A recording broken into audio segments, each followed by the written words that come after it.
Hashtag Chapter 1. Ancestral Dragon Blood. Outside the Qingshi city stood an abandoned, dilapidated temple. Russell woke up coughing blood. His fists clenched tightly as rage blazed in his eyes. Half a month ago, he had entered the heavenly secret realm as the Cooper of Xianshang sect and obtained a drop of ancestral dragon blood. This blood's greatest use was to temper the physical body. Legend had it that with extreme cultivation, one could transform into a dragon blood warrior body, a rare treasure unparalleled in the world. After learning of this, the Haze assembled numerous powerful warriors to attack Russell. He destroyed Edgarn's Dantian, causing severe injuries, and took away the ancestral dragon blood. Soon after, Xianshang sect's warriors arrived. Russell thought his sect would stand up for him, but he never expected that the sect, fearing confrontation with the royal family, expelled him from the sect. This wasn't all. The imperial court and the sect released news claiming that Russell attempted to assassinate the Haze, leading to his Dantian being destroyed and expulsion from the sect. 2 bloody tears slid down the corners of Russell's eyes. If I don't die, I will make you all pay. Brother, look who I brought back. At this moment, a little girl's voice came from outside the dilapidated temple. Tammy. Russell wiped away the blood tears and forced a smile despite the intense pain. When leaving the heavenly secret realm, those so-called friends, fellow disciples, and teachers were afraid of being hated by the Haze and distanced. Women like you with mediocre talent and a heart as venomous as a scorpion, I've always looked down on. I only reluctantly agreed to the marriage contract because of the relationship between our families, Russell replied coldly, refusing to show weakness. Say that again. Aaliyah's face turned dark. Russell knew he had struck a nerve. Unafraid, he said, I opened my chi vortex at 6, entered the body tempering stage at 8, reached foundation establishment at 10, core formation at 15, and was just one step away from the nascent soul stage at 18. And you, similar in age to me, are still stuck at the foundation establishment stage, all thanks to your father's extensive resources. Do you know what people say about you behind your back? Enraged instantly, Aaliyah drew her sword and pointed it at Russell's chest. A crippled mutt, daring to bark in my presence? Kneel down and beg for mercy, and perhaps I might spare you. Do you think you're worthy? Russell stood tall, defiant. Then you go to hell. Aaliyah stabbed Russell's chest, then pulled out her sword and left without looking back. Since Russell became the Cooper of Xianshang sect, everyone around her commented on how she didn't match up to him. Born proud, she tried her best to catch up, but inferior talent was an unchangeable fact. Under such pressure, she endured. He had already witnessed the power of this blood. It could heal lethal injuries in an instant, refine the body to its peak, potentially transforming him into a dragon blood warrior body, and contained immense spiritual energy surpassing any heavenly treasure. Since this drop of blood is within me, what did the Haze steal? Russell frowned. The reason the Haze let him live was because he had taken what he wanted from him. Could there be 2 drops of ancestral dragon blood? Driscoll, I'm sorry. I shouldn't have brought that woman here, Tammy murmured guiltily.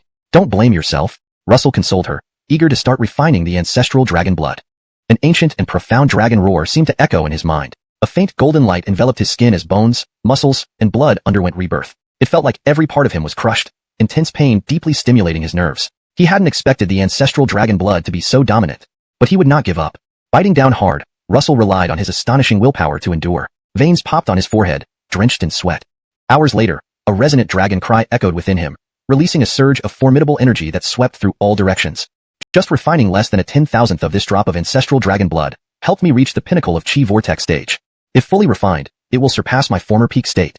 Russell reveled in the regained strength. However, he eagerly awaited transforming into a dragon blood warrior body, recognized as one of the top 10 special constitutions. Regardless of injury severity, it would heal automatically, growing stronger with each battle, an inexhaustible potential, nearly immortal. Chapter 2. Drawing the Edgarn. The next day, Russell and Tammy entered Qingshi city. To dare covet His Highness the Haze's treasures and even launch a sneak attack from behind. This man is a disgrace to our Qingshi city. The Haze is too merciful. If it were me, I'd wipe out his entire clan without hesitation. Sure, he can hear you. Keep your voice down. Why fear? We're only saying the truth, and besides, he's already a useless cripple now. The crowd on the streets whispered and murmured, filled with disdain. Tammy tried to explain but was stopped by Russell's raised hand. The Solar Dynasty was the most powerful force on this continent, revered by countless subjects. The people believed unwaveringly in the statements made by the royal family and the mystic Saint Gate. Any explanation would be futile. The two passed through the streets and arrived at the entrance of the Edgarn residence. Seeing them, the gatekeeper hurried back to report. Soon, a richly dressed Avon stormed out angrily. Russell, how do you still have the nerve to return? Jeffrey, this is my home. Why can't I come back? Because of what you've done, the clan Zoran has decided to strike your name from the clan registry. From now on, you have no relation to the Edgarn family. Strike my name from the registry? Russell's pupils dilated, disbelief etched on his face. Once, the Edgarn family had been an obscure, insignificant clan in Qingshi city. As he ascended within the mystic Saint Gate, becoming their Cooper, the Edgarn family's status and power rose dramatically, making them the foremost family in Qingshi city. Back then, everyone treated him with utmost respect. Now, having fallen from grace, he was worse than a dog. Though he had braced himself mentally, he hadn't expected such ruthlessness from the Edgarn family. Yes, Graham, don't come back. Jeffrey waved him off like chasing away a stray dog. Everything the Edgarn family has today is because of me. How can you forget such kindness without fearing others' condemnation? Russell barely held in his rage. He didn't need to stay. He just wanted what was rightfully his. You're still so naive? Does it hurt to hear some idle talk? Of course not. In this world, strength is all that matters. With your damaged dantian and severe injuries, you're nothing but a useless cripple. Keeping you alive is out of respect for old ties. Jeffrey sneered condescendingly. Is this the clan Zoran's decision? Russell gritted his teeth. It's the unanimous decision of the entire clan. Jeffrey emitted a formidable aura of the peak chi vortex realm, clearly threatening that one more word would mean serious trouble. Seeing Russell about to speak again, Jeffrey mercilessly struck out with a punch. The punch was full of force, holding nothing back. Neither could Russell hold back. He stepped back half a pace, planted his stance, gathered strength in his waist, and retaliated with a punch. A loud roar accompanied the punch, sounding like thunder as it collided with Jeffrey, breaking his bones and sending him flying several meters like a broken kite. Pitchty. Jeffrey spat out a mouthful of blood, feeling excruciating pain shoot through his right arm, leaving his mind blank. Was this the same crippled waste who lost all cultivation? Why did that punch unleash power beyond the peak chi vortex realm? The two guards stood rooted to the spot, not daring to meet Russell's eyes. It felt as though the once revered supreme genius had returned. Cultivation required clarity of mind. If he held on to resentment, it would affect his future training, and if possible, he would take whatever benefits he could get from the Edgarn family. Fine. This ring contains 10,000 spirit stones, hundreds of pills, and some rare materials as compensation for your contributions over the years. Edgarn Shangshan tossed a storage ring. Upon hearing this, the onlookers erupted in shock. Clan Zoran, these items are almost equal to 3 years of profit for the Edgarn family. Too extravagant. A cripple like him should just be thrown out. No compensation needed. He offended the royal family and the mystic Saint Gate. Not killing him is already leniency. Compensation is unnecessary. Russell ignored the crowd, staring straight at Edgarn Shangshan. Handing over such generous compensation so easily. There must be a catch. Take it. From now on, you and the Edgarn family have no connection whatsoever. Edgarn Shangshan handed over the ring, giving Russell a meaningful pat on the shoulder. Anyone unfamiliar might think he was a kindly Ronnie. Let's go. Realizing something was amiss, Russell quickly pocketed the ring and left the Edgarn estate with Tammy. Watching them leave, Edgarn Shangshan's face turned grim. Reputation isn't crucial, but using tactics to protect it has its merits. Driscoll, you're still injured. Let me down. Flee on your own, Tammy said, unwilling to be a burden on Russell. Don't move. Don't speak. Russell felt the two powerful auras getting closer and desperately sped up, but they were eventually blocked at the foot of the 10,000 Demon Mountain. Two shadow guards from the Edgarn family. This Clark truly holds me in high regard. Russell gently set Tammy down, his expression growing increasingly solemn. Shadow guards had been established since the founding of the Edgarn family. At that time, the family's strength was weak, and the guards were barely noticed. Later, as the Edgarn family rose to power, the shadow guards received focused cultivation and expanded to 200 members, 60% of whom were body refinement realm, while 40% were foundation establishment realm. Unless faced with golden core experts, the Edgarn family shadow guards could dominate Greenstone City. By order of the patriarch, please die. The two shadow guards spoke in unison, emotionless, then split into two directions to attack. Russell stood firm, showing no intention to dodge. He knew he was vastly inferior in strength to the shadow guards, and facing two opponents meant certain death in a prolonged battle. His only option was to rely on the regenerative power of the ancestral dragon blood, coursing through his veins to fight them with all he had. Transforming into a dragon blood battle body, could true immortality be achieved? Was it just me? Or do these demonic beasts seem to be deliberately avoiding us? Tammy muttered, staying close to Russell as they watched the distant demonic beasts. Russell nodded thoughtfully. Could it be because of the ancestral dragon blood? Dragons were the rulers of all races, possessing innate racial suppression over others. Perhaps these demonic beasts sensed the dragon aura emanating from him and thus avoided him. To test his hypothesis, Russell walked towards areas densely populated with demonic beasts. Sure enough, the beasts scattered, none daring to approach. The dragon aura can suppress low-tier demonic beasts, but it may not be effective against higher ones. We shouldn't delve too deep for now. Russell held Tammy's hand and found a cave at the base of the mountain to take shelter. Then what should we do next? Tammy asked earnestly. Increase our strength. Survive. Russell opened his storage ring and began swallowing medicinal pills voraciously. Isn't this a bit wasteful? Tammy recalled her days at the Edgarn family estate, where ordinary disciples struggled to obtain a single pill despite their efforts. Even talented disciples only received pills after making contributions to the family. I don't know. Russell shook his head, suspecting it was related to the ancestral dragon blood. Just then, a golden-winged hawk grabbed them effortlessly, flying them towards the peak of 10,000 Demon Mountain. There lived Yusef of the mountain, the Hannah, said to have reached the nascent soul stage 200 years ago, capable of human speech and possessing superior intelligence. Hashtag Chapter 4, Pure Blood Swallowing Sky Python. Before long, they arrived at the mountaintop. There stood a resplendent and imposing palace. The golden-winged hawk dropped the two humans from the air before joining other beasts guarding outside the hall. Only someone as powerful as an Essence Kernel Realm expert would guard the entrance. This definitely means the Hannah is inside. Russell's heart raced, his nerves taut. Master, what do we do now? Tammy was utterly lost. It's death either way. Let's go in and see. Russell gritted his teeth and entered the palace first. Inside the palace, it was vast and open, lacking the lavishness of human palaces, but radiating immense authority. A graceful woman with revealing attire sat above them, smiling as she sized up Russell and Tammy. No need to be afraid. I have no ill intentions toward you. Are you, the Amberley? Tammy asked incredulously, her eyes wide. Don't believe it? The Amberly casually waved, conjuring a massive Hannah that swallowed Tammy whole. As Russell tensed, something astonishing happened. The python's belly visibly swelled, then exploded with a deafening boom. A colossal serpentine shadow hovered in the air, emitting overwhelming pressure across the entire myriad beast's mountain, especially those eyes, like they held some magic, instilling dread with just one glance. Master, I don't know how this happened. I've been with Master since childhood. How can I possibly be? Tammy stammered, desperate to explain but unsure how. At the moment she was swallowed by the python, something within her awakened. Then, an uncontrollable force erupted. The dragon is the sovereign of all races, suppressing any race, while the pureblood swallowing sky python is the supreme serpent, inherently suppressing all other snake species. Now, do you believe me? The Amberly explained calmly. Russell was speechless for a long time before asking pointedly, what do you really want? I want to make a deal with you, the Amberly smiled seductively. What kind of deal? Russell asked. I will help her awaken her swallowing sky python bloodline, and she will help me break the myriad beasts mountain taboo. Before the deal is done, I'll ensure your safety, the Amberly replied. In beast form, it was the opposite. Taking the awakening pill to forcibly awaken the bloodline would lead to unstable foundations and limited future growth. But the Amberly didn't care about that. All she wanted was the bloodline. Russell, uncertain of the truth, continued. An awakening pill is a grade 5 medicinal pill. There's no alchemist in Greenstone City who can refine it. You don't need to worry about the alchemist. You just need to find the ingredients for refining the awakening pill for me. The Amberly waved casually, sending out a parchment listing the necessary ingredients. In addition, keep this scale. It can save your lives in dire situations. She threw a scale to them. Russell collected the items, then quickly led Tammy down the mountain and secretly returned to Greenstone City. With the Amberly as a backer, unless the Immortal Saint sect or the Imperial family personally acted, the Edgarn and Chen mansions could be disregarded. However, dealing with the Amberly was akin to conspiring with a tiger. Watching the two depart, the Amberly revealed a chilling smile. There were no taboos on Myriad Beasts Mountain. She only needed to absorb the pureblood swallowing sky python bloodline and dragon blood to help herself break through to the Tribulation Realm. But first, Tammy's pureblood swallowing sky python bloodline must be awakened. Soon, Russell and Edgarla strolled into the conference hall casually. Family Zoran Chun, long time no see. What brings you here? Davidson sized him up. Back in the day, the Chun family was the top force in Qingshi City. Since the Edgarn family rose because of Russell, they had become second place and were forced into a marriage alliance with the Edgarn family. He had been brooding over this humiliation ever since. Now that Russell was crippled, and Aaliyah had caught the eye of Edgarn Carmeloan sect's holy son, they could finally hold their heads high and breathe freely. Aaliyah looked at Russell incredulously. She clearly saw Russell badly wounded and unable to move that day. That sword strike went straight through his heart. How could he appear like nothing happened now? I'm here to break off the engagement. Russell succinctly explained his purpose. Upon hearing this, the Chun family burst into laughter.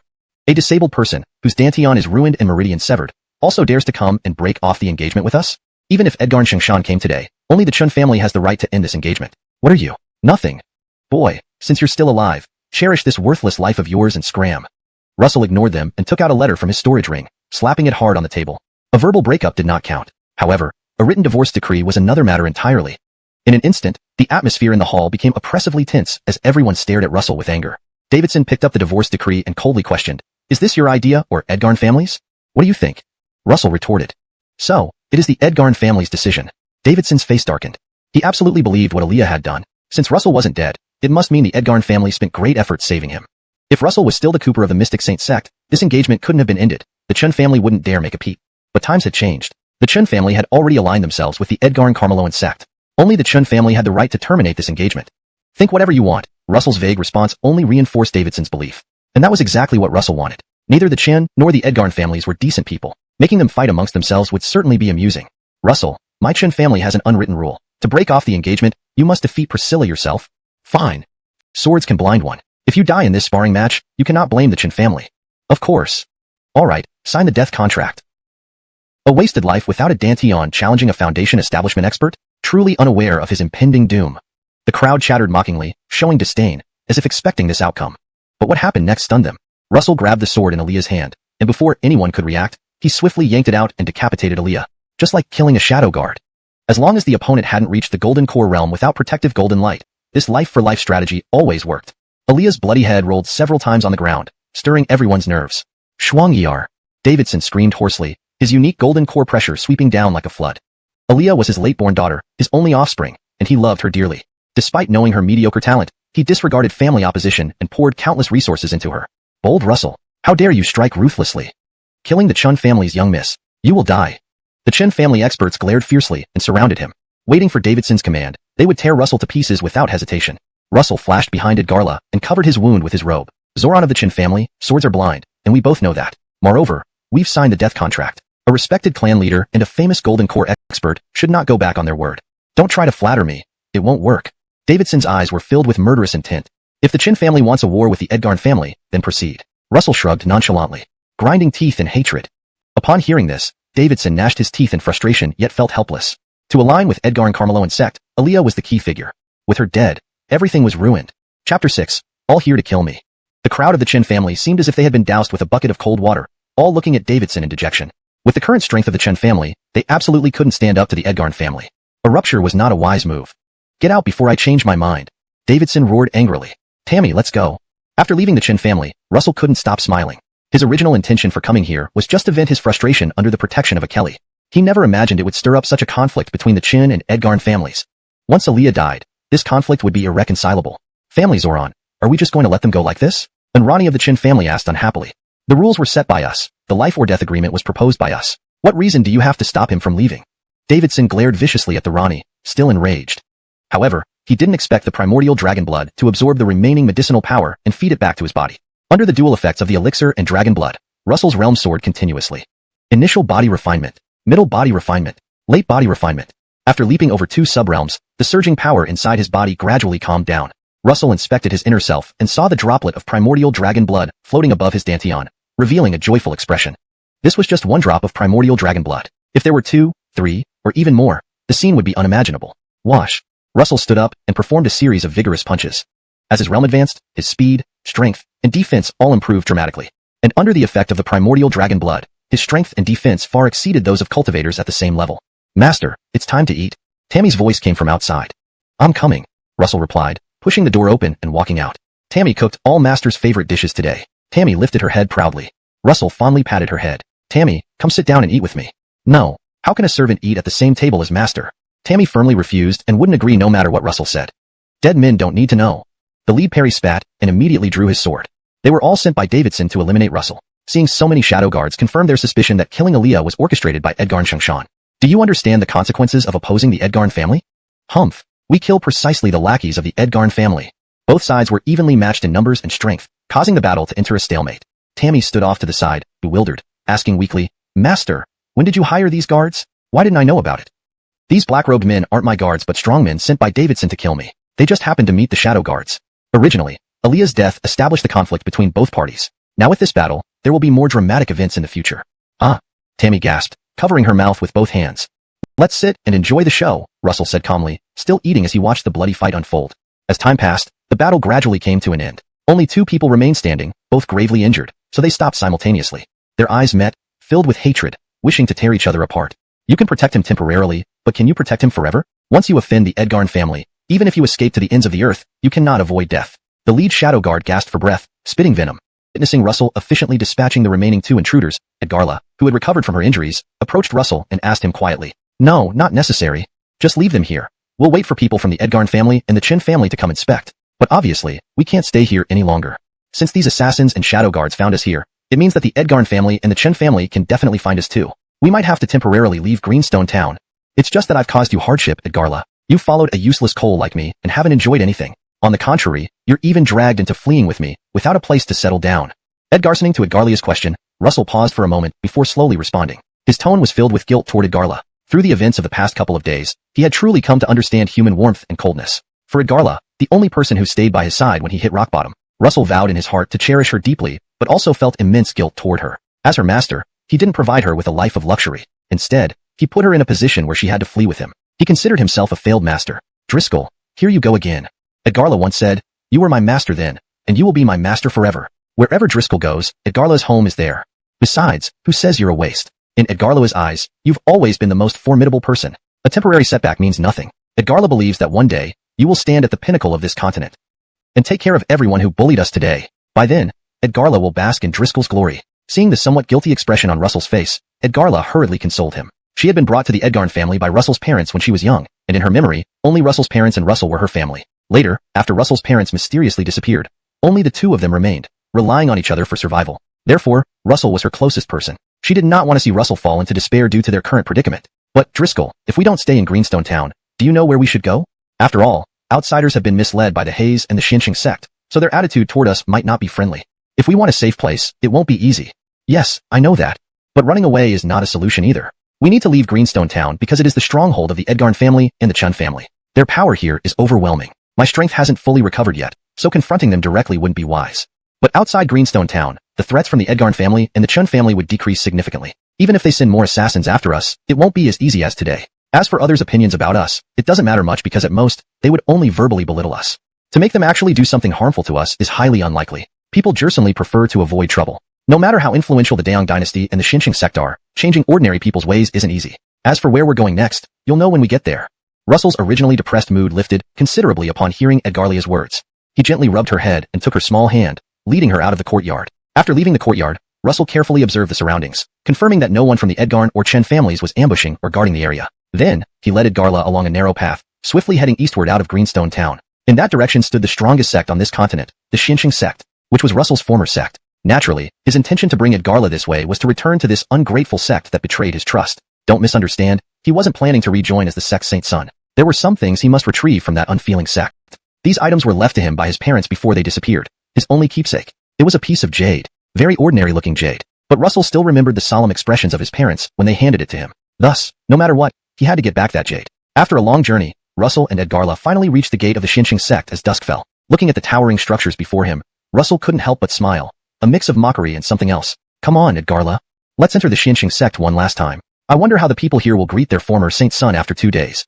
With that, Russell stepped forward towards the gate of the Xinqiang sect. Behind him, Edgarla, despite her confusion over why Russell chose to return now, bit her lip and followed him. She knew coming here would not end well for them, but she didn't mind as long as she could stay with Russell. Hurry up with your cultivation. With such mediocre talents, how can you uphold the glory of the Xinqiang sect in the Grand Sect competition in 6 months? A bunch of incompetent fools, truly hopeless. As Russell and Edgarla approached the gate of the Xinqiang sect, a white-haired Rani stood on a large stone, scolding a group of Xinqiang sect disciples while drinking wine. The disciples, despite feeling helpless, dared not argue back. They knew the Rani, though harsh in words, had the right to do so. Not just because he was at the peak of the soul formation stage, but because his close disciple, just a few days ago, was undeniably the top among their generation, the same Russell. Chapter 8. The Remaining Righteousness. Who goes there? Stop immediately. This is the sacred ground of the Xinqiang sect. Unrelated individuals are not allowed to enter. At the entrance of the Xinqiang sect, Russell and Edgarla had just arrived when they encountered 2 gatekeeping disciples of the sect. Seeing Russell and Edgarla about to step into the mountain gate, one of the gatekeepers immediately shouted at them in anger. His sword was also partially drawn, ready to attack Russell at any moment. Hee, I didn't think that after only 2 days away, someone wouldn't recognize me. And a mere gatekeeper dares to reprimand me. The Xinqiang sect truly is an excellent sect. Hearing the gatekeeper's words, Russell slowly withdrew his foot that was about to step forward, a mocking smile appearing on his face. Ignorant child, you dare to speak ill of the sacred grounds of the Xinqiang sect, truly disregarding your own life. Today, I will teach you, this reckless fellow, a lesson for the sake of the sanctuary. As he listened to Russell, and seeing the mocking expression on his face, the gatekeeper became furious and swiftly drew his sword, aiming it at Russell's waist. Fortunately, another sword appeared out of nowhere, blocking the attack just in time. Soul, what are you doing? His attack thwarted, the gatekeeper turned angrily to look at his companion who had intervened. May I ask if you are Russell, the Saint Graceable? Unexpectedly, Soul ignored his companion and instead bowed respectfully to Russell, asking politely, Yes, it's me. Great expect anyone would still recognize me. But please, spare me the title of Saint Graceable. I can't bear such a position in the Xinqiang sect. Hearing Soul's words, Russell was surprised not because he was recognized, but by the respect shown towards him. After all, the Xinqiang sect had already aligned with the Haze and vilified him. Any disciple should have treated him poorly, yet here was someone bowing to him. What's going on? Edgarn Glen brother jokes. In my heart, you have always been the Saint Graceable of the Xinqiang sect. Not just me, I believe all disciples of Edgarn Lewin Peak think the same. Even though the sect has spoken ill of the Saint Graceable previously, Lao Edgar and we, the disciples of Edgarn Lewin Peak, believe you could never be such a person. Not only that, when the Bjorn wanted to send people to take you back to the punishment peak for punishment, it was Lao Edgar who led the Edgarn Lewin Peak disciples into the Holy Hall to argue fiercely with the Bjorn. As a result, the Bjorn abandoned his order. But because of this, we from Edgarn Lewin Peak faced exclusion from others. Now, each day, one of our disciples must serve as a gatekeeper. Today happened to be my turn, so I recognized you immediately. Seeming to see the confusion in Russell's eyes, Soul explained with a smile. Lao Edgar. Upon hearing this, Russell's usually calm eyes flickered with emotion. He felt a lump in his throat, almost bursting into tears. He hadn't expected, under the immense pressure of the Haze and the Xinqiang sect, some people would still choose to believe in him and stand up for him besides Edgarla. He originally thought the Xinqiang sect spared him out of guilt, not realizing it was due to his master and fellow disciples fighting for him. Sorry, junior brother Soul. Because of my actions, you and master have suffered repercussions. I am unworthy of you. Suppressing his emotional turmoil, Russell solemnly returned the bow. Hey, Edgarn Glen brother, don't talk like that. You are the pride of Edgarn Lewin Peak. How could we not support you? Moreover, Lao Edgar and we trust in your character. There must have been a misunderstanding with the Haze. Don't worry, Lao Edgar has already dispatched people to investigate. Once we find evidence, we will report it to the Bjorn to clear your name. Clear name? What kind of clearance? Soul, are you questioning the decisions of the Haze and the Bjorn? Who do we have here, breaking so many rules? The other gatekeeper sneered. It's you, little man Russell. You coveted the Haze's cultivation, attacked secretly, and got caught red-handed when your strength wasn't enough. The Haze mercifully only disabled your cultivation and spared your life. Yet you still have the nerve to return to the sect. Our entire Xinqing sect is shamed by you. How can a creature worse than pigs and dogs like you still live with a face? If I were you, I'd have chosen a place to commit suicide long ago. And you, Soul? People from Edgarn Lewin Peak have really become unruly. After the Bjorn made his judgment, you still dare to privately investigate, doubting the fairness of the Bjorn. When I get back, I'll report this to the Bjorn. You all will be expelled from the Xinqing sect. Seeing Russell's reaction, Soul tried to calm him down but was interrupted by the other gatekeeper, who again pointed his sword at Russell. Since you've returned today, you won't leave again. Perfect timing to capture you and deliver you to the Holy Hall for punishment. This time, even Lao Edgar can't save you. With that, the gatekeeper vanished, reappearing right before Russell, thrusting his sword directly at his abdomen. Thud. With a sound of metal piercing flesh, the sword pierced through Russell's chest. Saint Graceable. Seeing this, Soul's eyes blazed with anger. He pulled out his sword, ready to attack the gatekeeper. Knowing Russell no longer had any cultivation, the gatekeeper's strike could easily kill him. Don't worry. Although I've lost my former strength, with just his lowly peak chi rotation realm power, trying to kill me is laughable. I know you want my head to earn favors from your Bjorn and escape being a gatekeeper. But alas, your luck is bad. Next time, sharpen your eyes before killing. Soul watched as Russell calmly pulled the sword out from his chest. With a swift motion, the sword turned around and plunged into the gatekeeper's throat. Russell then turned and strode confidently into the Xinqing sect premises. Chapter 9. Ajay. Oh, big news. Quick, go to the entrance of the sect. The wastrel who was expelled from our sect has returned, and he even killed a gatekeeper disciple at the entrance. What? Which wastrel has such audacity to dare act so recklessly in our Xinqing sect? Well, who else but Russell, who was expelled previously? I heard that in the Tongtian secret realm, he coveted the prince's blessings and ended up being stripped of his cultivation. Then the sect leader arrived and expelled him from the sect. No one expected this madman to be so arrogant. Instead of ending his miserable life somewhere quietly, he dared to return to Xinqing sect, and even killed someone at the entrance of our sect. This is simply showing utter disregard for everyone in Xinqing sect. You're right, the sect was disgraced because of him before. Now he dares to come back. I must purge the sect for his actions. Come on, let's go with you. At the front of Xinqing sect's grand hall, a group of disciples who had been diligently cultivating were suddenly drawn by a piece of news. What they didn't expect was that Russell, who had been personally declared an outcast by their sect leader 2 days ago and stripped of his title as Cooper, would make such a high-profile return today. And upon returning, he immediately committed violence right at the mountain gate entrance. This enraged the disciples of Xinqing sect who weren't privy to the full story. In their eyes, Russell's actions were unforgivable. The sect showed leniency by sparing his life, yet he not only failed to repay them but sought vengeance. Therefore, some self-righteous disciples hurried towards the sect entrance, intending to subdue Russell before he could cause more harm. It was unclear whether they truly cared about the sect's reputation, or just wanted to use Russell's name to boost their influence within the sect. A bunch of punks, unable to focus on cultivation and making all this noise. Not even a nap can be undisturbed. Feeling the commotion among the junior disciples, Edgar Tongxian, who had been assigned to oversee their cultivation, opened his eyes with slight dissatisfaction. He was about to berate the disciples running towards the gate when he overheard their conversation. Instantly, all traces of anger and drowsiness vanished from his face, replaced by a look of seriousness and urgency. Damn it, why did that Edgarn kid return now? I haven't even cleared the evidence to exonerate him yet. Coming back now is like sending a lamb to the slaughter. This stubborn boy really never gives me peace of mind. Despite his complaints, Edgar Tongxian didn't linger for a moment. Leveraging his Yuan Ing stage cultivation, he reached the sect's mountain gate ahead of the disciples despite the late information. But upon arrival, he realized he might have already missed a crucial step. Not that something went wrong on Russell's side, but during Edgar Tongxuan's travel, Russell had already committed more killings. Around him lay several bodies in all directions. If he wasn't mistaken, those corpses wore the attire of the Punishment Peak. So these people Russell killed are not ordinary disciples but the enforcement disciples from Punishment Peak, responsible for internal law enforcement. Sinning. Edgarn kid, you certainly give me plenty to handle. Seeing the scene, Edgar Tongxian felt bitter inside. He had already sent people to search for evidence proving Russell's innocence. He intended to clear Russell's name and have him return to Xinqing sect. But now, Edgar Tongxian realized this might be wishful thinking, even if he found the evidence proving Russell's innocence. After today's deeds, coexistence between Russell and Xinqing sect would be impossible. Given Xinqing sect's status on the vast continent, they couldn't tolerate letting Russell leave unscathed after killing their disciples. Otherwise, what would become of the sect's dignity? How could they command respect from other sects? Master! Just as Edgar Tongxian was troubled over Russell, the latter, having just killed the Punishment Peak disciples, saw Edgar Tongxian arrive. Rejoicing inwardly, Russell hurried to Edgar Tongxian and bowed down. Enough! I don't have a disciple like you. Russell, since you've been expelled from Xinqing sect, why return today and harm our disciples? I understand your grievances, so I will not hold you accountable this time. Leave the sect now and never return. Or next time, I will personally cleanse the sect of you. Edgar Tongxian waved his sleeve, creating a gentle wind that swept Russell and Misty away from the sect. Hold on. Does Glenn Brother Tungshuan's handling seem inappropriate? When has it ever been enough to kill in our sect and just say it's a first offense? If we allow this, soon any random rabble will wreak havoc in our sect. If Glenn Brother Tongxian spares this rascal out of old feelings, then let Punishment Peak deal with this evil. After all, killing for us is as easy as drinking water. Jewels of Punishment Peak. If sect members harm their peers, they suffer 1,000 poisons tormenting the heart. Not to mention that Russell is an unjust rogue wanted by the sect. So, please don't put Junior Brother in a difficult position.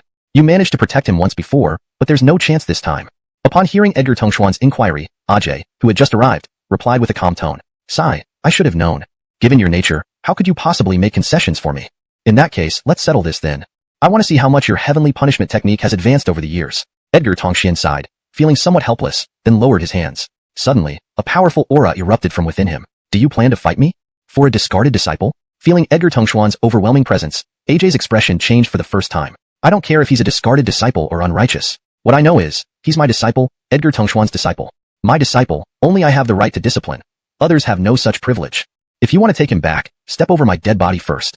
Otherwise, you won't achieve your goal today. With those words, Edgar Tongxian gathered spirit energy in his hand and struck out toward Ajay with a palm. Fine. Since Glenn Brother insists on being obstinate, Junior Brother will take the liberty of challenging you. I said no one can protect him today, not even you. Ajay, seeing Edgar Tungshuan's move, responded with 3 fines in succession. He gathered spirit energy into his right hand, forming it into a fist, and punched straight at Edgar Tongxian. Boom! With their fists colliding, a terrifying force radiated outward from them. This is the power of the nascent soul stage masters? The aftershocks alone are making it hard for us to stand firm. If that strike hits us, we might just go meet our ancestors directly. That brother, be more confident. Remove the word might. If that punch lands on you, you won't even qualify to meet your great-grandmother. The other Xinqing sect disciples commented amidst the intense battle, sensing the overwhelming power. Meanwhile, Russell and Misty, who failed to escape with Edgar Tongxian earlier, returned to the scene. Watching Edgar Tongxian and Ajay clash in the sky, Russell felt both moved and worried. For this master who always considered his well-being, Russell held deep respect and didn't wish for Edgar Tongxian to be harmed due to his actions. Fortunately, Russell's worries were short-lived. After just a few exchanges between Edgar Tongxian and Ajay, an even stronger aura appeared, separating the two combatants instantly. Edgar Tongxian, Ajay, do you have any dignity as teachers left? To openly fight within the sect grounds? Are you not afraid your attacks might injure our fellow disciples? After today, both of you will spend a month meditating in solitude at the Holy Hall of Xinqing. You may travel only after reflecting on your faults. Hearing this authoritative rebuke, Edgar Tongxian and Ajay halted their battle. They turned and bowed respectfully to Ranili Daryl robes who had materialized mid-air. Yes, Glenn Brother Clifford. Welcome, Clifford. Following Edgar Tongxian and Ajay's words, the other Xinqing sect disciples also bowed to the Ranili man in the sky. All of you may rise. I am aware of today's events. Return to your cultivation, and leave this matter to me. The Ranili man smiled gently, stroking his beard, and spoke calmly to the disciples. Yes, Clifford. The disciples hurriedly rose and swiftly departed into the mountain gates. Russell, as my Xinqing sect saint son, you fail to bring honor to our sect, yet harbor greed, coveting the prince's blessing. You've disgraced our entire sect. I intended to capture you myself, cleanse the sect, but was blocked by your master. Considering your master's admirable loyalty, I abandoned the pursuit. But now you dare invade our mountain, killing our disciples. Do you think Xinqing sect can't kill you? After dismissing the disciples, the Rani slowly turned, fixing his gaze on Russell, the source of today's turmoil, reprimanding him harshly. Ha. Really, Clifford, you have a good sense of humor. Do you truly believe this fabricated story yourself? You know better than anyone what transpired that day. I'm curious, why did you dismiss the disciples? Afraid of what I might say against you? Seeing the clerk's sudden change in demeanor, Russell smirked mockingly. He couldn't believe how shameless this clerk was. The clerk had conspired with the prince to twist facts, turning him into a hunted criminal. Now, he acted righteous, questioning Russell as if he were the true villain. What do I fear? Walker her, Russell, you still haven't realized your mistakes. Do you know your actions have already affected your master and senior brothers? You've already caused enough harm. Do you wish for your master to split from the sect because of you? If you have any conscience, you should submit to the sect's judgment. Don't resist, it won't benefit you. The Rani's eyes sharpened with hidden threats. This threat made Russell bite back his retort. Whether it benefits me is none of your concern, Clifford. I returned only to reclaim what belongs to me.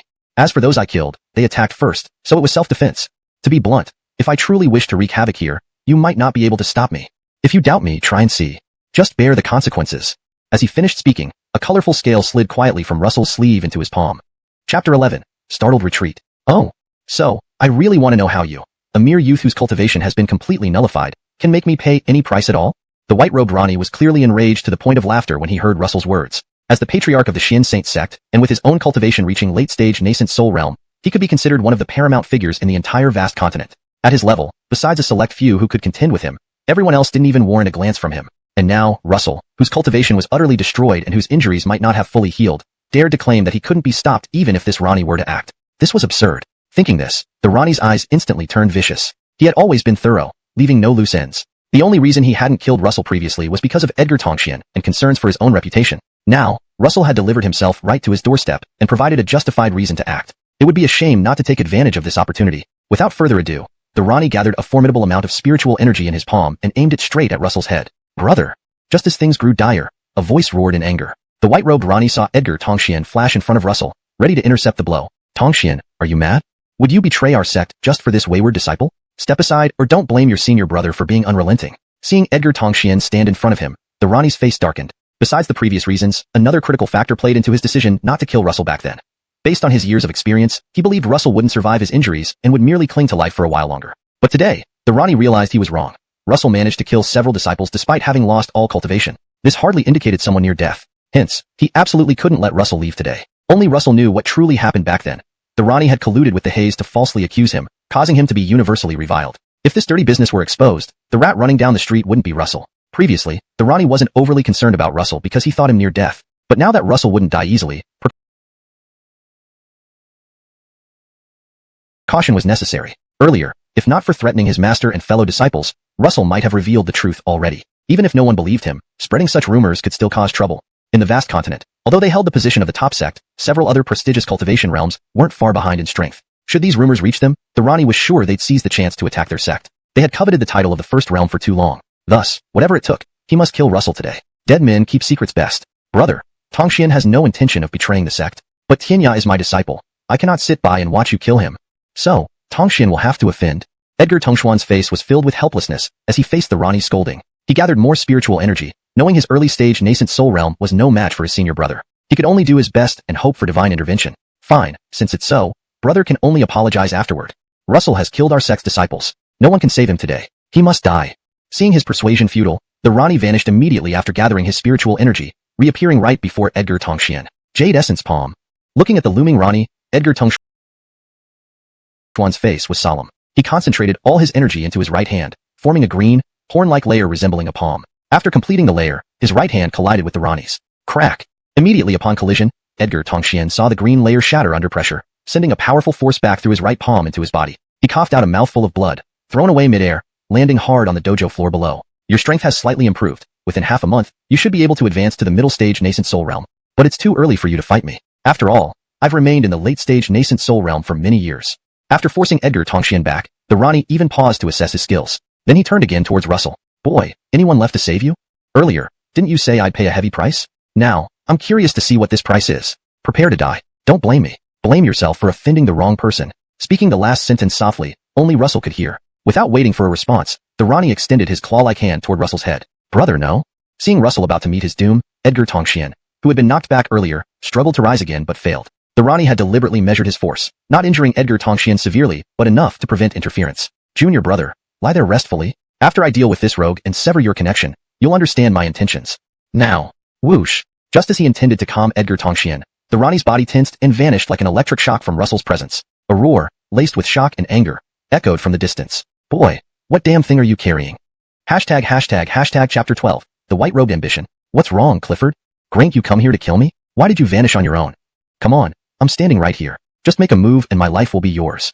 Watching the Clifford of Xianxing's sect disappear into the horizon, Russell inwardly sighed in regret. In fact, it was precisely because he wanted to provoke the Clifford of Xianxing's sect that he had so boldly returned with Misty and killed openly within Xianxing's sect. Russell sought revenge. Even when he and Misty were taken to Myriad Demon Mountain and reached an agreement with the Amberly, who gave him that colorful scale, Russell had already been plotting his vengeance. When the Clark's hand was just 3 inches away from his head, the scale in Russell's palm began to heat up. If the Clark dared to come any closer, it would trigger the scale's protective mechanism. The Clark would then experience the full power strike from a peak late-stage nascent soul realm cultivator. And even if this attack failed to kill the Clark, the Amberly of Myriad Demon Mountain would learn about his predicament through the scale's feedback, and likelier, the danger sense inherent in all cultivators went wild, warning him that if he moved closer, he might die instantly. This premonition was both absurd and terrifying. So in the choice between killing Russell or saving his own life, the white-robed Ronnie chose the latter without hesitation. He wasn't about to trade his life for a cripple's unless he was mad. Sigh, since you refuse to kill me, there's nothing I can do. Return my belongings now.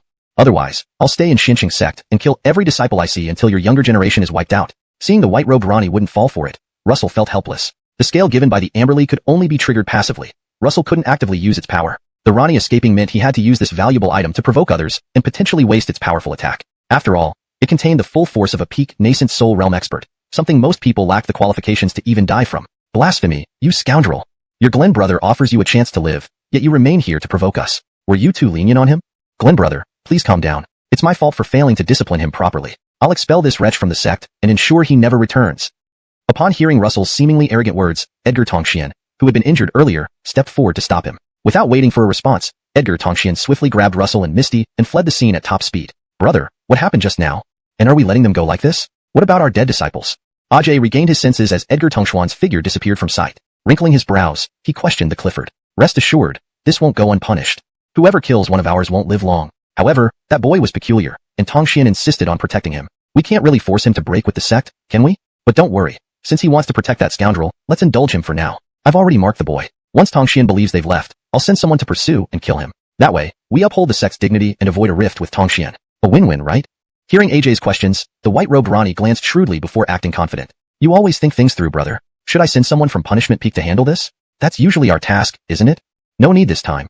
I'll dispatch my own people to show our resolve against those who kill our disciples. Refusing AJ's offer without hesitation, the Rani wasn't worried about Ajay showing mercy but feared revealing the truth if Russell spoke in his final moments. Additionally, the mysterious object on Russell aroused his greed. He wanted to monopolize that treasure. If he obtained it, they caught their breath. After gently placing Russell and Tammy on the ground, Edgar Tongxian tossed Russell a simple yet ancient-looking ring. Looking at the storage ring, which only Ranis in Xian Shang's sect were qualified to wear, Russell felt a lump in his throat. He and Edgar Tongxian had no blood relation.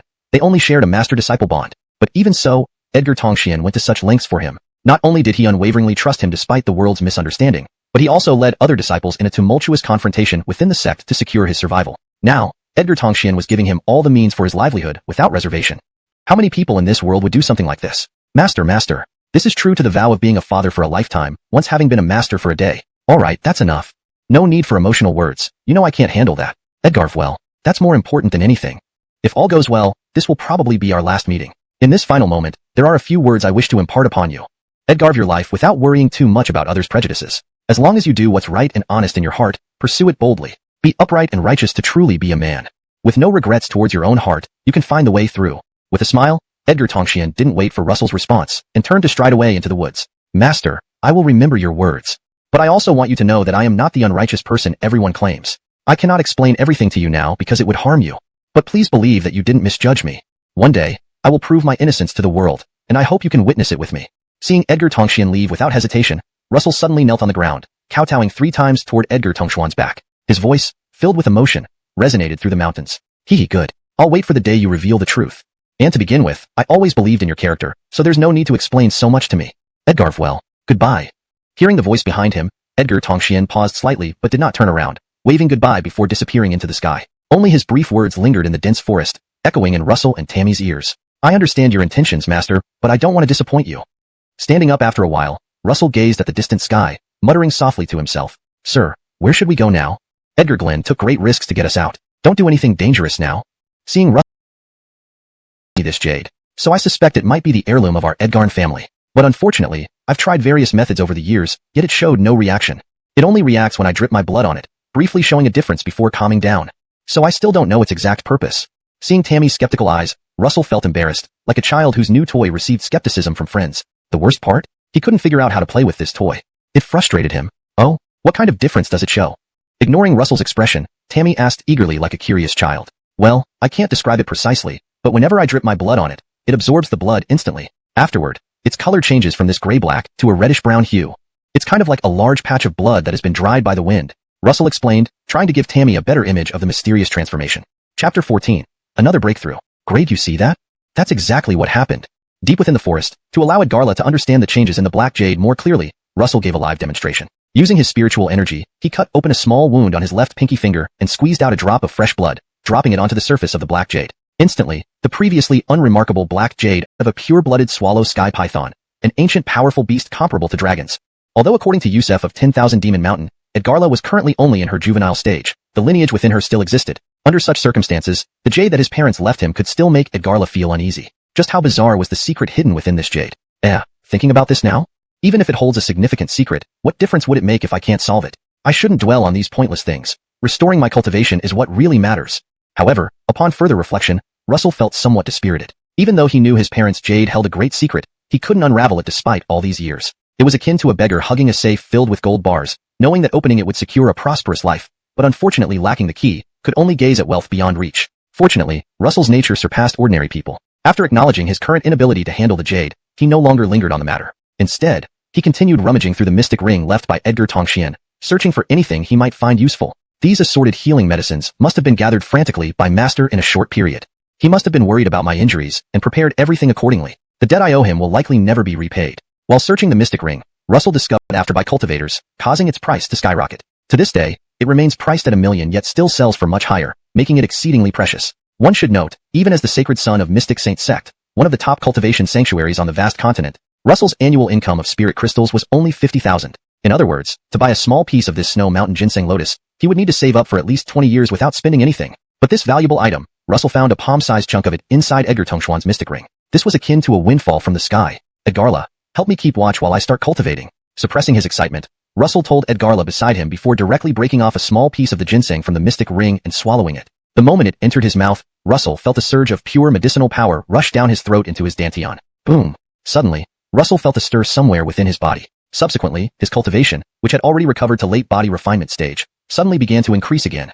Chapter 15. Danger approaches. How is it that I've already reached the peak of the body tempering stage, yet there's still so much medicinal power inside my body?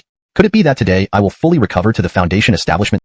Unfortunately, things rarely go as planned. Just as Russell struggled against the spiritual energy, 5 elegantly dressed youths were approaching their location through the forest clearing. Their attire revealed them to be from the profound Saint Sect, the same group sent by the sect leader after Edgar Tongxian's escape with Russell. The 5 youths leisurely walked through the forest, chatting as they approached Russell's location, as if on a spring outing rather than performing a sect mission. Sigh. Who knows what our venerable sect leader was thinking? Just to kill a cripple, we need all 5 of us. He used to be formidable, but now his meridians are destroyed. Couldn't the sect send some miscellaneous disciples to handle this cripple? We're using a butcher knife to slaughter chickens.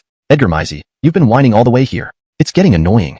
This is an order from the great sect leader. If you have complaints, feel free to voice them to the venerable Ronnie when we return. If you dare, none of us will stop you, but I hope you don't wet your pants again. Ha ha ha.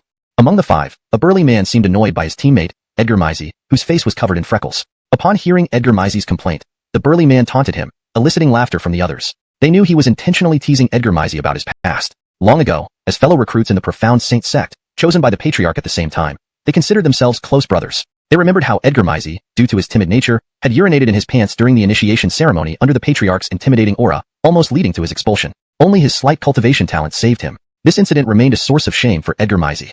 Now publicly mentioned, Edgar Mizey, angered, wanted to draw his sword for a duel. That's enough, 5th brother, let's focus on our task. 4th brother, you've gone too far. As the saying goes, never strike below the belt or reveal someone's weakness. You've done both. Apologize to 4th brother, then let's complete the master's assigned task quickly. You don't want to spend the night in this godforsaken place, do you? Seeing the impending fight, a handsome youth among them intervened, stopping the commotion. Both the burly man and Edgar Mizey complied immediately, knowing their eldest brother was not only stronger, but also held a much higher status in the sect. Whereas they were mere ordinary disciples, their eldest brother was a direct disciple and one of the most talented cultivators in the last 100 years of the profound Saint Sect, second only to Russell. Previously, Russell's presence had suppressed him, even sparking rumors of servility. But neither confirmation nor denial ever came from their eldest brother. Regardless of the truth, they knew that with Russell's cultivation destroyed and expelled by the sect leader, their eldest brother was now the undisputed top among the younger generation. After settling their internal dispute, the group accelerated towards their target. Using the tracking device left by their master, they soon found Russell seated atop a massive boulder, battling the spiritual energy within him. Russell, we meet again. Rest assured, every humiliation you inflicted upon me will be returned to you. I won't let you die easily. I want you to experience the powerlessness I once felt.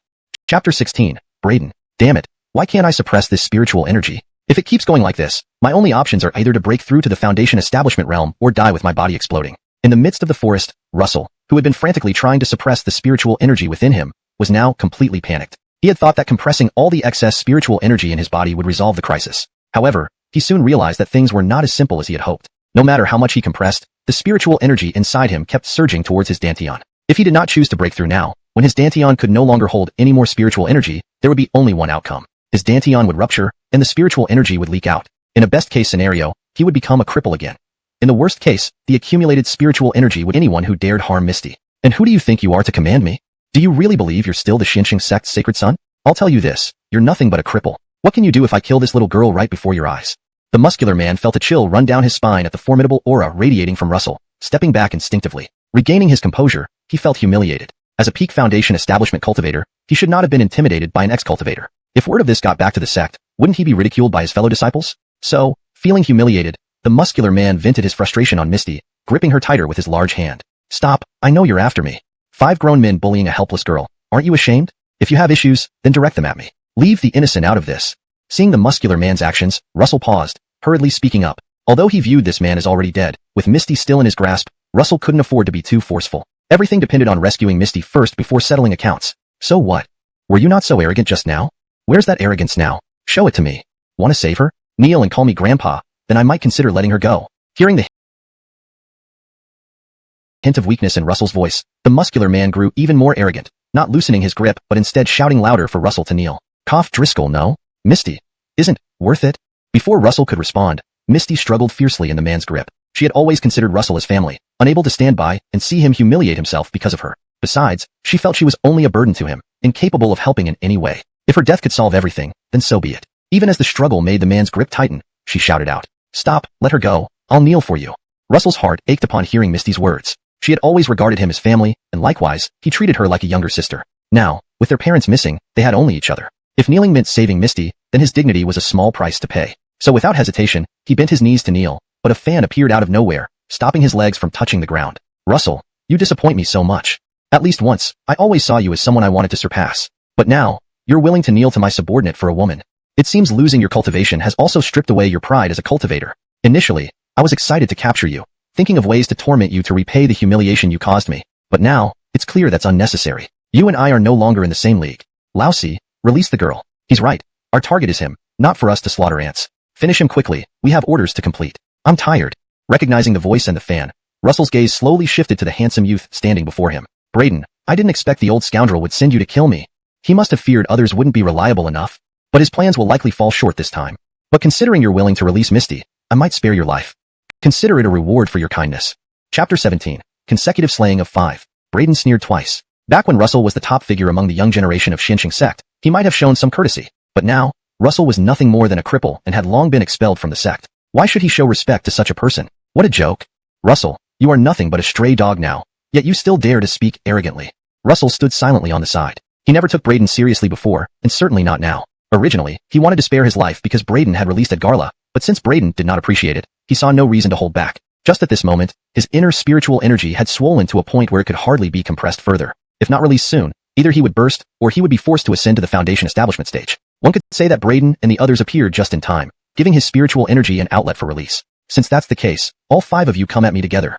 Russell stood alone on one side. On the other side, Braden and the 4 others stood in a row, overwhelming Russell by sheer numbers. Not to mention that Braden himself was already at the early golden core stage. Considering Braden's age of 20, he had already reached a height that many could only dream of. However, even at his prime, Russell surpassed him. Before being crippled, Russell was at the peak golden core stage. He was just one step away from becoming the youngest ever to reach the nascent soul realm after passing through the secret realm. But who could have thought that he would become a stumbling block and be stabbed in the back? Thinking about this, Russell's gaze turned cold. Braden did not expect Russell to act so arrogantly at such a critical moment. 5-on-1? What audacity! As the leading sect, Xinqiang sect selected its disciples carefully. Braden and others were the cream of the crop within the sect. Apart from Braden, there was 1 Mac and 3 Foundation establishment cultivators among the remaining 4. How dared Russell, a cripple, challenge them so boldly? Russell, it seems you refuse to face reality even in the face of death. If that's the case, I'll give you a lesson today. Hearing this, Braden roared and immediately vanished from his spot. The next second, Braden appeared in front of Russell, holding a fan. His weapon, Heavenly Fan. This fan looked ordinary but could transform in multiple ways. It was a custom-made 2-star treasure weapon, crafted specially for Braden by his master.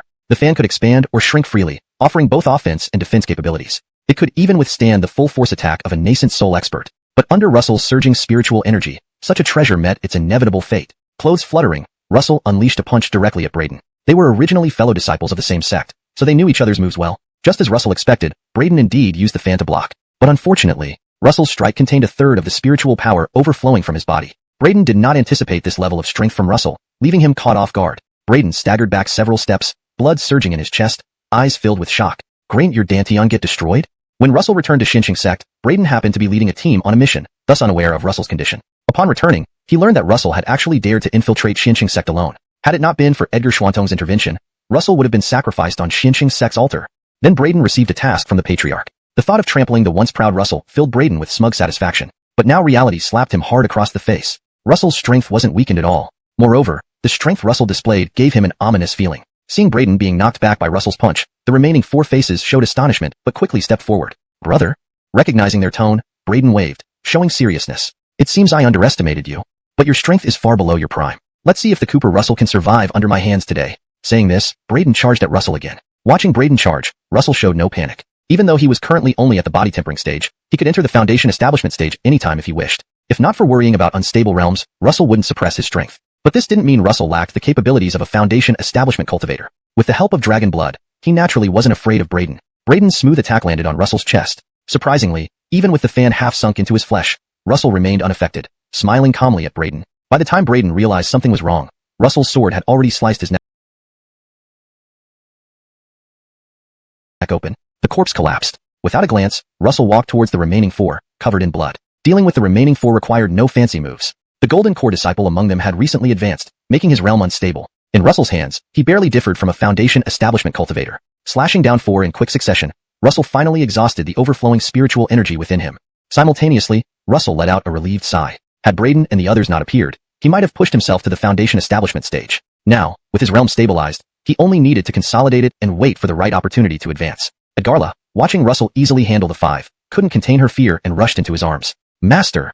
All my fault, if it weren't for me. Edgarla clearly remembered how Russell nearly knelt to save her. If Russell had truly knelt for her sake, she would never have felt at peace. Russell gently stroked her head, affectionately. You silly girl.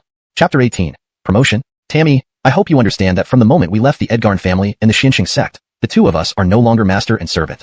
Upon hearing Russell's words, Tammy immediately lifted her head. No way. I am your servant, both now and in the future. This will never change.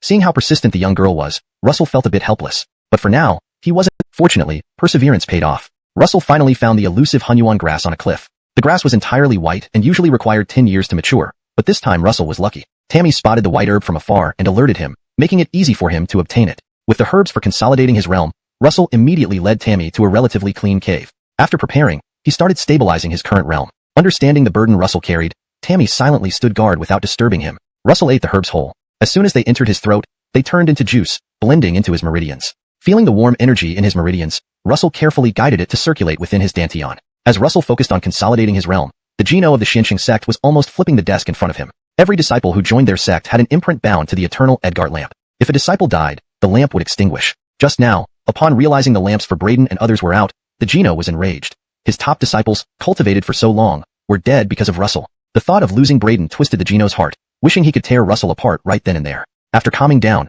he narrowed his eyes. The loss of Braden was enormous, but he couldn't understand how Russell, with a shattered dantian, killed a Golden Core expert, let alone 2 at once. Something felt unusual. Grade Russell acquire something in the secret realm that repaired his dantian and boosted his strength? Just thinking about this made the Geno's breathing erratic. If true, Russell might possess more treasures. The magic treasure Russell revealed earlier had already attracted the Geno's covetous eyes. Discovering more opportunities meant he had to investigate further.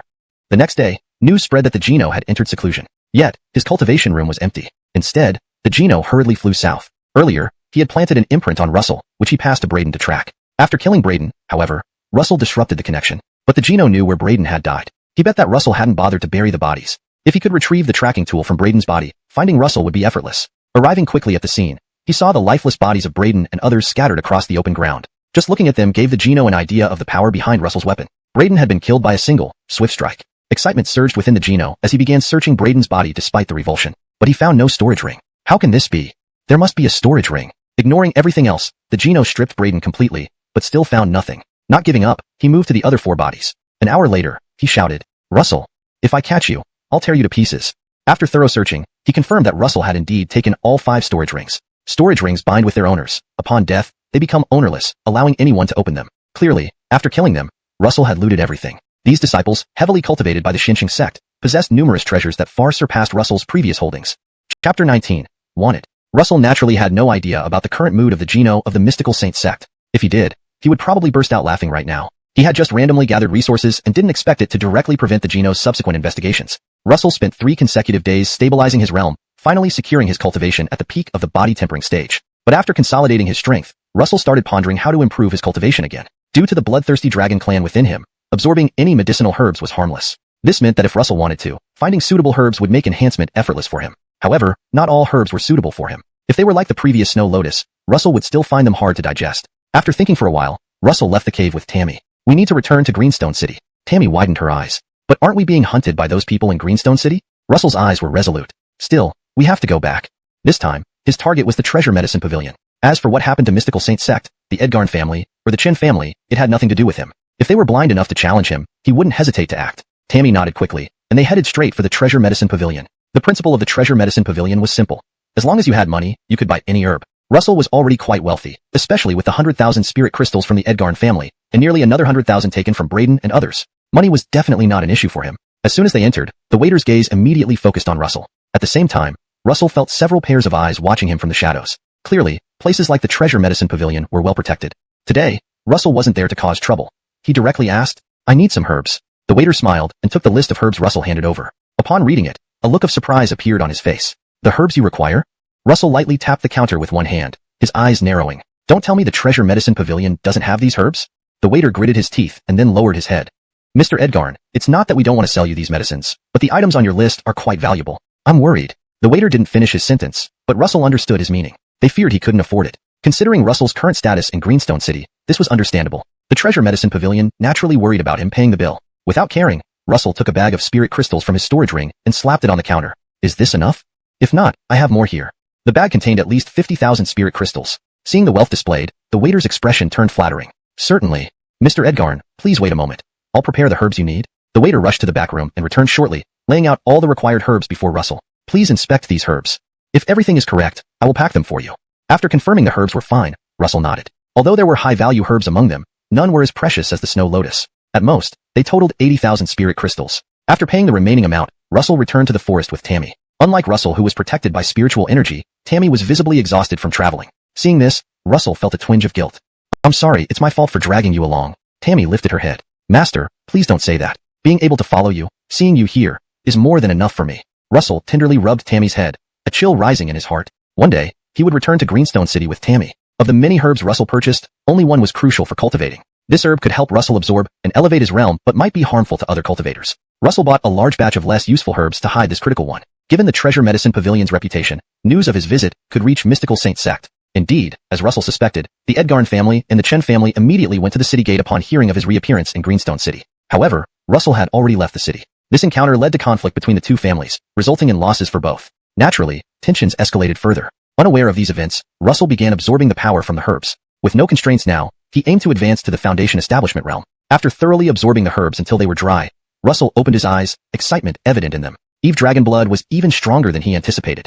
Originally expecting to reach early Foundation Establishment, Russell unexpectedly advanced 2 minor realms, reaching mid-Foundation Establishment. Advancing 2 minor realms demanded reconsolidation, which he undertook diligently. With solid foundations, future progress would be faster. Moreover, this recovery took much less time than his first cultivation. Drawing from experience, Russell found more herbs to consolidate his realm and began planning his next move. Simply relying on herbs was hollow. What Russell needed now was combat experience, and there was no better place than the arena for that.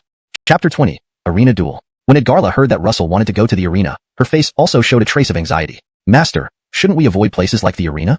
Edgarla rarely gave her opinions on such matters. Her sudden caution clearly indicated she understood Russell was going with a life-and-death resolve. The arena, as its name suggests, was a place for wealthy young men to revel in. Everyone who entered could place bets, while the matches were literally fights to the death. Once on stage, one's fate was determined solely by strength.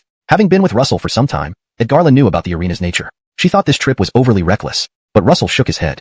"I have my reasons. Don't worry. I'll act according to my capabilities. Moreover, only through actual combat can I enhance my cultivation to the maximum." Currently, Russell's cultivation... Russell. Hearing this, the guard looked up sharply, then backed down after recognizing him. "Here's your token. Which level do you wish to challenge?" Without hesitation, Russell replied, "Foundation Establishment." The guard was surprised. Few in Greenstone City didn't know Russell was now considered a waste. Yet here he was, reappearing to challenge Foundation Establishment practitioners. The guard realized the impending attention and potential profits for tonight. Without questioning further, the guard allocated Russell's match. Unbeknownst to why, Russell was scheduled for the first match. The crowd awaited today's matches and spotted Russell. Isn't that Russell from the Edgarn family? He was expelled from the Mystic Saint sect, right? Why is he here? Perhaps he seeks a comeback. Ha ha ha, who'd have thought I'd see a prodigy from the Mystic Saint sect compete again? Will Russell get knocked out today? Not likely, but getting killed is possible. Russell remained unfazed by their ridicule. On stage, Edgarla's small face tightened at the insults. Knowing it wasn't wise to confront them, she silently watched from below. After signing the death contract, Russell awaited his opponent. Soon, a robust man in a jacket climbed on stage. Seeing Russell, he seemed startled. "You're Russell?" Then he laughed aloud. Who'd have thought it fellow flying with just one punch? Now, we'll see if anyone still dares underestimate him. After dispatching his first opponent, Russell's expression slightly changed. Next. It took several moments for everyone to react to these 3 words from Russell. Then, the previously quiet duel arena erupted again. Does he want to challenge more people? Just because he got lucky and knocked one opponent out doesn't mean it will be so easy next time. I've seen arrogance before, but never to this extent. He's already a waste of space. Why not stay that way instead of trying to seek attention? This is ridiculous. The murmurs of the crowd filled the arena. Russell's expression turned grave as he quietly waited for his next opponent. Even the guards at the back of the dueling area were surprised by Russell's request. While the dueling arena indeed profited from matches on the stage, they always followed strict rules and never asked anyone to fight multiple consecutive rounds. But today, Russell's demand clearly broke their rules. As the guards hesitated whether to arrange another opponent for Russell, a new instruction came. Do as he requests. With the order given, Russell's second opponent was quickly arranged. This opponent looked quite frail. His small frame seemed particularly vulnerable. Russell even wondered if the opponent could withstand even one move from him. However, the crowd's thoughts were different. Some began clapping excitedly. It's Walker. Walker is on stage. I didn't think the dueling arena would send out Walker. Walker is one of the top passengers in the dueling arena, having swept through over 20 cultivators in the Foundation establishment realm. He currently ranks within the top 10 on the points list. Russell is probably going to die at Walker's hands this time. Walker's attacks are far more ruthless. Russell only managed to catch his previous opponent off guard. Now, he can only wait for his death. The crowd below celebrated while the 2 men on stage remained calm. Walker scanned Russell up and down, finding no trace of spiritual energy fluctuation, and immediately sneered. I've seen your punch from earlier. You caught the last guy off guard. Now that I'm here, you'd better be ready. His threats did nothing to affect Russell's expression. Shall we start now? The crowd below was already placing frantic bets. Most had bet on the large man after Tammy's surprising win with Russell, leaving her with substantial winnings. For this round, Tammy naturally placed all her chips on Russell again. On one side lay Tammy's tiny money bag.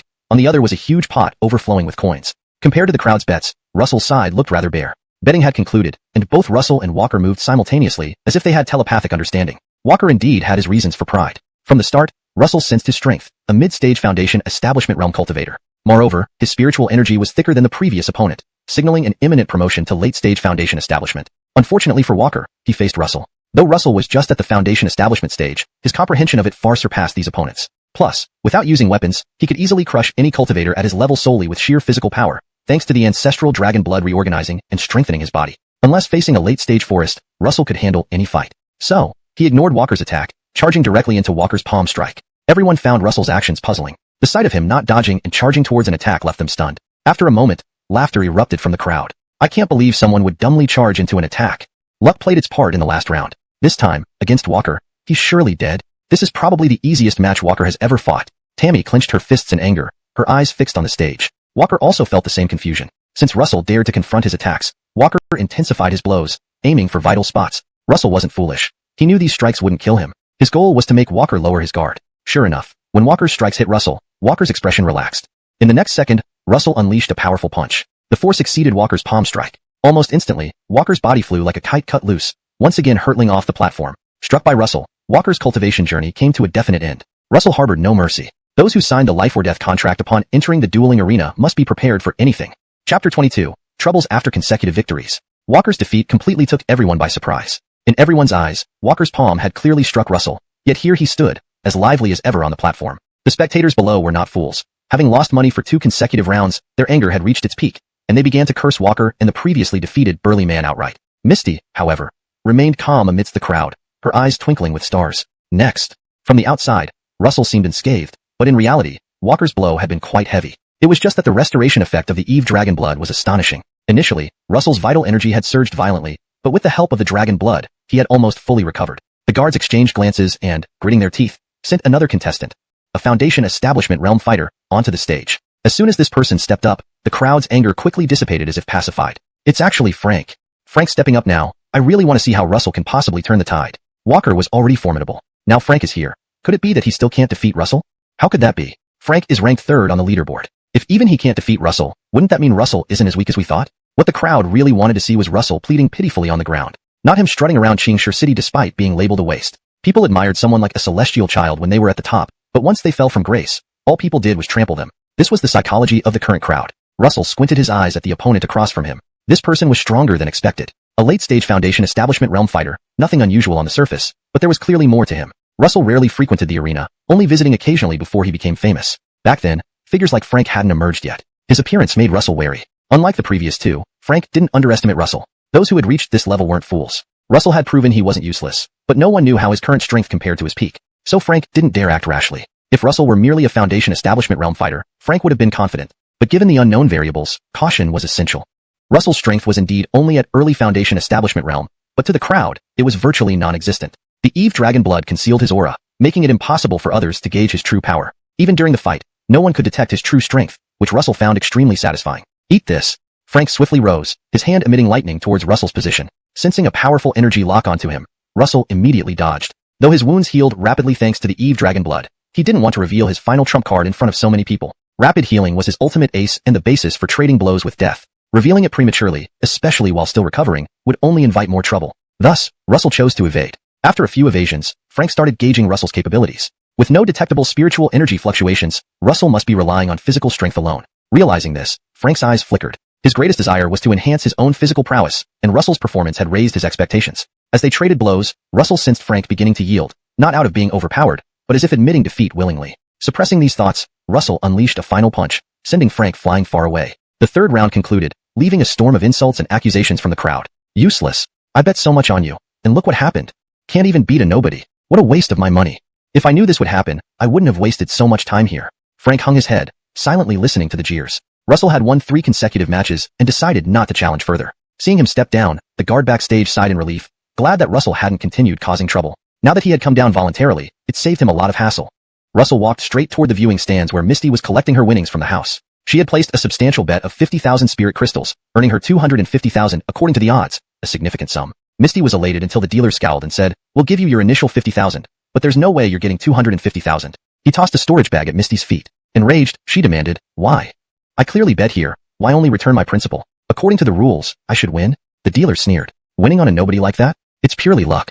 And besides, do you think you can walk out of the arena after winning so much here, little girl?"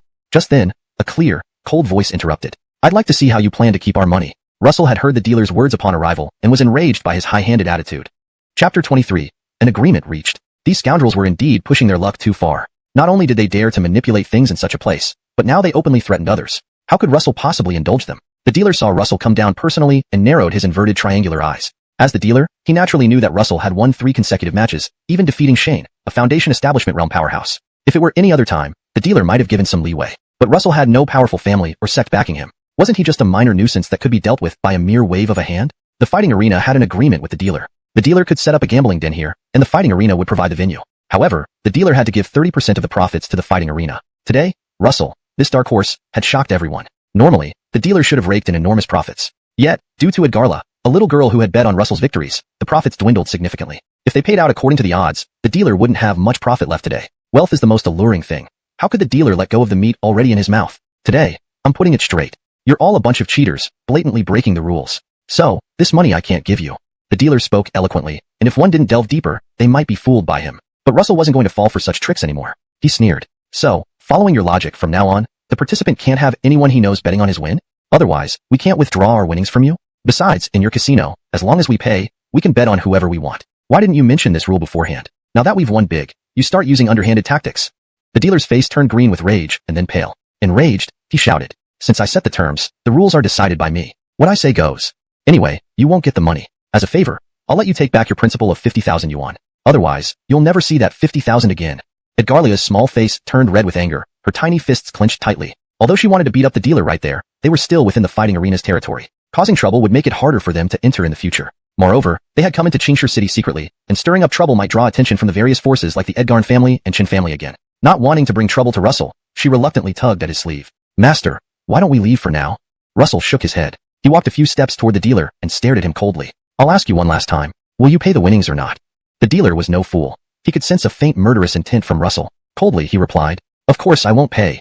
But if you dare to make a move here, don't blame." Before the dealer could finish his sentence, Russell had already snapped his neck. Preston fell silent immediately. The spectators were momentarily stunned before erupting into shouts. "He's dead. The dealer is dead. Help." These people appearing in the fighting arena were all influential figures, either wealthy or well-known. Many were young heirs from prominent families with weak cultivation levels. They felt safe enough to walk into the fighting arena alone because they believed no one dared to act rashly here. But Russell was an exception. The young heirs quickly panicked, eager to summon their guards waiting outside. The fighting arena's guards mobilized immediately. After gauging their strength, Russell knew what he was up against. The fighting arena, one of the 3 major powers in Qingshi City, sent out Golden Core realm guards. Few dared to provoke them here. Even the Edgarn family would think twice before clashing with the fighting arena. Yet, Russell's expression remained composed as he waited for the guards to approach. "Are you the one who killed Edgar Eyre?" Edgar Eyre was the dealer. Russell had nothing to hide. With so many witnesses, denying it would be futile. Yes. The guard snorted. To make a move privately in the fighting arena, you'll have to come with us. He moved to grab Russell's shoulder, but Russell dodged, saying coldly, I'll come on my own. The guard had never seen such a defiant person, especially since Russell was no longer the Cooper of Shinching sect. Yet, he remained silent and led Russell to a courtyard behind the fighting arena. Worried, Edgarla wanted to follow, but Russell stopped her. No need to follow me. Wait for me outside. Edgarla stood guard outside, hearing Russell's words. As they walked, Russell remained calm. One of the guards asked curiously, Aren't you worried we'll take you somewhere and dispose of you? Russell chuckled. If you really wanted to kill me, you would have acted near Edgar Ayre's body. The fighting arena indeed had a rule against private actions, but rules could bend. If the guards had come with murderous intent, Russell could have fled with Edgarla. Since they didn't, it showed their masters didn't intend to kill him. Yet, the guard looked at Russell with newfound respect. Indeed, as expected of a former Cooper, your insight is commendable, but it's strange to see how you ended up like this. The guard didn't question further as they guided Russell through a corridor to a quiet room in the rear courtyard. As the door closed, silence enveloped the room, as if he were the only one present. Chapter 24, Pressure. However, Russell was fully aware. There was another person in the room. Although this person's breathing was faint, Russell's heightened senses could still detect even the slightest sound. This is why, despite being only at the Foundation establishment realm, Russell could instantly gauge the strength of the guards. Please take a seat. A soft voice echoed, and Russell saw a shadow moving behind a screen in the room. Soon, a woman dressed in light blue robes emerged gracefully from behind the screen. Her hair was loosely pinned with a jade hairpin, her silky tresses contrasting beautifully with her fair skin. Examining her face, one could easily say she was breathtakingly beautiful. Russell's eyes flickered with surprise at first, but he quickly regained his composure. You are the owner of this arena? Violetta chuckled softly, not surprised that this Gillis had guessed her identity immediately. However, a coldness crept into her eyes. If you know I own this arena, why did you intentionally cause trouble here? And now, in front of me, you don't even kneel. As soon as Violetta finished speaking, an immense force erupted.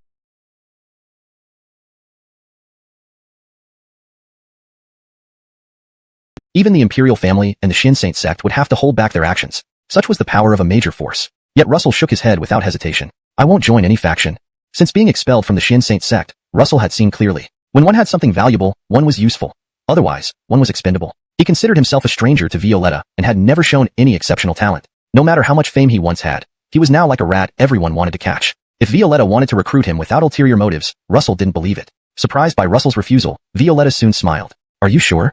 Russell, staying in the arena is currently your safest bet. As far as I know, the Edgarn and Chen families are clashing over you. Even after attacking the Shin Saint sect, wouldn't they still be after you? What Violetta said hit the mark. Yet Russell remained firm. I have no other intentions. I simply don't want to join any faction. Now, tomorrow, forever, nothing will change. If there's anything else you want to say, Eastmaster, feel free to say it all at once. I still need to return. Violetta raised an eyebrow. Russell's words were unusually direct. She paid it no mind, tapping her fingers lightly on the table. But we haven't settled today's account yet. Russell felt tired of standing and pulled. Chapter 25, The True Facts. Violetta's eyes were filled with surprise. No wonder. Recently, more and more rumors had been circulating within the Blue Stone City, most of which were about Russell betraying the sect. It seemed that the royal family was not without its contribution. So, the primordial dragon blood fell into the hands of the royal family, and you were directly stripped of your abilities by them. Violetta paused halfway through her sentence. Although she wasn't exactly a kind person, she couldn't bring herself to say something so heartless. Russell had intended to mix truth and lies. Since Violetta had already guessed the true facts behind the scenes, there was no need for him to deny it. That's right. At the time of their attack, I was absorbing the primordial dragon blood. Even though they stripped me of my abilities, the potency of the medicine later took effect again, allowing my shattered Danteon to heal. Hearing this, Violetta could no longer hold back. You're saying that your Danteon shattered, but because of the primordial dragon blood, it was able to heal itself? Even with just a little bit of potency? Russell nodded. With his confirmation, Violetta also grew uneasy. So that dragon blood is still in the hands of the royal family. If she could get the dragon blood, she could restore his Danteon. Violetta's gaze gradually hardened. Russell didn't feel guilty about using others. Indeed, he opposed them. This matter needed careful consideration. Violetta sighed softly, leaning back against her chair. I won't detain you today, Master Edgarn.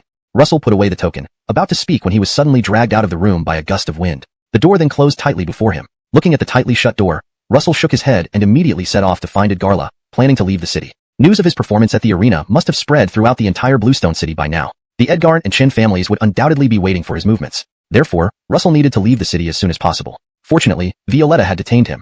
It would buy him some time before the Edgarn and Chen families caught up. Just as Russell expected, news of his overwhelming victory over his peers quickly spread across the city, leading to widespread speculation. Grain't they say Russell was nothing but a cripple? How can he still defeat someone of the same level? Maybe Russell paid someone to pretend to be his opponent? Despite becoming crippled, Russell still managed to display strength. But we don't know if this is as far as he can go. Russell paid no attention to these speculations. Accompanied by Edgarla, he quickly left the city and returned to his previous hideout. This cave hadn't been discovered by the Chun or Edgarn families yet, making it a perfect place for him to practice. Meanwhile, the Edgarn and Chun families indeed acted upon hearing the news. Both families had become mortal enemies, even starting public conflicts. However, they still remembered to send assassins after Russell. By coincidence, the two groups of killers met on the road. Recognizing the patterns on each other's clothes, they fought without any hesitation. Both sides suffered considerable losses and had to retreat. Edgar Qingshan was furious upon learning that all his dispatched killers had been deliberately intercepted by the Qin family. He smashed everything in his study. What's wrong with the Qin family? Are they not afraid to die? The Ranis present frowned deeply. Finally, one Rani spoke up. Perhaps there's a misunderstanding here. I find it odd that the Chun family would protect Russell. It doesn't make sense. Edgar Qingshan clenched his teeth. I know that too, but who knows what they're thinking? A similar scene played out at the Chun residence. The patriarch swept all the cups onto the ground. It seems the Edgarn family is determined to protect Russell. If so, we shouldn't hesitate. Notify everyone under us. We need to be prepared for both open and covert attacks on the Edgarn family's assets. Before, the patriarch might have feared Edgar Qingshan, but the pain of losing his daughter combined with the Edgarn family's provocations had long erased that fear. Moreover, he possessed sensitive information about the Edgarn family's operations. If the Edgarn family continued to push, he was ready to retaliate. While the Edgarn and Qin families were locked in conflict, the Xianshang sect noticed the discussion surrounding Russell in Bluestone City. What a pity. Such a promising talent like Russell ended up doing such things. If he had remained in the Xianshang sect, he would have surely led our sect to prosperity. But now, the Xianshang sect has other talents like Braden. How can anyone compare to Russell? He's a cripple now, yet he managed to defeat 3 Foundation establishment cultivators. The loss is tremendous for the Xianshang sect. This chapter maintains the original tone and structure while ensuring natural English language and coherent storyline continuity. Chapter 26. Overstepping Boundaries. These reports reached the ears of Xianshang sect's Gino while he was reprimanding disciples. After hearing these words, the face of the Jace alternated between green and white. Summon all the peak masters over. After coldly uttering this sentence, the Jace dismissed all the disciples present. Not long after, the 9 peak masters of the Xianshang sect arrived together, including Edgar Xiantong. Looking at these seated peak masters, the expression of the Jace darkened. Have any of you heard about Russell's situation? The members of Xianshang sect rarely descended the mountain to interact with the secular world on a daily basis. However, the Jace wanted to keep track of various situations, so he paid more attention to different factions' opinions. Therefore, these peak masters glanced at each other, and after a long time, they responded in unison. We do not know. The Jace sneered, his gaze directly sweeping towards Edgar Xiantong. Then I wonder if peak master Edgar Lewin knows anything about it? Edgar Xiantong felt a thud in his heart. The last time he acted against the Jace, the disciples of Edgar Lewin Peak were repeatedly marginalized by other peaks. If previously other peaks' disciples could still hide their intentions, now it was completely overt. The disciples below were crying to him every day. But Edgar Xiantong had no choice but to grit his teeth and endure it. Now, hearing the Jace's words, Edgar Xiantong knew that the other party was challenging him. I don't know. Please enlighten me, Gino. The Jace humphed lightly, then suddenly slapped the table beside him. Recently, Russell has become famous in Qingshi City. As a disgrace to our sect, he still lives prosperously within Qingshi City, and last time, he even dared to attack the Xianshang sect. Edgar Xiantong, you were able to protect him once, but can you protect him twice now? Upon hearing the words of the Jace, Edgar Xiantong immediately understood his meaning. The Jace appeared to be questioning and guiding, but in reality, he was leading the other peak masters to express their stance. Sure enough, not long after, Ajay stood up first, anger still evident on his face. Russell is simply incorrigible. We have already let him off once before, and now he is actually rampaging in Qingshi City, utterly disgracing the Xianshang sect. Upon hearing Ajay's words, Edgar Xiantong sneered inwardly. Russell had long been expelled from the sect, and the Xianshang sect had severed all ties with him long ago. How could he now bring shame to the Xianshang sect? Thinking of this, Edgar Xiantong decided to speak frankly. I think it is inappropriate. Since Russell has already been expelled from our sect, his actions cannot be linked to us anymore. Even if he causes a storm in Qingshi City now, it has nothing to do with us. The Jace had anticipated that Edgar Xiantong would say this, so he casually replied. But I remember that last time, you did not expel him from your lineage. Since Russell is still your disciple, his actions outside will still affect the Xianshang sect. Edgar Xiantong truly didn't expect the Jace to nitpick here. He quickly steadied his mind again. Then how should we proceed, Gino? The Jace snorted lightly and said calmly. In my opinion, why don't we send out the younger disciples for a good trial? For one, it will let them witness the consequences of betraying the sect. Secondly, it can also hone their own strength. Although Russell is a cripple, Qingshi City says he is unmatched at the same realm now. If that's the case, let's send out disciples who are at the golden core stage. The Jace had long wanted to dispatch the disciples. However, even as the Gino, he needed to consider sending out a large number of disciples. Moreover, all his actions were watched by the peak masters. Sending out 1 or 2 people was fine. Edgar Braden and others, they were personally dispatched by the Jace. Now they died outside, and he racked his brains to find an excuse to get through it. But if he directly sent someone to deal with Russell in front of so many people, even if there were casualties among the disciples, it could be blamed entirely on Russell. Edgar Xiantong was the first to disagree. They are fellow disciples. Making them fight each other now seems too cruel, doesn't it? The Jace gave him a glance without speaking. Ajay, however, was quick to respond. I think this plan is good. Since the Gino has put it forward, I will gather 10 disciples under the punishment peak. With Ajay setting the example, the other peak masters naturally did not want to fall behind. We will send 10. We will send 5. We will send 3. When it came to Edgar Xiantong at last, he gritted his teeth and finally said, our Edgar Lewin Peak originally only had one outstanding disciple, Russell. Now, there isn't much left besides Edlin. Edgar Xiantong consoled himself internally. Edlin had always been with Russell as brothers. making current cultivation smooth and effortless. The spiritual energy inside his body accumulated bit by bit. In just half a month, Russell had already advanced to the mid-stage of foundation establishment. Russell estimated that in a short time, he would likely touch the threshold of the golden core realm. Thinking about being able to recover to his peak strength excited him. But soon, Russell's ears twitched. Chapter 27. Let you gray with clarity. Sure enough, not long after, Russell heard footsteps approaching the cave. Shortly afterward, Tammy's voice rang out. Who are you? Edlin, along with a group of disciples, had intended to search the area thoroughly. Although the Shin Saint sect hadn't given them a specific location, based on the direction Russell and his party had left the city, Edlin and his companions managed to roughly deduce where Russell might be hiding. As they searched, they suddenly spotted a young maid. Edlin's eyes lit up immediately. If he wasn't mistaken, the maid by Russell's side was exactly the one standing before him. In that case, their trip today wouldn't be in vain. Thinking this, Edlin's gaze toward Tammy became more intense. Then he asked in a stern tone, Where is Russell? Upon seeing that they came looking for Russell, Tammy's expression changed instantly. The group behind Edlin seemed hostile just by their looks. She could only hope her Cole would hear the commotion outside and find a way to escape. Determined to buy Russell some time, Tammy calmed herself. I don't know what you're talking about. What Russell? I don't know him. But Edlin was now certain that Tammy was Russell's maid and wouldn't let her evade the question so easily. His long sword was already drawn and pressed against Tammy's neck in an instant. I'll give you one last chance. Where is Russell? Tammy showed no fear despite the sword at her throat, raising her head bravely, her eyes filled with resolve. I said, I don't know.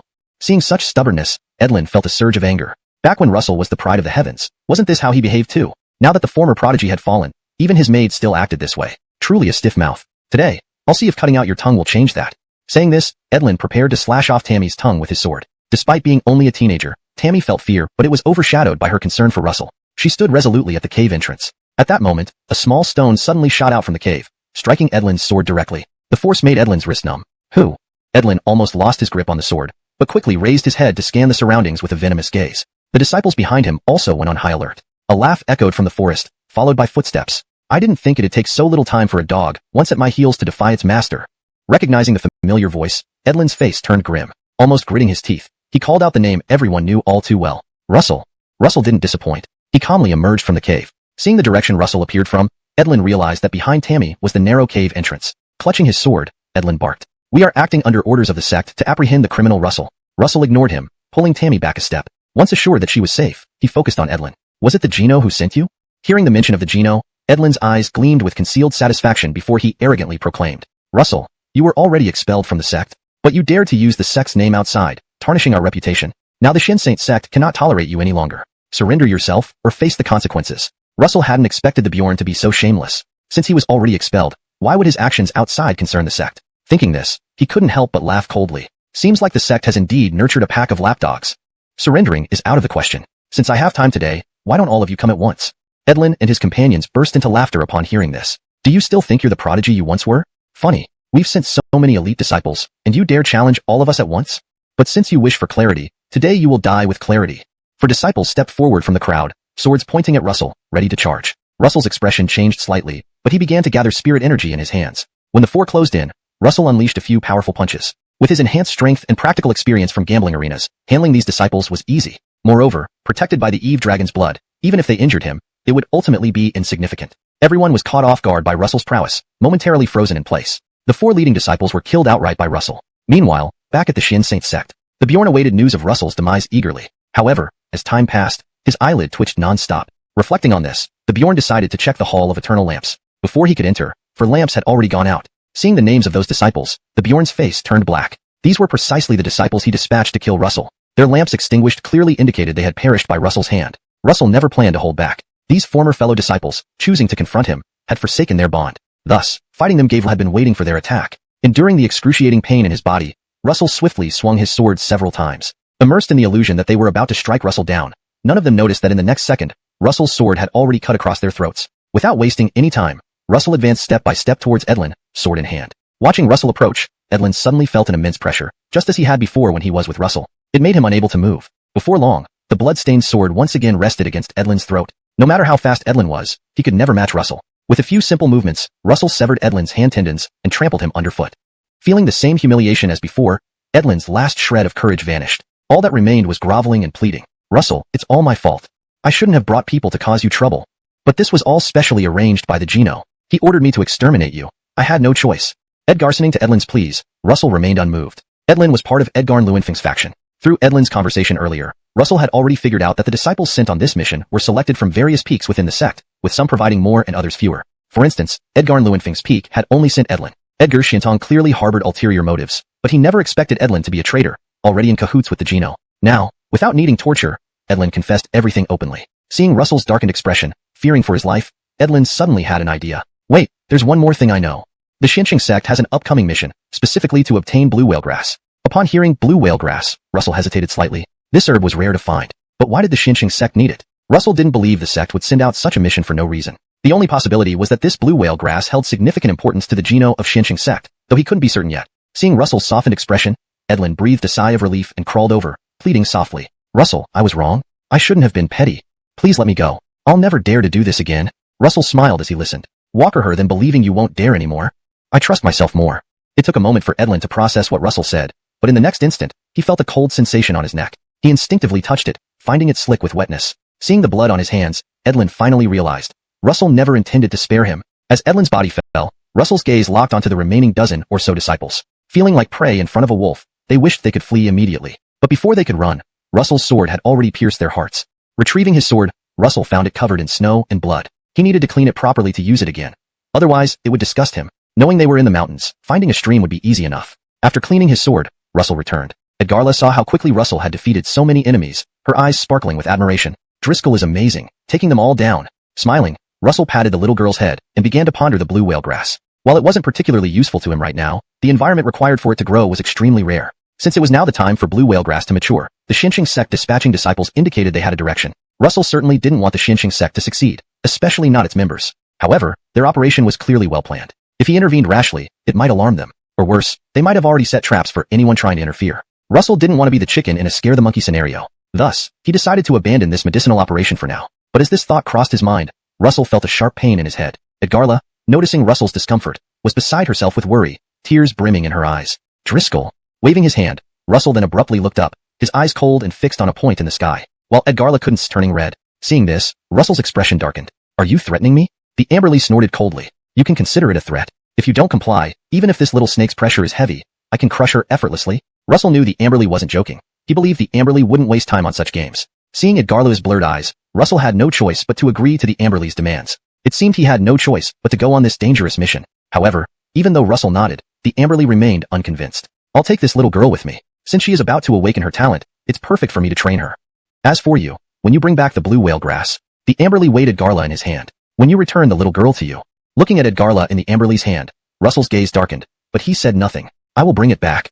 Edgarla had already heard the conversation between Russell and the Amberly. Though young, she understood that it would be extremely difficult to snatch anything from the Xinqing sect. Especially now, Russell had no means to match up against the Xinqing sect. Even last time, he had relied on the Amberly's treasures to barely fool others. Without the Amberly's help, Russell, with only Foundation Establishment realm strength, stood no chance against Golden Core or even nascent Soul Ranis. It was like chasing a pipe dream. Yet, there might still be a glimmer of hope. Russell being alone gave him the advantage of exploiting gaps in their defenses. The Amberly was indeed a man of his word. He had just finished bargaining with Russell and then left with Edgarla. Entrusting Edgarla to the Amberly, Russell felt somewhat uneasy. Keeping Edgarla with him all the time would have been too conspicuous. On second thought, leaving Edgarla with the Amberly might actually be the safest option. Having resolved this, Russell put aside his melancholy thoughts and focused on improving his cultivation level. After fighting Edlin and others, Russell felt his endurance had improved, though he wasn't sure by how much. Russell couldn't help but cough slightly. This time, going for the blue whale grass, are you really not coming with me? In the quiet forest, only Russell's voice echoed. Just as he thought the Amberly had taken Edgarla back to Myriad Demons Mountain, the Amberly's voice returned. If you give me a reasonable reason, I'm not entirely unwilling to help. The blue whale grass was quite useful to the Amberly, but obtaining it wasn't easy, hence his particular interest and willingness to break his usual habits. Russell replied plainly, blue whale grass, being a celestial treasure, surely has guardian beasts protecting it. But we could wait until the Xinqing sect deals with these guardians before making our move. The Amberly didn't care about how they obtained the blue whale grass, only whether it would end up in his hands. Knowing this, Russell didn't press further. As Edlin mentioned, the Xinqing sect did send many disciples to find the blue whale grass, including Ranis. Russell scanned the dispatch team briefly. There were already 2 Ranis present. The disciples were divided into 2 groups for better coverage. Russell chose one group and tracked them skillfully through the forest, ensuring he remained undetected. As he expected, someone in the Xinqing sect knew where the blue whale grass was located, making it easier for the disciples to locate it. Thus, Russell waited outside, ready to exploit any conflict between the Xinqing sect and the guardian beasts. He planned to let them battle it out while he reaped the benefits. Unlike Russell, the Xinqing sect members weren't so cautious. Upon seeing the blue whale grass growing on a cliff, they were momentarily breathless. That's the blue whale grass? The blue whale grass wasn't blue but green. Russell watched from a distance without rushing forward. Instead, the Xinqing sect members ran toward the cliff eagerly. Unbeknownst to them, a pair of black eyes watched them closely. The eyes showed anger as they saw the disciples approaching. Hidden nearby, Russell couldn't help but feel relieved that he only followed from afar. Otherwise, today he might have become either the prey or the predator, a fate yet undecided. Chapter 30. The Fisherman's Advantage. Russell crouched in the grass, silently counting down. 3, 2, 1. The forest erupted with roars. A guardian beast then dashed furiously towards the Xinqiang sect disciples. At first, the disciples struggled to fend off the attack, but soon they began to handle the situation more skillfully. The guardian beast started to show signs of retreat. This was exactly what Russell had been waiting for. Observing their fierce battle, he promptly flew up the cliff. At this moment, nobody paid attention to him, unaware that someone had readied himself to reap the benefits of their conflict. Harvesting the blue whale grass turned out to be rather simple. After picking it, Russell prepared to place the blue whale grass into a box he had ready. However, just as he was about to leave, someone shouted loudly, "Someone is trying to steal." He secretly picked the blue whale grass. Their cries drew the full attention of the guardian beast and several Ranis from the Xinqiang sect. If only elite disciples were present, Russell wouldn't have been overly worried. But now, with 2 Ranis at the Yuanying realm, escaping from them would be impossible. Thinking this, Russell hastily called for help. "Great Amberly, if you don't come out now, I will be swallowed alive. At that point, your blue whale grass will be gone, not even leaving scraps." The Amberly glared at Russell with disdain, weighing the situation before deciding to deal with the Ranis first. Although both were at the same realm, the Amberly's range of attack far surpassed theirs. As the 2 Ranis launched a simultaneous attack, the Amberly swiftly dodged and grabbed a jar of wine from the table, using it to strike the Ranis' heads. Caught off guard, the 2 Ranis were stunned. By the time they looked around for Russell, he was already long gone. Having reached this point, the 2 Ranis knew very well that Russell had taken advantage of the chaos to steal the valuable blue crystal grass and escape. Thinking of this now made them feel deeply enraged. On the other side, the Amberly's overwhelming attack left the 2 Ranis powerless. Soon enough, they were slapped away by the Amberly and died on the spot. These days, the leader of Xinqiang sect almost resided permanently in the palace where the ever-bright lamps hung. Unthinkably, during these few days, one after another of these lamps, which symbolized Xinqiang sect disciples' life forces, extinguished. Reviewing each lamp, the Clifford realized most of his dispatched disciples perished at the hands of Russell. However, soon an unusual event occurred. What? How did the ever-bright lamps of 2 Ranis also go out? Confusion spread across the Clifford's face. They had sent out 2 teams and numerous branches for training, one of which was to kill Russell, while the others went to collect blue whale grass. Now, almost all members of both parties, the Imperial Haze seeks an audience. Hearing the name, the Clifford stiffened. However, he soon composed himself and calmly followed Wilma out. In a refined private room, the Imperial Haze was savoring tea. Upon seeing the Clifford enter, he put down his teacup but remained seated. "Master, how is the search for blue whale grass progressing?" The Clifford felt his heart tighten. Yet, after deliberation, he truthfully admitted, "My prince, it's not that I'm unwilling to look for blue whale grass for you, but someone interfered during our search, seizing the blue whale grass amidst the chaos." The Haze became visibly agitated. Who dares to snatch my property like this?" He slammed his fist onto the nearby coffee table, shattering it, showcasing his deep anger. More importantly, he continued with feigned calmness. "I've sent people to investigate. It turns out that Russell stole the blue whale grass. These days, Russell has been doing well in Qingshi City. Who knows if he has developed any new habits?" Upon hearing Russell's name, the Haze's pupils constricted, then a sinister smile emerged. "Russell, I order you to issue a warrant for his arrest immediately." The mention of the warrant caused the Clifford's back to tense up. A warrant cannot be issued lightly. Once it goes out, there can be no turning back. It means a relent around him dissipated, and his expression softened. Seeing this change, Bard gathered the courage to continue. "Because of my previous friendship with Russell, I seem to have lost my usefulness within the Xinqiang sect since he left. So, could you give me an opportunity to prove my worth?" Bard's eyes were filled with anticipation, his breathing slightly rapid due to nervousness as he awaited the Clifford's response. He wasn't here without an ulterior motive. He knew that in 1 month, the nearby Ziwei secret realm near Xinqiang sect would open. The Ziwei secret realm was rich with rare treasures, and many who entered it obtained exceptional items, thus advancing to the forefront of cultivators. Naturally, he wanted such an opportunity, but first, he needed the Clifford's approval so that he could enter the Ziwei secret realm 1 month later. The Clifford scrutinized Bard without speaking, causing him great anxiety. "So, your meaning is to help me solve some troubles?" "I am at your command, Clifford." This question brightened Bard's eyes, and he immediately bowed his head in response. The Clifford was very pleased, his fingers tapping inside his sleeve. "In that case, I will reward you with this Ice Soul treasure sword from my collection." He casually took out a weapon from his storage bag and threw it to Bard, who immediately grasped the Ice Soul treasure sword. The sword felt cool to the touch, and Bard's eyes lit up as he knew it was indeed a fine item. "I know you seem to be Russell's follower before. Now, I need you to kill Russell.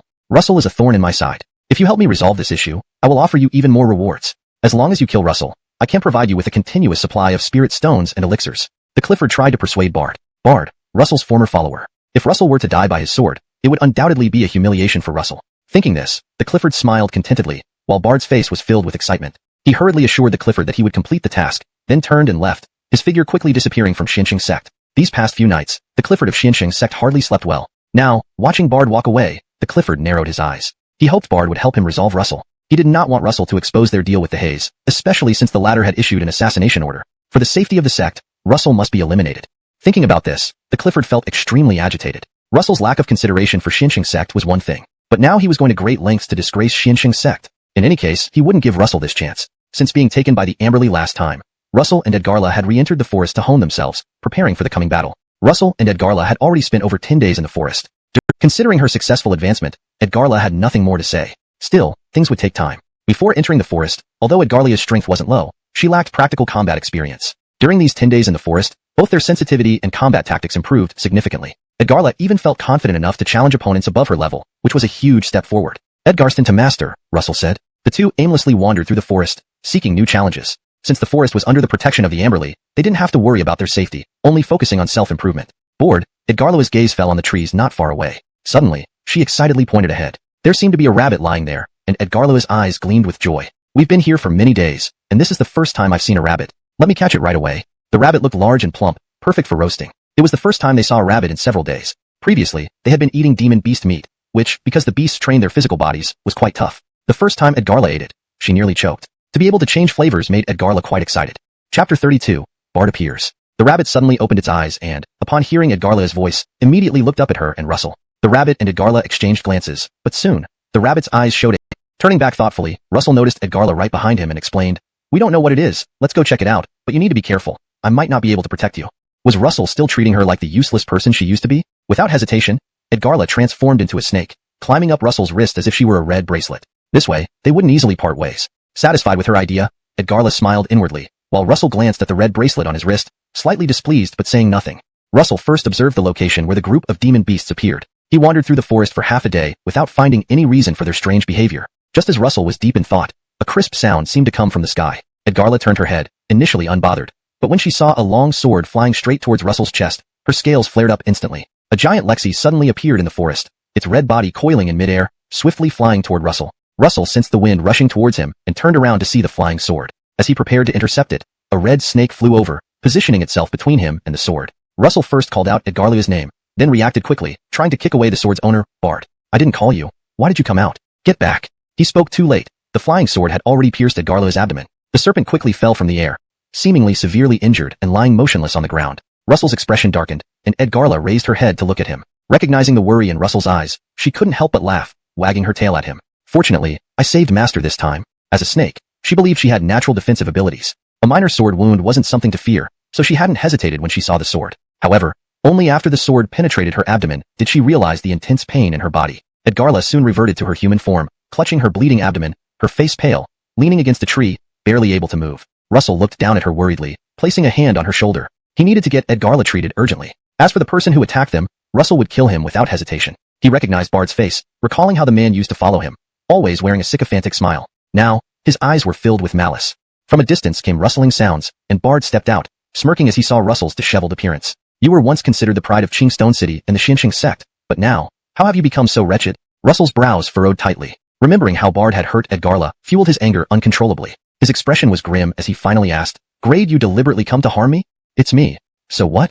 Bard replied, glancing at Edgarla dismissively. "Just moments ago, I was about to strike you, but she interrupted me. Otherwise, you'd already be my sword's victim." He wore a regretful look on his face. If Russell had really been killed by him, he'd be a hero of the Xinqiang sect. How could the Clifford not reward him or take him to the purple microcosm realm? Seeing Russell's furious face, Bard laughed mockingly. "Planning to cause trouble for me?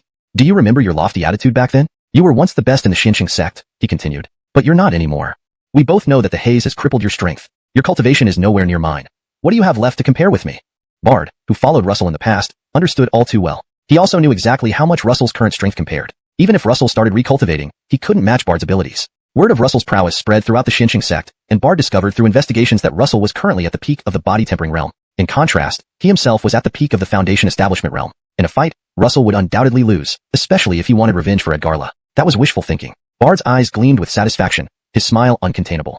Russell gritted his teeth, while Edgarla struggled to grab Russell's sleeve, urging him to escape. She could sense the immense pressure Bard exerted. Edgarla feared Russell would become the next victim under Bard's blade. Russell had worked hard to improve his strength and reach this point. If he were to be killed by this person, wouldn't all their efforts be in vain? Chapter 33. The news of the Purple Star's secret realm. Facing Bard's aggressive pressure, Russell did not retreat but stepped forward. He raised his chin and looked at Bard. "Do you think I have no way to deal with you? Why don't we have a little contest then?" He stared intently at Bard, who took a step back cautiously after seeing the smile on Russell's face. "What trick are you playing this time? There's only the three of us in this forest. What can you do to me?" Yeah, there's not much I can do to you. So what are you afraid of? Russell seemed to have given up, yet Bard's heart raced wildly as he stared at him. Among all the disciples in Xiansheng sect, he was closest to Russell. As Russell's subordinate, he knew Russell's usual behavior well. Whenever Russell smiled and appeared serious, it meant he was truly angry. At this moment, looking at Russell like a close friend, Bard felt a hint of murderous intent from him. This feeling made his legs tremble uncontrollably. But soon, he came to his senses, realizing he shouldn't take Russell seriously. With your current abilities, you shouldn't be able to match me, let alone save her. Unless we come to an agreement. You let me kill you, and I'll take your body back to see Bjorn. I will find a way to save her. Bringing her back alive will be a good deed you've done before you die. How about that? Bard waited for Russell's response, while Tammy's eyes turned slit-like upon hearing his words. She feared Russell might actually consider Bard's proposal. You're talking nonsense. I will make sure you pay for this. Wait and see. She clenched her teeth, cursing Bard, turning to warn Russell not to heed others' suggestions. Unfortunately, neither paid her any attention. Bard stared at Russell intently, awaiting his decision. Suddenly, Russell sneered coldly. On what grounds do you think you can defeat me? Why should I even have to choose? Let's see if you can defeat me first, loser. Seeing Russell's unyielding demeanor, Bard gritted his teeth and drew his sword, attacking Russell directly. They fought fiercely in the woods. Initially, Bard seemed to gain the upper hand, but over time, the situation changed. Bard was extremely unfamiliar with the forest, often tripping over branches. This greatly affected his battle against Russell. Russell, however, had spent several days in the woods and knew the area well. Soon enough, Bard suffered heavy injuries, clutching his chest in disbelief as he looked at Russell. How is this possible? Though his cultivation level was higher than Russell's, how could he be beaten so badly? Was this reasonable? Seeing his reaction, Russell's eyes turned icy. He no longer needed to keep Bard alive. Sensing the danger, Bard's eyes widened in terror, suddenly feeling at a loss. Recalling Tammy's presence, he turned to search for her position, intending to use her to make Russell capitulate. However, during their fight, Russell had already secured Tammy in a safe place. Observing the scene, Tammy was worried, but also noticed the bleeding from her abdomen had stopped. Wrinkling her brow, she felt her arm itch as snake scales emerged. Unable to control herself, she rubbed her arm against a nearby tree, which promptly fell down. Stunned by the sight, she realized how powerful she had become. Watching the struggle between Russell and Bard, Tammy felt compelled to help Russell. That little girl must be a burden to you, right? You're risking everything just to protect her, but I won't let things go as you wish. Russell remained calm, completely unaffected by Bard's taunts. Tammy was anxious, fearing Russell would lose his composure, and that Bard might find a way to defeat him. Trying to cover her body with snake scales, she succeeded and couldn't hide her joy. Unaware of Tammy's transformation, Bard continued bickering. Seeing Tammy slowly rising, Russell's lips curved into a slight smile. He had been concerned about Tammy getting hurt, but now realized he had underestimated her. As a Carmelution Xianmeng, 9-heaven mystic python, how could a flying sword injure her? Feeling reassured, Russell saw Bard's unease, unsure of his next move. Don't you seem unconcerned about this girl?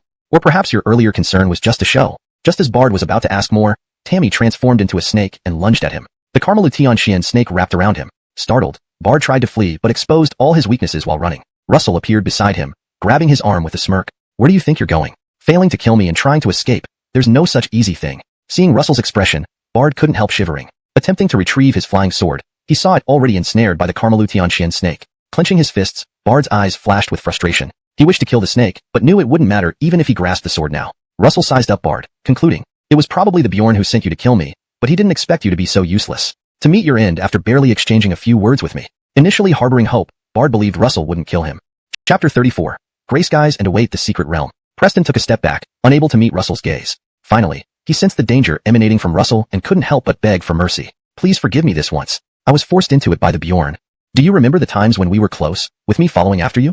Russell had no intention of further conversation, his eyes coldly fixed on the man before him. Ultimately, his fingers gripped the man's throat. Bard's voice cut off abruptly, his body trembling as he saw Russell's action. Realizing that Russell was serious, he prayed and pleaded for mercy, hoping Russell would let him go. Russell, watching his pitiful state, suddenly spoke. "Do you think I can just forgive you for trying to assassinate me? Why don't you offer something in exchange?"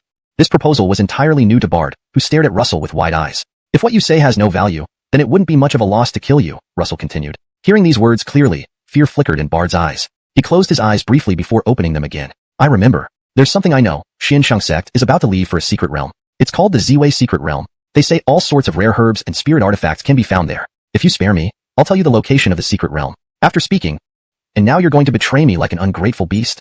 At least you recognize that you're the beast. Since you came here to kill me, I need some closure. Otherwise, what kind of reaction will your Bjorn have when you return empty-handed?"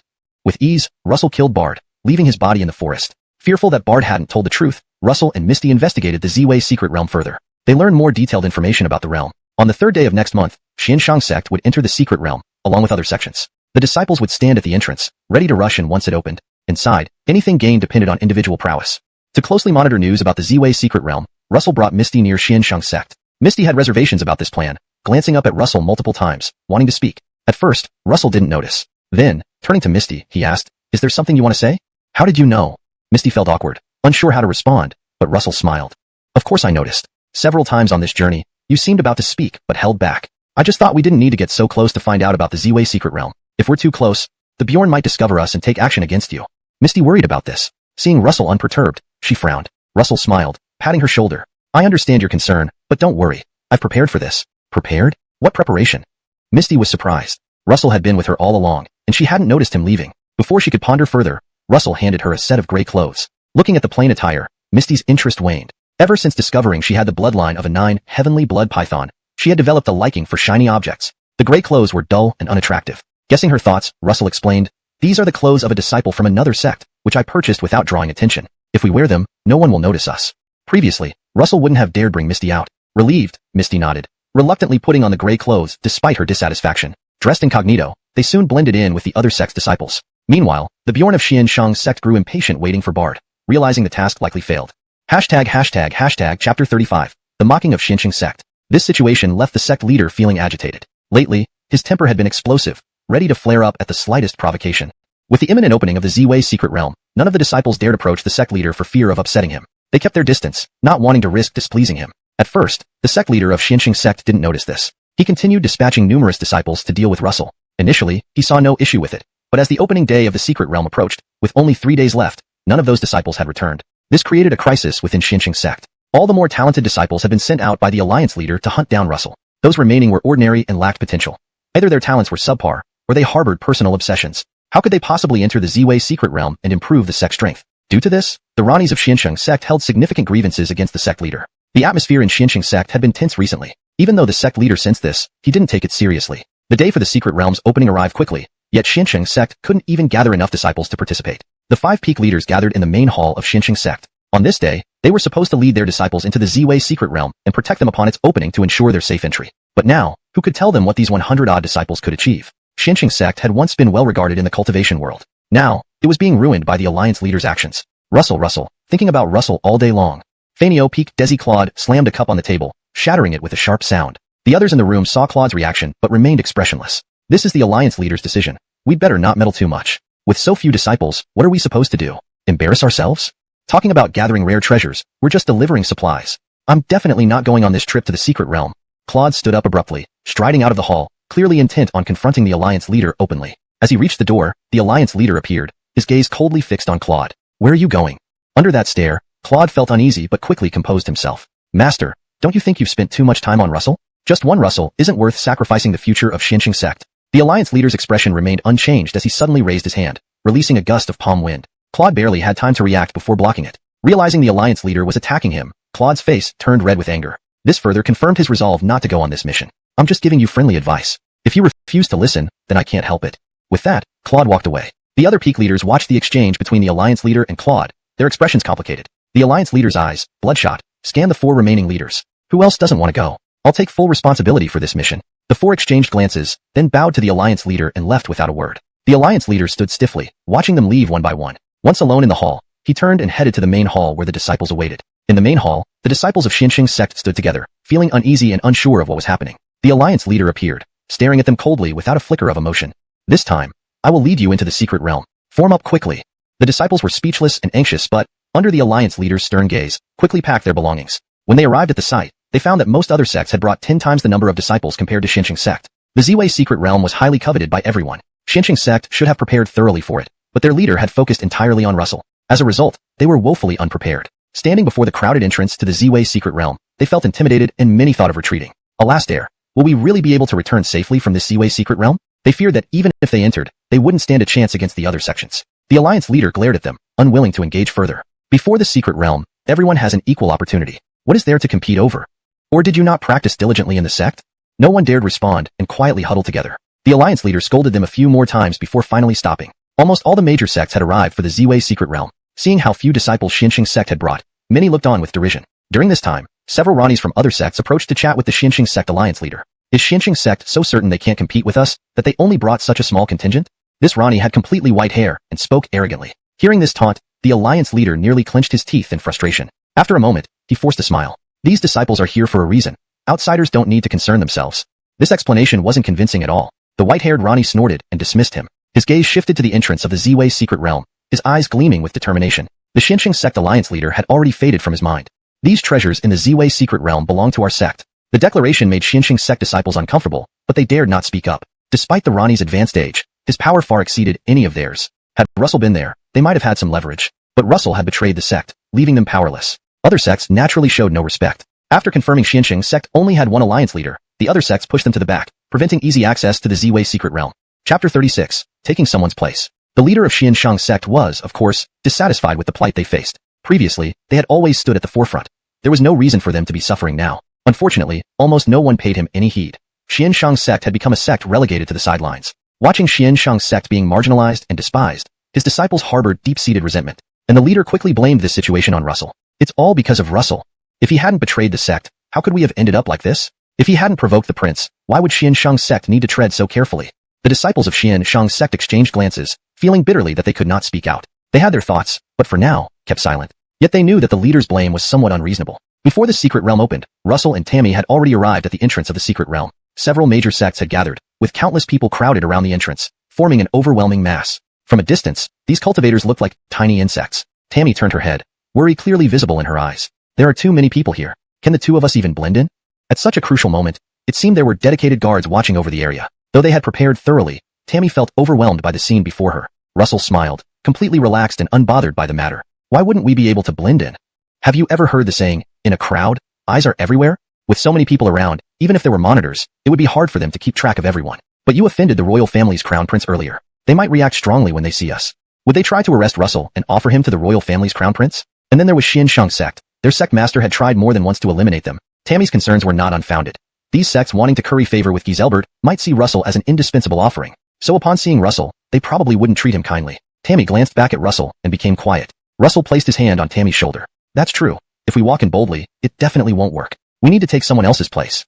Russell said it casually, causing Tammy's eyes to widen. How are we supposed to take someone else's place? Was observing the surroundings beforehand a waste of time? In this environment, they shouldn't act rashly. Russell, however, wasn't bothered by this. He walked straight to a group of people. This group didn't pay much attention to Russell, only staring intently at the entrance of the secret realm, strategizing on how to enter swiftly. A quicker entry meant more opportunities. Russell boldly approached one of them and patted him on the shoulder. Preston had been fully engrossed in observing the secret realm. Seeing someone beside him, he turned his head. Upon recognizing a stranger, he couldn't help but angrily berate Russell, thinking he had disrupted him. What do you want? If it's nothing important, go away. The Cole has been preparing for years just for today. Do you think you can delay me? His eyes blazed with anger, yet Russell wasn't intimidated. Russell pointed to the side. I wanted to say, the position you're standing in is wrong. If you stand here, you might never reach the secret realm in 100 years. Do you still hope for an opportunity? Stop dreaming. You'd be better off lying down for a nap. Daydreaming will get you there faster. Isn't that Xianxing sect over there? Noticing Russell's gesture, the man turned his head and saw Russell pointing to Xianxing sect, mocking sarcastically. That place? Why should I compete for it? To unnecessarily bring bad luck upon myself. Before, Xianxing sect was considered a top sect. With Russell's influence, you could stand at the peak. But now that Russell has been expelled, it's surprising your sect master brought only so few people? Is it that only a handful of you qualified to come out? Seems like your sect has declined considerably. He spoke loudly, attracting the attention of some who heard him clearly. It was not up to outsiders to criticize Xianxing sect. Hearing the insults, the disciples naturally felt this couldn't be left unchecked. So they glared furiously at him. What did you mean by that? Haha, although Xianxing sect's disciples may not be impressive, they're far better than those from your sect. If you don't believe me, let's settle this right now. They aggressively sought to confront the person who had insulted them. Originally upset, they were now enraged by his remarks. As for the man, he usually liked to make snide comments. Seeing the reaction of the Xianxing sect members, he suddenly felt a chill run through his body, finally realizing the gravity of the situation. Attempting to shrink into insignificance, it was too late. The disciples weren't about to let him off easily. They dragged him to a corner. Naturally, the leader of Xianxing sect noticed the commotion, but thinking of what that man had said, he gave a cold humph, closed his eyes, and ignored it. Meddlers ought to be taught a lesson. In the corner, the man who had uttered those insults wore a bitter expression, facing the Xianxing sect disciples. One disciple rolled up his sleeves and beat the man ruthlessly. So scram? After finishing his words arrogantly, Russell threw a punch directly towards his neck. The Xianxing sect disciple, who had just spewed out a string of curses, immediately changed his expression. Unfortunately for him, it was far too late by the time he reacted. Just as he was about to counterattack, Russell struck and caused him to collapse, passing out instantly. Watching this happen, Tammy jumped in fright and quickly glanced around. She helped Russell drag the unconscious man to a secluded area. They squatted down in the corner, with Tammy peeping outside and confirming there was nobody else nearby, finally breathing a sigh of relief. Russell swiftly swapped clothes with the man. So that's what you meant by your method. I thought it would be something else. Yet, this method wasn't bad. At least it wouldn't attract any attention. Do you think others won't notice us staying here? No, don't worry. I checked earlier. Besides, taking a spot reserved for a Xianshang sect disciple isn't really making them suffer. After all, they probably wouldn't achieve anything once inside. Russell now had a new identity, but Tammy still seemed uncertain. After some thought, Russell instructed Tammy to transform into her snake form, shrink, and wrap herself around his wrist. This way, they could sneak past inspection and enter the mystic realm together.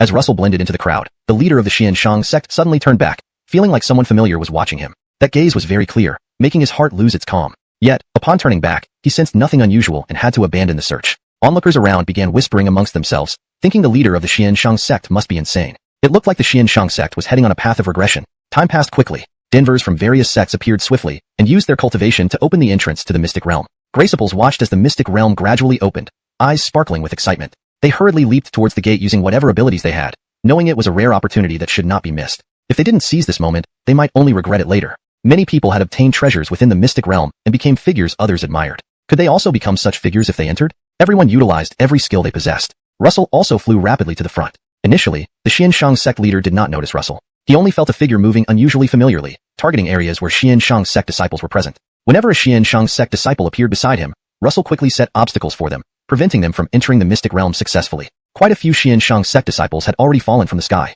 Despite being from the same sect, this figure was hindering his own sect members. Seeing the scene unfold, the Xianshang sect leader's eyes widened in rage, his voice filled with fury. Russell, stop right there. It had to be Russell. His skills were unmistakable. How could he possibly mistake anyone else for him? Upon hearing this, Russell paid it no heed, chuckling as he continued flying into the mystic realm with Tammy. Hearing the Xianshang sect leader's voice, Tammy shuddered and looked back, clearly seeing the dark, furious expression on the leader's face. Tammy couldn't help clenching her fist. He looks quite angry.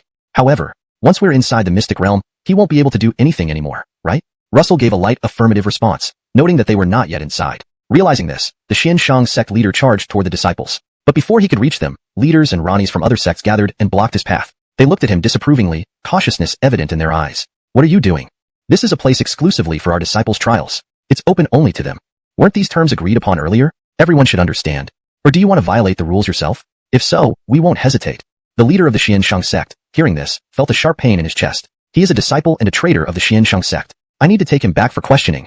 Revealing Russell's identity, he hoped for a way through. Sadly, after saying this, everyone around laughed, paying no serious heed to his words, with some even sneering. You sure know how to talk. Claiming your own disciple attacked other Xianshang sect disciples? To help your disciples, you can even lie outright like this. If that's the case, I'll say I need to help and enter the purple microcosm realm now. Great plan. But do you think we believe you? The sect master clenched his teeth in anger, but knew he couldn't argue with all the Ronnies present. Abandoning his pursuit of Russell, he turned away, understanding that none of these leaders or Ronnies would agree to let him in without proper reason. The Xianshang sect leader felt the gazes of surrounding people. They always seemed to have grievances against him. But it didn't matter.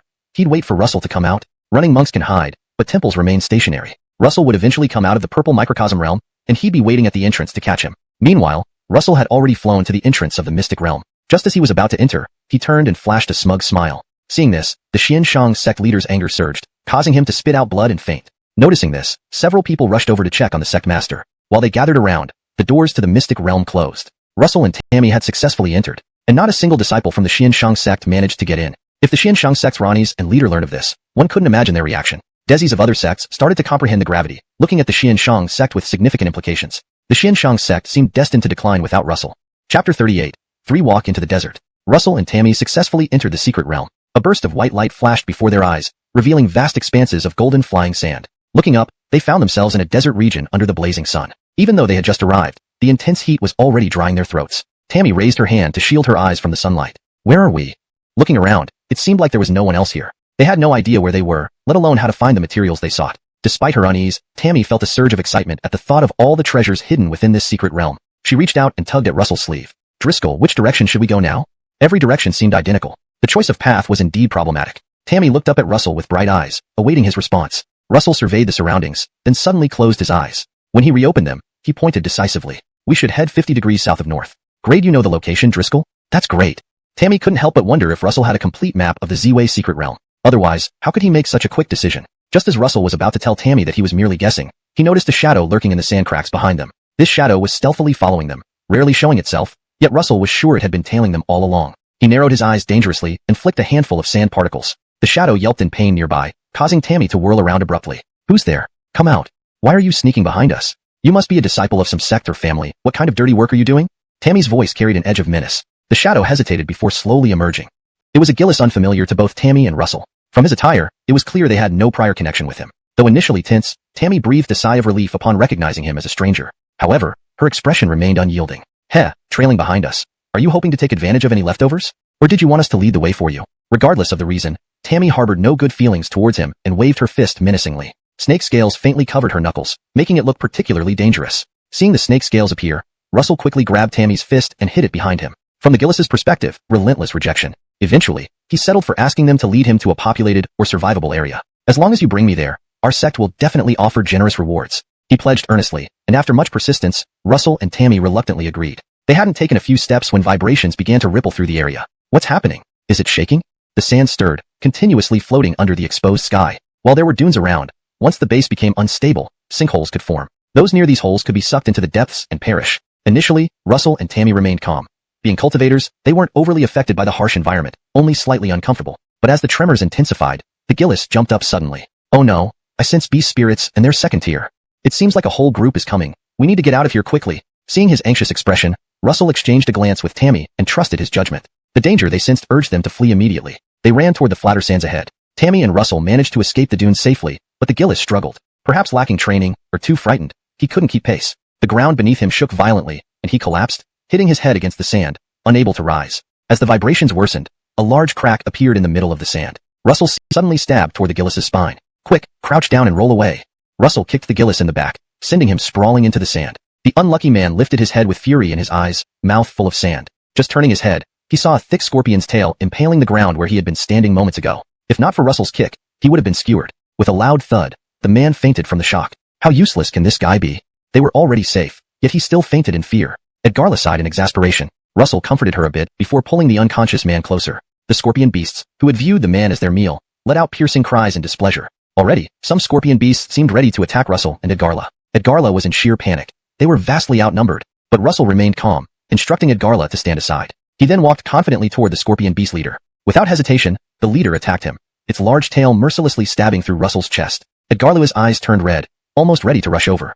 Yet Russell stood unharmed. As vitality began to drain from his body, the primordial dragon blood surged within him. Purity filled his body, giving him an inexhaustible amount of strength. The suppressing power of the primordial dragon blood against the beasts was tremendous. Russell barely moved, only sustaining a minor injury before the scorpion beast leader retreated, seemingly terrified. The other beasts fell to the ground, unable to resist the primordial dragon blood coursing through Russell. Tears welled up in Edgarla's eyes, only to see Russell coolly adjusting his clothes. Seeing Edgarla's distraught expression, Russell chuckled. Why cry when there's nothing to worry about? I'm fine. The primordial dragon blood heals my internal wounds. Perhaps it was his imagination, but after healing his wounds, Russell felt his skin become noticeably tougher. For now, it wasn't noticeable, so he'd wait to experiment later. Dozens of the fallen beasts lay motionless on the ground. Russell didn't miss this opportunity. He extracted their venomous spines and core crystals. All these cores were fed to Edgarla, who swallowed them with resentment, especially Yusef Beast's core. As she chewed it, the sound of crunching filled the air. After eating the cores, Edgarla noticed she could now stand on the sand without difficulty. Sharing this revelation with Russell, he also consumed a core. They sat cross-legged, channeling spiritual energy. Meanwhile, the Gillis stirred awake. He glanced over, seeing Russell and Edgarla. Noticing their silence, he hurriedly approached and shook Russell. Brother Edgarn, are you okay? Brother Edgarn? A scorpion tail swiftly flicked towards him, making him shiver. Turning his head, he saw Edgarla glaring fiercely. Don't touch our coal. Himph, quite a fierce little girl, aren't you? The Gillis, finding it strange, examined Edgarla from top to bottom. She rolled her eyes at him. When Russell woke up, the Gillis had mostly recovered. He recounted how Edgarla had been hostile, intending to complain to Russell. Edgarla looked worried, fearing Russell's disapproval. However, upon hearing the complaint, Russell patted Edgarla's head, praising her actions. Edgarla did great. You shouldn't trust strangers. If I'm not around in the future, handle things like this too, understand? Edgarla nodded quickly while the Gillis covered his head in frustration. Indeed, it was his own fault. They were a team. What business did he have interfering? I'm Franklin. Grain't expect the first companion I'd meet in Z-Way's secret realm to be you two. Russell paused, surprised that Franklin naturally accepted their hostility and blamed no one. His attitude towards Franklin shifted slightly. By now, Russell and Edgarla had prepared themselves, carrying several scorpion beast stingers in their packs. Franklin watched enviously, but only gained more dissatisfaction from Edgarla. Russell chose another route, and Edgarla followed quietly. They walked for the rest of the afternoon. By nightfall, they were still in the barren desert. Franklin slumped down, exhausted. Earlier, he had maintained a dapper appearance. After enduring a day's hardship, he realized surviving was more important than looks. He spread his legs wide, sitting on the ground. Reflecting on the day, he had obediently followed Russell, assuming Edgar knew the way out. Now, he had doubts. Franklin, do you really know how to get out of this desert? I wouldn't know how, Russell replied. Franklin was shocked. What do you mean you don't know the way? Then why did you keep leading us forward? Darkness clouded Franklin's mind as he couldn't help but berate Russell. Chapter 40. Kill that sand python. He had been deceived by Russell. His calm expression made him believe they were at least confident about the next route. I never said I knew the way. Seeing Franklin's dissatisfaction, Russell raised an eyebrow in rebuttal. The noisy Franklin suddenly quieted down, recalling Russell's previous words, and fell silent for a moment. Russell indeed hadn't mentioned he knew the route. So you were just walking randomly? What do we do next then? Russell's casual attitude was completely unaffected by Franklin's breakdown. We can just wander around. The Z-Way secret realm is so vast that it's impossible for us to explore every place. Being here is our own fortune. What we encounter next is also our own choice. Russell maintained a mysterious demeanor. Hearing these words amid his breakdown, Franklin slowly lifted his head and gradually became convinced by Russell. You're right. Why didn't I think of this earlier? No problem. I believe one day we will find our way out. Seeing it was getting dark, Russell and the others found a shady spot on a sand dune. They also dug several sand pits to ensure they wouldn't lose body heat during the night and freeze to death. Though they were cultivators, anything could happen in the Z-Way secret realm. It was better to be safe than sorry. During this process, Franklin looked around curiously, seemingly observing these strange objects for the first time. Once Russell finished digging the pits, Franklin eagerly lay down inside one, sighing contentedly. Really nice. Sleeping here is great. Brother Edgarn, you're really smart. How did I never think of this before?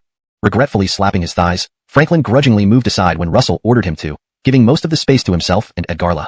Franklin endured this without complaint. Sitting together, as Franklin looked up at the stars, he suddenly spoke. Before, I was always in a hurry with cultivation. I never thought I would have such a leisurely night in the secret realm. Before entering the secret realm, his seniors had repeatedly emphasized what he should do once inside, such as frantically searching for resources and storing them in storage bags, or perhaps seeking out rare treasures within the secret realm, although finding them was extremely rare. If he did, it could result in their sect producing an unmatched genius. Franklin felt reassured before entering the secret realm, yet now he couldn't help but feel reflective as he enjoyed this unexpected relaxation. Still reminiscing, he heard two steady breathing sounds beside him. Franklin snapped back to reality and turned to see Russell and Edgarla already asleep. Oh come on. You two are being unreasonable?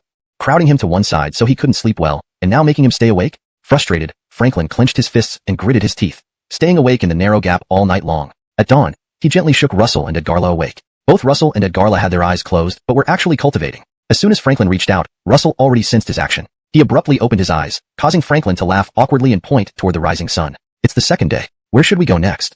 Influenced by Russell, Franklin began to let things be. Initially, he cared about whether their route was correct. Now, with the choice paralysis, having Russell make random decisions seemed fine. Soon enough, the three of them arrived at the end of the desert. Seeing the forest ahead, Franklin couldn't contain his excitement, trembling hands raised high.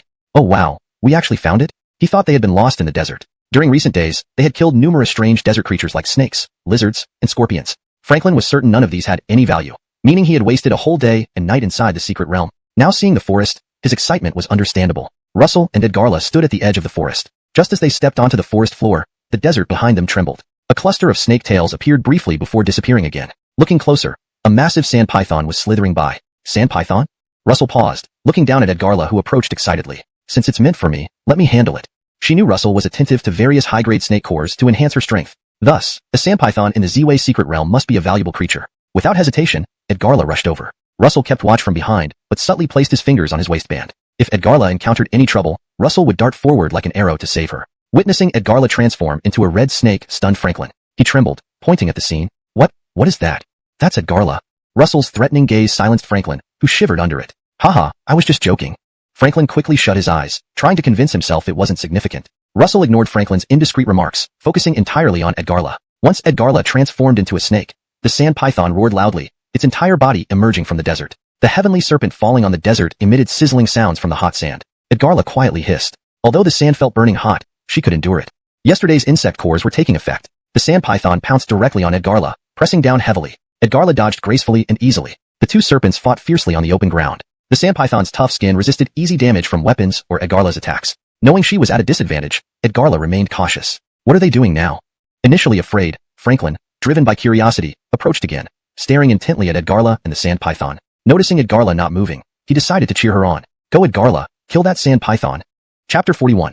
Extracting the sand python's inner pearl. Ugly as hell, yet it still dares to appear in front of others. Is it here to hurt people's eyes? Who gave it the courage? The sand python seemed to understand what Franklin was saying. In the midst of its struggle with Tammy, it suddenly turned its head and stared at Franklin, its eyes filled with murderous intent. Tammy's entanglement temporarily prevented it from paying attention to Franklin. Franklin was startled by the sudden aggressive stare and quickly retreated. Good grief, nearly scared me to death. Franklin patted his chest and noticed Russell's gaze, giving him an awkward smile. Russell paid little heed to Franklin. He kept his focus on Tammy, his body taut with readiness. If Tammy fell into a disadvantage against the sand python, Russell would not hesitate to assist her. The sand python had tough, thick skin, making it difficult for Tammy to gain any advantage. Moreover, their battle was in the desert where the sand python could always burrow into the sand to hide or attack Tammy unexpectedly when she was off guard. This put Tammy at a disadvantage. Franklin poked Russell's arm with his finger. Shouldn't we go help her?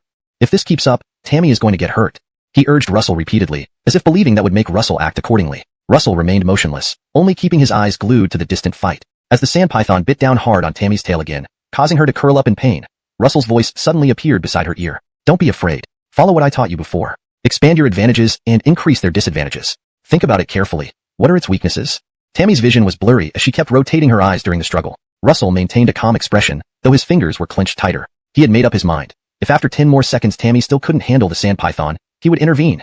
In the middle of battling the sand python, the 9-heaven snake suddenly shifted slightly away in the heat of the fight. The sand python, fully focused on the fight, did not notice its surroundings. Note, Shen Sura should be consistently translated as Shen Snake, or properly as Mystic Snake. If Shen Snake was used earlier in the text, it should be maintained for consistency. However, if this is the first mention and you want a more natural English term, Mystic Snake would be preferable. Here's a refined version with natural English phrasing. In the midst of the battle with the sand python, the 9-heaven Mystic Snake suddenly shifted slightly to the side. The sand python, fully engrossed in the fight, failed to notice the change in its surroundings. Tammy's eyes suddenly lit up. Right, Russell had mentioned this before. Why hadn't she thought of it? Her previous worries vanished instantly as Russell truly calmed her. Franklin stood aside, grinding his teeth as he looked at Tammy being overwhelmed by the sand python and then glanced at Russell. Why do I feel like Tammy is moving closer to us? He was certain his feeling was right. Just moments ago, Tammy and the sand python were still struggling in the desert, but now they were close to the forest boundary. Russell watched the struggle without responding. Despite Franklin's repeated questioning, Russell only gestured for silence. Just as Russell was deliberating, the 9-heaven snake was slammed heavily to the ground.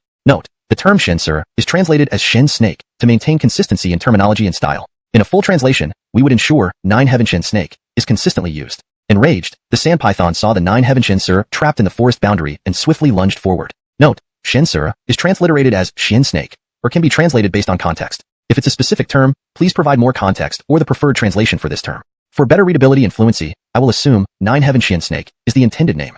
Enraged, the sand python saw the 9-heaven snake trapped in the forest boundary and swiftly lunged forward. Damn it, he's going to kill that little red snake. Franklin screamed, but Russell grabbed him by the collar, stopping him. Russell was clearly annoyed by Franklin's chattering. This is a critical moment for Tammy. Don't interrupt her. What critical moment? Grant you see Tammy is about to lose. Before he could finish, the sand python. Can you believe this guy became so weak when encountering water?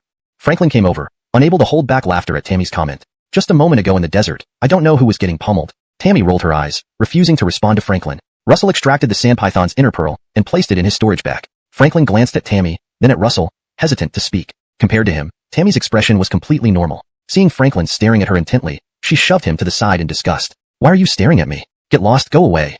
Feeling rejected, Franklin pursed his lips. He had initially wanted to question Russell about claiming Tammy's bounty, but reconsidered due to her attitude. The three of them rested near the forest's edge for a while. Protected by the trees, they no longer suffered under the blazing sun. However, staying in the woods for too long made them feel a chill. Carry light did not penetrate, and even the wind felt icy. After packing up, Russell and Tammy were ready to leave. Franklin stared at them in wide-eyed surprise. You two are leaving already? Well rested? But I feel so cold here. He hugged himself tightly. Seeing Russell and Tammy not reacting, he pulled out some clothes from his storage bag and put them on. They continued deeper into the forest. Towering trees hid their figures almost completely. After walking for half a day, Franklin's excitement turned to dejection. When others enter secret realms, they find treasures and herbs along the way. Why haven't we found anything? His mumbling annoyed Tammy, who feared disturbing Russell. She glared at Franklin. Will you stop being so noisy? If you think following us is wrong, choose your own path. Chapter 42. Encounter with Franklin's fellow Graceables. What's he grumbling about? Tammy was furious at his doubts about Russell. However, Russell didn't show any reaction. After being scolded by Tammy, Franklin quickly calmed down and didn't dare to jump around randomly anymore. Instead, he obediently followed the two of them. The sun set quickly, plunging the forest into darkness once more. Despite encountering nothing during daylight, the forest was teeming with creatures at night. Russell, sensing the absence of sunlight, stopped walking. Franklin, who had been complaining inwardly, breathed a sigh of relief when they finally rested. Tammy surveyed the surroundings, drew a circle in an open area, and proceeded to start a fire. Franklin ran excitedly towards the bonfire. Great. Finally, we can rest. Finally, he could warm up. The last few hours hadn't frozen him to death yet. Annoyed by Franklin's fussiness, Tammy transformed into a snake and coiled around Russell's wrist. Russell could hear her muttering under her breath. What courage. At best, you're delicate. At worst, you're a sissy. Someone like this isn't even as good as I am, and still managed to be sent into the secret realm by their sect? Tammy was full of doubt about Franklin. Russell couldn't help but chuckle inwardly at her words, but remained silent. That night, they arranged for Russell and Franklin to take turns keeping watch. In the morning, Franklin wiped the drool from the corner of his mouth and saw Russell staring expressionlessly at him, making him smile awkwardly. Hee, didn't expect me to sleep so soundly, huh? Just as he was about to chat with Russell, a group of people approached from nearby, engrossed in some argument. Tammy revealed herself, initially finding it annoying, but then Franklin suddenly ran over with sparkling eyes. Denver brother, Glenn's sister, didn't think I'd find you guys so soon. He rushed to the group, enthusiastically chatting with them, completely forgetting about Russell and Tammy. Russell and Tammy adapted well to this turn of events. Tammy glanced at the scene. Has he finally found his companions? Relieved, she felt the air become fresh, improving her mood. Russell, observing Tammy, gently patted her hair. Meanwhile, the group had finished greeting Franklin. It seemed that Franklin held a high status in the sect.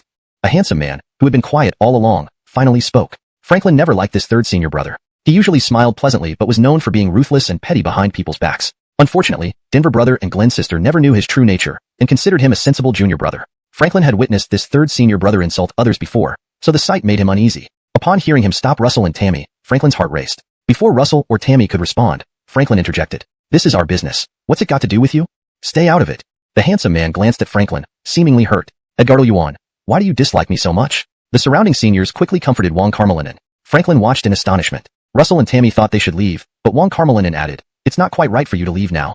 Although Franklin received your help during the journey, taking the Tier 3 demon core straight into your pocket in this secret realm might be inappropriate. Wong Carmelinen's true intentions were clear now. His gaze was fixed on Russell, knowing about the demon core from Franklin's earlier boast. Franklin intended to brag to his seniors, but ended up letting the information slip. Clearly eyeing the demon core, Wong Carmelinen now tried to pressure Russell and Tammy to leave it behind. Graintar Jr. brother contribute to capturing the sand python? The other seniors stayed silent, while Franklin looked around, realizing no one was speaking up. Unable to hold back, he yelled, nonsense. I haven't complained, but you're already acting up. And during the beast capture, I did nothing but cheer from the sidelines. You want to claim credit for catching a monster? Where's your shame? Chapter 43. Going their separate ways. Russell and Tammy were thoroughly annoyed. From Wong Carmelinen's behavior, they could roughly understand what he was thinking. However, Franklin's conduct improved the expressions on Tammy and Russell's faces a little. At the very least, it indicated that their judgment had not been off. While Franklin had been troublesome on this journey, there seemed to be nothing drastically wrong with his character. He did not covet things that didn't belong to him. It was uncertain about his fellow disciples though. Wong Carmelinen's actions clearly showed a keen interest in the demon cores. Now by openly challenging them, he likely intended to use their greater numbers to overpower them. Only Franklin foolishly kept insulting his third senior brother, failing to notice how all the other disciples remained silent after Wong Carmelinen mentioned the third stage demon core. Russell's gaze lingered on Franklin for a second, before turning coldly towards Wong Carmelinen. Do you want to forcibly take our belongings? Then you can try. Tammy stood beside Russell, not giving the man a pleasant look. Seeing this, Franklin's fellow disciples appeared slightly uncomfortable. Despite Russell and Tammy being fewer in number, they exuded a powerful presence. The group could tell that Russell was in the body refinement stage while Tammy was in the foundation establishment stage. However, they weren't entirely sure if Russell and Tammy's displayed cultivation levels were genuine or partly fake. After all, the two had cooperatively slain a sand python together. That third stage demon core is something we need, so I will not give it to you. If you have objections, you are welcome to try your luck. I'll wait for you. Russell fixed a cold stare at Wong Carmelonan and without further acknowledging his words, left with Tammy. Walking for quite some time, Tammy turned back and realized that Franklin and company had already disappeared from view, finally breathing a sigh of relief. Heavens, we've finally shaken them off. These people, aren't they shameless? We brought Franklin right to them, fulfilling our part amply. As Tammy continued complaining about Franklin and company, sudden buzzing noises came from above. Russell halted and grabbed Tammy's arm, pulling her close. Confused, Tammy couldn't comprehend Russell's intentions until he shushed her. He pointed ahead. Tilting her head, she turned and found a massive swarm of bees flying towards them. Unaware of the cause but knowing the situation was dire, what should we do? A hint of fear crossed Tammy's eyes. She had been stung by a bee before and these bees from within the purple microcosm realm might be far more formidable. Russell glanced around, then pulled Tammy along, running in a random direction. The swarm of insect beasts pursued them relentlessly. Wherever Russell and Tammy went, the swarm would quickly catch up. Panting heavily, Tammy scanned their surroundings. If they were still near the forest edge, they could escape into the desert region. But deep within the forest now, hiding places were scarce, and these insect beasts targeted them precisely. Suddenly, Russell's eyes lit up. A cave appeared ahead. It seemed like fate prepared this hideout as Russell led Tammy towards it. He also hastily gathered wild grass to cover the cave entrance. The wide leaves firmly concealed the entrance as the swarm of insect beasts circled outside. Tammy watched nervously while glancing back at Russell. Will these beast insects break through the leaves? Just as she finished speaking, the leading beast insect began to push inside. Tammy almost slapped herself for speaking too soon. Why was her mouth so loose? The swarm approached Russell and Tammy ever closer, who moved Tammy behind him. He activated his spiritual energy within, trying to temporarily endure the imminent pain. A dark mass of insect beasts swarmed over. Yet just as they reached Russell and Tammy, their movements paused suddenly before fleeing immediately. Tammy looked baffled. Why did they run? I thought we were doomed.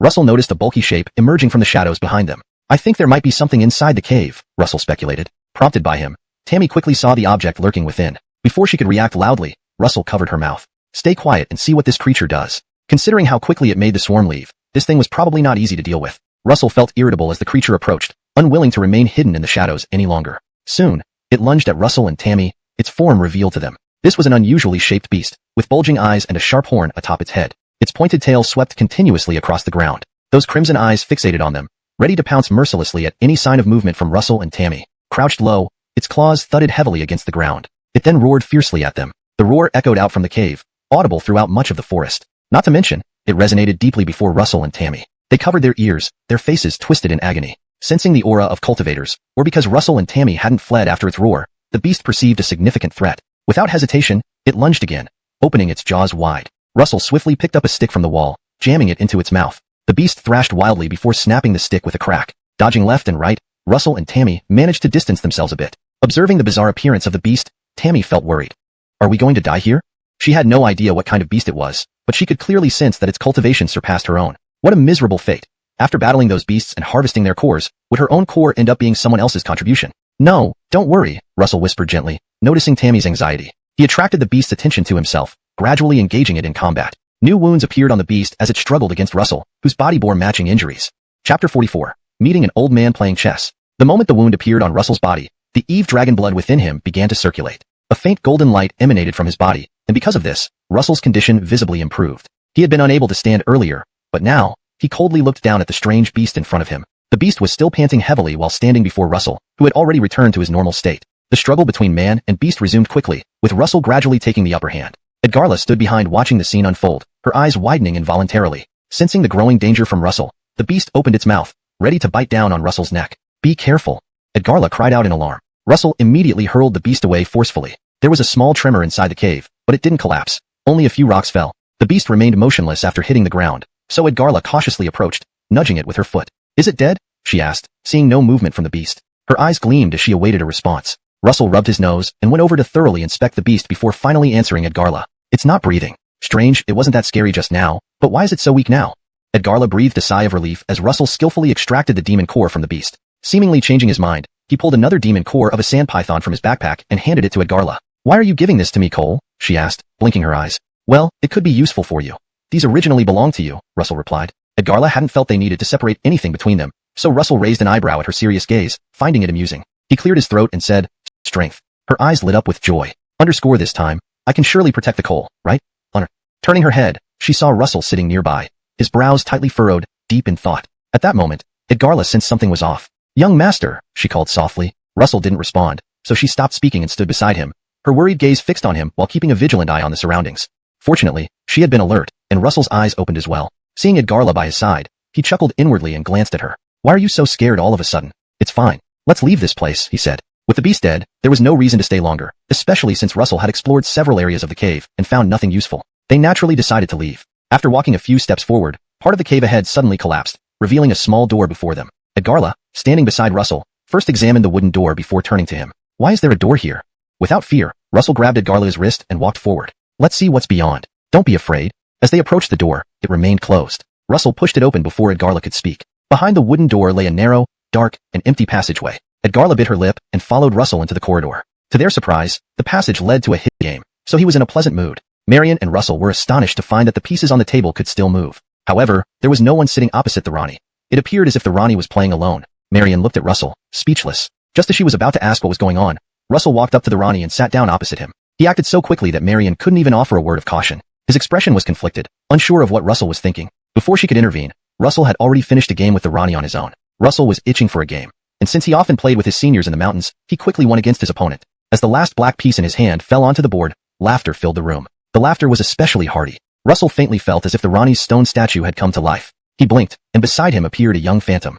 Who would have thought someone would play a game with me again? You're quite skilled. Let's play another round. After 3 games, whatever you desire, I will grant. Russell initially didn't want to stir up trouble, but the Rani's readiness to agree made it hard to refuse. After some thought, Russell simply sat there and did the same thing again. Marion watched in amazement from the side. She looked at Russell hopefully. Did this mean they would soon be able to leave? The Clark skills were committed. Russell and Marion had come here to find materials for the Kelly, but they had only heard the names of other ingredients. They had never seen what these ingredients looked like or knew their characteristics. They had no idea how to collect them. But the book given by the Rani meticulously described all this. Russell clenched his fingers, looking at Marion. Marion was excited, her eyes bright as she rushed toward Russell. We don't have to worry about finding the wrong materials next time.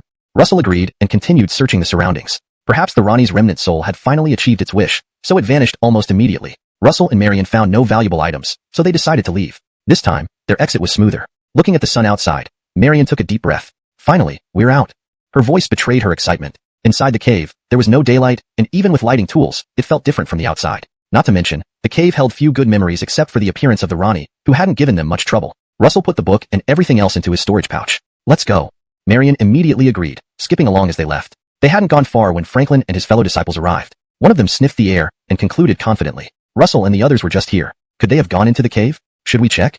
They glanced at each other, curious about what was inside the cave. Unable to resist the allure, they entered the cave with determination. Unbeknownst to them, Russell had already taken everything, leaving nothing behind. These people indeed found nothing. When they tried to leave, they discovered the cave was a maze beyond their capability. How can this be? Why wasn't Russell here? They looked at each other, baffled. Chapter 46, Murder and Plunder. Russell and Tammy hadn't walked for long when they suddenly heard a woman scream and the roar of a beast from the bottom of a cliff in the distance. Russell and Tammy exchanged glances. What was that sound? Thinking about the fear in the voice, Tammy hesitantly asked, should we go check it out?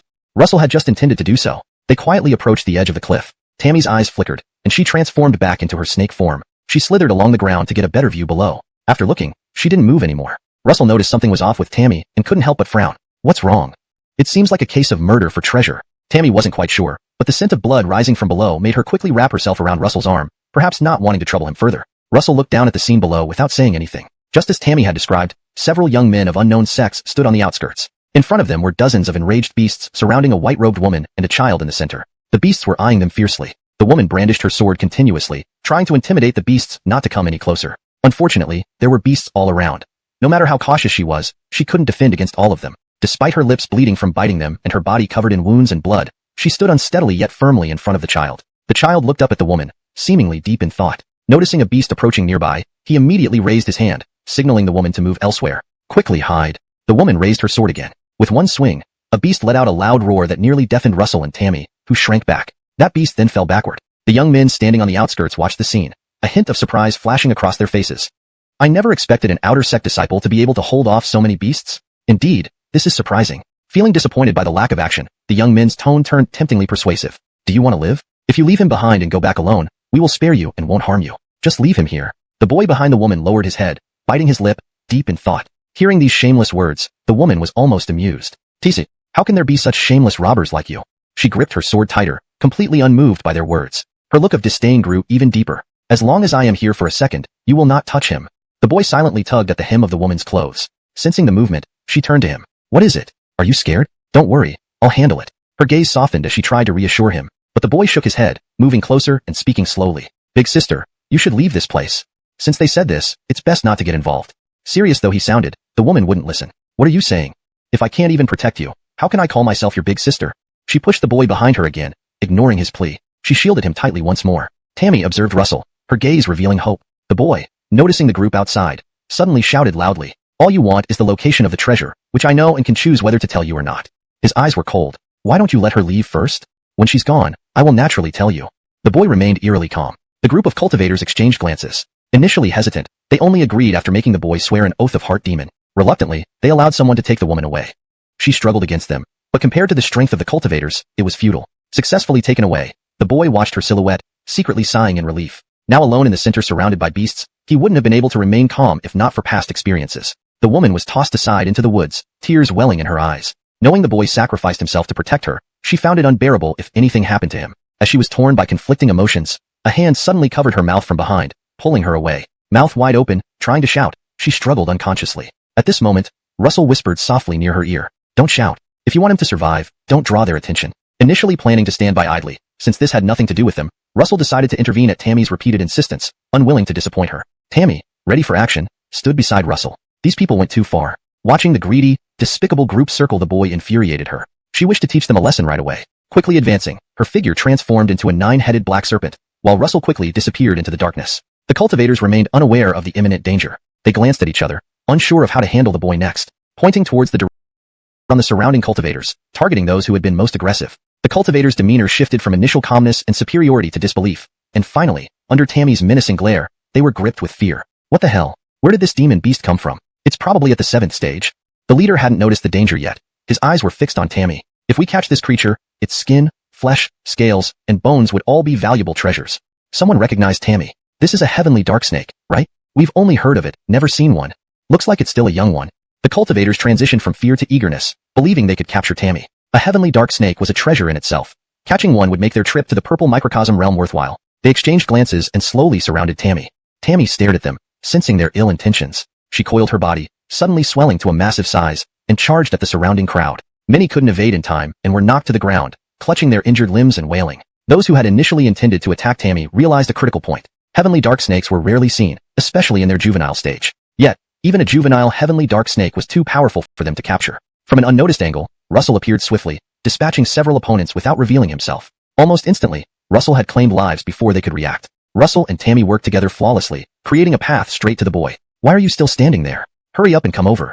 The boy quickly reacted, his eyes lighting up. Without hesitation, he dashed into the woods. The Wadarel stood there, excitedly rising to her feet when she saw the boy appear. The boy's eyes showed confusion as he looked at her. "Sister, are they your friends?" The woman paused. "I thought they were yours."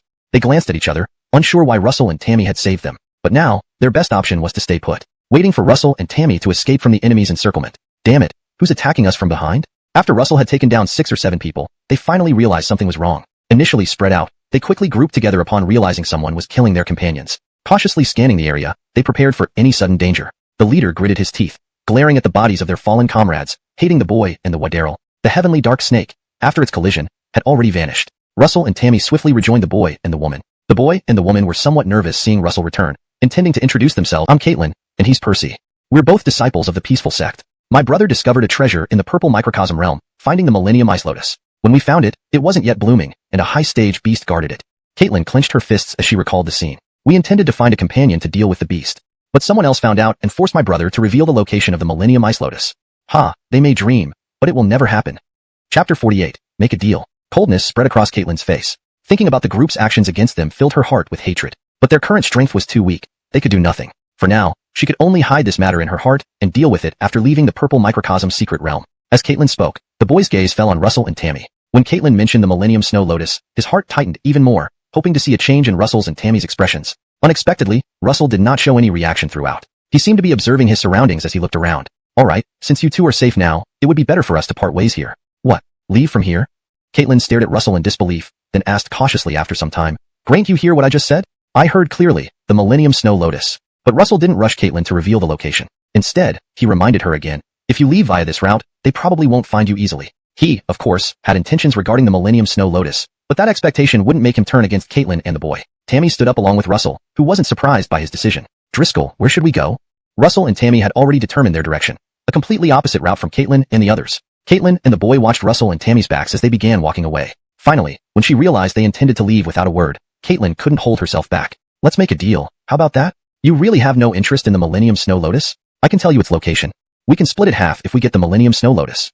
Caitlin nervously watched Russell and Tammy. The offer she put forward was indeed tempting enough. If those people were still there, it would surely create chaos. To her surprise, Russell and Tammy showed no response. They walked together as if they hadn't heard her voice. Caitlin exchanged glances with Percy, who also stood restlessly. She took a few anxious steps forward and blocked Russell's path. "Wait. If you have any demands, you can tell me directly. We can always negotiate." As soon as Caitlin finished speaking, Russell and Tammy stopped. Russell turned around, looking straight at her. "A 50-50 split isn't fair. After all, you only know where the Millennium Snow Lotus is located." Russell guessed they hadn't managed to pick it yet. There must be something tricky involved. That's why he hadn't rushed to agree earlier. "This is our destiny, and telling you the location means sharing it with you." Caitlin became anxious, sensing Russell's meaning. His voice gradually rose. Russell remained calm, unaffected by her tone. He looked steadily at the person before him. "Since you value this resource so much, you can go and take it yourselves." There was no need to involve him and Tammy. By revealing the exact location of the Millennium Snow Lotus, weren't they essentially seeking to share the risks? "I don't believe you can't see that our capabilities surpass yours." That meant if they collaborated on the journey ahead, Russell and Tammy would have to pay several times more than Caitlin and Percy. Russell felt justified in asking for a larger share. No chance of a 50-50 split. A 70-30 split works. "What?" Caitlin's face turned unpleasant, and she glanced down at Percy beside her. "One Millennium Snow Lotus. How much could it possibly yield?" Russell was practically demanding too much, a 70-30 split in just one sentence. While Caitlin hesitated, Percy pulled on her sleeve, standing tall and facing Russell. "We agree to your terms, but we hope you will honor the agreement and not betray us at the crucial moment." Russell waved his hand dismissively at the warning. "Rest assured. As long as we agree beforehand, why would I cause you trouble?" Percy initiated the cooperation unilaterally. Caitlin stood behind Percy, hearing the negotiations between them clearly. Her expression showed reluctance, and she lowered her head to look at Percy. "There's not much of the Millennium Snow Lotus to begin with. Caitlin was still unhappy, but Percy understood everything from start to finish. Well, I've made my decision. No need to talk further. Percy turned and glanced at Caitlin, noticing her lingering hesitation. He explained gently, our abilities are far from enough to fend off the strange beasts guarding the Millennium Snow Lotus. So we need outside help, but the ones we encountered earlier, you know very well how they were. Caitlin didn't speak anymore. She gradually calmed down, realizing that Russell was considering their best interests. Russell and Tammy stood silently to the side. Russell, arms crossed, looked understandingly at Caitlin and Percy. So, did you reach an agreement? Tell us what you want to do. At that moment, Caitlin lifted her head, her gaze carrying a hint of hesitation. Finally, she closed her eyes resolutely. Follow the distribution plan you proposed. Russell and Tammy re-equipped themselves, while Caitlin and Percy led them towards a secluded place. They moved farther away from their original route. The fewer people they encountered, the more nervous Tammy became. He glanced anxiously at Russell. Are these two really trustworthy? What if the route they provide is fake? What if they set up an ambush? Tammy thought more deeply, but before he could finish, Russell gestured to stop him. Don't worry, I know what I'm doing. Plus, I sense a spiritual energy fluctuation. Russell extended his index finger and made a shushing sound, causing Tammy to cover his mouth immediately. They followed Caitlin quietly. She occasionally turned back to check if Russell was following closely. Ahead, a thick fog appeared. Tammy clung tightly to Russell's sleeve. Chapter 49. The Thousand-Year Lotus Seeds. The thick mist quickly spotted their four figures and rapidly surrounded them. In an instant, the four of them vanished. When the fog cleared again, that area was completely empty. Russell opened his eyes and found they were beside a deep pool. This pool was unfathomably deep, with crystal clear water. Ahead was a thin mist gently floating around them. Tammy was initially tense and wanted to leap up and revert to his original form upon arrival. Only when he saw Russell standing calmly beside him, unharmed, did he relax. He had intended to demand from Caitlin why they were brought to such a place, but now he stared at the center of the water. Tammy was dumbfounded, swallowing hard. What, dazzled?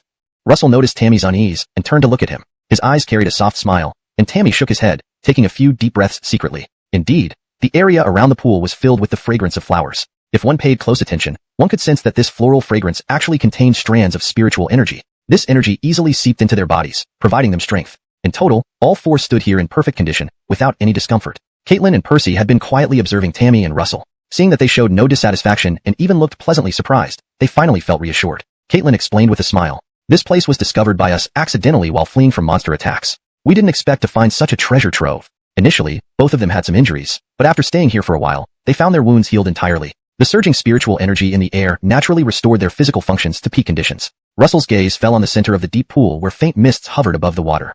All this was created by the thousand-year-old snow lotus at the pool center. Perhaps it had never been visited by anyone, allowing it to grow freely. Now, its petals were gradually opening, releasing a more intense fragrance into the air. Russell paused, his expression turning grave. He noticed that the petals of the thousand-year snow lotus were showing signs of withering. Sensing Russell's reaction, Percy and Caitlin also looked forward, widening their eyes in disbelief. How can this be? The thousand-year snow lotus is about to mature. The air seemed to ripple, and the lotus petals slightly curled. The spiritual energy in the area intensified, making the once faint scent so strong it nearly made them sneeze. Around the snow lotus, two monsters appeared, circling menacingly nearby. Caitlin steeled herself and turned to look at Russell, concern evident in her eyes. There's no way. It seems these monsters are unwilling to leave. She had mentioned to Russell earlier about the monsters near the snow lotus, planning to think of strategies together once they arrived. However, they had barely gotten here when the thousand-year snow lotus began to mature. They won't let this opportunity slip. What should we do next? Caitlin gazed at Russell, anxiously asking. Unconsciously, within half a day, they had grown to trust Russell immensely. Russell's gaze shifted without looking directly at Caitlin. He seemed exceptionally calm. Let's see which side has greater power and speed. Us or those two monsters. A fierce resolve burned in his eyes. Tammy glanced thoughtfully at Russell, sensing his intention to challenge the two monsters. His fingers twitched. Considering his lineage, he might gain an advantage if he faced these monsters. Before he could speak, Russell dashed towards the two monsters. What is he doing? Caitlin couldn't understand, staring wide-eyed. Just as she asked, Tammy clenched his teeth and moved closer to her. What else? He's engaging those two monsters. Why are you two just standing there? Hurry and help him.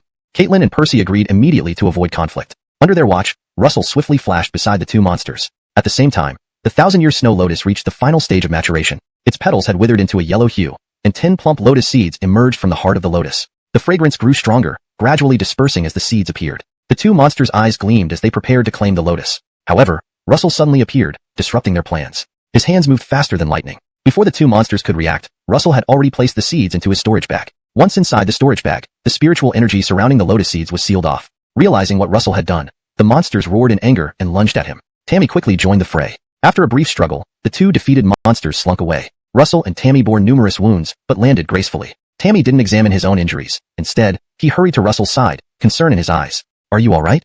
Watching Russell's wounds slowly heal, Tammy breathed a sigh of relief. Thankfully, Russell seemed fine. Otherwise, he wouldn't know how to face Caitlin and Percy. When Russell stored all 10 seeds in his bag, Caitlin and Percy tensed up. After all, they had taken a risk, not fully knowing Russell's true character. Percy pursed his lips, silently regretting his decision until Russell laughed. You two don't think I'm going to swallow all these seeds, do you? Chapter 50. Gray stirred again. As he spoke, he took out 3 lotus seeds and handed them to Percy and Caitlin. Percy and Caitlin opened their eyes wide in excitement. They glanced at each other and then apologized to Russell before scooping the 3 lotus seeds into their palms. Percy and Caitlin each ate 1 lotus seed, while the last one they carefully wrapped up. They didn't feel that Russell had done anything wrong. It was already quite good of him to give them 3 lotus seeds from his hand. Russell left with Tammy, and Caitlin and Percy noticed their movement, immediately looking up at Russell. Are you leaving now? Caitlin hurried a few steps forward, wanting to stop Russell but unsure what to say. Sensing his nervousness, Russell frowned and turned his head to look at him. Do you have something to tell me? Caitlin hesitantly pointed to the storage bag Russell had used for the lotus seeds. The spiritual energy within these lotus seeds is very potent. If you take them out like this, it's easy to be discovered. His eyes showed a hint of anxiety, and Percy also nodded beside him. Big sister makes sense. We stayed by the lotus pond for half a day, and after we left, those people found us. It's fine. We know what we're doing. Russell just laughed and left with Tammy. Caitlin watched his back with a sigh. They're gone again. Percy walked next to Caitlin, grabbing her sleeve. Don't worry, even if they leave, it shouldn't affect us. Caitlin looked down at Percy and sighed. I wanted to go with them. It feels safer somehow. These were her small thoughts. She wasn't sure if Russell had noticed. When Russell left, he seemed eager. In reality, Russell quickly found a safe spot to settle down with Tammy. With so many lotus seeds on him, he didn't think staying with Caitlin and Percy was safe. Looking around, Russell noticed Tammy's excited gaze and winked at her. Confirming the area was safe, he stopped, and Tammy eagerly came closer. A Millennium Snow Lotus Seed. I only heard others talk about it.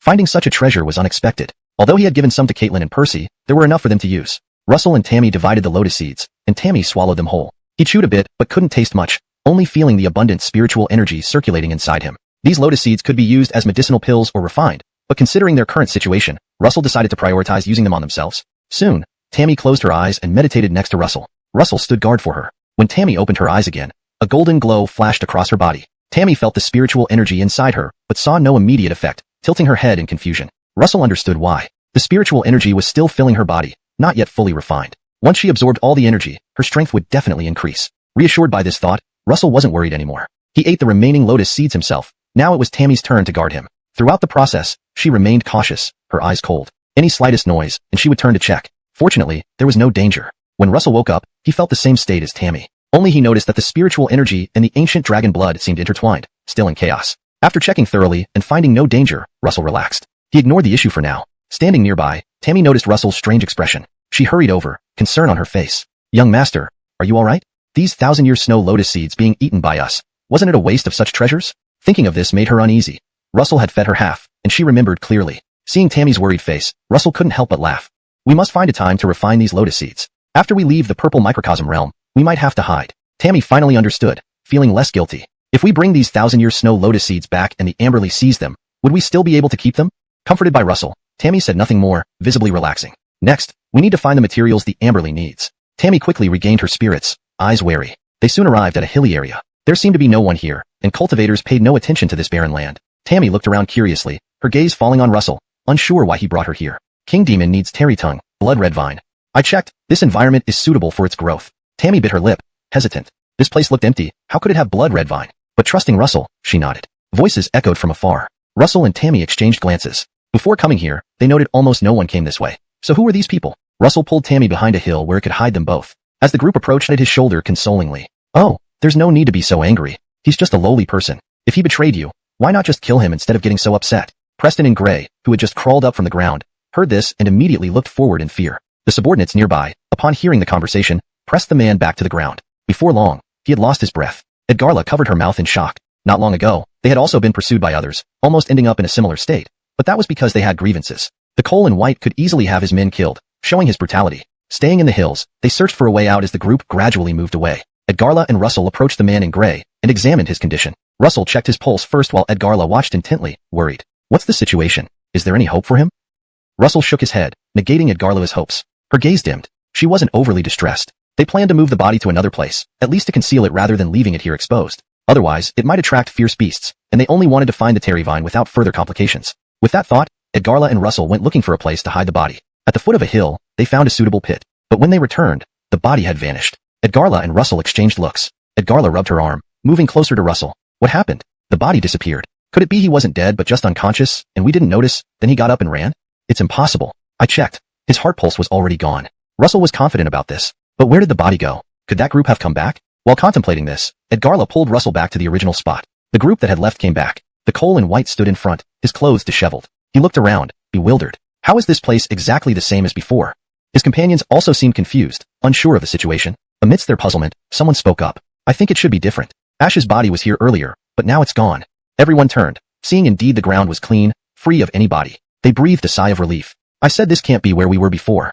It seems everyone made a mistake. Let's keep moving. We should get out soon. Wiping the sweat off their foreheads, they continued. But someone noticed something amiss and approached the spot where the body had fallen. But wait, there are fingerprints here, which means the body was here but moved after we left. As they debated, a rustling sound suddenly emerged around them. It sounded like something running on the ground, leaving them puzzled. Goosebumps rose on their skin. What's happening? Suddenly, someone screamed, falling to the ground with something tightly binding his legs, dragging him backward. Help! A monster is pulling my leg. He cried out, trembling, unsure what was happening. Many tried to flee amidst the chaos but were quickly grabbed and tied up by unseen attackers. They struggled, but the tighter they fought, the tighter the bindings became until they stopped moving altogether. The Cole in white initially remained calm, but as the screams grew louder, panic set in, and he started running blindly. Russell and Edgarla stayed behind. Edgarla looked at Russell thoughtfully, eyes bright. Master, this must be the Terry Vine. The group ahead didn't realize the danger and was caught unawares by the Terry Vine attack. From a distance, Russell and Edgarla saw clearly what attacked them. Soon, crunching sounds filled the air. The Terry Vine grabbed them first, then plundered various items from them, such as medicinal pills and magical artifacts. The captives lay trembling on the ground, fearing the creature might turn on them next. But the Terry Vine paid them no mind, swallowing all the items it plundered whole. The Cole in white was also captured, falling face first into the dirt. Others fared no better, watching the Terry Vine approach. Desperate, he grabbed a small servant girl by his side and pushed her toward the vine. You die for me first. The servant girl, pale-faced, saw the strange creature wrap around her, unable to move. Edgarla stood back, frowning deeply at the Cole's despicable act. This area was filled with numerous hills, though barren. The terrain provided sufficient cover for their movements. Now, with the enemy exposed while they remained hidden, wouldn't it be easy to avoid them? As Air's gaze gradually steadied on Russell, she quickly nodded. In the distance, that group of people was still in an uproar. From afar, it appeared they were targeting someone dressed in gray cloth. What the hell? This is the way you led us?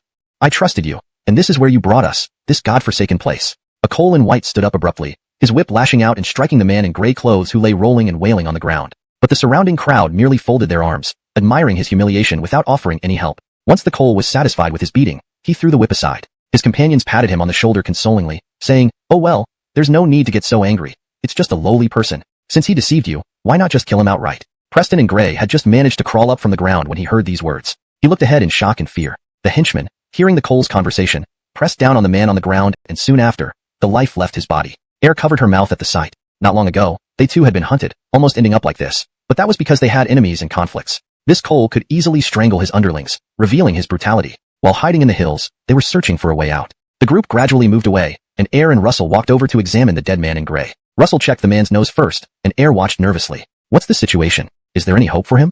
Russell shook his head, denying Tammy's hopes. Tammy's gaze dimmed, but she wasn't too upset. They planned to move the corpse elsewhere to at least hide it. They didn't want to attract fierce beasts. They only wished to find the Terry Ting and avoid unnecessary trouble. Note: I made sure to maintain consistency with character names and ensured that the translation reads naturally in English while conveying the original meaning accurately.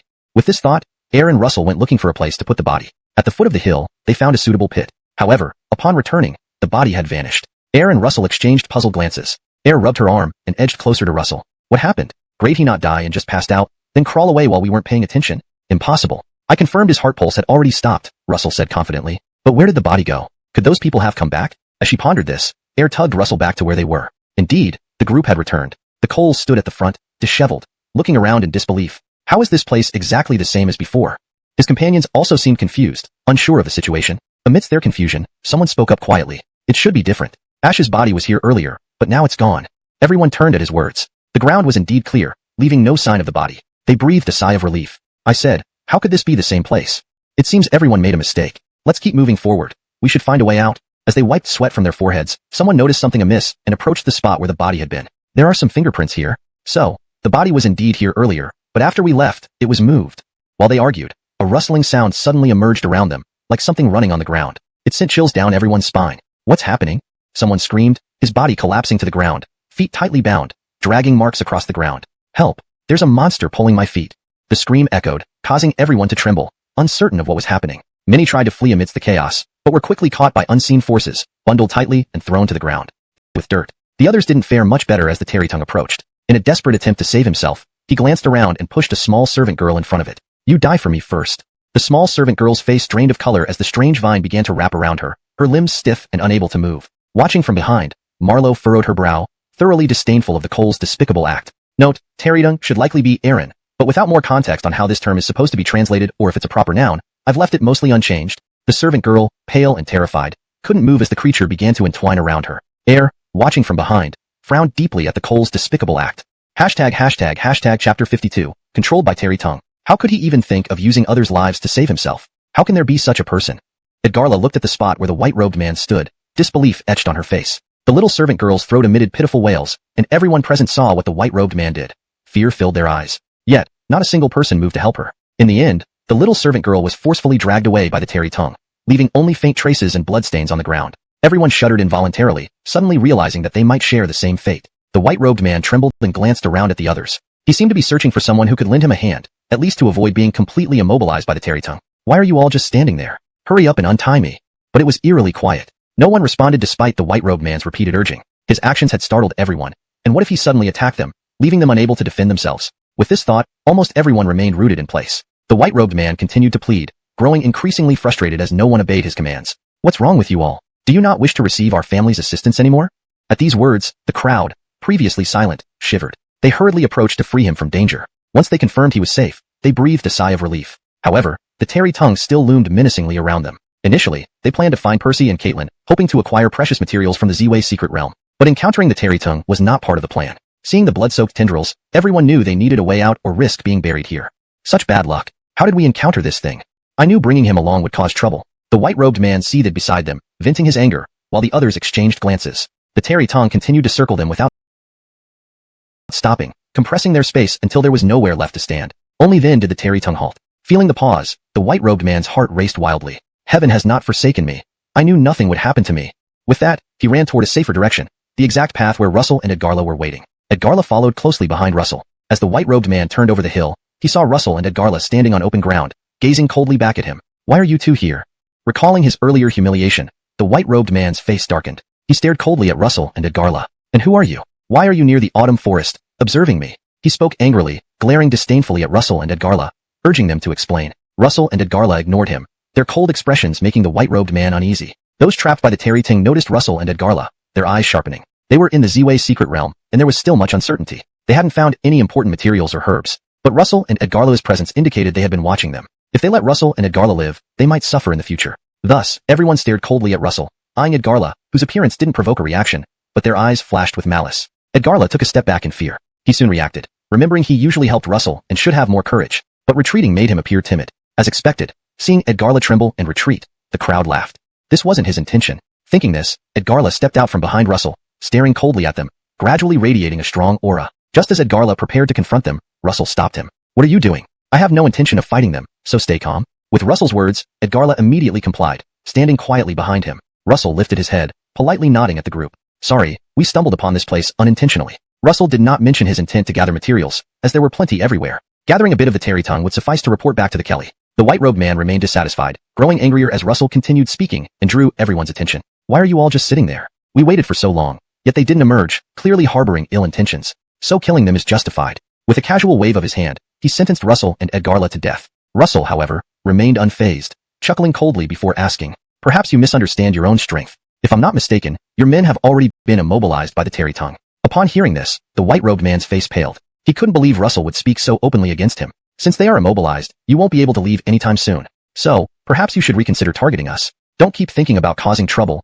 only to harm yourselves. Russell calmly analyzed the situation, deciding there was nothing more to say. He and Edgarla turned to leave, but a sudden force shoved them from behind. Russell leaned forward, involuntarily running a few steps into the attack range of the Tarrytung. Edgarla, standing behind, saw Russell and grew visibly tense.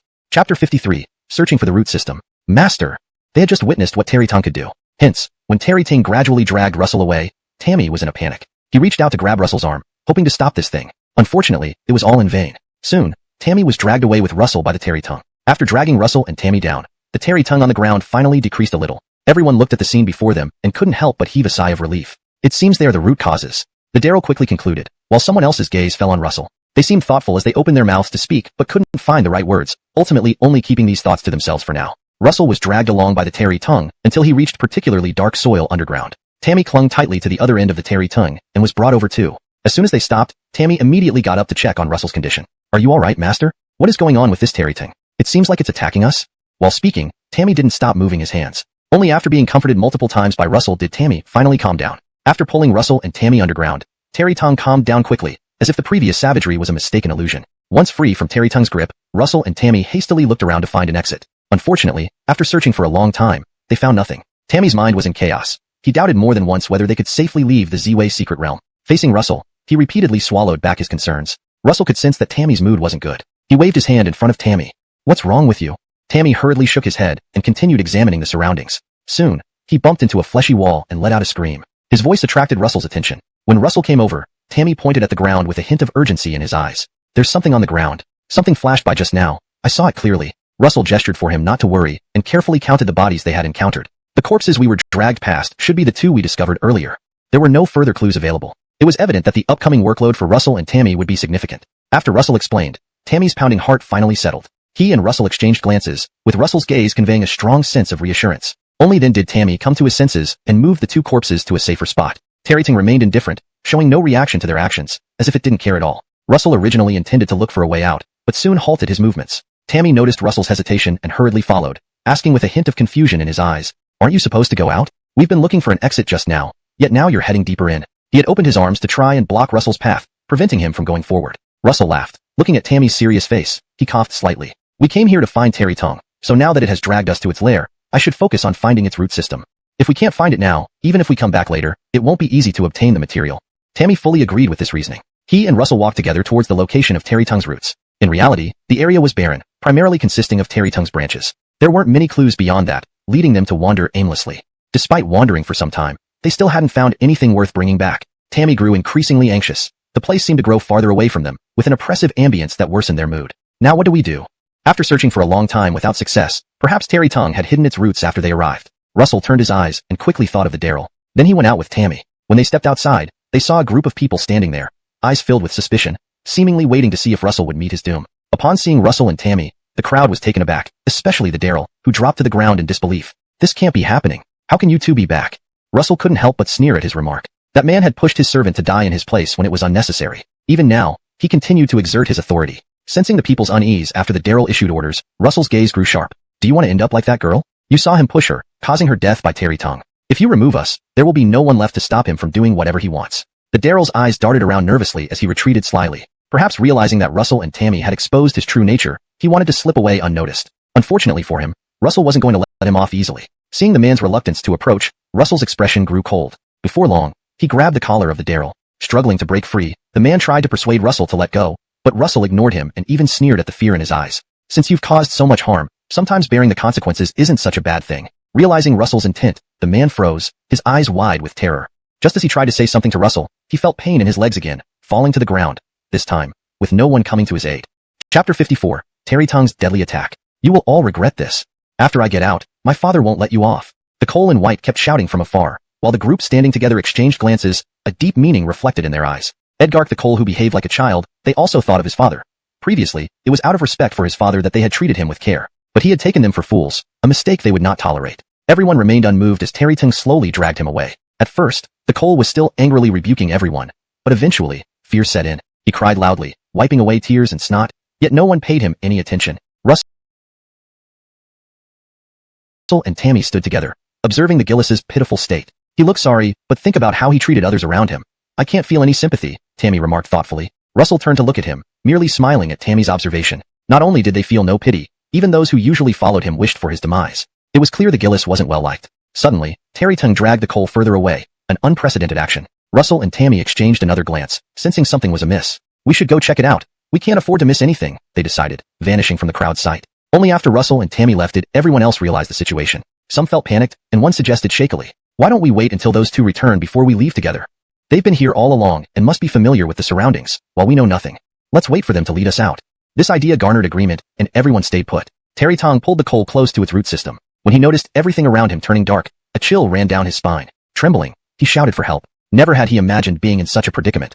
Those people were supposed to follow his orders, yet they ignored him, fueling his rage. When he returned, he'd make them pay. The Gillis repeatedly fumed internally, but soon, footsteps approached. Looking up, he saw Russell and Tammy walking towards him leisurely. "Are you here to save me?" Quickly, take me a true form against Terry Ting. You wouldn't stand a chance. Tammy retreated silently. Watching Russell approach Terry Tong, which responded fiercely, one thick vine lashed out at Russell. If he couldn't evade, it would knock him unconscious.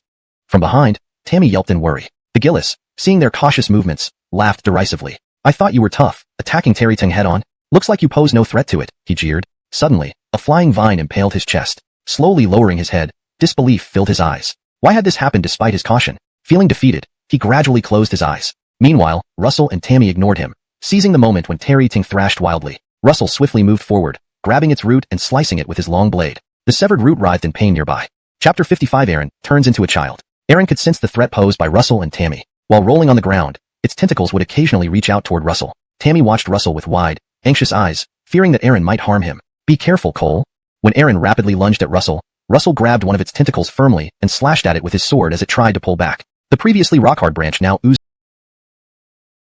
red sap. However, Aaron was not about to let Russell off easily. While Russell was occupied with it, another branch quietly snuck past Tammy and suddenly wrapped around Russell's feet, immobilizing him. Russell intended to counterattack Aaron, but soon realized he couldn't move his legs. Tammy, watching from the side, opened her eyes wide in alarm. Worried about Russell's safety, she immediately called out his name. Before Russell could reassure her, Aaron yanked him to the ground. He fell face first and did not get up for a long time. Meanwhile, another vine stabbed into his heart. Tammy screamed, rushing forward to pry Aaron away, but her strength was no match for it. The situation turned tense. Tears welled up in Tammy's eyes as she wiped them away, wondering what else she could do. She wished she could help Russell, but so far, she had only been a burden. Watching the scene before her, she felt like fainting. Russell sensed Tammy's panic and tried to comfort her. Don't worry, there's nothing to be afraid of. I'm fine. Don't put pressure on yourself.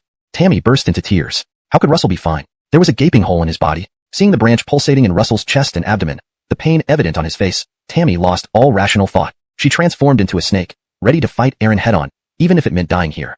Russell wanted Tammy not to act rashly, but as soon as he spoke, he cried out in pain. At that moment, he couldn't stop Tammy. Aaron, sensing that its two prey were no longer a threat, began to wave its branches triumphantly. Tammy gritted her teeth, hating herself for being unable to do more against Aaron. Just as Russell and Tammy were trapped in this situation, Russell's body emitted a golden light. The ancient dragon blood within him started circulating vigorously. Initially, when Aaron pierced through Russell's torso, he showed visible signs of pain. However, the ancient dragon blood quickly repaired the wounds. His complexion quickly improved, and Aaron retreated, trembling as if scalded. It seemed unwilling to provoke Russell again and tried to flee. Noticing its movements, Russell couldn't help but sneer. Grade this thing really think it could escape? With the help of the ancient dragon blood, Russell's speed and strength had increased significantly. Having digested more of the ancient dragon blood during the recent peril, his power was even greater than before. Seeing Aaron fleeing in panic, Russell swiftly moved beside it, grabbing hold of its roots. A sudden scream echoed through the cave, startling Tammy, who covered her ears. She reverted to human form, looking puzzled at Aaron. She thought she had heard a child scream just now, but where could a child come from in this cave?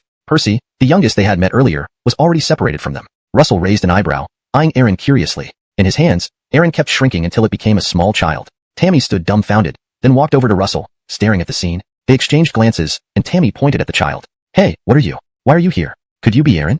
The child glared at them disdainfully, showing no interest in answering. As it stared back at Russell and Tammy, it merely sneered and attempted to escape. But it was quickly caught again by Russell, struggling fiercely. Russell's lips curled into a cold smile as he looked down at the child. Speak or don't speak, it's your choice. If you tell me what I want to know, I might spare you. Otherwise, I won't be so lenient.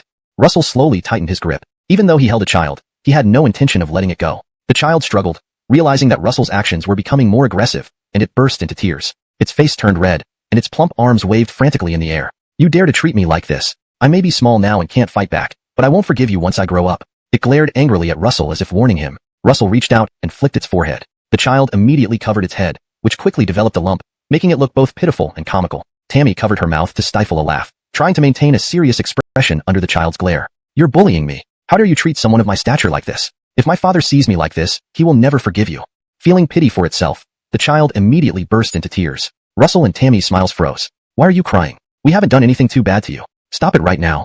Russell made a threatening gesture towards the child, who quickly covered its mouth, staring at Russell pitifully. Seeing its pathetic appearance, Tammy hesitated, pressing Russell's arm gently, shaking her head slightly. Let's just ask him our questions. She thought it felt strange to threaten a child, especially one who kept crying. Translation note. Character names are transliterated according to Pinyin, e.g., Tammy, instead of Edgarla. The tone and style have been maintained, ensuring the translation is natural, fluent, and free of grammatical errors. Chapter 56. It seems Edgar could trap. With Russell's approval, the child was spared. This meant that Russell would not harm him. The child shrank his neck and blinked his eyes at Russell. Feeling no threat from him, his mood improved. Finally, he reached out to pat his chest and said without hesitation, What do you want to ask? Just say it. I know everything that happened here, but if you want to ask about something further back, I might not be able to answer. Russell looked at the child with interest and reached out to pat his head. His strength was too great, causing the child to fall to the ground with a thud. Dust clung to his tender skin instantly. The child looked up, his watery eyes filled with anger. Tammy hurriedly helped him up and dusted off the dirt on his body. Perhaps feeling Tammy's goodwill, the child's expression softened. Russell coughed, quickly diverting the child's attention. I want to ask, have you been here alone all this time? According to the data, the Gerard's companion organism should grow beside it. They had come here not only to find the Gerard, but also another ingredient. The moment the child heard Russell's question, he fell silent, not speaking for a long time as Tammy stood by his side, looking nervous. Has there never been such a companion organism? The child's eyes grew serious. Can you describe it in detail for me? If you don't explain carefully, I might not understand. It looks like a tree but stands tall and straight into the sky. Russell fixed his gaze on the child, waiting for a response, while the child seemed lost in thought, probably recalling whether such a thing existed around him. After a long time, just when Russell thought he would remain silent, the child shook his head. I've never encountered it. I've lived here for a long time, but I've never seen what you're talking about. Maybe you're mistaken or someone gave you wrong information. Tammy and Russell exchanged glances. This information came from the Amberley. If the information was wrong, they couldn't find the material. And if they didn't gather all the materials, the Amberley would make his move. Thinking of this, Russell paused mid-step, deep in thought. Was this a sign that the Amberley had been setting them up from the beginning? If what Gerard said were true, then no matter how hard they tried, they wouldn't be able to gather the materials the Amberley needed. Tammy remained oblivious. She tugged at Russell's sleeve hesitantly, looking up at him. Driscoll, what should we do now? If we can't find all the materials, won't the Amberley be angry? At the thought, Tammy couldn't help trembling. Russell showed no reaction, patting her shoulder reassuringly with a smile. It's fine. Don't worry. Now our priority is to increase our strength. Haven't I told you before that the Amberley isn't necessarily our friend? To treat them so generously, the Amberley must have some ulterior motive involving them. Russell pondered this, while Gerard looked between Russell and Tammy, noticing their deep thoughts. He grew impatient and called out, Hey, you two. You asked me questions, so remember to take me with you when you leave. Otherwise, I'll swallow you all down. This unexpected demand surprised both Russell and Tammy. Russell stared at Gerard in surprise. Gerard, and used to being looked at this way, squinted his eyes, a competitive look in his eyes. What, never seen someone make demands before? If you don't take me, I won't let you leave easily.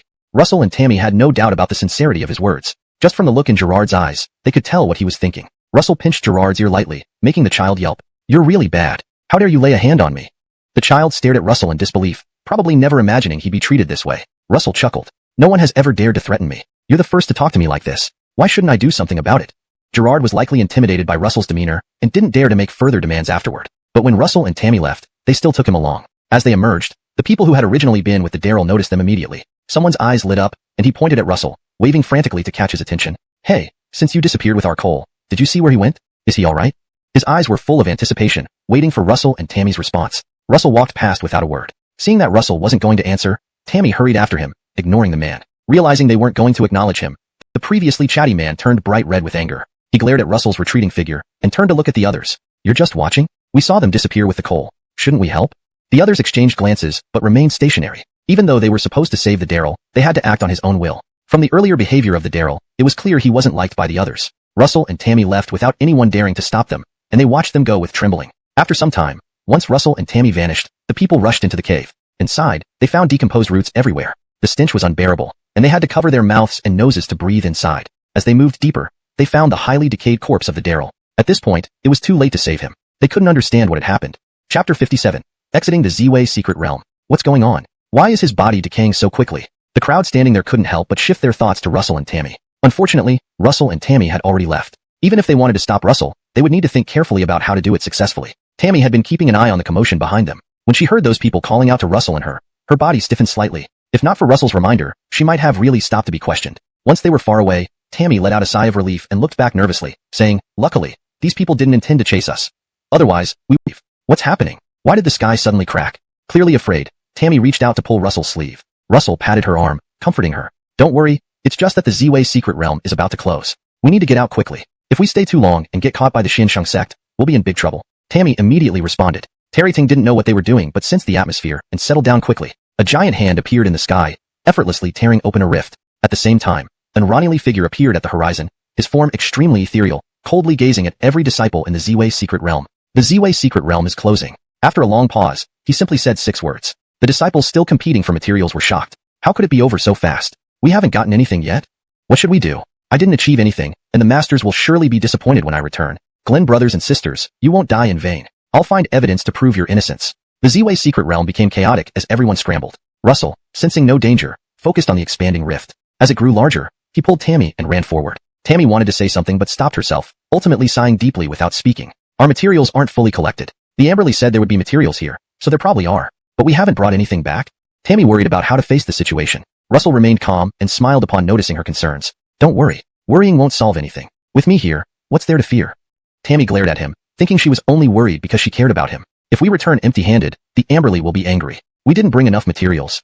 The best plan was to stay longer in the secret realm and thoroughly search every corner. However, reality didn't allow it. The Z-Way secret realm was about to close, and staying any longer would make it harder to exit. Without hesitation, Russell grabbed Tammy's sleeve and rushed forward when the rift opened. The giant eye in the sky blinked but didn't pay attention to them leaving. Other disciples followed suit, rushing toward the rift once they realized what was happening. Some tried to rush ahead, leading to fights breaking out mid-air. Many fell from the sky, screaming. Russell and Tammy smoothly exited, greeted by daylight. Seeing normal surroundings, Tammy couldn't help but smile. Before, I thought the outdoors were nice, but after this experience, staying somewhere safe is better. Russell looked at her in surprise. Seeing his gaze, Tammy blushed slightly. Now that we've almost gathered the materials, can we go see the Amberly? He won't harm us, right? Tammy sought confirmation from Russell repeatedly, but Russell either vaguely agreed or told her not to worry. As they conversed, someone approached with a fiery look, seemingly ready to tear Russell apart. Russell, you dare to come out? The leader of the Xianshang sect glared coldly at Russell, filled with rage. His fists clenched tightly, as if he wanted to kill Russell instantly. Do you realize what you've done? You eliminated all our disciples. His mention reminded Russell of his actions, making him laugh aloud. Chapter 58. Two sects clash over Russell. He and Tammy exchanged glances, both unable to suppress their laughter. That only proves your Xianshang sect disciples haven't mastered their skills well. Why come find me? Russell crossed his arms, glaring coldly at the leader of the Xianshang sect. Not only did he not show any leniency towards them, but his laughter became even more arrogant. From the start, Tammy didn't have much good feeling towards the people of the Xianshang sect. Apart from Russell's master, none of these people had ever given a second thought to Russell. So why should they yield to the Xianshang sect? The leader of the Xianshang sect probably didn't expect Russell to be so disrespectful. He pointed at Russell, his finger trembling slightly. While he was gasping for air with an open mouth, everyone else was silently watching them, all with eyes gleaming in anticipation of the ensuing drama. Finally, the sect leader flung up his sleeves and issued orders to the disciples beside him. The culprit has shown himself, didn't you see? Capture him now. He disgraced our Xianshang sect. I will make sure he suffers.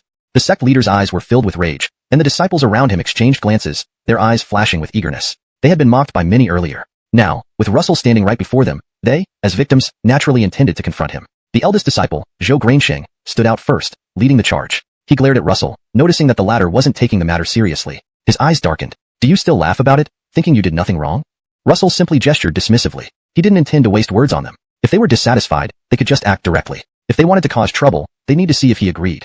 Sensing Russell's provocation, the leader's face paled, and his fingers twitched. Russell and Tammy hastily stepped back several paces, realizing a small pit had appeared where they had been standing. Had they stayed there, they would have been injured by the sect leader's attack. Tammy stared incredulously at the Xianshang sect leader, likely not expecting him to suddenly attack them. As for other sects, they found this scene rather commonplace. Graceables returning from the Z-Way secret realm might each hold important treasures, and others naturally desire to share. Thus, no matter what one obtained inside the realm, once outside, anyone could challenge the person who emerged. After all, might makes right. Few would object. Even if they did, those with higher powers would eliminate them. When the Xianshang sect surrounded Russell and Tammy, other sects remained silent. Russell's gaze fell on them, sensing their thoughts, and his lips curled into a smile. To talk every day about being righteous sects yet behave like robbers, he remarked. They merely wore masks to hide their ambitions. In matters of interest, they revealed their beastly nature just like wild animals. Russell's eyes carried a slight sneer, causing the Xianshang sect disciples' faces to flush red. They glared at him, with Zhou Grainsheng refusing to back down. What nonsense are you spouting? You initiated hostilities first, and now we're seeking justice. How does it become our fault when said by you? Russell's expression remained unchanged upon hearing their accusations. Oh, so you weren't after unjust wealth because you lacked the guts. You're just a pack of snakes and rats. This comment struck the Xianshang sect hard. The leader soon lost his patience, angrily ordering the other disciples to act accordingly.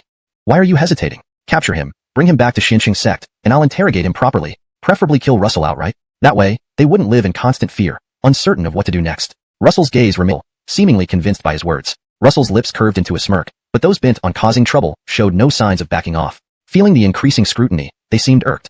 If you also believe our actions are wrong, please step forward and speak. We'll listen to you.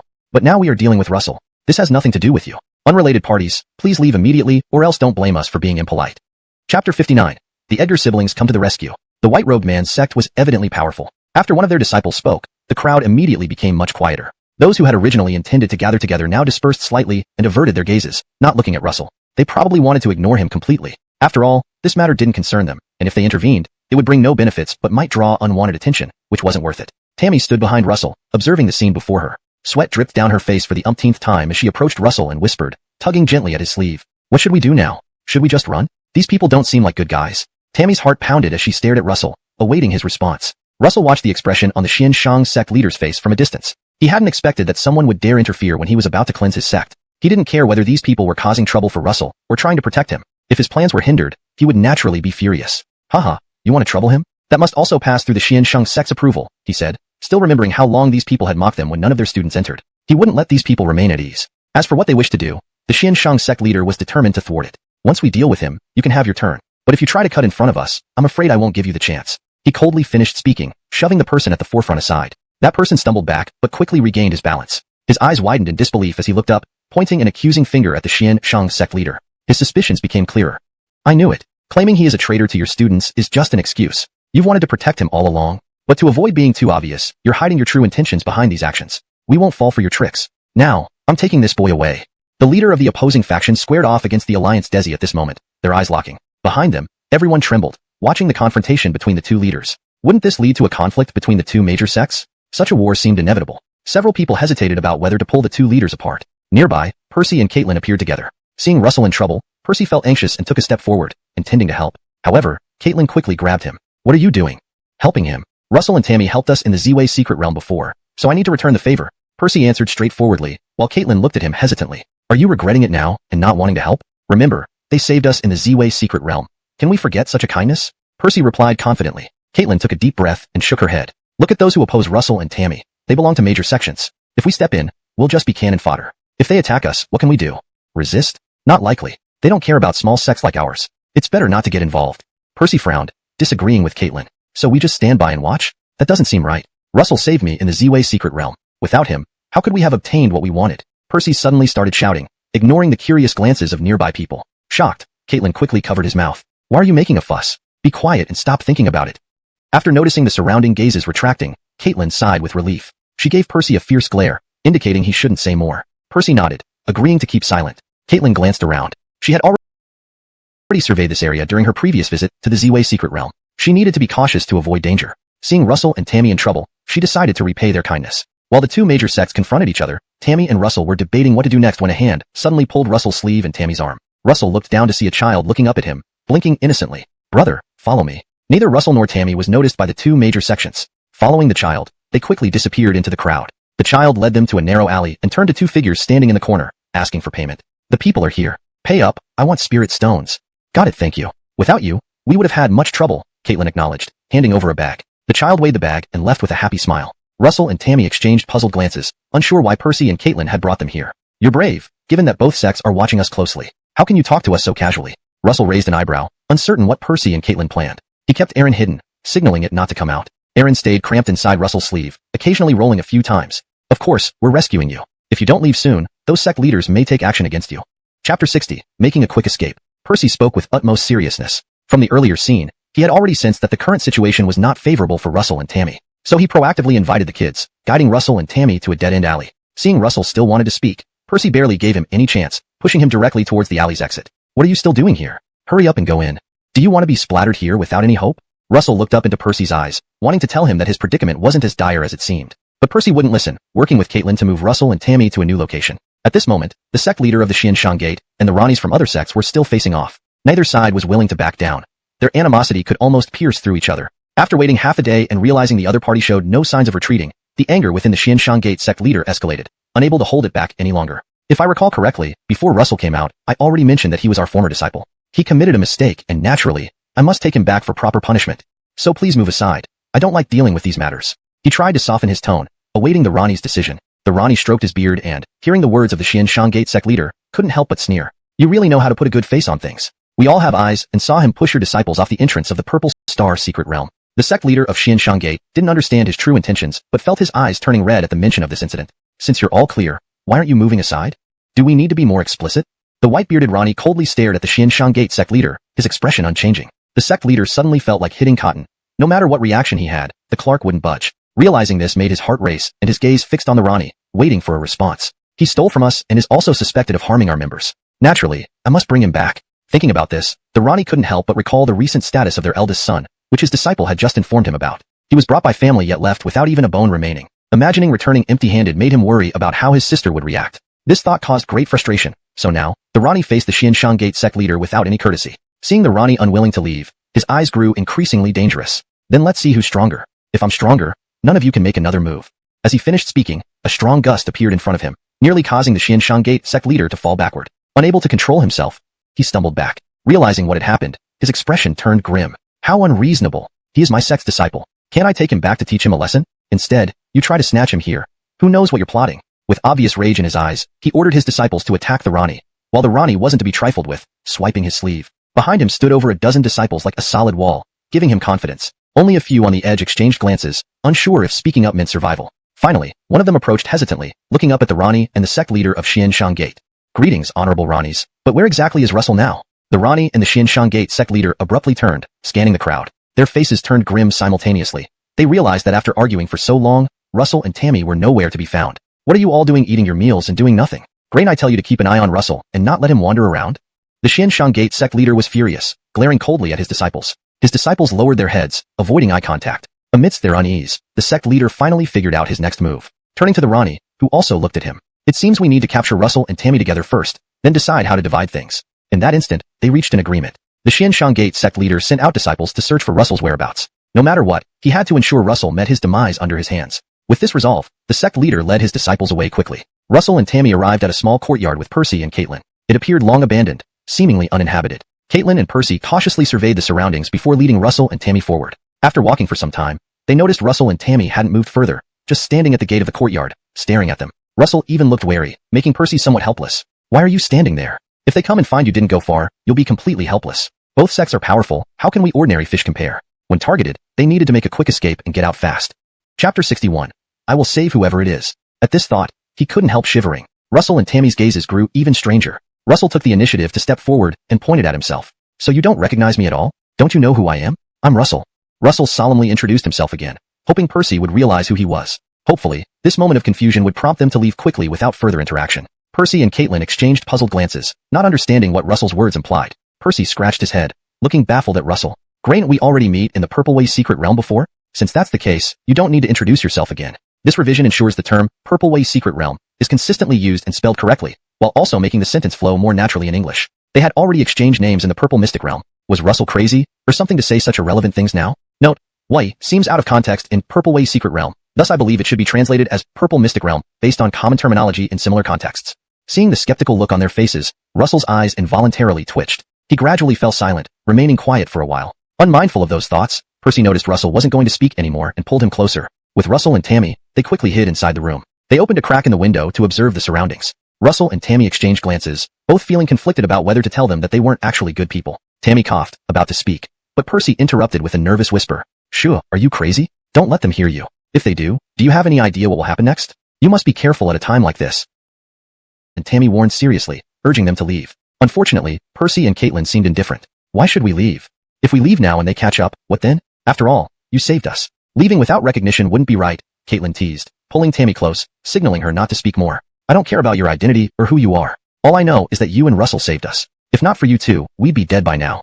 Recalling the dangers they faced in the Purple Way's secret realm, Caitlin felt a cold sweat trickle down his back. Note, Purple Way's secret realm seems to be a name of a place, so I kept it as is, assuming Way is intentionally used and recognized by the audience. If this needs to be adjusted, please let me know. For better fluency, I slightly rephrased the sentence while maintaining its original meaning. Looking up, he noticed Tammy staring at him, pondering his words. Quickly, Caitlin explained again. If it were under different circumstances, I wouldn't say anything. But at that moment, even without your help, you could have left safely. Those people couldn't match you. Initially, Russell said they blocked his path, prompting his assistance. Now, thinking about it, Russell could have simply taken another route. Thus, his help was genuinely out of goodwill, an excuse to hide true intentions. So, one favor deserves another. We balance the debt this way, and our cultivation will progress more smoothly. That was Caitlin's true motive. They disliked owing favors, fearing the consequences if these debts accumulated. Helping Russell now would reduce karmic intent. He turned his head, confusion flickering in his eyes. Obviously, I'm going to confront them. They are searching for us. We can't stay here indefinitely. Thinking of how they might stir up trouble, Tammy gritted his teeth, harboring deep resentment towards these people. Russell patted Tammy on the shoulder. Don't worry, I'm here with you. Tammy heard Russell's words clearly and looked up at him. Their gazes locked intensely. At this moment, Percy chimed in. We four are hidden in this room. Even if they come in, they won't find us, so there's no need to worry. With this assurance, Tammy asked Percy skeptically, how do you know they won't find us? Judging by the noise, they were indeed getting closer. This small room had few places to hide. If they couldn't conceal themselves, they would eventually be found. Because I've already activated the barrier. Percy answered proudly. You didn't know, did you? Once inside the courtyard, I left myself an ace in the hole. Of course, I knew they were searching for you. I couldn't let you be exposed again, could I? Percy's gaze was sincere and earnest as he stared at Russell, causing Russell to pause. Just then, a group of people abruptly burst into the courtyard. The leading disciple waved a hand and gave orders to the others behind him. Some of you go this way, the rest follow me. I won't believe we still can't find them. His eyes brimmed with anger as he marched into the courtyard, while Tammy anxiously glanced at Percy beside him. Grant, you say the barrier would keep them from seeing us? Why are they all here now? Percy scratched his head, confusion and fear evident in his eyes. Caitlin stood up pale-faced. They've broken through the barrier. It seems the barrier wasn't effective against them. Realizing this, Caitlin felt uneasy. She turned to look at Russell and Tammy thoughtfully, then pushed them aside. Russell quickly shielded Tammy behind him, watching Caitlin cautiously. But Caitlin waved her hand dismissively. Stop talking. If we stay here, they probably won't hurt us, but you two must leave quickly. Who knows what will happen if you don't? She pushed Russell and Tammy towards the side door. Percy opened it under Caitlin's urging, allowing Russell and Tammy to slip out. Their figures quickly vanished from the house. Percy and Caitlin stood together, exchanging glances. Percy appeared tense, taking a deep breath before finally asking, they probably won't find us, right? Though, I'm not entirely sure. If they want to deal with us, it wouldn't be difficult. Percy knew this clearly. Feeling his unease, Caitlin laughed softly, patting his shoulder reassuringly. It's all right. Although they're formidable, our sect isn't something they can easily manipulate either. Besides, during the Z-Way Secret Realm incident, Russell saved us once. Now, it's time for us to repay that debt. This would benefit Percy's cultivation, she thought, looking down at him. Percy still looked puzzled, confusion clear in his eyes. Without further ado, Caitlin tried to minimize her presence. As they stood together, the door suddenly slammed open. A few people outside the courtyard walked in, their gazes turning menacing as they saw Caitlin and Percy. They stepped directly toward Percy. Who are you? Why are you here? Grant, you hear us shouting just now? There was a hint of threat in his eyes as he coldly stared at Caitlin. Caitlin and Percy took a step back, fear evident on their faces. We don't know you. If you attack us, our sect Ronnies won't let you off. The few standing by the door seemed contemplative upon seeing their fear, ultimately shutting the door with a cold snort. Percy and Caitlin breathed a sigh of relief, smiling at each other. They were easier to deceive than they thought. A bit of acting, and they were fooled completely. With nothing to worry about, and knowing Russell and Tammy were already safely hidden, Percy wanted to talk to Caitlin when the door slammed open again. They turned to see the same people who questioned them hadn't left, only staring menacingly. I almost forgot what you're doing here. Grade, you really think we didn't recognize you? Preston in front chuckled coldly, staring at Percy and Caitlin. Percy felt a sense of foreboding. Sure enough, the leader spoke, identifying them. Percy, Caitlin, I know your names. And you're the ones who found something valuable. Our Driscoll wants you to hand over that information, but instead, you harmed him. The men swiftly blamed Percy and Caitlin, who realized something was wrong. Exchanging looks, they began retreating. If they stayed longer, who knew what would happen next? As they did so, the leader clapped his hands, and Caitlin was immediately pinned to the ground. Percy tried to help, but several tall men hoisted him into the air. What are you doing? Chapter 63, Russell's counterattack. Let go of me. If you dare treat us like this, our master will never forgive you. Percy did his best to intimidate the people in front of him by referencing the reputation of their sect. Unfortunately, they were not impressed. Even as he spoke, they continued to laugh. The leader stared coldly at Percy and said, Do you really think I'm scared of your master? Before, we gave you some face, but now it seems you've forgotten your place. Earlier, when you had that treasure, our Cole wanted to get information out of you. Now that he's gone, we have to carry on with what he intended. Hearing this, Percy couldn't help but curse them internally. How could he know what dirty deeds they were capable of? Realizing they weren't treating him kindly and hadn't spared Caitlin either, Percy struggled even harder, wishing he could kick these people away. The leader, standing at the forefront, chuckled as he watched Percy struggle futilely. I thought you were something, but now you're just a brat. And yet, you still dare to be disrespectful? Seeing that they were starting to hurt Caitlin, blood slowly trickling from her mouth, Percy felt immense regret for not leaving with Russell and Edgarla. Now, they were left behind and still carrying the lotus seeds. If these people found the seeds on them, Percy could only imagine their fate. His struggles grew weaker, until he finally closed his eyes, feeling utterly helpless. He repeatedly asked himself what he should do next. Just as Percy thought there was no hope, someone nearby let out a pained cry. They clutched their faces and rolled on the ground, groaning in agony. My face, my face. Their pain was palpable. The leader holding Percy noticed the commotion and turned his gaze with a look of hatred, clearly frustrated by the ineptitude of his subordinates. Can any of you do anything? Get up immediately, he shouted, spitting curses. Just then, Russell and Edgarla appeared in the room, their faces expressionless. Seeing the leader still unaware, Russell laughed softly before swiftly appearing behind him and grabbing him by the collar. Meanwhile, Percy was gently released. Percy stared at Russell in disbelief for a moment before asking anxiously, Why didn't you two leave? At a time like this, you shouldn't be here.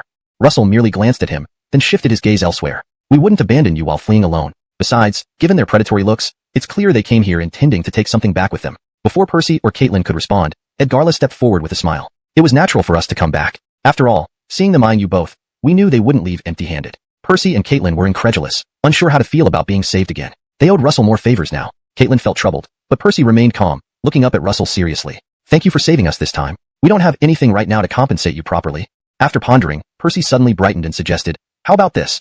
We'll give you 3 promises. Whenever you need something, just ask. Russell was about to refuse, insisting that he didn't need such complex gratitude. However, Caitlin insisted. Seeing her sincerity, Russell reluctantly agreed, understanding she didn't want to owe anyone. Russell and Edgarla quickly subdued the others, who lay on the ground in agony. Too painful, they moaned. The leader hugged his head, silently praying Russell wouldn't harm him further. Russell's punches had been too swift for them to react. Too much pain. The leader, trembling with fear, pleaded, "Please spare me. Why would I lie about such things? You two better hurry up. This opportunity might not come again." Russell, impatient, called out to them urgently, and Percy and Caitlin soon agreed. They hurriedly followed behind Russell. Tammy remained silent, walking beside him, and their group gradually grew larger. Initially, it was just the two of them, but now they numbered 4 people plus a ruby bloodvine. Tammy couldn't help but start laughing at this thought. At this moment, Caitlin approached, her eyes filled with curiosity. They chatted happily. The two girls hit it off exceptionally well. As for Russell and Percy, they had little to say to each other. Whatever Russell said, Percy simply nodded in agreement. Percy had never been so compliant around Caitlin, but with Russell, he maintained a cold demeanor on his face. Russell looked at him quizzically, unsure where he had offended Percy. Just as he was pondering this, a group of people appeared not far away, passing by them swiftly. They ran into the abandoned courtyard, searching everywhere for Russell and company. After a thorough search lasting 2 or 3 rounds, they confirmed that Russell wasn't there. Had they arrived too late? Despite hurrying, they still missed Russell. The disciples of Xian Sheng's sect exchanged glances. Their Bjorn had issued strict orders that they must bring Russell back. Now what could they do after promising to succeed? Finally, the disciple at the front waved his hand angrily. "What are you all standing there for? Don't you know what to do next? Continue looking for them." The other disciples responded reluctantly. Though they didn't want to listen to this person, they had no choice. Eventually, they followed his command. Russell led Percy and Caitlin through less crowded areas. Percy initially looked puzzled, not understanding why Russell was afraid of those people. Caitlin, standing beside Percy, noticed his confusion and smacked him on the head. "You were saying how perceptive and self-aware you were earlier. Yet you aren't thinking carefully at all. If we don't take quieter routes, what happens if that group catches us? But if we're caught, we'll just be caught. Why be so cautious?" As Percy finished speaking, Caitlin shot him a glare, making him shrink back with a pout. Caitlin took a deep breath, trying to calm herself before explaining in detail. "If we're caught, won't the lotus seeds in our storage bags be discovered by them? Why have they been chasing us relentlessly?" This reminder snapped Percy into action. He gave an embarrassed glance at Caitlin, realizing she wasn't happy with him. So, he moved closer to Russell. On second thought, Russell was indeed protecting them. From then on, whenever Russell asked something, Percy responded proactively. Their atmosphere became unusually good. When Russell inquired about their sect's location, Percy and Caitlin cooperated fully. In just a couple of days, Russell was trembling. "Master, what happened?" Russell, noticing Percy's reaction, paused. Tammy's gaze fell on Russell. Thinking he misunderstood, she shook her head with a smile. "I know what you're thinking. It's fine. Don't worry about it. Let's see what's happening over there first."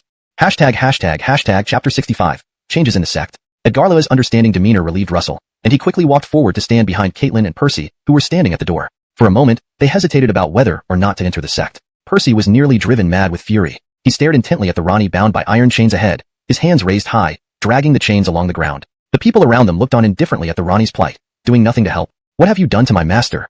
Percy gritted his teeth, asking the people present, his eyes blazing with rage. Caitlin's gaze darted around, searching for an opportunity to rescue the Rani first. She had expected everything to go smoothly, but now, looking at the state of the sect, her heart pounded uncontrollably. What exactly happened? Why did the situation suddenly change like this? Beside the Rani, Achilles stood with arms crossed, turning his gaze towards Percy and Caitlin. Noticing the anger in their eyes, he laughed arrogantly and said smugly, "You should ask your dear master what happened.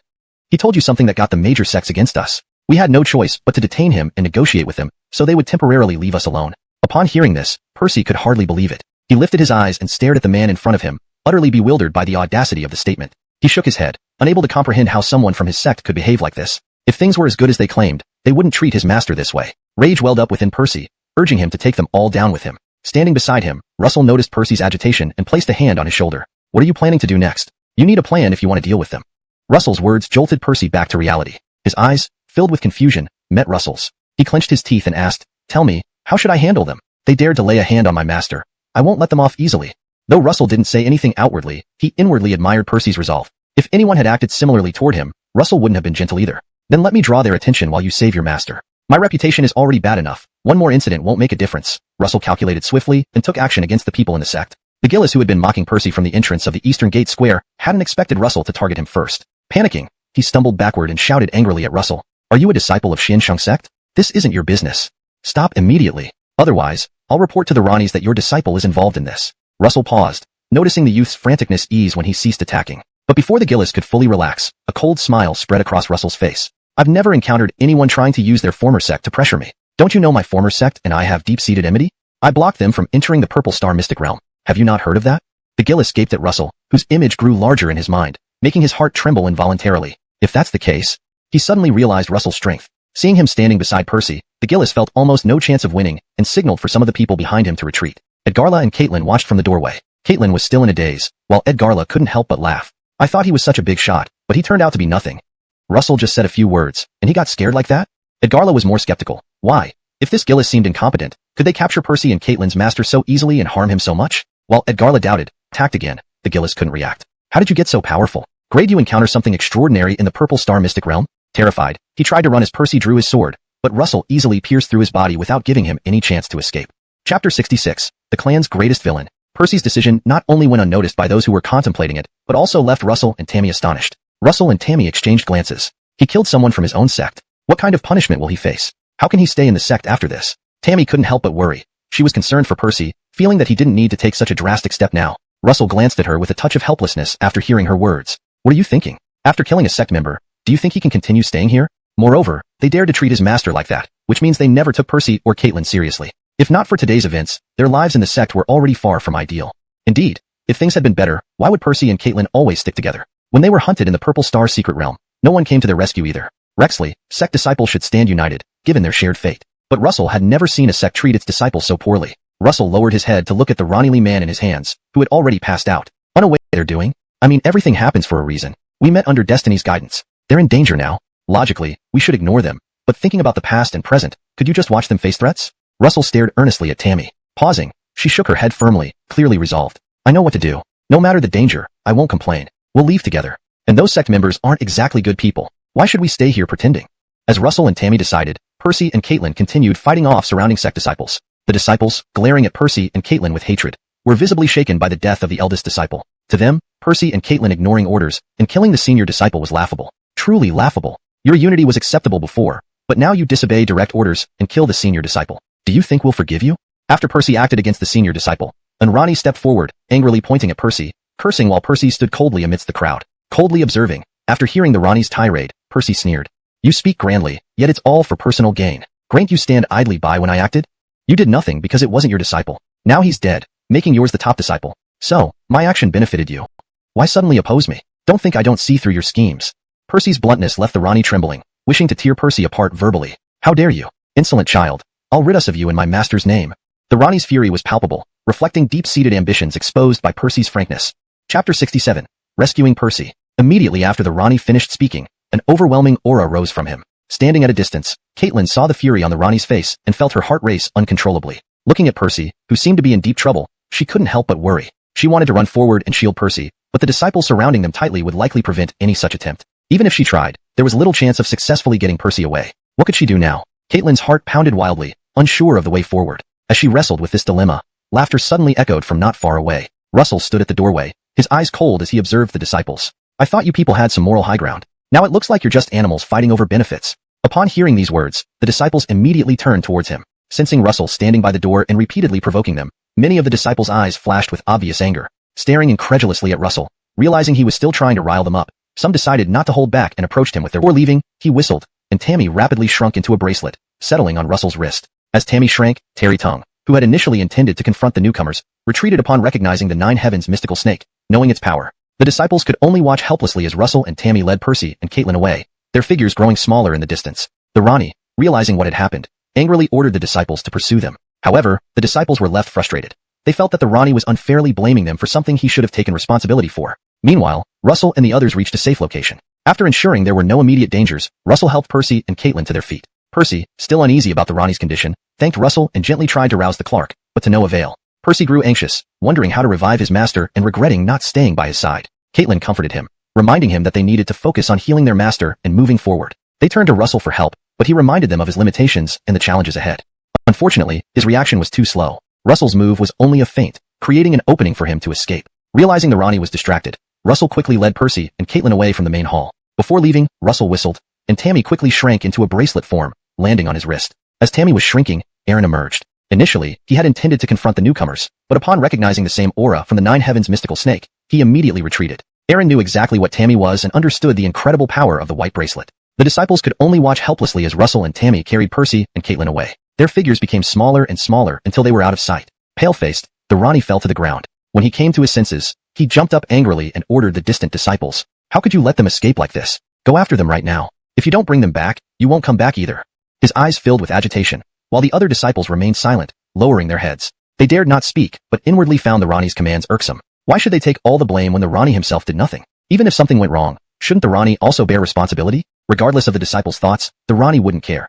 After all, they were just disciples, expendable if necessary. Russell and Tammy soon reached a safe area. Seeing no unusual signs around, Russell gently set Percy and Caitlin down. Percy staggered but managed to stand. Observing Russell's expressionless face, he initially felt nervous but thanked him. Then, he took the Clark from Russell's arms. Shaking the Clark's shoulder, he softly called out to him, but the Rani remained unresponsive, seemingly asleep, oblivious to the surrounding chaos. Russell and Tammy exchanged glances, wondering if the Rani had been harmed or might never wake up. What do we do now? How can our master regain consciousness? If I knew this would happen, I should have fought harder. Percy clenched his fists, his eyes reddening. Clearly, he regretted entering the Purple Way's secret realm and leaving his master's side, giving these people an opportunity to act. Seeing Percy's distress, Caitlin walked over to him and patted his shoulder. Note: Wei seems to be a remnant from the original Chinese text which might refer to a specific place or name, but is not properly translated here as violet or Wei. If Purple Way's secret realm is a proper noun, it should remain untranslated or properly localized. For better fluency, I have kept it as is, assuming it has a cultural/contextual significance. Don't think too much. We couldn't predict this. Let's just get him back to normal. Besides, once our master wakes up, we can leave that sect. There's no need for us to stay. Caitlin spoke earnestly. Her initial reason for staying in the sect was due to their master's presence, allowing her, as an outer disciple, to stay with her brother. But now that their master had been treated this way, even he asked incomprehensibly, "What are you doing? Are you trying to threaten me into saving your master?" In other circumstances, Russell would certainly be willing to lend a hand. But after experiencing betrayal, Russell did not wish to trust others anymore, except for Tammy. He didn't want anyone else around him. So even if Caitlin and Percy insisted on following him, Russell needed to consider carefully, especially since their situations were complicated. With a cold look in his eyes, just as he was about to speak, Russell noticed Percy's earnestness. Percy looked up at him thoughtfully, then stared at Russell seriously, saying, "I know this might be difficult for you, but we have no other options. My master is now unconscious. We don't know what they did, but if you can help my master regain consciousness, it would be wonderful." His eyes turned red abruptly, clearly in a sorrowful state. Russell stood still without speaking while Percy remained kneeling on the ground. Eventually, he gritted his teeth and lowered his head towards the ground. Russell quickly pressed down on his shoulders. With Percy unable to bow further, he lifted his gaze back to Russell. Russell sighed inwardly. "So what do you plan to do? Do you intend to keep pressuring me?"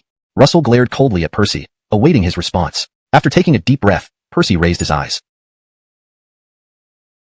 At this moment, Russell detected the anger in his eyes. He knew that if he didn't give Russell a reason, Russell might not intervene and leave with Tammy. "I will not demand repayment or use morality to coerce you. Just save my master, and I'll comply with any conditions you impose later."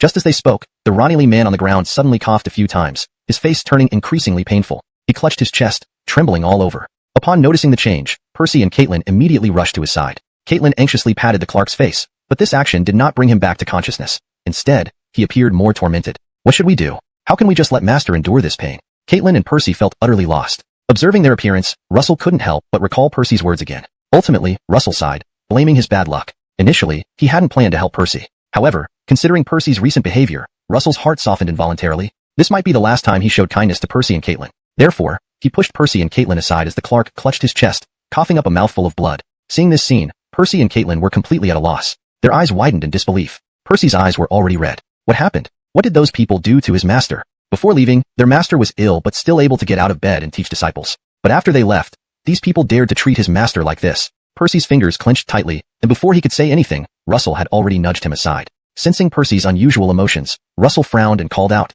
"Hey, why are you standing there? Move aside. I've already told you not to obstruct me here. Do you think your master's life isn't important? Don't you care at all?" Russell's voice held displeasure. Percy suddenly reacted, noticing Russell's intention to assist him, revealing an emotional expression. "Can you help my master? Can you make him wake up? If so, I'll agree to whatever you ask." He seemed to be about to kneel again, but Russell instantly stopped him. "If you kneel one more time, I won't save your master. Let him fend for himself. I'm not a good person. Haven't you heard what they say about me?" Percy froze, looking apprehensively at Russell. Seeing that Percy had no further intentions, Russell, slightly relieved, peeled Percy away, and focused his attention on the Ronnie man's body. He circulated his spiritual energy, which gradually dissipated within the Ronnie man. Although the Clark was unconscious, his body wasn't in serious danger. Even though he had just coughed up blood, he now seemed to be getting better. Astonishment filled Russell's eyes.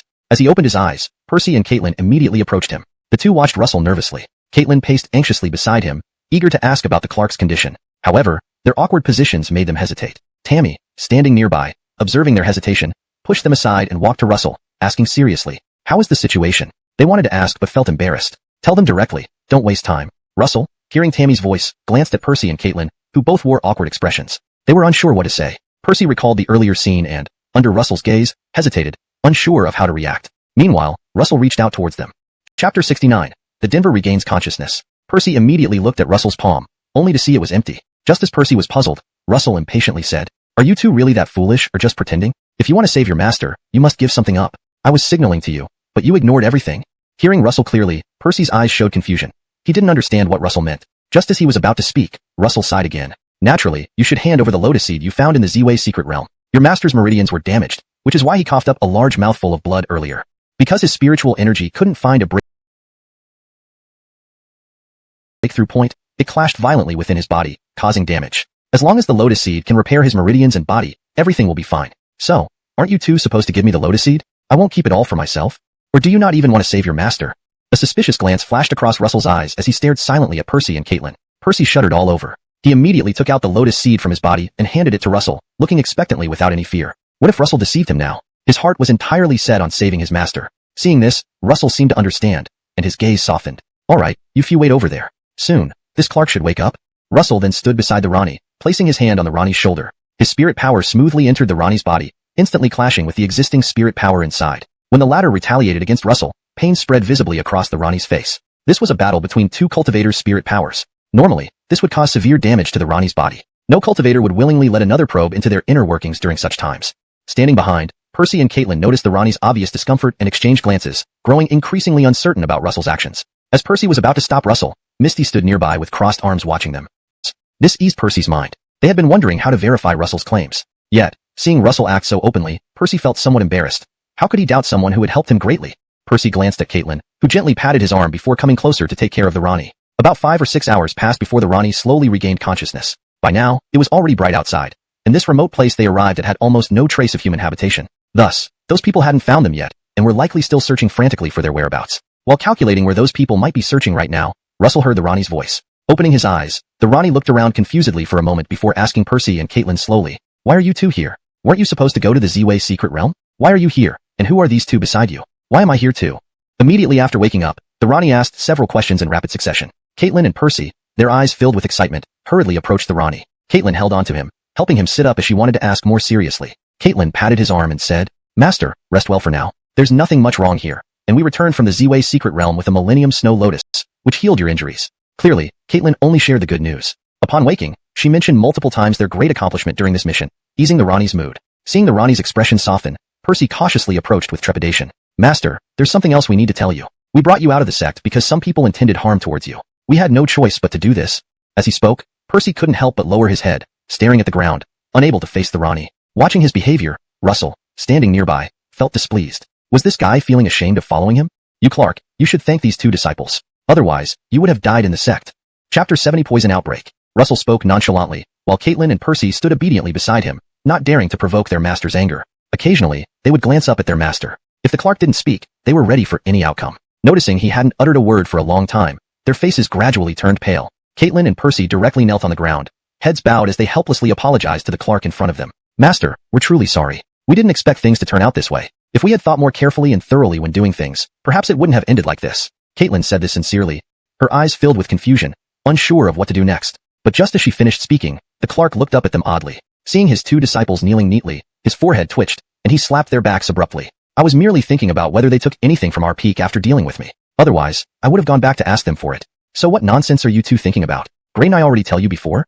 You two are the most important existence to me. If they want to use you against me, I might not know what to do. But now that you can save me, it's for the best. We don't have any deep feelings for this sect anyway." He waved his hand carelessly, showing no regard for the sect. Russell and Edgarla exchanged glances. At this moment, Russell suddenly sensed the difference between the Rani and Percy and Caitlin. No wonder they always behaved unusually. Now, Russell finally found the source. His gaze fell upon the Rani, who immediately looked over at Russell. The Rani first observed Russell for a while before bowing his fist to thank him. Beside them, Percy and Caitlin finally reacted. They didn't expect their master to not blame them but to comfort them instead. This made them incredibly relieved. The Rani then bowed respectfully to Russell, expressing his gratitude. "If it weren't for you, my two foolish disciples probably couldn't have gotten me out of there." Saying this, the Rani glanced back at Percy and Caitlin, seeing them still grinning foolishly. He sighed deeply, feeling heavy-hearted. Russell, seeing his expression, felt astonished and moved closer. "So you're actually unhappy with what they did? Perhaps letting them send you back isn't so bad." Before Russell could finish, the Rani immediately shot him an intense look, as if Russell was trying to trick him. Seeing the Rani's reaction, Russell couldn't help but laugh. At this point, the Rani also expressed his thoughts. Since we've left, we won't return to that sect. Actually, I haven't wanted to stay there for a long time. If it weren't for remembering their kindness, why would I stay in that wretched place? Unfortunately, while I cherish their kindness, they never treated me as a person. The Ronnie's attitude was very free-spirited. In a few simple sentences, he severed all ties with the sect. Percy and Caitlin were elated, completely relieved. In the past, they would have been anxious, but now that their master supported them, what else was there to fear? Observing Percy and Caitlin, Russell couldn't help but think of his own master, wondering how he was doing. The people from Xiansheng sect might have made things difficult for his master. Just as Russell was pondering, the Ronnie's expression suddenly changed. He clutched his chest and fell straight toward Russell, his face turning white. His vital signs almost disappeared. Percy and Caitlin were shocked. They had just breathed a sigh of relief, but now dared not leave the Ronnie's side. Both stayed close to him, glancing. Chapter 71.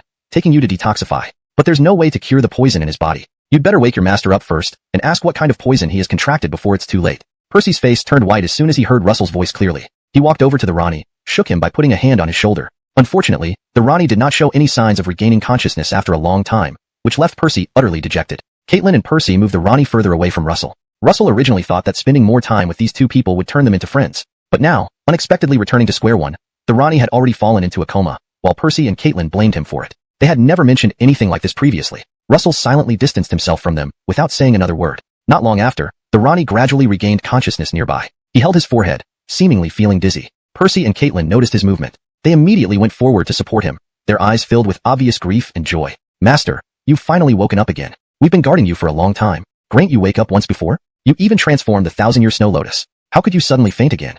Before the Ronnie could respond, Percy had already bombarded him with a series of questions, his eyes filled with clear worry. The Ronnie took a deep breath and looked around. Not seeing Russell, he realized how serious the situation was. He stared at his two disciples with a look of disappointment. Forget about other things for now. Where's Russell? And the little girl who was with him? Grade you two bring me elsewhere without telling him.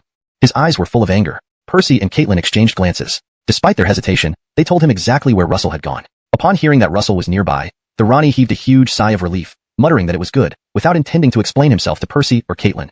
Percy and Caitlin glanced at each other, preparing to ask why he was acting this way, when they heard him say seriously, I know you two may be wondering why I need to build a relationship with Russell. It's because I have been poisoned. My time is short, and I can't stay with you for much longer. I see that Russell is steady and grateful. He won't easily harm others, or have ulterior motives. He is an upright person. If you follow him, nothing bad will happen to you too. If I cannot survive, bury me but don't do anything excessive. Otherwise, I cannot rest in peace. After delivering this long speech, Percy and Caitlin stood by without responding for quite some time. Just as the Ronnie was about to get angry, a trembling voice spoke up beside him. So why do you say that your end is near? I don't believe it at all. Caitlin shook her head, refusing to believe the Ronnie's words. The Ronnie hesitated upon seeing her reaction, furrowing his brow and finally sighed. Whether you believe it or not, the fact remains unchanged. None of us can alter it. If you are dissatisfied, what can we do? Those people poisoned me while I was asleep. Now, I can feel that my time is running out since I woke up. Caitlin and Percy couldn't believe what he said, standing there dumbfounded. In that moment, many scenarios flashed through their minds, ultimately leading to one conclusion. They didn't want the Ronnie to leave so soon. His cultivation level was the highest in the sect, and he was so good. Why should fate be so unfair? Percy and Caitlin couldn't accept it at the moment. However, the Ronnie urged them to quickly apologize to Russell and Tammy. Under his urging, Percy slowly found Russell and Tammy. Russell looked at them coldly, his gaze filled with obvious confusion, not understanding what they wanted from him. I'm sorry, I won't interact with you anymore. So if you want me to help with something, you might as well not continue. Caitlin's face turned red instantly at Russell's reminder. She felt embarrassed and unsure of what to do, finally bowing deeply to apologize. We're truly sorry. We didn't expect our master to suffer such a sudden change. If we knew earlier that he was severely poisoned, we wouldn't have delayed this long. At this moment, Caitlin's eyes turned red. If Russell still did nothing, he would seem too heartless. Tammy tugged at Russell's sleeve, her eyes filled with obvious concern. Russell sensed Tammy's worry and patted her shoulder gently. It's all right. I know what I'm doing. Russell gave Percy and Caitlin a slight smile, creating a sense of unease in both of them. Soon, Russell spoke. This revelation hit Caitlin and Percy like a thunderclap, exacerbating their concerns. Your master has suffered severe injuries. The poison given by those people has entered his vital organs. So, if you want to treat him, it will require a significant amount of resources. When the time comes, you two may not be able to bear the cost. Percy and Caitlin shook their heads repeatedly, unafraid of this point, only afraid of other things. As they hesitated, Russell finally made up his mind. Looking at Percy and Caitlin, he said, making both of them breathe a sigh of relief simultaneously. Fine, since you two are so sincere, I'll make an effort to find someone who can temporarily detoxify your master. This revision ensures that the translation reads more naturally in English while maintaining the meaning and tone of the original text. The word manchang is better expressed as make an effort in this context to convey that Russell will put in the effort despite it being a challenging task. If you're unwilling, you can interfere and stop me anytime during this process. Percy and Caitlin nodded continuously, unable to hide the hope in their eyes. Upon seeing Russell turn around and walk forward without hesitation, they scrambled to help Percy carry the Ronnie on his back, following Russell closely without stopping. Chapter 72 Waste of Talent. Russell brought the Ronnie to a medical retreat near Mount Yao. This place was bustling, and almost no one paid attention to the five of them. Percy and Caitlin followed behind Russell, occasionally glancing around. When they noticed two familiar people in Taoist attire, they stopped. They hurriedly grabbed Russell's clothes, their expressions filled with hesitation. Haven't you noticed that people from Xiansheng sect are looking for us here? If I'm not mistaken, there were issues between you before. Percy's expression seemed genuine. Russell glanced at both sides of the medical retreat. I saw them, but what can we do if they come? As long as they don't notice us, everything should be fine. You should be braver and less secretive. Percy took a deep breath. He knew Russell wouldn't normally come to such a place, and he only came here now to save their master. He was pale and, after a while, could not help but stammer to Russell, "Thank you so much for this. Otherwise, I really wouldn't know what to do. But we can't be sure of some things. What if those people come looking for you tonight?" Russell and Joanna exchanged glances. A complete figure appeared in his sight. Corey looked at Russell in disbelief. After regaining composure, excitement lit up his eyes as he approached. "Russell, how did you end up here? I heard some unfavorable rumors about you." Joanna had been suspicious all along, wondering if Corey would help after hearing their situation. Now, seeing Zhang's hesitant gaze, she watched him cautiously, ready to react quickly. Russell didn't say anything but stared at Corey before revealing the Ronnie on his back. He seems to have been poisoned and previously injured. We used the lotus seed of a 1,000-year-old snow lotus to repair his meridians, but we couldn't detoxify him. Can you help and tell us what to do next? Russell laid it all out for Corey, who looked at him incredulously. After a moment, he reacted, slamming the nearby table in disbelief. "You mean you found a 1,000-year-old snow lotus seed and fed it to him? How could you?" Percy and Caitlin exchanged worried glances. "So, feeding him the snow lotus seed wasn't safe? Could it worsen my master's condition and fail to remove the toxins?" Corey's face turned visibly serious. He shook his head heavily and then muttered something that made Percy speechless. "A 1,000-year-old snow lotus seed is extremely rare. Even we only got one 5 years ago. And you wasted it on him like that? It's such a waste, truly disrespectful to talent."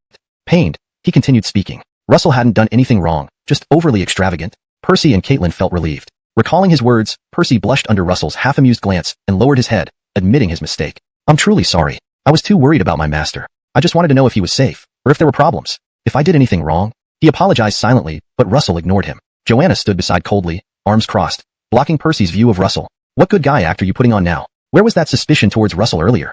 Russell has been helping to treat your master, yet you continuously doubted him. Isn't that going too far? Are we doing good deeds only to be blamed?" Joanna spoke bluntly, making Percy, who had been apologizing nonstop, lower his head in embarrassment. He didn't know how to explain himself, and what Russell and Joanna said was true. Russell had treated him so well, but he always doubted him for the sake of his master. Embarrassed, Percy looked at Russell, who had already shifted his gaze to Corey.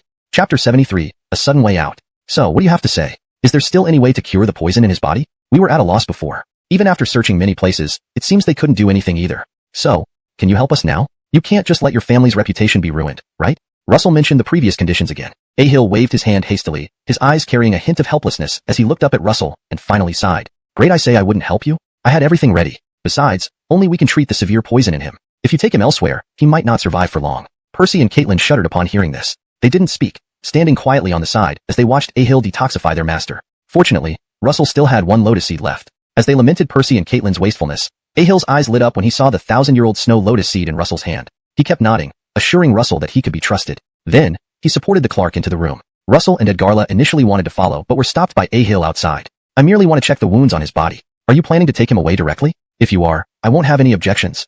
Ahill's gaze was earnest. Russell paused, staying silent. However, Percy and Caitlin couldn't help but speak up. The two wanted to say something but were held back by Russell's and Ahill's actions. All they could do was stand worriedly by the side, keeping an eye on the Clark. They hoped he would regain consciousness soon. Otherwise, they would remain anxious. Time seemed to stretch endlessly without her if he really isn't. What's the point? Frustration flickered in their eyes as they stared coldly at the Zhang clan members who bowed their heads, unsure of how to respond. Irritated by the duo's actions, a young Zhang clan member stepped forward, blocking their path. "What do you want? If you're looking for our master, then sorry, he has no intention of seeing you. Please leave." Realizing they weren't being treated with respect, the two disciples grew furious, glaring at the Zhang clan member. "We extended an invitation as a courtesy to your master. Your master clearly doesn't know his place unless forced. Refusing kindness and courting punishment. Did he really not understand our intentions?"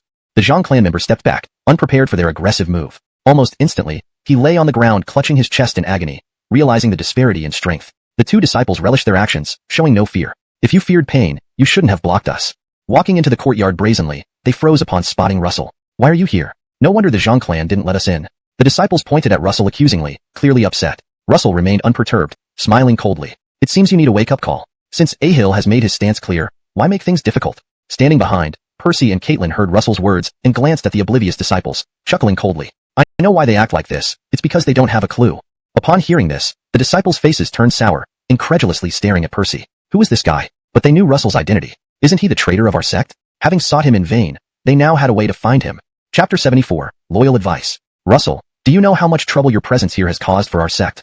One of them shot a glare at Russell with eyes filled with uncontrollable anger. Almost immediately, he blamed all the problems on Russell, who stared at him without any expression. Noticing the other party's attempt to pressure him, Russell couldn't help but laugh and continued staring with a blank face. So, what is it you want to say? Are both of you here to cause me trouble? If so, who's going first? Russell moved the Ronnie behind him while Percy and Caitlin stood back in sequence. Percy looked towards Russell anxiously, wanting to speak, but Russell had already pushed both Percy and Caitlin behind him. Caitlin glanced at Percy, unconsciously pondering over their next steps, yet after exchanging looks for quite some time, they still couldn't come up with anything. Edgarla stood aside, arms crossed and a hint of anger in her eyes, saying, after all this time, are you still going to cling like shadows? Shouldn't you be asking yourselves and the Clifford about why the Xianxing sect has turned into this?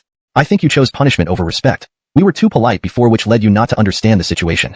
The two disciples refused to talk much with Russell and immediately engaged him. Russell gave a cold smile as Edgarla watched from the side. Already, Russell was fighting the two disciples, and Percy and Caitlin hurried over, noticing Edgarla hadn't done or said anything yet. Caitlin, becoming anxious, reached out and poked Edgarla's arm, looking at her intently with urgent eyes. How can you just let them fight like that? What if something happens? Wouldn't it be better to discuss it? Perhaps there is some misunderstanding. If anyone else mentioned a misunderstanding, Russell and Edgarla might believe it, but now the students in front of them lacked credibility, so neither Russell nor Edgarla felt the need to ask. Upon hearing Caitlin's advice, Edgarla hesitantly turned her head towards Caitlin. Caitlin thought Edgarla would follow her advice, but instead, Edgarla merely stared at her and said, aren't you trying to save your master? If so, mind your own business and stay with your master. Why interfere with Russell? We know what to do. Having said that, Edgarla stood calmly watching Russell, paying no heed to those around her, leaving Caitlin speechless. Caitlin grew increasingly anxious, looking at the ongoing scuffle between Russell and the disciples, unsure of what to say. Edgarla suddenly noticed something odd upon glancing at Caitlin. I know why you're conflicted. If Russell fights them, you're afraid it might affect you, right? If so, you should hide behind and say nothing during these critical moments. Edgarla gently advised Caitlin and remained courteous despite her growing frustration at Caitlin's words, causing her cheeks to turn red, realizing she had upset Edgarla. But Caitlin believed her actions were for Russell and Edgarla's benefit. Why couldn't Edgarla see that? Before long, Russell dealt with the two disciples who lay on the ground, one injured and holding his chest in disbelief, apparently surprised by Russell's ease in defeating him. At this moment, watching Russell, anger flashed in his eyes. I didn't expect you to be so much stronger than me. No, deep down, he could imagine it. After all, Russell was considered a prodigy in the Xianxing sect, and every disciple knew of his identity. He taunted Russell previously because of envy over Russell's past favorable treatment, hoping to settle old scores. But Russell once again shattered his hopes. Russell's technique was unfamiliar, allowing Russell to defeat him easily. Seeing the two disciples struggling on the ground, Russell smirked, glaring at the ones in front of him, and asked slowly, do you wish to stay and continue bothering me, or leave now? If you leave now, I might forget everything. Otherwise, don't blame me. Harbored resentment towards Russell. However, when she heard him clarify everything, she couldn't sit still and lifted her head to look at him, suddenly saying, but if you hadn't come out just now, they probably wouldn't have noticed us and wouldn't immediately go back to inform the Xianxing sect about our location. This was the first time Caitlin had expressed her anger directly to Russell. Russell gave her an incredulous glance as Caitlin cautiously stared at him, awaiting his response. On one side, Edgarla approached to speak with Caitlin, but Russell raised a hand to stop her. This made Edgarla angry, turning her head sharply to face Russell, wanting to discuss Caitlin's issues seriously with him. Russell, though internally upset by Caitlin's words, showed no sign of anger and intended to talk it out with her. This infuriated Edgarla the most. As she was about to protest, Russell smiled and gently pushed her aside, then looked down at Caitlin, who waited for his reply, their gazes meeting. Russell suddenly chuckled, looking down at the ground. I knew there might be complications on this journey, but you two insisted on following me all along. I thought if either of you hadn't held me back, I would let it slide temporarily, bring you along. But you have disappointed me. Their intentions weren't malicious. They believed Russell could do better. Caitlin wanted to support him by raising these concerns earlier. Raising her head sharply toward Russell, she opened her mouth to explain, but Russell waved a dismissive hand, not wanting to continue the conversation. Percy, standing nearby for a while, sensed the tension between Russell and Caitlin, stepping closer and nervously scratching his hair. Is there any misunderstanding between us? If you have issues, you can come to me. My sister's suggestions were for our own good. You can't deny what she said was right, can you? Precisely because what your sister and I said is correct. The four of us can't stay together. Our thoughts are different, so forcing us to remain together is likely to be disadvantageous. After today, let's part ways here. Russell glanced at Percy, speaking only that much before turning away. Edgarla immediately followed him. Percy stared blankly at Russell's retreating figure, then turned to look at Caitlin after Russell vanished. A trace of anger flickered in his eyes, clearly directed at Russell. What does he mean? Leaving us here at such a crucial moment and walking away by himself. There's no such luck. Despite the help they had provided to Russell, he obviously seemed displeased with them now. While Percy fumed, Caitlin gently placed a hand on his arm, shaking her head, signaling him not to dwell on it. As they exchanged glances, someone emerged from a nearby house. This person glanced at them before waving and greeting. Your master must be the Clark from earlier. He's awake now. If you want to speak with him, you can do so now. Hearing this, Caitlin and Percy perked up instantly, surprised yet grateful. Caitlin stepped forward, attempting to thank him, but he pulled his hands away, stepping back and maintaining a distance, coldly looking at her. What are you doing? Talk properly without touching. Besides, if not for Russell, I wouldn't have saved your master. Even if you carried him here, I wouldn't lift a finger without Russell. Muttering a few more words, he turned and left, leaving Caitlin and Percy standing there, exchanging confused glances. So, if not for Russell, their master might not have been saved? Ignoring that point for now, Caitlin hurried into the room, with Percy trailing behind. Just as they entered, Russell and Edgarla appeared outside. Edgarla glanced at Percy and Caitlin, pursing her lips, unwillingly admitting, "They seem to have misunderstood you and aren't very polite towards you. Should we really stay with them? These two, I'd rather not be around them anymore." Their treatment of Russell had been unfair, constantly doubting and denying his efforts. Edgarla felt indignant. When your master was in trouble, they begged you for help. Now that you've helped, they quickly forget and only care about their own grievances. What kind of people are they? Hearing Edgarla's voice, Russell turned to her, a smile in his eyes. Are you mad at them now? In fact, they're strangers to us. We needn't get angry over them. They can't change.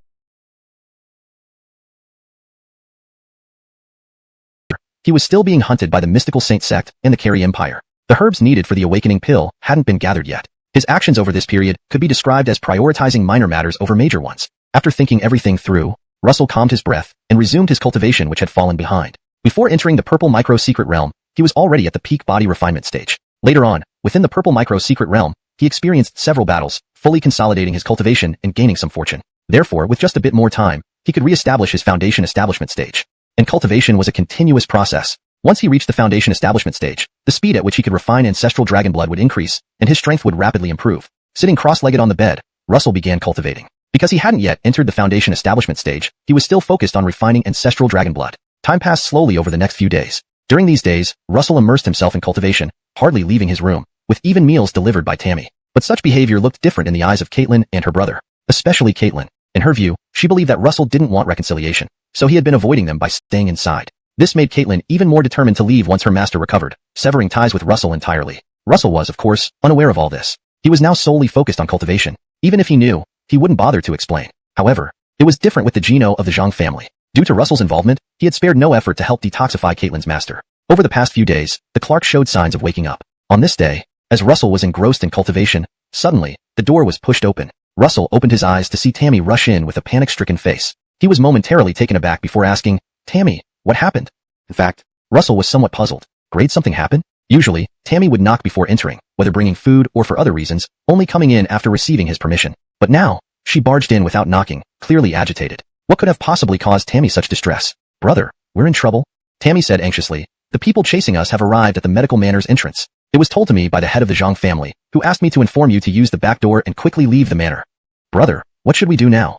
Hearing her words, Russell's expression darkened. Truly, what he feared had come to pass. Knowing how upset Tammy was, it was obvious who was pursuing them. It had to be mystical saint sect. If he had more time to reach the foundation establishment stage again, his strength would multiply, allowing him to handle any pursuers better. But now, at the peak body refinement stage, he wasn't enough of a match. With news leaking out, the chasers from mystical saint sect were definitely formidable. A golden core practitioner? Or perhaps an origin soul practitioner?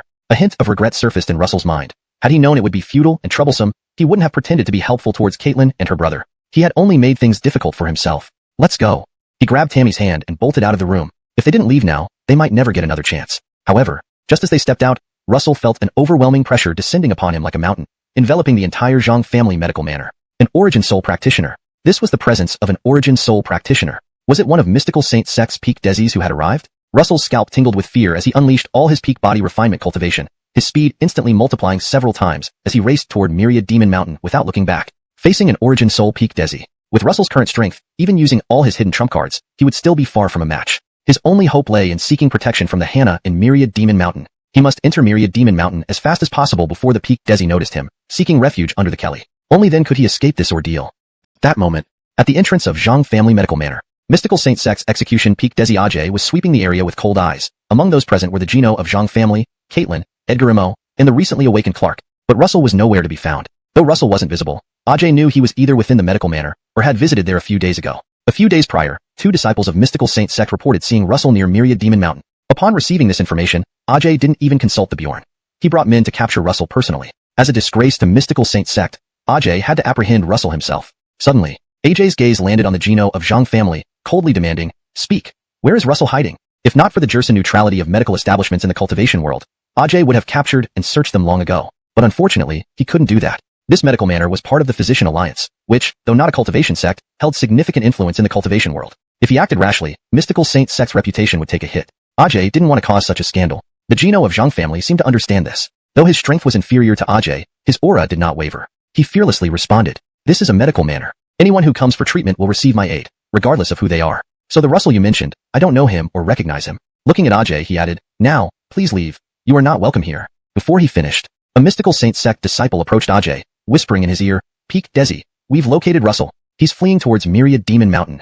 Chapter 77, Pursuit. The voice of the news-bringing Xian Shang sect disciple was very low. However, everyone present heard it crystal clear. Xavier naturally heard it, but his expression didn't change at all. In a calm voice he said, "Anakin, please leave. The medical manor does not welcome you." He finished what he had started to say. It was as if he truly did not recognize Russell mentioned by that Xian Shang sect disciple. Ajay gave him a deep look and then bellowed, "Chase! We must catch Russell today, and bring him back to the Xian Shang sect for trial." After saying that, he led a group of Xian Shang sect disciples in pursuit. Only when their figures disappeared completely did Xavier's face abruptly change, revealing a trace of worry, and he muttered, "Russell, this is all I can do to help you. Whether or not you can escape from Ajay depends on your fortune now." In his eyes, Ajay was a great cultivator at the nascent soul stage, while Russell only possessed peak body tempering cultivation. Unless Russell could seek protection from another nascent soul great cultivator, there was no way he could evade this calamity. Russell fleeing towards 10,000 Demon Mountain might have been with the intention of seeking protection from that Kelly. But would that Kelly protect a human? Xavier sighed, giving a glance towards the direction of 10,000 Demon Mountain before turning to leave. Priestoni servants of the medical manor were also extremely anxious. AJ's burst of pressure earlier had almost frightened them out of their wits. Fortunately, he was already gone. Caitlin and Edgar Imo weren't much better off either. Caitlin glanced at the direction Russell had fled and couldn't help but say, "I told you not to kill them initially, and you insisted on doing it, didn't you? Now trouble has come looking for you." In her eyes, Ajay had chased here because Russell killed two Xian Shang sect disciples several days ago, which was the root of their conflict. If Russell had listened to her back then, none of this would have happened. But he killed those two, drawing Ajay, leading to this current chase. Truly, not listening to good advice brought about this immediate hardship. The Rani, hearing her words, frowned and asked, "What happened?" Caitlin recounted everything that had occurred from beginning to end. After listening, the Rani's lips trembled. After a long pause, he finally spoke, "AI, Xiao, do you know what you've missed?" Previously, he had been poisoned too deeply and knew his time was near. So he tried hard to persuade Caitlin and Edgar Imo to follow Russell because he realized that Russell was not an ordinary person, destined to rise high and shock the world. Unfortunately, Caitlin had ruined everything. "Master, what are you talking about?" Caitlin frowned upon hearing the Rani's words. The Rani sighed and said, "Xiao, did you really think that if Russell hadn't killed the two Xian Shang sect disciples, they would let him go? You're too naive. You don't understand the scheming and intrigue in the cultivation world. The truth is, regardless of whether Russell spared those two Xian Shang sect disciples, they wouldn't have let him go. This situation was set from the moment they encountered him. No matter what, the Xian Shang sect would have come after him." Caitlin's expression changed dramatically. The Rani paused and then added, "And I speculate that the reason Russell distanced himself from you is to protect you. If you followed Russell with your strength level, you'd only meet a certain death." Looking at Caitlin, his tone unprecedentedly serious, he continued, "You've misunderstood him." After hearing her master's words, Caitlin's lips trembled. Hesitating for a long time, she finally murmured, Could I have really misunderstood him?" Unaware of the Rani's thoughts and speculations, Russell was racing for his life, aiming to enter 10,000 Demon Mountain as quickly as possible. He wanted to meet the Kelly before Ajay arrived and seek the Kelly's protection. Since the misunderstanding and conflict arose, he had distanced himself from Caitlin and Edgar Imo, not wanting to take them along any longer. First, following him could genuinely put Caitlin and Edgar Imo in mortal danger. Second, it left a bitter taste in Russell's mouth. This farewell likely meant they wouldn't see each other again. For Russell, it was just a waste of some time, nothing critical. Moreover, due to these events, it further solidified his resolve on his cultivation path. Indeed, there was loss, but also gain. Rumble. At that moment, a sonic boom erupted from behind him, as if space itself had torn apart. Instantly, the overwhelming aura of a nascent soul great cultivator crushed down upon Russell, its vast pressure making him feel like he was sinking into quicksand. Forget fleeing. Even moving an inch was difficult. Russell was only at peak body tempering. If not for the primordial dragon blood coursing through his veins and fortifying his physique, he might have been forced to kneel on the ground by now. "Brother, just put me down and run yourself." Tammy, who was on his back, also felt the immense pressure, showing even more anxiety than Russell. She urged him to leave her behind and escape on his own. In Tammy's eyes, she was a burden to Russell, hindering him and providing no real assistance. What nonsense! Russell endured the intense pressure and smiled. "Even if we must flee, you should be the first to go. It's not right for me to run away first."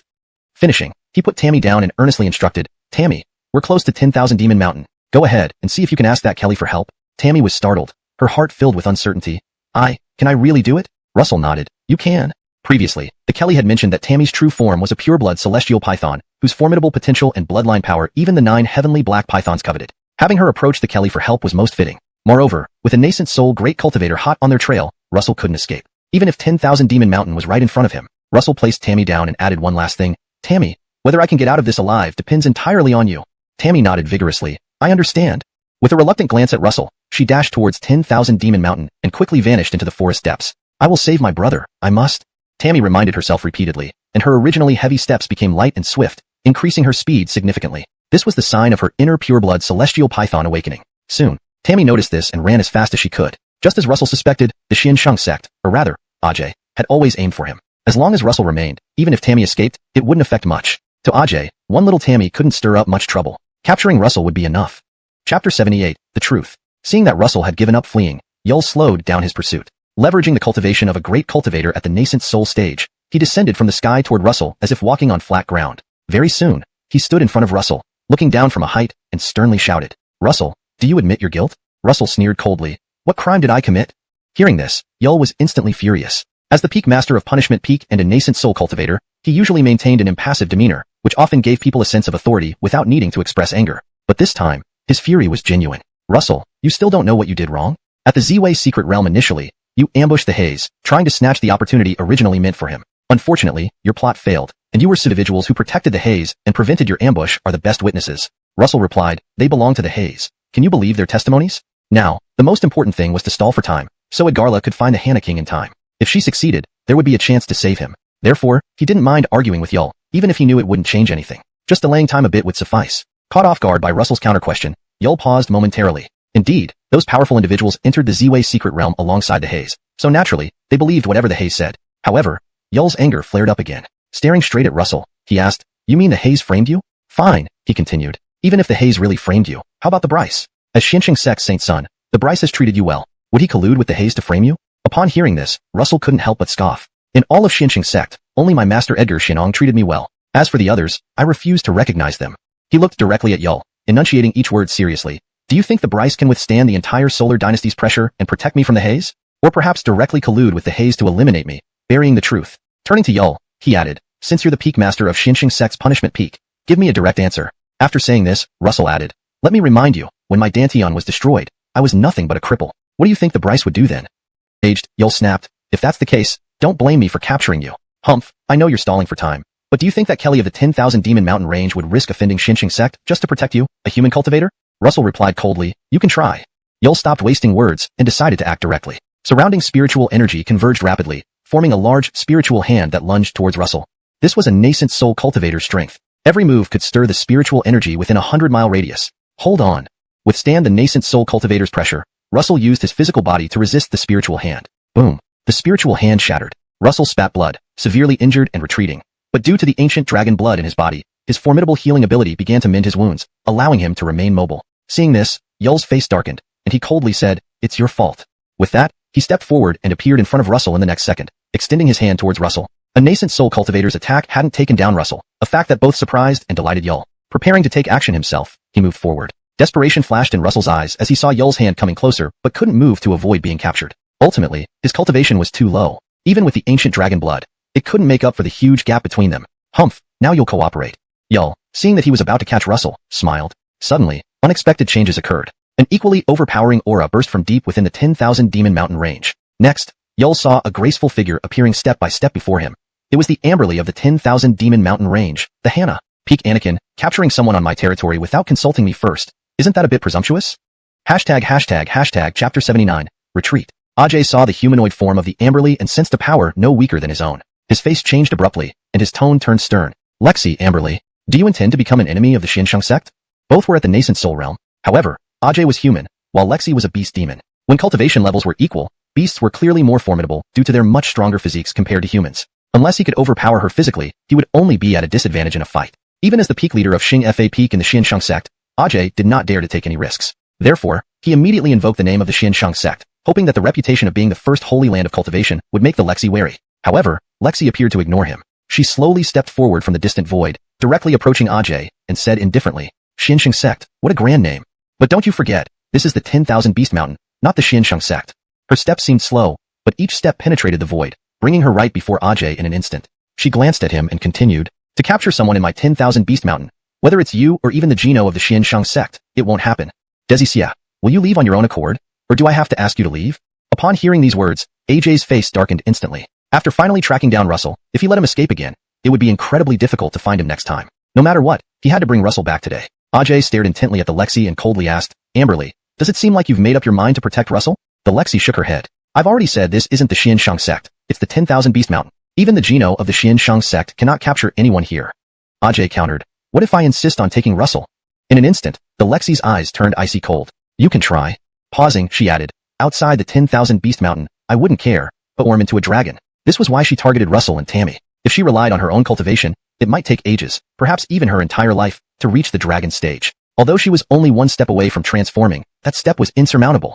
Russell carried the bloodline of the primal dragon, and Tammy's true form was a pure-blooded celestial python. If she devoured them, she might instantly transform into a dragon. For this reason, the Lexi would risk offending the top cultivation sect, protecting Russell and preventing Ajay from taking him. The enormous roar echoed throughout the 10,000 Beast Mountain. Even with ample caution and preparation, Ajay felt dizzy. Spiritual attack. He glanced at the Lexi and quickly retreated. A python on the verge of transforming into a dragon, simultaneously a great nascent soul cultivator, proficient in spiritual attacks. Ajay immediately realized it was almost impossible to take Russell away with just his strength. So he retreated. But retreating didn't mean giving up on Russell. Ajay would dispatch people to monitor the 10,000 Beast Mountain, while he returned to the Xiansheng sect to ask the Geno for help. He had his selfish reasons too. He needed to thoroughly investigate the truth Russell mentioned earlier. The Lexi, seeing Ajay retreat, sighed in relief. The snake's phantom behind her gradually disappeared. Then, she cast a piercing gaze at Russell, who was unconscious below, then waved her hand, and vast spiritual energy transformed into a large hand, lifting Russell and vanishing with him. In the core area of the 10,000 Beast Mountain, in the palace of the Amberly Lexi, Tammy was anxiously pacing around. When Lexi reappeared, she was already inside the palace. She casually tossed Russell to Tammy and sat on her throne, resting her chin as she observed Russell and Tammy. Brother. Tammy caught Russell, revealing a joyful expression. But after calling out twice without response, her joy turned to anxiety, and she looked at the Lexi. What did you do to my brother? Lexi replied calmly. His consciousness was struck by a shockwave, causing him to temporarily lose consciousness. He'll wake up soon, so there's no need to worry. Hearing this, Tammy breathed a sigh of relief. Suddenly, the Lexi threw a bottle of elixir to Tammy and said, Feed him this elixir. It will heal his damaged consciousness. Tammy hurriedly gave Russell the elixir. The elixir took effect quickly. Before long, Russell murmured and woke up from his daze, feeling intense pain in his head, causing him to groan. He carefully recalled what happened. After the Lexi revealed her true form with a roar, his brain turned chaotic, and he lost consciousness. As the former saint son of the Xiansheng sect and the youngest Mac, Russell instantly understood what had happened. A spiritual attack. Spiritual attacks involve using special secret arts to directly target a cultivator's consciousness. If the consciousness wasn't strong enough, it could result in idiocy or even death. The Lexi possessed such a secret art. Russell felt a chill run down his spine, gasping.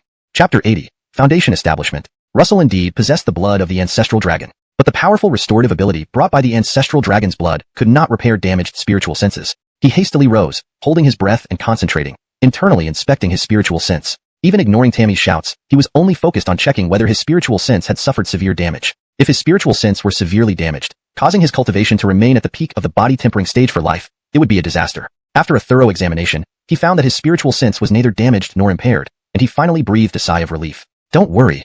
At this moment, a cold voice suddenly sounded in his ear. It was the Amberly Carmelucian Shin Python. She stared at Russell with an ambiguous expression. Your spiritual sense did indeed suffer severe damage, but it has already been repaired by medicinal pills. Can spiritual senses be healed by medicinal pills? Russell was startled. But the next second, he regained his composure, saluting Carmelucian Shin Python and said, Thank you, Amberly, for coming to my aid. Almost instantly, the Amberly's face turned icy. Do you know? Actually, I didn't want to intervene. After all, the person who wanted to capture you is the Bjorn of Xiansheng Gate. As the top cultivation sanctuary, Xiansheng Gate is not someone Amberly can afford to offend, but your companion kept begging and even threatened suicide. Only then did I have no choice but to act.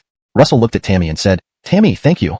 Tammy smiled. Brother, it's okay as long as you're fine. Before Russell could speak again, he was directly interrupted by Carmelucian Shin Python. We'll talk later. Now tell me, why didn't the scale I gave you activate?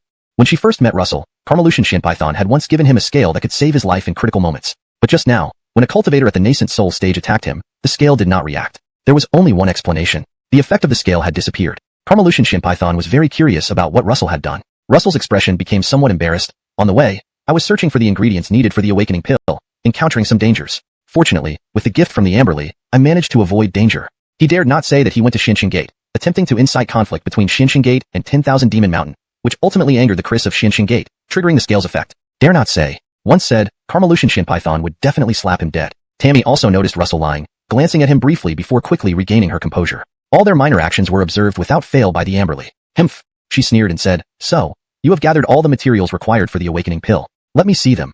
Russell's face stiffened. Under the pressure and intense gaze of the Amberly, he could only grit his teeth and reluctantly produced the collected materials. After reviewing them, the Amberly's face turned cold.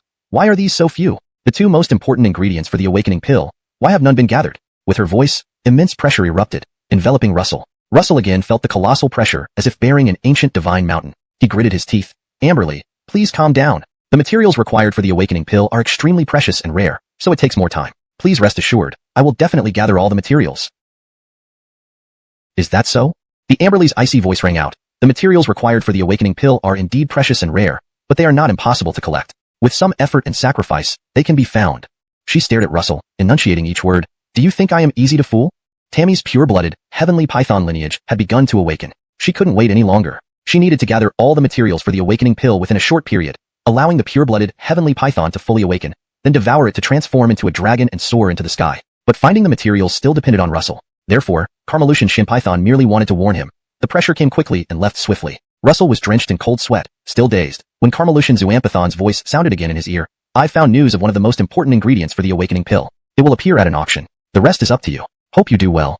Since Russell left, Carmelucian Shin Python had not been idle, controlling some humans to help gather the materials for the awakening pill. Her efforts were not wasted, eventually obtaining information about the blood infusion fruit. This seemed to be part of her anger. If I can find the most important material for the awakening pill in 10,000 Demon Mountain, why can't you? In Carmelucian Zuampathon's eyes, Russell was trying to delay, but it wasn't that easy. Counting the times, Carmelucian Shin Python had saved Russell twice. In the cultivation world, everything had a price. If Russell did not work harder, Carmelucian Shin Python wouldn't mind swallowing him and replacing him. I give you 1 more month. I want to see all the materials for the awakening pill laid before me.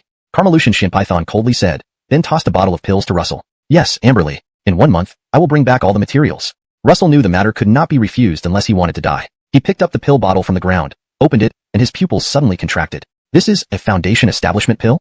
For cultivators to establish their foundation, they must take foundation establishment pills. Russell's cultivation was already at the peak of the body tempering stage, with sufficient accumulation. One key reason he had not yet established his foundation was the lack of foundation establishment pills. But now, he had the pills, and they seemed to be of high quality. Given a little time, Russell had confidence in completing the foundation establishment. With his foundation, once established, his cultivation would surge, enabling him to deal with some crises.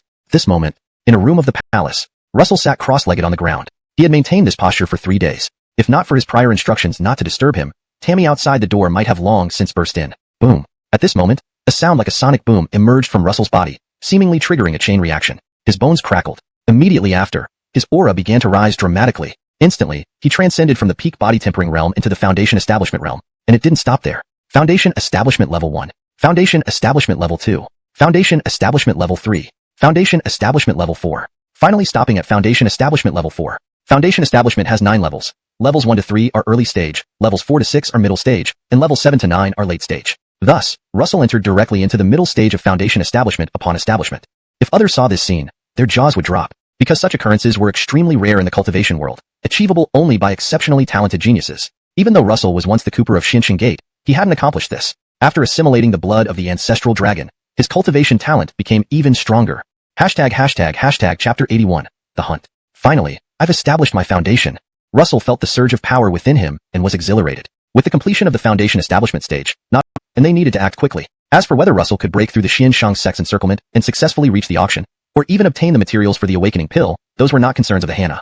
The same old words applied. If Russell couldn't accomplish the task, someone else would take over. With Tammy around, even without Russell's Eve dragon blood, swallowing the pure-blooded sky-penetrating python inside her would allow the Hannah to transform into a dragon. Meanwhile, in the palace hall, the Hannah sat on the central throne like a high and mighty queen. She had sensed the fluctuations during Russell's foundation establishment process and curled her lips slightly. He has directly leaped from the early foundation establishment stage to the mid-stage just after establishing his foundation. His talent is indeed strong. But only the geniuses who survive are true geniuses. Those who fall along the way never count. Whether you can survive depends entirely on yourself. After bidding farewell to Tammy, Russell left the palace alone. Upon stepping out, he instantly sensed something was amiss. Many powerful golden core stage auras surrounded the area. This was the core region of 10,000 Demon Mountain, and the only ones who could be present here were demonic beasts. The gathering of so many golden core stage demonic beasts near the palace clearly indicated they were on guard against something. The answer was evident, the Xianshang sect. Indeed, they have come, Russell thought. They were discussing matters related to Russell, completely unaware of the danger approaching. Suddenly, Russell burst forth. Although his cultivation was only at the 4th level of foundation establishment, the aura he unleashed was no weaker than that of a 9th level foundation establishment practitioner. Who? Russell, it's Russell. Haha, heaven has its path, but you chose hell instead. We didn't go looking for you in the core region of 10,000 Demon Mountain, yet you came right to us. Capture him. Everyone, attack together. No need to talk about former sectmate ties. The Chris only said to capture him, not whether dead or alive. So even if we kill him, it's fine. Attack. Without hesitation, the dozen disciples of the Xianshang sect attacked. Each move was lethal, clearly aiming to kill Russell. Good, come on. Russell roared in anger and charged forward. His most formidable means and trump card were the Eve Dragonblood's powerful recovery ability. Thus, he saw no need to dodge and aim for direct exchanges, trading injuries for their lives. The 9th-level Foundation Establishment Disciple was the fastest. In the blink of an eye, he approached Russell and thrust his sword towards him. Russell neither dodged nor avoided it, allowing the sword to pierce his chest before delivering a devastating punch. Plop. The disciple's head exploded like a melon, blood splattering everywhere. This bloody scene did not deter the other disciples. Instead, they rushed forward excitedly, seemingly thinking that Russell could be easily taken down since he had been pierced by the sword. Gray, all of you. Russell erupted with unprecedented killing intent, transforming into a death god who showed no mercy. Within moments, he slaughtered all the Xianshang sect disciples. Not a single one remained. Phew. He sighed, inspecting the wounds on his body, especially the chest wound from the sword piercing. It had already been healed by the Eve Dragonblood's incredible restorative power. Truly worthy of the Eve Dragonblood. How remarkable. Despite being accustomed to such scenes, Russell couldn't help but marvel. The next second, his gaze turned ice cold, and he vanished rapidly from the spot. Just as he left, several figures appeared on the scene, emitting golden core stage auras openly. They looked at the dead Xianshang sect disciples and wore terrifyingly grim expressions. It's Russell, it must be him. Report immediately to Denversia. Russell has left the core region of 10,000 Demon Mountain. Whatever it takes, we must capture Russell. Chase. The several Macs scattered to search for Russell. What they didn't know was that not far away, hidden in a dense thicket, Russell had concealed all his aura and was intently watching them. Haha, Max found me so quickly? If you stayed together, I'd have trouble dealing with you. But now that you're separated. Speaking, he quietly followed the direction one of the Macs had taken. The hunt for the Macs was about to begin. Chapter 82. Sudden Change. The Mac did not sense Russell's pursuit at all. Not just him. None of the other Macs took Russell seriously. To them, with his Dantian destroyed, even if he devoted his entire life to cultivation, he would only reach the peak of the body tempering stage. He wouldn't be able to absorb spiritual energy to enter the Foundation Establishment realm. What threat could a useless person like him pose? Regarding Russell killing over 10 Foundation Establishment disciples previously, the Macs directly attributed it to Russell using some form of body tempering technique and secretly launching a surprise attack. After all, a short while ago, Russell had gone to the Profound Saint sect, where he relied on his body tempering techniques to kill many disciples. However, they were Macs, not Foundation Establishment disciples. Even if Russell truly attempted a surprise attack, it wouldn't succeed. With this mindset, the Mac made no effort to hide himself, speeding along the trail left behind in an attempt to quickly catch up with Russell. Edgardle did he know, those traces had been deliberately set by Russell. He really fell for it. Upon reaching a dense forest, the Mac abruptly slowed down, carefully observing his surroundings. His face suddenly turned grim. Why do the traces end here? Looks like Russell must be nearby. Things changed. The most immediate benefit of digesting ancestral dragon blood was the significant enhancement to his physical attributes. Whether it was speed, strength, or recovery, everything improved several times over compared to before. When Russell had revealed himself earlier, he had deliberately concealed his power and speed, creating a false impression for the Mac. Once he let his guard down, Russell unleashed his full force. Are you cheating? The Mac was taken aback by Russell's sudden appearance, his joy turning into anger. He hurriedly controlled his spiritual energy to form a protective shield. However, against Russell's overwhelming strength and speed, the hastily formed shield shattered instantly. Russell's punch slammed directly into the Mac's chest. Crack. With a crisp sound, the bones in the Mac's chest shattered, causing a mouthful of blood mixed with internal organs to spray out. Your strength? How is that possible? Even a golden core stage body tempering expert couldn't possess such formidable strength. The Mac stared at Russell, eyes wide with disbelief, but he was still a Mac. The shattered bones and organs in his chest ignited his rage and murderous intent, quickly forming a seal with his right hand. A surge of red light followed, culminating in a palm strike to Russell's shoulder. This was a secret technique cultivated by golden core experts, capable of instantly shredding heart meridians upon impact, leading to instant death. Initially, he planned to capture Russell alive, but Russell's actions enraged him, prompting him to deliver a fatal blow instead. After being struck, Russell felt a torrent of chaotic spiritual energy rush to his chest, destroying his heart meridians and halting his heart's function. But in the next moment, the potent healing properties of the ancestral dragon blood swiftly repaired the damage. Furthermore, Russell discovered something. While critically injured and almost dead, the ancestral dragon blood pulsated once, accelerating its absorption several times faster than usual. Additionally, his physique subtly grew stronger. Is the ancestral dragon blood war body awakening? Russell's eyes shone with elation as he clenched his fist again and delivered a powerful blow to the Mac. You can still move? How is that possible? The Mac froze, his neck exploding from the impact. Blood splattered everywhere. Even in death, he couldn't understand how Russell, having suffered a heart-destroying secret technique, could still move. And how had his physique, strength, and speed become so extraordinary, even surpassing specialized body tempering Macs? Hadn't his Dantian been destroyed, rendering him useless? Unsatisfied even in death, Russell shook off the blood on his hands and said with delight, just now, it wasn't an illusion. When I enter a state of near death, it seems to accelerate the awakening of the Dragon Blood War body. Great. Once the Dragon Blood War body awakens, I will no longer fear the Profound Saint sect. He glanced in a certain direction and added, there are 3 more. This time, 4 Macs from the Profound Saint sect had pursued him. Now that one was dead, 3 remained. Russell was determined to take them all down. Macs were the best sparring partners. Russell intended to use them to expedite the awakening of his Dragon Blood War body. Ordinary Foundation establishment cultivators were no match for him now. Only Macs could push him to the brink of death, Thinking this, Russell chased in that direction, aiming to hunt down the remaining 3 Macs before the peak masters of the nascent soul realm reacted. Soon, he found one of the 3. Again, relying on surprise attacks and misleading tactics, he dealt a critical blow to the cultivator. However, the opponent's last desperate counterattack sent Russell back into the peculiar state he had experienced earlier. His ancestral dragon blood pulsed once more. Then the rate of absorption sped up again. Russell finally confirmed it wasn't an illusion and exclaimed excitedly, "The next one." Chapter 83, Exposure. Using the same method, Russell tracked and hunted down another Mac, entering that extraordinary state twice more. By the time he killed the last Mac, his heavily wounded body had already healed, and his cultivation advanced to the 5th layer of foundation establishment from the 4th layer. Indeed, the power of the primordial dragon's blood is formidable. Feeling the surge of power within him, Russell wore a satisfied smile. Just a few hours after advancing to the foundation establishment realm, his cultivation had improved again. Such rapid cultivation speed was unheard of throughout the entire solar empire. Even as the Cooper of Xiansheng sect before, Russell had never cultivated this fast. Most importantly, there was that unusual state.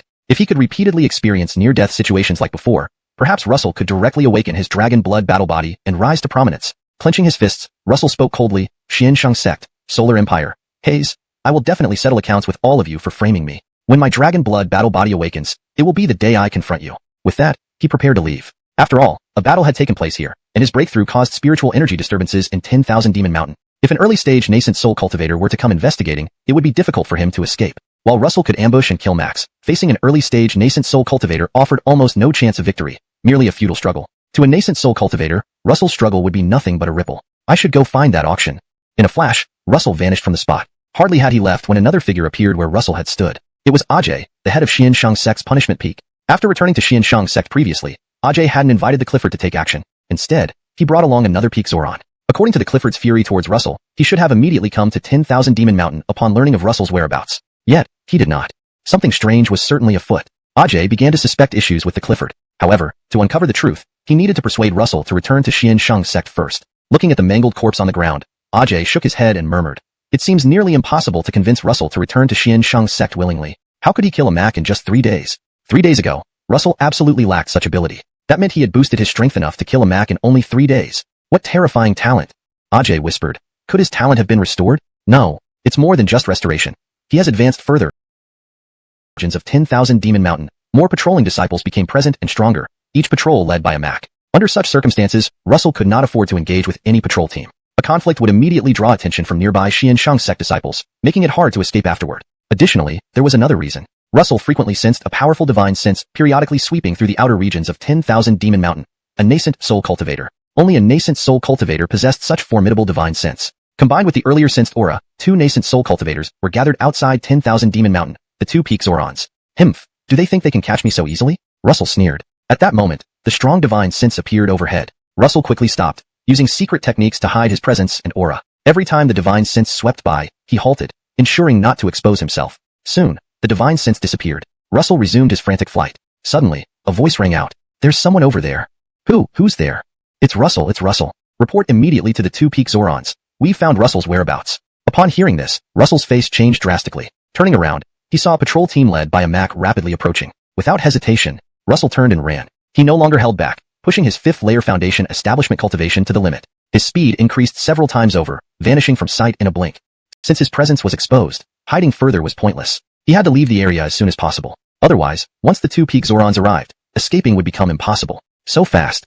A waste of a ruined Danteon. How could he possibly run so fast? Why are you standing around? Hurry up and chase. Find him alive or dead. Chase now. Soon, nearby patrol teams converged and pursued Russell in the direction he fled. Simultaneously, a figure appeared from the distant sky, emitting the overwhelming pressure characteristic of a nascent soul cultivator. The other peak Zoran had also arrived. Chapter 84. Repaying a favor. While fleeing, Russell also noticed this. Despite the considerable distance between them, he could already feel a powerful divine sense locking onto him. Even after leaving the outskirts of the 10,000 Demon Mountain, that pricking sensation still lingered. If this continued, he would eventually be caught. Russell was growing increasingly anxious. However, at that moment, the ancestral dragon blood within him stirred once again, and that pricking sensation vanished instantly. Surprised, Russell headed straight for an official road. Although this place was close to the 10,000 Demon Mountain, there were still many pedestrians around. For a moment, Russell couldn't care less about details. He barked, "Shut up." Caitlin was momentarily frightened into silence, but as she regained her senses, her face darkened in anger, ready to erupt. However, the Rani stopped her immediately, saying, "Shioshio, don't speak rashly." Caitlin's pent-up anger could only be directed at Russell with a glare. The Rani looked at Russell seriously and asked, "Are you being pursued by the Xiansheng sect?" Russell's eyes narrowed without answering. Though silent, the Rani had guessed some of it. he urgently said. Take off your clothes and let one of the guards put them on. We will divert the pursuers from the Xianshang sect, and you can make your escape. Russell was taken aback upon hearing this. Caitlin also looked incredulous. Master, you? Ignoring her, the Rani added, hurry. It's too late if we wait longer. Russell's eyes flickered as he swiftly stripped off his clothes, allowing a guard of similar build to switch outfits with him. Then, Russell looked at the Rani and asked, why are you helping me? The Rani smiled. You've done so much for my 2 disciples and helped me escape the peaceful sect and remove my poison. What's the harm in helping you once? Russell said, but it's the Xianshang sect. If they find out they were deceived, they won't spare you. The Rani smiled faintly. These are the guards of the Zhang family medical manor, and I'm the patient of A-Hill. If the Xianshang sect has any shame left, they won't do anything to me. Russell understood the underlying meaning of the Rani's words and thanked him. Then, he found a hidden spot to conceal himself, using a secret method to hide all his aura, praying that the pursuing sect leader would fall for the trick. The Rani directly ordered the guards to speed up as fast as possible. Sure enough, as soon as they left, that powerful divine sense swept across the road, and Avon in white robes appeared out of thin air, scanning the area before finally looking in the direction where the Zhang family guards had left. Himph, trying to slip through, don't even think about it. He sneered and gave chase. Only when his figure completely disappeared and the powerful divine sense was gone did Russell emerge from his hiding place, fleeing in the opposite direction. Meanwhile, the Avon in white robes had already caught up to the Zhang family medical manor's guard team. Under the overwhelming pressure of a nascent soul cultivator, everyone trembled, not daring to move. The Avon walked toward the guard wearing Russell's clothes. Upon seeing the guard's face clearly, his expression changed dramatically, realizing he had been tricked. With just a slight wave of his sleeve, immense spiritual energy tore apart the carriage, revealing the Rani and Caitlin siblings huddled fearfully. The Avon, expressionless, demanded, where is Russell? Despite his fear, the Rani showed no sign of it on his face. He replied calmly, sir, why did you stop us? Who is this Russell you mentioned? The Avon flashed a cold look. Do you think I dare not kill you? The Rani remained calm. This is the Zhang family medical manor's guard team, and I am the patient of its master. The Zhang family medical manor belongs to the Healer Alliance. If you wish to bear the blame, go ahead. In the cultivation world, healers under the Healer Alliance were neutral parties. Any cultivator who dared to harm them would be ostracized by the cultivation community. The Avon hesitated for a moment. At that time, the Rani added, if you return now, you might catch up to Russell. Wait too long, and you'll miss him for sure. The Avon cast a deep glance at the Rani. Clearly, the Rani knew who Russell was and had helped him. However, given the involvement of the Healer Alliance and the Rani having no cultivation base, the Avon could not act directly. It wasn't that he feared the Healer Alliance, but the Xianshang sect's reputation could not afford to worsen further. With a flash, he vanished from sight. As the Avon left, the intense pressure finally dissipated. Caitlin sighed in relief but then grumbled, Master, do you know how dangerous it was just now? What if that person killed all of us? Was it worth risking our lives to help Russell? The Rani shook his head. Silly child. Your master is repaying a debt of gratitude. Caitlin fell silent. Indeed, Russell had helped her greatly before, and she had misjudged him. For a moment, Caitlin felt somewhat dazed. The Rani saw her state and sighed inwardly. Repaying a favor was genuine. But beyond that, there was another reason. To mend the relationship between Russell and Edgar Ushioshio, ensuring they wouldn't become enemies if they met again in the future. More importantly, the Rani hadn't given up on entrusting Edgar Ushioshio and her brother to Russell. Unaware of what transpired with the Rani, Russell naturally had no knowledge. After leaving the 10,000 Demon Mountain, he first arrived at a market town, disguised himself, and then rushed straight to the location of the auction that Kelly had mentioned. Time was limited, 1 month, and he had to hurry. Chapter 85, Borrowing Strength. Guan City. A city just a few hundred kilometers from Qingshi City, it is of similar scale to Qingshi City. After disguising himself, Russell spent 3 days reaching Guan City, as this was where the auction would be held. Whether it was a coincidence or not, the venue for the auction turned out to be Baoyao Pavilion's branch in Guan City. Previously, Russell had visited the Baoyao Pavilion in Qingshi City to gather ingredients for the awakening pill, but that experience had been unpleasant. Qingshi City had 2 major families, the Edgarn family and the Edgar family. Similarly, Guan City also had 2 powerful families, the Gu family and the Yin family. These 2 families were equally matched in power, openly and covertly competing with each other. Essentially, no one bowed down to anyone else. The auction hosted by Baoyao Pavilion wasn't open to everyone. Only those who were wealthy and influential, or even having wealth alone wasn't enough, needed to bring spirit stones and have a powerful background to gain entry. For Russell to enter alone would definitely not work. He didn't possess a single spirit stone, and if he were discovered by the guards of the Baoyao Pavilion, he would be immediately kicked out. Therefore, to enter the Baoyao Pavilion, he needed to borrow strength. Russell turned his attention to the Gu family and the Yin family. As the 2 most powerful families in Guan City, everyone knew about them. A little inquiry could easily reveal all the information needed. Both the Gu family and the Yin family had cultivators at the Golden Core stage, and they also had slots for the Baoyao Pavilion auction. Moreover, Russell had heard an important piece of news. Elon, the eldest son of the Gu family, had been attacked by an unknown expert a year ago, resulting in his Dantian being destroyed and rendering him a cripple. Ever since then, Elon had fallen into debauchery, indulging in nightly revelry and befriending many unsavory characters.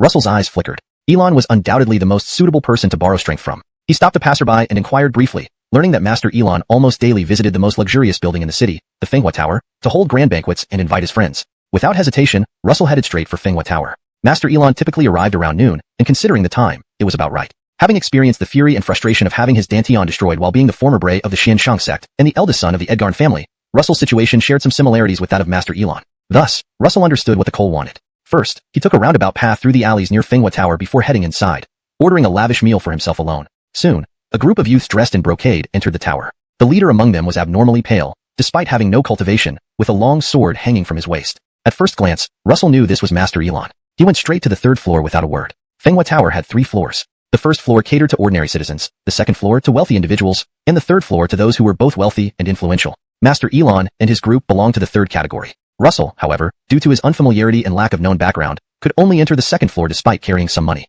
Once Master Elon and his companions arrived, nearly everyone in Fenghua Tower started catering to them, placing orders and serving drinks first. Guests already present received no complaints from their lips. They dared not offend. Who could provoke those on the third floor? Russell watched Elon ascend to the third floor and then withdrew his gaze. Soon, disturbances and commotions emerged from upstairs. How foul. What happened? Why is it so stinky? Shopkeeper, what's happening downstairs? It smells awful. So bad. How can anyone eat like this? With his foundation establishment 5th layer cultivation, Russell heard the commotion upstairs clearly. He smiled faintly. Thud, thud. At this moment, the named shopkeeper hurried up to the third floor, explaining patiently to Master Elon and his companions. It turned out that a group of beggars had gathered outside Fenghua Tower. Despite being given food, they refused to leave and sat right there at the entrance. They neither dispersed when beaten nor cursed away. Over time, the smell permeated the third floor and even affected the lower floors, causing many guests to flee. The shopkeeper's face darkened. Master Elon frowned. His first thought was that someone was trying to mess with him. Guan City wasn't solely dominated by the Gu family. There was the equally powerful An family whose disciples always saw him unfavorably, leading to several conflicts. Thinking this, Elon lost interest. He shouted at his companions, "Everyone, let's go somewhere else." Then he looked at the shopkeeper, saying, "We'll settle the bill today." The shopkeeper's expression brightened instantly, leading the way down the stairs with Elon. However, upon reaching the second floor, a voice rang out. "Shopkeeper, send some food to the beggars downstairs." Simultaneously, a money pouch appeared in the shopkeeper's hand. The shopkeeper was confused, looking between the pouch and its owner. It was Russell. Master Elon subconsciously stopped, gazing at Russell with a furrowed brow. "This guest," said the shopkeeper, "I've already given food to the beggars, but they refuse to accept it or leave. I'm at my wit's end." Although he said this, the shopkeeper tucked the money pouch into his sleeve. Russell smiled. "No problem. Keep sending until they accept." The shopkeeper smiled too, replying hurriedly, "Yes, sir. I'll take care of it." He moved to go downstairs but suddenly remembered Master Elon and hastily asked, "Driscoll Gu?" Master Elon shook his head. "Go ahead, it's fine." Relieved, the shopkeeper rushed down. Regardless, with Russell's money pouch, the Fenghua Tower's losses were compensated. After the shopkeeper left, Master Elon walked straight toward Russell, sitting opposite him and asking with a smile, "Brother, the shopkeeper said the beggars wouldn't take the food. Why did you still tell him to send it?" Chapter 86, The Quota. Russell stared at Elon sitting across from him, saying nothing. But after hearing Elon's question, he glanced up at Elon and then replied, "Those beggars won't leave simply because they weren't given enough. As long as you offer them enough to satisfy their demands, they will naturally leave." When Russell saw Elon approaching, he knew his plan had succeeded. Indeed, those beggars were found by him. Instead of entering Fenghua Tower directly, he wandered through the nearby alleys, seeking out the local beggars and gathering them at the entrance of Fenghua Tower. He also instructed them not to leave easily. As the saying goes, money can make the devil turn the millstone. After receiving Russell's money, the beggars would naturally put in effort to get the job done. Thus, this scene unfolded. Russell's purpose was simple, to attract Elon's attention. And once he caught Elon's attention, he considered it half a success. Elon was momentarily stunned upon hearing Russell's answer. "Ha ha ha ha, interesting, really interesting. You're right. If given enough, those beggars would indeed leave." He immediately called over the innkeeper and said, "Sir, invite those beggars inside. Let them eat to their heart's content, no matter how for not accepting your kind invitation." Elon paused. "Do you recognize me?" Russell responded, "The eldest son of the Gu family, Elon. Who in Guan City doesn't know you? Upon arriving, I heard countless people discussing you. It's just that I didn't expect our meeting to be like this." A faint shadow of sorrow crossed Elon's face. "Since you have important business to attend to, I won't insist. If you encounter any difficulties while in Guan City, feel free to come find me." Russell replied, "Certainly." While they talked, the group of beggars had already ascended to the second floor, spreading an intolerable stench. Elon frowned but didn't mind much. However, the other Coles who came with him couldn't bear it and dispersed. Suddenly, an unexpected change occurred. A beggar approached Elon without warning, pulled out a dagger, and lunged fiercely at Elon, snarling, "Gray!" Elon's expression changed dramatically, instinctively grabbing for his sword at his waist. Yet, his Dantian being destroyed, he lost all his cultivation power and was even weaker than an ordinary person. The sword on his waist was purely ornamental, besides which, it was too late to react. "Cyrus, be careful. That damn An family must be behind this. If anything happens to Cyrus, I'll storm the An family for justice." The Coles who came with Elon shouted loudly but quickly retreated, guarding against the surrounding beggars. No one cared about Elon's life or death. They were just drinking buddies, unwilling to risk their lives for him. Their speeches were merely to avoid criticism.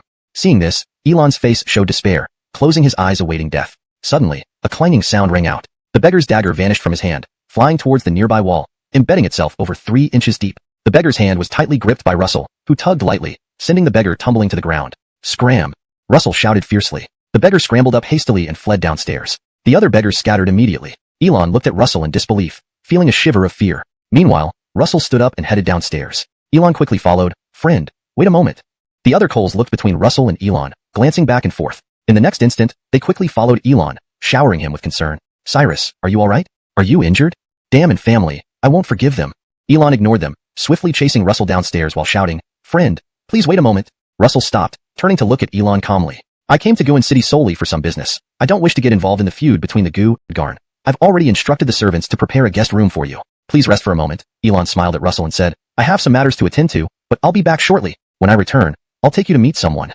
On the way, Russell and Elon had already exchanged names. Though they had only met by chance, Russell naturally addressed Elon as Brother Gu, and in return, Elon called Russell Brother Edgarn. Upon hearing Elon's words, Russell frowned slightly. Meet someone? Who? Despite his confusion, Russell nodded and was led toward the guest room by a servant, while Elon hurriedly left, his expression turning unusually solemn. Russell guessed part of it. In the entire ancient safety city, only the family had the strength and audacity to target Elon. So in Elon's eyes, those beggars who attempted to assassinate him today were undoubtedly sent by the family. Elon might never know that the true culprit was none other than Russell, the person he was trying so hard to befriend. Russell did everything just to get closer to him and obtain an entry ticket to the auction. After entering the guest room, Russell instantly expelled the chaotic thoughts from his mind and sat cross-legged on the ground, beginning to meditate. He had been deeply concerned about the recent anomalies with the ancestral dragon blood. Unfortunately, since leaving the 10,000 Demon Mountain, the disturbances from the ancestral dragon blood had not reappeared unless he could once again enter a state close to death. How an intense practice. However, the most eye-catching was definitely the girl in the center. She looked to be about 14 or 15, her good figure starting to develop,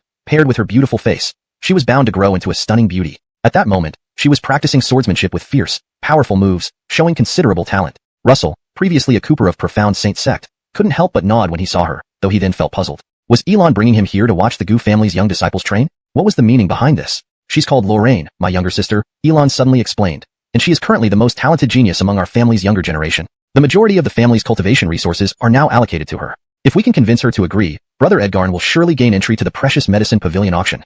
Hearing this, Russell's frown deepened. Brother Gu, you mean you cannot decide the auction ticket by yourself? Elon shook his head. Someone released news that 3 gold marrow pills will be auctioned off at Precious Medicine Pavilion in 10 days, causing countless body cultivators to rush towards ancient safety city like hungry jackals sensing blood. Because of these 3 gold marrow pills, the auction slots have become extremely precious, which I just found out. He looked at Russell apologetically. Brother Edgarn, I'm sorry. I indeed had control before, but the situation has changed, and now I cannot decide. But Lorraine can. If you can convince her, you'll get the slot. Elon's latter words didn't. Continuing this way will eventually ruin you. Swoosh, swoosh. Suddenly, the young Gu family disciples halted, turning their gazes to Russell, this unexpected visitor. Even Lorraine paused, frowning. Who are you? Before Russell could respond, Elon stepped forward and spoke first. He's my friend, surnamed Edgarn. Upon hearing this, the young Gu family disciples burst into laughter. Ha ha ha, your friend? Elon, are you spending the family's money on food, drinks, and pleasure again? Who is this person? Just another drinking buddy or a dubious acquaintance? A look of disdain flashed across Lorraine's face. Then she turned her head, resuming her practice without acknowledging Russell. She knew exactly what kind of person her brother was. But while Lorraine ignored him, someone else didn't. Preston teaching Lorraine stared coldly at Russell and demanded, say what you just said again, can you? Chapter 88, Sword Duel. Preston, who taught Lorraine swordsmanship, was slender, with a thick callus on the fleshy part of his right hand, a telltale sign to any experienced swordsman that he had been practicing for years. Judging by his age, he must have been well into his 40s. If he had started practicing from the age of 10, he would have spent 30 years honing his skills. However, Russell noted that this man's cultivation was only at the peak of the body tempering stage. 30 years, yet still at the peak of body tempering. Such talent wasn't even enough to qualify as a miscellaneous disciple in the profound sage sect. In contrast, Lorraine genuinely possessed a talent for swordsmanship and was not weak. If she continued to train under this man's method, within a few years, her swordsmanship would inevitably deteriorate. Once past the prime period for training, it would be extremely difficult to recover. Russell didn't want to watch a talented genius like Lorraine become a waste. That was all he cared about. There was no ulterior motive, nor did it have anything to do with the auction slot at the Treasure Medicine Pavilion. Others might not believe him, but Russell did. This is a guest scholar hired by the Gu family. He goes by the surname Edgar and has cultivated to the peak of the body tempering realm, specializing in the use of swords. At this point, Elon leaned close to Russell's ear and whispered, he is also Casey's sword tutor. Brother Edgarn, be careful. He has a bad temper and isn't easy to deal with. Russell smiled faintly. No problem. Facing Edgar guest scholar's seemingly murderous gaze, he spoke each word deliberately and seriously. Are you very dissatisfied? Do you think there's an issue with what I said just now? Upon hearing these words, the already enraged Edgar guest scholar was instantly set off, like pouring fuel onto an already blazing fire, exploding suddenly. He stared straight at Russell, gritting his teeth. You're saying there's a problem with how I teach sword practice? Regarding the conflict between the two men, Lorraine neither interfered nor wanted to. In her eyes, all the friends this stepbrother of hers made were just riffraff and sycophants, just like Russell. They befriended Elon only because they coveted the Gu family's wealth and influence. So, letting her sword teacher give this person a lesson would teach him a valuable lesson. That some things aren't so easily obtained, and even if obtained, one must have the means to enjoy them. As for the other Gu family disciples in the martial arts arena, they had no intention of stepping in either. First, they lacked the ability. Second, why stop it when they could enjoy the spectacle? Everything that unfolded in the martial arts arena, including Elon's worry, Lorraine's ridicule, and the disdain of the other Gu family disciples, did not escape Russell's notice. But he paid no mind, instead focusing his gaze on Edgar Guest Scholar and calmly saying, "Yes, your teaching methods are problematic. Lorraine possesses formidable talent in swordsmanship. Yet, learning under someone like you, within 3 years, she will surely fail." Hearing these words, Edgar Guest Scholar froze in shock. Even Lorraine paused, giving Russell a strange look. She hadn't expected him to say such a thing. Was he flattering her? Thinking this, Lorraine's mockery deepened. First trying to cling to Elon and now discarding him in favor of herself. This kind of two-faced traitor shouldn't even be in the Gu family. Glancing at Elon, confusion appeared on Lorraine's face. The young disciples of the Gu family didn't entertain such thoughts. They had only one thought, truly worthy of being Edgar Guest Scholar. This strike was too fast. Elon's friend would soon meet a bloody end. Clang. Indeed, Edgar Guest Scholar's sword was incredibly fast. Accompanied by the sound of metal ringing, it arrived just before Russell's brow. It seemed like it would pierce through his forehead at any moment. Yet, at this crucial moment, Russell slowly extended 2 fingers, raising them up. To everyone else, Edgar Guest Scholar's swift sword contrasted sharply with Russell's slow fingers, causing their expressions to freeze. Was he going to catch the sword between his fingers? How could that be possible? Such slow fingers definitely wouldn't work, and would likely be severed. Was this man crazy? Edgar Guest Scholar thought the same. A cruel smile forming on his lips. Gray. His sword finally reached its target, but stopping just inches from Russell's brow. No matter how hard he tried, the sword could not advance any further. How is this possible? He actually stopped Edgar Guest Scholar's sword with just 2 fingers. How could those slow fingers accomplish such a feat? The surrounding Gu family members looked as if they had seen a ghost. Even Lorraine was astonished. Only Elon, after a brief daze, felt a surge of joy, whispering to himself, "I knew it. I knew Brother Edgarn is no ordinary man. How can this be?" Edgar Guest Scholar similarly couldn't believe it, almost roaring, "This can't be. Is it impossible?" Russell smiled faintly, then exerted a little pressure with his fingers. With a snap, Edgar Guest Scholar's sword broke clean in half. Before he could react, the broken tip flew toward his brow, stopping just inches away. Ah! He let out a terrified scream and collapsed to the ground, having wet himself in fear.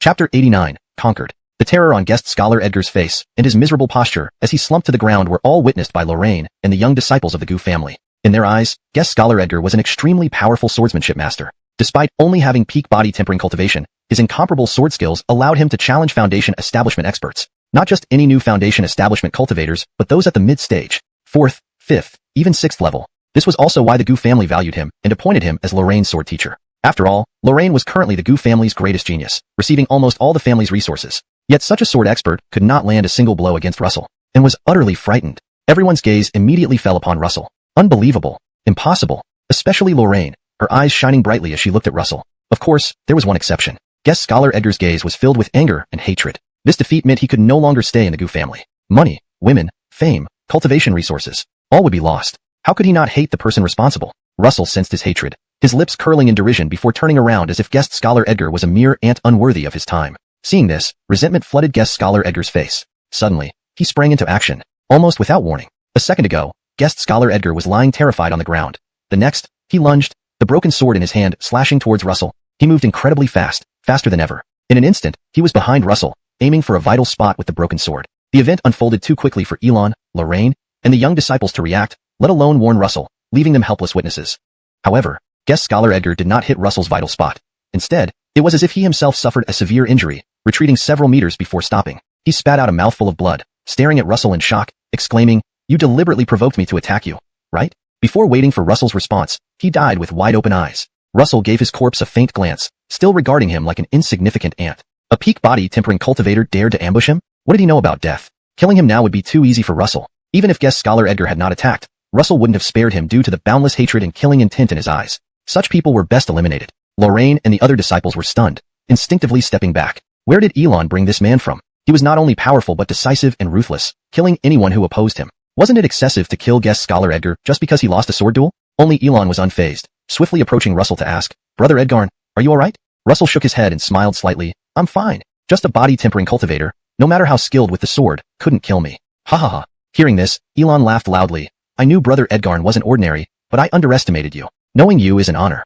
He was genuinely delighted, because the more mysterious Russell's background and strength were, the greater the chances he knew methods to restore damaged Danteon. Russell also smiled, Knowing you is also an honor. Let's go. With that, he left the sparring ground. Elon froze, confused by Russell's sudden departure. He had brought Russell here to persuade Lorraine to promise him a spot at the auction through her. But before he could even begin, Russell was already leaving? Despite his confusion, he followed Russell out of the sparring ground. Just as they were about to leave, a voice stopped them. Wait. It was Lorraine. She clenched her teeth, chasing after Russell, clasping her hands in a salute and pleading, I want you to be my sword instructor. Please accept. Elon, witnessing this, was speechless, admiring Russell as if saying, what a clever move. I am convinced. Russell paused, turning to look at Lorraine, then shook his head. I refuse. As he tried to leave again, Lorraine panicked. Whatever benefits Elon promised, I will double them. Russell shook his head. What Elon offered, you can't provide. He said so, and I trust him. Elon was stunned, thinking he never said that. But knowing the situation, he wisely remained silent. Lorraine gritted her teeth. What exactly did he promise? Russell stared at her seriously. 1 golden marrow pill. Can you provide it?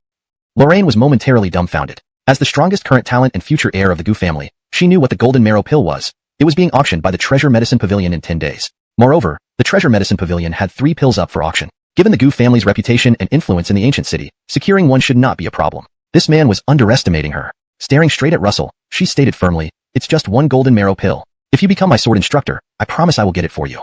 Russell tilted his head, pondering for a few seconds, then replied, but Brother Gu said you can't give it. Enraged, Lorraine turned to Elon, like a furious female leopard. Elon, you dare to slander me? I'll remember this grudge.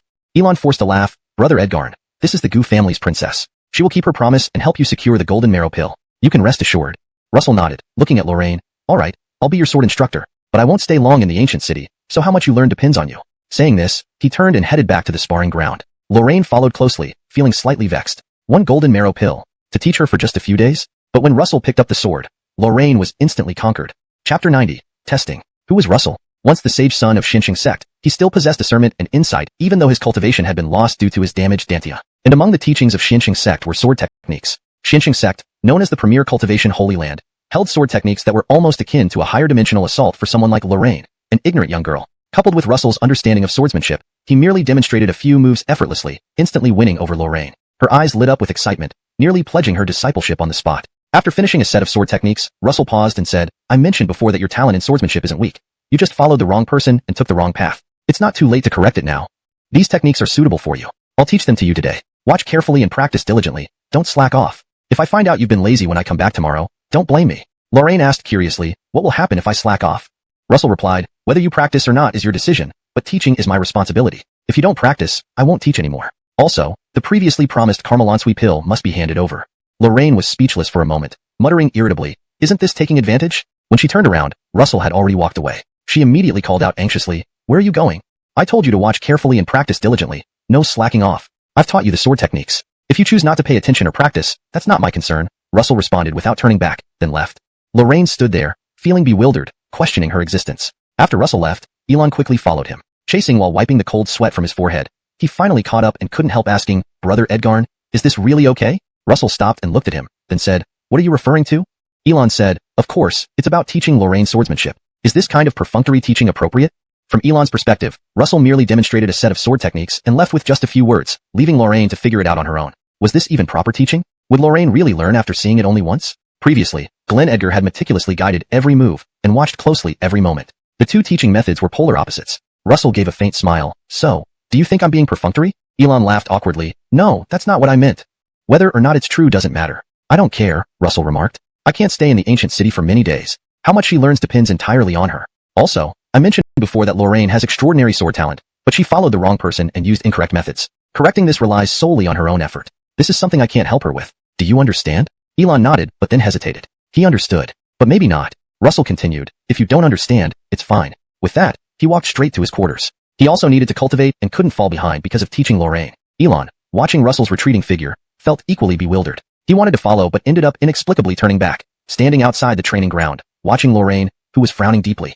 At that moment, Lorraine was trying hard to recall the sword techniques Russell had demonstrated earlier. Because she had briefly lost focus, she could only remember some parts vaguely. Time passed and dusk approached, but Lorraine showed no signs of leaving. She was close, just a little closer, and she could finally perform the entire sequence perfectly. Relying solely on vague memories, she managed to replicate the entire set of techniques seamlessly. Even Lorraine herself was surprised by her own talent. She had completely immersed herself in the sword techniques. Suddenly, inspiration flashed in Lorraine's mind, and she completed the final step. The complete set of sword techniques was flawlessly executed, flowing smoothly without any hesitation. After practicing, Lorraine wore an expression of disbelief. Is this me? I learned it just by watching once, even losing focus halfway. Do I have such talent?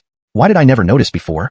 Outside the training ground, Elon hadn't left either. Despite their strained relationship, he always cared about Lorraine. Seeing Lorraine finish all the sword techniques, he was shocked and immediately recalled Russell's previous words. Earlier, Elon hadn't understood, but now he did. Lorraine indeed possessed exceptional sword talent. Even she might not have realized it. To bring out this talent required constant pressure and strict self-discipline. Glenn Edgar had never achieved this. Elon couldn't help glancing at Russell's quarters, his eyes flashing, "Brother Edgarn, who are you really?" At the same time, beside Bruce stood a black-clothed figure, seemingly reporting something. Zoran of the household, is it wise to have someone with an unknown identity staying near Driscoll and teaching Miss Lorraine sword techniques? Every fox will eventually reveal its tail. The head of the Gu family smiled slightly. Tonight, you'll visit personally. Remember, only test him. Don't make enemies.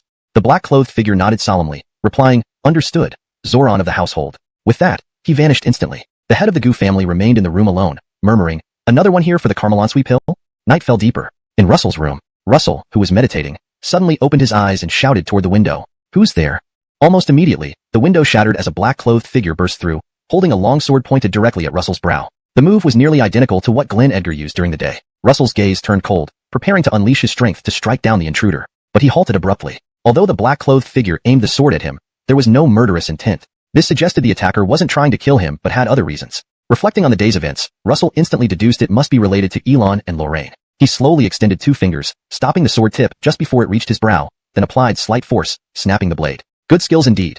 You're worthy of befriending the Cole and teaching Miss Lorraine sword techniques. The black-clothed figure acknowledged with a nod and a bow. My apologies for the earlier actions. Farewell. With that, he leaped out the window and disappeared in the blink of an eye. Russell murmured, a shadow guard of the Gu family? Chapter 91. Hope. Why would the shadow of the Gu family visit in the dead of night? Russell had already guessed the reason. It must have something to do with Elon or Lorraine. After all, both are members of the Gu family. One was once the strongest prodigy, and the other is currently the strongest prodigy, admired by the entire clan. Russell's appearance was somewhat strange, and anyone with keen eyes could see something was amiss. It might fool someone like Elon or Lorraine, but deceiving someone like the patriarch of the Gu family, an old fox, was nearly impossible. Furthermore, during the day at the martial arena, Russell had killed a guest swordsman of the Gu family. For the patriarch not to show up personally was already a sign of respect, and the sudden appearance of the shadow guards must have been sent by him. Russell was confident. Since the shadow guard had tested him and acknowledged his identity as the Gu family swordmaster, the previously promised golden marrow pill should be safe. With that thought, Russell sighed in relief. Now he needed to focus on serious cultivation and prepare for the auction at the Treasure Medicine Pavilion in 10 days, where he could obtain the most crucial ingredient for the awakening pill. The Gu family had promised the golden marrow pill, so for them to help secure the medicinal ingredient, Russell needed to demonstrate more talent and ability. Russell fell into deep contemplation again. It was a sleepless night. The next morning, Russell woke up early, only to find a maid waiting outside his door with washing supplies. After a quick wash, breakfast was promptly delivered. This small gesture indirectly showed that the Gu family had accepted his identity. After breakfast, Russell headed straight to the martial arena. Although it was early, many of the Gu family's younger members had already gathered there, training diligently to strengthen their bodies in hopes of entering the body tempering stage soon. Among them was Lorraine. Previously, she had a guest swordsman named Edgar as her instructor, who used to teach her sword techniques every day. But since Edgar had been killed by Russell, she was now practicing alone. The set of sword techniques she practiced was the same one taught by Russell. After a night of practice, Lorraine had become increasingly proficient, each move sharp and potent, stimulating her latent potential with every repetition. In addition to Lorraine, Elon was also present. He wasn't on the field but stood nearby watching, his face expressionless but with an undeniable longing in his eyes. Even Russell's arrival went unnoticed until one of the other young disciples alerted him. "Brother Edgarn, you're here." Elon greeted Russell with delight. Russell nodded and said, "You seem determined not to give up on cultivation and wish to re-enter the path of cultivation?" Hearing this, Elon hesitated, a bitter smile appearing on his face. "My Danteon is ruined, leaving me as good as nothing. Only legendary herbs and elixirs can restore it. Otherwise, it's all just a pipe dream. And those are merely legends. How could I possibly obtain them?" Russell agreed. If one's Danteon was damaged without a grand opportunity, it was nearly impossible to restore, making any attempt at re-entering the path of cultivation futile. If it weren't for the ancestral dragon blood, Russell himself would be nothing. He looked at Elon seriously and said, "I was once like you, my Danteon destroyed, thinking I'd spend my life as a cripple. So, I understand your feelings." "Brother Edgarn, what did you say?" Elon's pupils widened in shock. "Your Danteon, really?" Russell laughed. "Indeed, it's true." Before he finished, Elon's face lit up with joy. "So, do you possess the legendary herbs and elixirs to repair a Danteon?" "No." Russell shook his head decisively. "Even if I had them, I wouldn't keep them. They'd likely have been used long ago." Elon's expression froze. After a moment, he sighed. "You're right. If your Danteon had suffered damage as you said, you wouldn't have kept such items."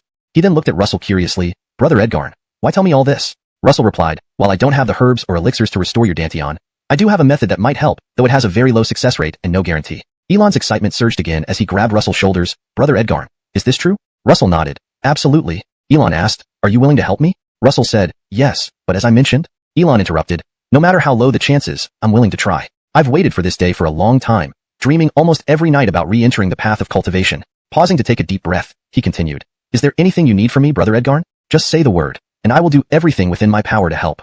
Despite their short acquaintance, Elon had a sense of Russell's style. Russell wouldn't speak about these matters unless he needed assistance with something. Repairing a Danteon involved either legendary herbs or elixirs. Why would someone offer help without reason? Even if someone did offer, Elon would be wary of hidden intentions. It's easier talking to smart people. Russell smiled upon hearing Elon's promise. I plan to attend the auction at the Treasure Medicine Pavilion, targeting one item. I need the Gu family's help to secure it. If you can't decide this matter yourself, it's best to consult the patriarch of the Gu family. Elon's expression turned grave. He had already guessed Russell's intention behind obtaining a spot in the Treasure Medicine Pavilion auction. What else could it be except for the items up for bid? Anything Russell sought must be extremely valuable. All right, I'll take you to see the patriarch. Elon took a deep breath and added, we should bring Lorraine too. I fear my influence alone won't be enough. Since his Danteon was destroyed, Elon's status within the Gu family became rather awkward, sometimes less than even a servant. Convincing the patriarch would be almost impossible for him alone. At least, that's what Elon believed. Therefore, bringing Lorraine was necessary. Chapter 92, Baron. Elon and Russell approached Lorraine one after another. Elon spoke first. Lorraine, come with me to see father. Without even turning her head, Lorraine refused outright. If you want to go by yourself. Don't disturb me while I practice swordsmanship. Before she finished speaking, Russell's voice sounded beside her ear. I have something I would like to ask Bruce. Lorraine instantly turned around, her face beaming with excitement as she said, Great, I'll take you there. She then put away the long sword in her hand and skipped ahead to lead the way. Her attitude toward Russell was entirely different from how she had treated Elon earlier. Towards Elon, she was cold, almost treating him like a stranger, but towards Russell, she became instantly enthusiastic and warm. Elon shook his head bitterly. The three arrived at the backyard. Ordinarily, this was the time when Bruce would usually be found in the backyard tending flowers or playing with birds. As soon as they reached the backyard, Russell, Elon, and Lorraine were stopped by a man in black. Driscoll, miss, Heath hasn't finished his affairs yet. If you wish to see him, please wait a moment. After saying that, he glanced at Russell for an instant, but quickly moved his gaze away. Despite this brief encounter, Russell immediately recognized his identity. It was the Shadow Guard who had broken into his room last night to test him. Meeting so soon? The presence of the Shadow Guard indicated that Bruce was indeed here. Russell curiously looked toward the backyard, but regrettably saw nothing. Lorraine cast a glance at the black-clothed Shadow Guard and said coolly, I have urgent business to discuss with my father. The Shadow Guard shook his head. Even if it's important business for miss, you will still have to wait until Heath finishes what he's doing. This sparked Lorraine's stubborn side. She shouted fiercely, I'm going in now. I'd like to see if you dare stop me. While speaking, she already started walking into the backyard. However, in the next second, she was halted by the Shadow Guard. You. Infuriated, Lorraine unsheathed her sword, thrusting it directly at the black-clad Shadow Guard. The move she used was precisely one of the techniques from the set of sword skills Russell taught her yesterday. Lorraine was only at the body refinement stage, while the black-clad Shadow Guard was at least mid-foundation establishment. Their strength disparity was huge, and without displaying his full cultivation, the Shadow Guard simply reached out to grab Lorraine's sword. To him, this seemed like an effortless task, but, clang, with the clear sound of a sword ring, the Shadow Guard's palm was pierced through by Lorraine's sword. Thankfully, he reacted just in time and retreated explosively. Otherwise, his entire hand might have been cut off. How is this possible? Retreating several steps, the Shadow Guard finally came to a halt, his eyes wide in disbelief, not even attending to his injured hand as he stared incredulously at Lorraine. How powerful could Lorraine possibly be? As a Shadow Guard always by the head side, he should know better than anyone else. The old Lorraine wouldn't be able to accomplish anything close to this extent. She definitely couldn't hurt him. It was that single sword technique. But what kind of sword technique could make body refinement stage Lorraine injure him, a mid-foundation establishment Shadow Guard? Could it be Russell? Impossible. Russell had only come to the Gu family yesterday and met Lorraine twice. The total teaching time didn't exceed 15 minutes. Suddenly, the Shadow Guard seemed to understand. He shifted his gaze from Lorraine to Russell, staring in disbelief. A mere 15-minute lesson had enabled Lorraine to wound him. This person was certainly no ordinary individual. Though he initially valued Russell, the Shadow Guard realized he had underestimated him. Both Lorraine and Elon were equally astonished. When she regained her senses, Lorraine lunged again, her expression more excited than ever. Watch this sword. The Shadow Guard, realizing the gravity of the situation, immediately unleashed his mid-foundation establishment cultivation, stopping Lorraine with a single move. The truth was evident. No matter how exquisite and high-ranking the sword technique, it couldn't make up for the vast difference in realms. Lorraine's sword talent was strong. She could remember Russell's teachings after a single demonstration and practice them well. But when she got serious, she was still no match for the Shadow Guard. Let me go. Lorraine struggled violently with rage, but the Shadow Guard showed no intention of letting go, instead focusing his eyes on Russell. Let them in. At that moment, a voice sounded from within the yard. The head of the Gu family finally spoke. Hearing the head's command, the Shadow Guard released Lorraine and returned her sword apologetically. Miss, I apologize. Unfortunately, Lorraine wasn't appeased and shot him a nasty glare before leading Russell into the yard. Elon followed closely behind. Upon entering the yard, Russell immediately felt a surging vitality. His glance revealed lush, thriving plants and trees far more robust than those outside. And the spiritual chi here. Russell closed his eyes slightly, sensing it thoroughly before reopening them with a smile. Quite intriguing. The head of the Gu family must practice wood-type cultivation methods. Only a Mak could achieve such a state. If his Danteon hadn't been repaired, Russell would have shown utmost respect to a Mac. But now, more than one Mac had fallen by his hands. The trio continued deeper into the yard when a figure appeared ahead. It was Bruce. He looked to be in his early 40s, but with white hair and a haggard appearance, giving the impression of an Ronnie man approaching his end. Coupled with his wood-type cultivation, Russell quickly deduced the reason.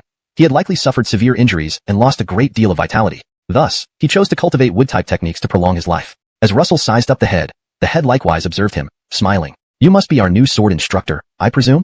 Before Russell could respond, Lorraine eagerly interjected, "Father, did you see that? I pierced one of your guard's palms with a single strike. I used the new sword technique taught by Master. What do you think? Isn't it impressive?" "Very intricate swordplay," the head nodded, glancing at Russell. "Using body refinement level cultivation, you pierce the palm of a mid-foundation establishment practitioner. This sword technique is at least mid-foundation establishment level. Just using the price of one gold essence pill to obtain such an exquisite sword technique of the foundation establishment realm. It's a profitable deal for us Gu family. Edgardal friend, if you have any further requests, please say. Whatever I can do, I will do my best to fulfill it." He put aside his initial disregard, no longer daring to underestimate Russell. Chapter 93, Terihua. The sword techniques of the foundation establishment stage are not as common as cabbages on the roadside. Although the Gu family is one of the two prominent families in ancient Tranquility City, they do not have these techniques. If they did, Lorraine wouldn't be practicing the sword techniques taught by Sir Edgar. This situation is quite similar to that of the Edgarn family in Greenstone City. If Russell wasn't the honored saint son of profound sage sect, the Edgarn family wouldn't have access to cultivation methods and secret arts of the foundation establishment or golden core stages. They would only have reached the body tempering stage at best. So, despite Bruce being a Mac, he could not obtain foundation establishment level sword techniques. In the eyes of the Haroun, Russell's identity quickly escalated. Combining the recent changes around ancient Tranquility City with the gossip he had heard, he could almost guess who Russell truly was. The words of the Haroun instantly left black-robed shadow guard, Elon, and Lorraine momentarily stunned, especially Lorraine, who was so shocked she could have swallowed an egg whole. The next second, her gaze fell on Russell, and she asked, "Teacher, is the sword technique you taught me really from the foundation establishment stage?" Russell nodded, "Yes. You have considerable talent in swordsmanship. I merely don't want to see a pearl hidden in dust. That's all." Lorraine was overjoyed instantly. Elon wasn't faring any better either. The more mysterious Russell's identity, didn't it mean the higher the chances of his Danteon being repaired? Ha ha ha. At this moment, the Haroun laughed heartily, then clasped his fists towards Russell. "I thank you on behalf of my daughter." Russell firmly declined, "Don't rush to thank me yet. Besides teaching Lorraine sword techniques, I will also help Elon treat his old Danteon ailment. However, the success rate is extremely low, and even I cannot guarantee its success. And correspondingly, the Gu family needs to do something for me. At the auction in 10 days held by the Treasure Medicine Pavilion, besides the Golden Marrow Pill, I need another item." Upon hearing Russell's words, the Haroun was instantly delighted. "Please tell me what you need." Teaching Lorraine the foundation establishment sword techniques. Helping Elon treat his old Danteon injury. To say that Russell was a great benefactor to the Haroun would be no exaggeration. Despite his usual neglect of Elon, it was actually a form of indirect protection. In the cultivation world, strength rules supreme. Since Elon's Danteon was damaged, he should remain a wealthy Cole and not involve himself in the grudges and battles of the cultivation world. Clearly lacking power, insisting on getting involved is courting death. And now, Russell's words rekindled the Haroun's hope. After all, Elon's talent was not inferior to Lorraine's. If he could resume cultivation, it would undoubtedly be the best outcome. "I will do my best, but I cannot promise success." Russell looked at the Haroun's expression and repeated what he had just said, then added, "I need your help to obtain the Terihua." "Terihua?" The Haroun showed a puzzled look. "All the items up for auction at the Treasure Medicine Pavilion in 10 days have been listed, but there is no mention of the Terihua you spoke of." The Haroun shook his head. "At least I haven't heard of it." Russell narrowed his eyes, emitting a dangerous aura. "There isn't." He came to ancient Tranquility City because the Fernanda of 10,000 Demon Mountain had informed him in advance that one of the two most important ingredients needed for the Awakening Pill would appear at the Treasure Medicine Pavilion's auction. But now the Haroun says there isn't any Terihua. What does this mean? If neither the Fernanda nor the Haroun were lying, then the problem must lie with the Treasure Medicine Pavilion. At this point, the Haroun added, "Edgardal friend. In previous auctions held by the Treasure Medicine Pavilion, additional items would sometimes be added last minute. Perhaps the Terihua you mentioned might be among them, so there's no need to worry. If the Terihua indeed appears at the auction, I will definitely secure it for you." Russell nodded. "Good." Having said that, he glanced at the excited Elon and added, "Prepare a secluded room for me. My time in ancient Tranquility City is limited, so I want to start treating Brother Gu immediately." The Haroun looked at the black-robed shadow guard and instructed, "Arrange a secluded room as this Gillis requests." Black-robed shadow guard replied, "Yes, master." With that, he disappeared in a flash. At this moment, Lorraine glanced at Russell, mumbling unhappily, "Really? If you're treating Elon's old ailment, how can you teach me sword techniques?" Russell replied coolly, "Do you think the foundation establishment sword techniques are so easily understood? Even though you've memorized the entire set of sword techniques, you've grasped only their form, not their essence. Continue practicing today, and don't slack off, understand?" Lorraine stuck out her tongue, not daring to contradict. Soon after, the black-robed shadow guard prepared the room, watching Russell and Elon enter and close the door, standing guard outside. Inside the room, Elon looked at Russell, his voice trembling. "Brother Edgarn, what should I do?" Russell replied, "Relax your mind, don't resist."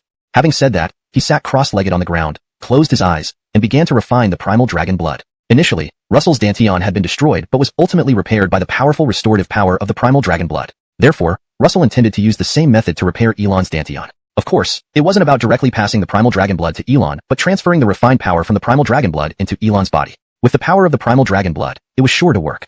Rumbling sounds erupted within Russell as he refined the primal dragon blood, akin to thunder. Following Russell's instructions, Elon relaxed his mind. Strands of power started transferring from Russell to Elon, gradually repairing the damaged Danteon. Compared to Russell, the restorative power was weaker by 1,000-fold, but it was still effective. Elon barely contained his inner elation. Before long, one complete circulation was completed. Elon felt warmth in his Danteon area, as if a warm current was flowing through. He couldn't contain himself anymore, his voice quivering. My Danteon? Russell smiled. If it works, that's all that matters. We'll stop for today, and continue tomorrow. Elon stood up, took a deep breath, bowed deeply to Russell, speaking respectfully. Brother Edgarn, I will never forget your great kindness. I will remember it all my life. Russell hurriedly supported him. Brother Gu, you are too kind. 10 days passed in the blink of an eye. During these 10 days, Russell helped Elon repair his Danteon while teaching Lorraine sword techniques, and did not neglect his own cultivation. He advanced from the 5th layer of foundation establishment to the 6th layer. It had only been half a month since his last breakthrough. Such cultivation speed, if known, would drive all cultivation holy lands mad. Due to the power of the primal dragon blood, Elon's Danteon had been mostly repaired. Now, he could attempt cultivation again. Also, Lorraine, following Russell's strict requirements, had thoroughly mastered the sword technique. Besides this, a significant event occurred in ancient Tranquility City. The Gu family and the Yin family clashed fiercely, nearly coming to blows. The trigger was the assault on Elon at Fenghua Tower. The Haroun believed the Yin family was responsible, but the Yin family vehemently denied it. Had other forces not intervened to mediate, the two families would have already fought each other to the death. Finally, the day of the Treasure Medicine Pavilion's auction arrived. Chapter 94, Targeted. The Baoyao Pavilion's auction was held in the evening at the pavilion itself, located in the heart of ancient Safety City. This prime location made it the most bustling street in the city. This street not only housed the Baoyao Pavilion but also properties owned by the Gu and Yin families. Though their locations were not as prestigious as the Baoyao Pavilions, they vastly outnumbered it, nearly surrounding its entire area. In ancient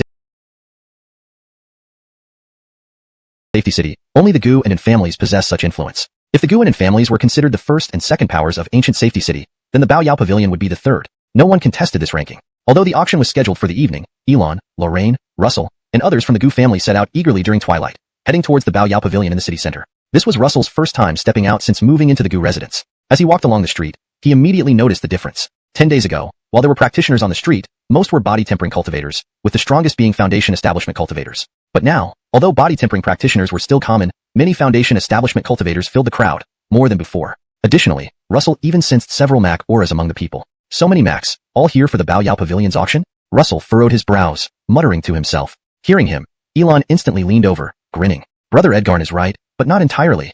What do you mean?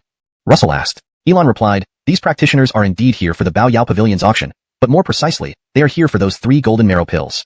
Golden marrow pills were hailed as sacred medicine for body tempering. Any practitioner who cultivated body tempering techniques wouldn't miss the opportunity upon hearing that Baoyao Pavilion had 3 golden marrow pills up for auction. They would surely come, finding ways to obtain one. Understanding Elon's point, Russell frowned deeper. With so many practitioners, including disciples from cultivation sects, does the Gu family have any hope of securing a golden marrow pill? Elon smiled without replying, glancing at the Lewis. Turning around, the Geno looked earnestly at Russell and said with a smile, young friend, you underestimate the power of our Gu family too much. We might not match cultivation sects, but after all these years in ancient Safety City, we can certainly secure a golden marrow pill. You needn't worry. You taught Xian swordplay and helped Tion heal his old injuries. The Gu family will never forget this favor. We will definitely get you a golden marrow pill. Pausing, he added, if the blood vermilion flower appears at the auction, the Gu family will also assist. Russell nodded. That eases my mind. Before he could finish, he suddenly stopped, turning to look down another street. The Lewis also glanced in that direction, his eyes flashing briefly before disappearing. Brother Edgarn, what's wrong? Elon couldn't help asking. Russell shook his head. Nothing, let's go. Xian Shang sect and Carry Empire? They actually found ancient Safety City. Unprecedented murderous intent surged within Russell as 2 familiar figures appeared on that street. One from Xian Shang sect and the other from the Carry. Curiously, night after night, meant nothing to him. Even in front of the Lewis. He wasn't afraid because he had the backing of the Baoyao Pavilion. Today being the Baoyao Pavilion's auction, orders were given to verify everyone involved thoroughly. If trouble ensued, superiors would handle it. What did he have to fear? Master Elon misunderstands, the guard calmly stated. It's not that the Baoyao Pavilion doesn't recognize the invitation, but you do appear unfamiliar. Elon's face darkened. At this point, realizing the truth was inevitable. How could a mere guard be so bold? Someone must have instructed him. They didn't dare confront him directly, so they targeted Brother Edgarn. In all of ancient Safety City, only the Yin family had the guts and resources for this. Given recent conflicts between the Gu and Yin families, Elon understood everything. Is this also the Baoyao Pavilion's wish? Elon coldly remarked. The guard replied, tonight's auction is crucial. To prevent unwanted elements from infiltrating, every participant must be verified. Looking at Elon seriously, he continued, "Please understand. This is my duty. Don't make things difficult for me, Master Elon." Elon nearly lost it. Lorraine's expression turned icy, reaching for her sword multiple times, but was restrained by the Geno. The Geno looked at the guard and asked coolly, "If I say this person is a guest invited personally by me, should we still verify his identity?" The guard's face changed. Chapter 95, Driscoll. Elon's speculation was correct. 2 guards from the Baoyao Pavilion had indeed blocked Russell on purpose, and they were acting under orders targeting Russell. The one pulling the strings was none other than Elwin, the eldest son of the Yin family. Edgarch Elon, Elwin was also considered the first genius of the Yin family. However, unlike Elon, Elwin's Dantian was not damaged, allowing him to enter the Foundation establishment stage long ago. Due to recent conflicts between the Gu and Yin families, the Yin family had suffered several defeats, fueling Elwin's resentment. While he dared not target members of the Gu family directly, harassing a stranger was still within his means, even if this person was a guest of the Gu family. The 2 guards were well aware of this situation. Their willingness to act meant they weren't afraid. However, there was a difference between a guest recruited by other members of the Gu family and one personally invited by Bruce. The latter held a status no less significant than Elon and Lorraine. Things were about to get complicated. With the arrow already on the string, they had no choice but to proceed. Retreating now would offend both the Yin family and the Gu family. Biting their lips, the guard who spoke earlier nodded and said, "Zoran of the Gu family, it's our duty. Please don't make things difficult for us." Upon hearing this, the Aiden's face flushed with anger. He laughed bitterly, "Very well, then I shall ask the Bart merchant of the Baoyao Pavilion what your so-called duty entails. Is it merely to block my family's guest?" As evening approached, it was nearly time for the auction to start, so the entrance was bustling. Seeing the conflict, people gathered out of curiosity. What happened? It seems 2 guards blocked the Gu family's guest, upsetting the Aiden. Goodness, they dared to block the Gu family's guest? Are these guards mad? That guest must be someone significant if the Aiden invited them personally. Him? Invited by the patriarch himself? Hearing the murmurs around them, the 2 guards' faces turned grim. If they handled this poorly, they'd surely face dire consequences. Instant regret filled their hearts. What's happening at the entrance? Why is there noise? At that moment, a stern voice boomed. An Ronnie man with an angry expression emerged from the Baoyao Pavilion. Though he was Ronnie, his gait was steady, and his aura powerful. Evidently a Mac. He was none other than the Bart merchant overseeing the Baoyao Pavilion in Gucheng City. Upon seeing him, the guards bowed hurriedly. "Bart merchant." The Bart merchant glanced at them before turning his gaze to the Aiden with a smile. "Isai, welcome, please come in." The Aiden shook his head and replied coolly, "Bart merchant, it seems I won't be able to enter today. Our guest, holding an invitation issued by the Baoyao Pavilion, came to attend the auction but was stopped by your men. May I ask why?"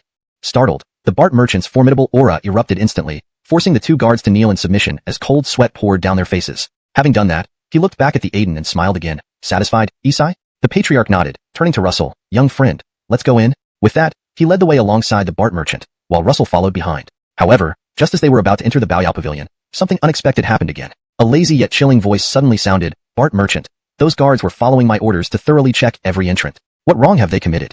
People traced the sound to see a frail Gillis walking slowly, coughing frequently, supported by a servant. Seeing the frail youth, the clerk's face changed. He hurried forward respectfully. "Driscoll, you're unwell? Why did you come out?" Driscoll? This term echoed through the Baoyao Pavilion entrance, leaving everyone momentarily stunned. Those present were mostly notable figures from Gucheng City or nearby regions. They understood the significance of the Baoyao Pavilion. Hearing the Ronnie refer to the frail youth as Driscoll, they quickly guessed his identity. Gideon. From the Baoyao Pavilion's headquarters in Carmelanco, the capital of the Carey dynasty, and the son of the pavilion master. Gideon had come to Gucheng City? Was he here for the gold marrow pill too? Many eyes began to flicker, looking at the sickly-looking youth. Similarly, the Aiden, Elon, and Lorraine observed the frail youth closely, only to be drawn to another figure standing behind him. Elwin. Recognizing Elwin's presence, they immediately understood it was all orchestrated by him. But how did he manage to connect with the Driscoll of the Baoyao Pavilion? "Bart merchant, I asked a question," Gideon's voice interrupted. The Bart merchant's face turned sour. He cast an apologetic glance at the Aiden and said, "Since they acted on Driscoll's orders, they are blameless." "Excellent." Driscoll nodded and looked at the 2 guards. "Since the Bart merchant has declared you innocent, stand up. Remember, every participant at the Baoyao Pavilion auction must be thoroughly checked for their true identity. Strangers or unfamiliar individuals should be refused even if they possess an invitation cough." His voice broke into coughs. The guards looked excited, bowing, "Yes, Driscoll." Their eyes then focused on Russell. The guard who spoke earlier taunted, "We've never seen you before. You're new to Gucheng City. You heard Driscoll's words, leave. The Baoyao Pavilion does not welcome you." Russell's face remained calm, but the Aiden, Elon, and Lorraine visibly darkened. Elwin watched with satisfaction. Each conflict between the Gu and Yin families ended unfavorably for the Gu family. This time, they had finally gained the upper hand. Thinking this, he saw Russell step forward and address the guards. "I want to enter the Baoyao Pavilion. Are you trying to stop me?" Chapter 96. You also want to stop me? The people at the entrance of Precious Medicine Pavilion were taken aback by Russell's words. This person, how stubborn could he be? The young pavilion master had made it so clear that he did not want him to enter Precious Medicine Pavilion. Yet why did he still insist on coming in? This was Precious Medicine Pavilion. With his attitude, he would have no place to appeal if he were killed here. Many people's faces instantly revealed a gloating expression as they glanced at Russell and then looked at the Damien, Elon, and Lorraine. Russell had come with the Gu family, and the Damien had said this was a guest minister he had personally recruited. If Russell got into a conflict with Precious Medicine Pavilion, the Goo family would also not be able to extricate itself from the trouble. Among them, Elwyn was the happiest. His eyes gleamed with excitement. Young Pavilion Master, this man dares to act wildly at Precious Medicine Pavilion and completely disregards you. I think we should subdue him or directly kill him. Elon was about to speak after hearing his words, but was immediately pulled back by the Damien. Don't say anything, just watch. The Damien shook his head at him. Although Elon was furious, he could only step back, glaring fiercely at Elwyn. Unfortunately, glares couldn't kill anyone. Otherwise, Elwyn would already be dismembered. Gideon furrowed his brows slightly, seemingly pondering Elwyn's suggestion. After a while, he waved his hand. Drive him away. If he refuses, kill him directly. 2 guards excitedly replied, yes, young Pavilion Master, and immediately moved to grab Russell from either side, attempting to throw him out. However, no matter how hard they tried, they couldn't move Russell an inch. One of the guards became enraged, drew his weapon, and roared, daring to cause a scene at the gate of Precious Medicine Pavilion. You deserve death. He swung his blade directly at Russell. The surrounding crowd hastily closed their eyes, not wanting to witness the bloody scene that would follow. To them, Russell was as good as dead. This was Precious Medicine Pavilion, where there were more than one Max. Not to mention, with young Pavilion Master Gideon present, he undoubtedly had plenty of experts around him. Russell was bound to die, and the Goo family might even be implicated. Bang bang. With 2 soft thuds, Russell remained standing where he was, perfectly fine, while the 2 guards crumpled to the ground like ragdolls. Upon seeing this, Gideon's frown deepened. Behind him, Elwyn was stunned, clearly not expecting Russell to really strike. But the next moment, he became even more excited. As long as a fight broke out, Russell would definitely drag the Goo family into the mess. In the end, it would always be the Yin family that emerged victorious. You actually dared to kill someone from Precious Medicine Pavilion? The chief steward also recovered from his shock, staring at Russell with gritted teeth. No matter who you are, you won't leave Precious Medicine Pavilion today. Russell smiled faintly. Is that so? He vanished from his spot in a flash and reappeared right before the chief steward, reaching out to grab him. How daring! The chief steward erupted in fury. His aura, unmistakably belonging to a Mac, burst out with immense pressure, crushing down on Russell. His cultivation level was early golden core. Considering the entire ancient Peace City, he was already a top-tier powerhouse. But he faced Russell. Over these few days, Russell's cultivation hadn't stagnated. He had broken through again, advancing from the 5th layer foundation establishment to the 6th layer. Though still in the middle stage of foundation establishment, his strength had multiplied manifold. Before, facing Max, he dared to attack only through ambushes. Now, however, he could face a mere early Mac head-on, confronting their might directly. And this was without unleashing the primal dragon blood. If he did, even mid or late Max wouldn't frighten him. This was the confidence behind Russell's direct action. As long as no great cultivator from the Essence Nucleus stage appeared in ancient Peace City, he was invincible. Boom. Russell's palm tore through the chief steward's oppressive aura, grabbing onto his shoulder. The chief steward's pupils constricted sharply as he heard a crisp sound followed by excruciating pain from his left shoulder, feeling as though it was drilled straight into his bone. He knew his shoulder was shattered, but he could still fight. At that moment, another icy voice sounded in his ear. I advise you not to move. It was Russell speaking calmly. Just now I only crippled one of your shoulders, but if you dare move again, I can't guarantee you will survive. The chief steward froze in fear. Russell retracted his hand and turned his gaze to Gideon, then asked, Do you want to stop me from entering? A hint of fear flashed across Gideon's face, but quickly disappeared as he shouted, air. 2 figures darted out of Precious Medicine Pavilion, both radiating the aura of Max, stronger than the chief's. Russell caught him. Looking at the Damien, he said, Isai, what would happen if I killed him now? The Damien smiled. Although he is the #1 genius of the Yin family, if Little Friend kills him, the Yin family absolutely would not dare to go all out against Little Friend. What nonsense. Taking down 2 mid-Max with one blow. Unless the Yin family was insane, they wouldn't dare to tussle with Russell. Moreover, this incident was provoked by Elwyn. He deserved his fate. Russell nodded. I understand. With that, he punched Elwyn, killing him before he could even beg for mercy. And so, the farce finally came to an end. Chapter 97. Spirit Stones. The scene fell into a deathly silence. Whether it was the Treasure Medicine Pavilion or the surrounding onlookers, all of them had put away their mocking intentions. This included Driscoll Gideon and the Bart steward as well. None of them could have imagined that Russell's strength had reached such an astonishing level. Indeed, what stunned everyone was not Russell's sudden outburst and killing but his sheer power. This was the privilege of the strong. In the cultivation world, might made right, and only strength mattered. If you were weak yet acted arrogantly in front of a stronger cultivator, getting killed would be your just deserts. Driscoll Gideon and the Bart steward felt elsewhere. Elon, Lorraine, and the Baron were equally astonished. Truly deserving of the name, Brother Edgarn, I knew you would be fine.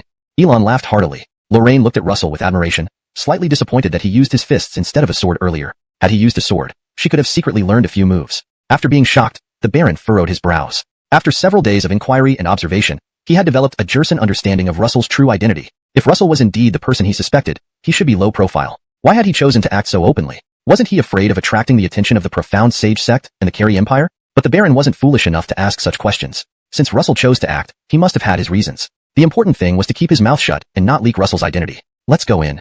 The Baron called to Elon and Lorraine, and the 3 followed Russell into the Treasure Medicine Pavilion. After the commotion, no one dared to stop them anymore. In fact, the Baron was right. Russell indeed had his considerations for acting. Firstly, Russell was interested in the blood-red flower that might appear in the Treasure Medicine Pavilion auction. According to the Baron, the blood-red flower was not listed for auction, meaning it would come back for them. However, if he isn't stupid, he wouldn't reveal himself here. Isn't what you're saying contradictory? One was from the Profound Sage sect, the other from the Carey Empire, both late-stage Max. They came to Guin City specifically for Russell, intending to use the golden marrow pills to lure him out. However, they believed Russell should be acting discreetly and couldn't possibly appear. Yet, Russell showed up under their very noses, making it like the proverbial darkness beneath the lamp. In another private room on the second floor, Driscoll Gideon respectfully led Russell into the room, then whispered instructions to a servant standing by the door. The servant nodded and quickly left. Just as Russell, Elon, Lorraine, and the Baron sat down, the servant returned holding a tray covered with a red cloth, clearly carrying something significant. Gideon waved to the servant. The servant quickly approached. Gideon uncovered the tray, revealing 2 spirit stones instantly visible to Russell, Elon, Lorraine, and the Baron. Judging by their color, they were certainly of high quality. This is... Suddenly, the Baron stood up abruptly, exclaiming, "High-grade spirit stones." Elon and Lorraine were also stunned upon hearing this, gazing at the spirit stones on the tray. "Yes, these are high-grade spirit stones." Gideon smiled, turning to Russell. "Sir, please accept this small token of respect as an apology for earlier." The expressions of the Baron, Elon, and Lorraine became complex. They thought, truly worthy of the Treasure Medicine Pavilion to offer 3 high-grade spirit stones so generously. Chapter 98. Buying a Edgarf. In the cultivation world, once a cultivator reaches the foundation establishment stage, they begin to absorb the spiritual energy of heaven and earth for their cultivation. Besides this method, there is another way, through spirit stones. Spirit stones often contain vast amounts of spiritual energy. Even a low-grade spirit stone can provide enough energy for a foundation establishment cultivator to practice for a considerable period. Spirit stones are categorized into low-grade, mid-grade, high-grade, and the legendary supreme-grade spirit stones. Since they are only found in legends, it indicates their scarcity, meaning they are almost never seen in circulation. Thus, what most cultivators use are primarily low-grade, mid-grade, and high-grade spirit stones. The higher the grade, the more precious and powerful they become, especially high-grade spirit stones. Despite the Gu family being one of the leading families in Guin City, they don't have many high-grade spirit stones. Therefore, even Bruce has not seen many high-grade spirit stones. He could not have imagined that this Cole of the Bao Yao Pavilion would actually take out high-grade spirit stones. Was it merely to apologize? There must be more to it. There must be other intentions. The Haroun's eyes flickered. In just a moment, he guessed the Cole's true intention, to recruit Russell. But, if Russell's true identity is as he suspected, then the Cole's plan would likely fail. Sure enough, just as the Haroun had these thoughts, he saw Russell raise his head, meeting the Cole's gaze, and said earnestly, "2 high-grade spirit stones to buy your life?" Upon hearing Russell's words, Gideon was momentarily stunned. Uncontrollably, he recalled the icy killing intent Russell had directed at him earlier. It left no room for mercy. He truly wanted to kill him, but then, he spared his life. So, treating these 2 high-grade spirit stones as a payment for his life wasn't entirely inappropriate. Thinking about this, Gideon's expression turned somewhat dejected. Who was he? The Cole of the Bao Yao Pavilion. The future leader of the Bao Yao Pavilion, known throughout the Carey dynasty. Although high-grade spirit stones were precious, using 2 of them to buy his life indeed seemed quite meager. Moreover, it was Gideon who offered them. His original intention was to use the spirit stones to gain Russell's loyalty, which had nothing to do with buying a life. "Sir, you misunderstood." Gideon hurriedly changed his stance, forcing a smile. "I have already explained clearly. These are simply my goodwill offerings and have nothing to do with buying a life. Please accept them." Russell nodded, took the 2 spirit stones, and stored them on his person before looking back at Gideon and saying, "I have accepted your offering. Shall we now discuss buying a life?" Gideon, facing Russell's indifferent gaze, he felt his scalp tingle and regretted involving himself with this person. The Haroun also showed surprise, glancing at Elon and Lorraine. He effortlessly diffused Gideon's attempts to recruit and win over Russell. If only Elon and Lorraine had half of Russell's abilities. No wonder the Xianxing sect once considered him a holy son. How could the Xianxing sect let go of such a talent? The Haroun couldn't understand. At this moment, Russell coldly asked, "What, do you seem reluctant?" Before the words had fully left his mouth, Gideon suddenly felt like he was being watched by a fierce predator. How could he hesitate? He quickly replied, "Sir, please tell me what you need. If I can obtain it to save my life, I will certainly find it for you." To Gideon, Russell must have come to the auction for a specific item. If that was the case, it would be easier to resolve the misunderstanding between them. As the Cole and future leader of the Bao Yao Pavilion, if the item was within the Bao Yao Pavilion's possession, no matter how valuable, it could be obtained with a word. As long as it could buy his life and clear up the misunderstanding, he would willingly give anything. Of course, he still hadn't given up on recruiting Russell. "I do need something." Russell nodded. "I heard that tonight's auction at the Bao Yao Pavilion will feature a medicinal herb called terihua, crimson blood flower. Do you know about it?" Gideon's face lit up upon hearing the first part, but darkened at the second. He muttered, "Crimson blood flower?" Gideon knew every item scheduled for tonight's auction, but there didn't seem to be any mention of the crimson blood flower. He looked at Russell in surprise and said, "Sir, please wait. I'll fetch the chief manager right away. The branch in Guin City is usually managed by him. If the flower is on the list, he will definitely know." Russell replied, "Go ahead." Gideon instructed a servant, who rushed off and closed the door behind him. Soon after, the door opened again. The chief manager walked in nervously. His injured shoulder had been bandaged and did not look severe. He knew it was because Russell had held back. If Russell had not, he would be dead. Therefore, entering the room, he bowed towards Russell and sincerely said, "Thank you for sparing my life. Should you need anything in the future, please command." Before Russell could speak, Gideon interrupted, "Bart manager, is there an herb named Crimson Bloodflower on tonight's auction list?" The chief manager paused, then frowned and replied, "Initially, it was on the list, but it was later cancelled." Russell quickly stood up and asked, "Why was it cancelled?" The chief manager answered, "Because the herb was entrusted by a cultivator for auction, but he later changed his mind."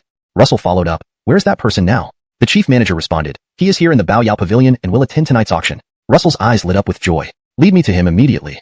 The chief manager hesitated for a moment but agreed, "Follow me, sir." With that, he briskly walked out of the room. Russell closely followed, and Gideon, after a brief hesitation, joined them as well, leaving Elon, Lorraine, and the Haroun looking bewildered. They soon arrived at another private room on the second floor. Denver.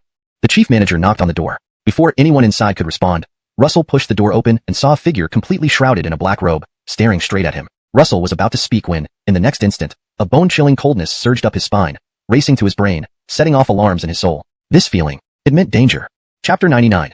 The mysterious black-robed figure. Since Russell entered the Foundation establishment stage, his divine soul had become extraordinarily sharp with the enhancement of his spiritual senses, making his perception of danger exponentially more acute. This ability allowed him to escape multiple ambushes by the Xianshang sect in the 10,000 Demon Mountains, and even slip away unnoticed from under the nose of a peak master at the nascent soul stage. Earlier at the entrance, he relied on this keen divine soul to sense the two spiritual senses probing him and identify their owners. Therefore, if his divine soul was sounding the alarm, it couldn't be wrong. In the private room, only one person, the black-robed figure, was present, so he must be the source of danger. Russell abruptly sprung into action. But while he was fast, his opponent was faster. Almost as soon as Russell pushed open the door, the black-robed figure was ready. A shadow flashed from beneath his broad sleeves, rushing straight at Russell. The shadow's speed was also astonishingly fast, reaching Russell within a blink and aiming to bite down. At that moment, Russell finally saw clearly what the shadow was. A snake barely over a foot long, as thick as a thumb, completely black. As the black snake lunged towards Russell, his spiritual senses became frenzied. So this is the source of danger. Under this extreme crisis, the anomaly from the Eve Dragon blood reappeared once again.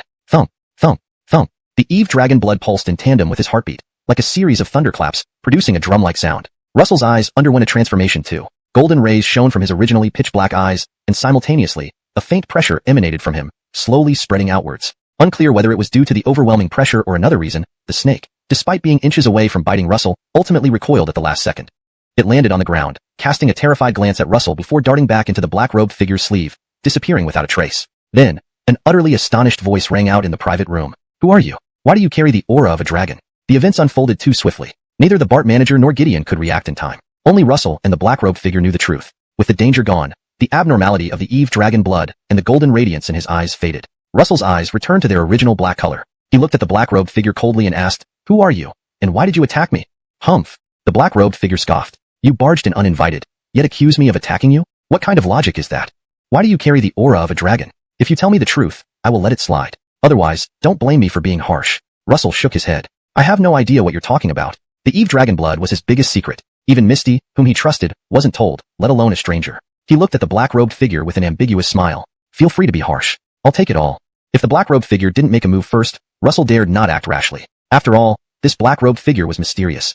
Even the snake earlier managed to surprise Russell. After reaching the 6th layer of the Foundation establishment stage, Russell's speed had increased several folds, surpassing late-stage max, yet he still couldn't evade the snake's surprise attack. There was something off about that snake, and the black-robed figure as well. "You!" The black-robed figure, enraged by Russell's words, yelled. "Oh, my forefathers! You never learned respect for your Ranis?" He pointed at Russell, his body trembling slightly. "Russell!" He was taken aback by the sudden change. He thought the black-robed figure would immediately attack, but instead, he just ranted verbally. "Glenn, it's me, the Bart manager of Bao Yao Pavilion."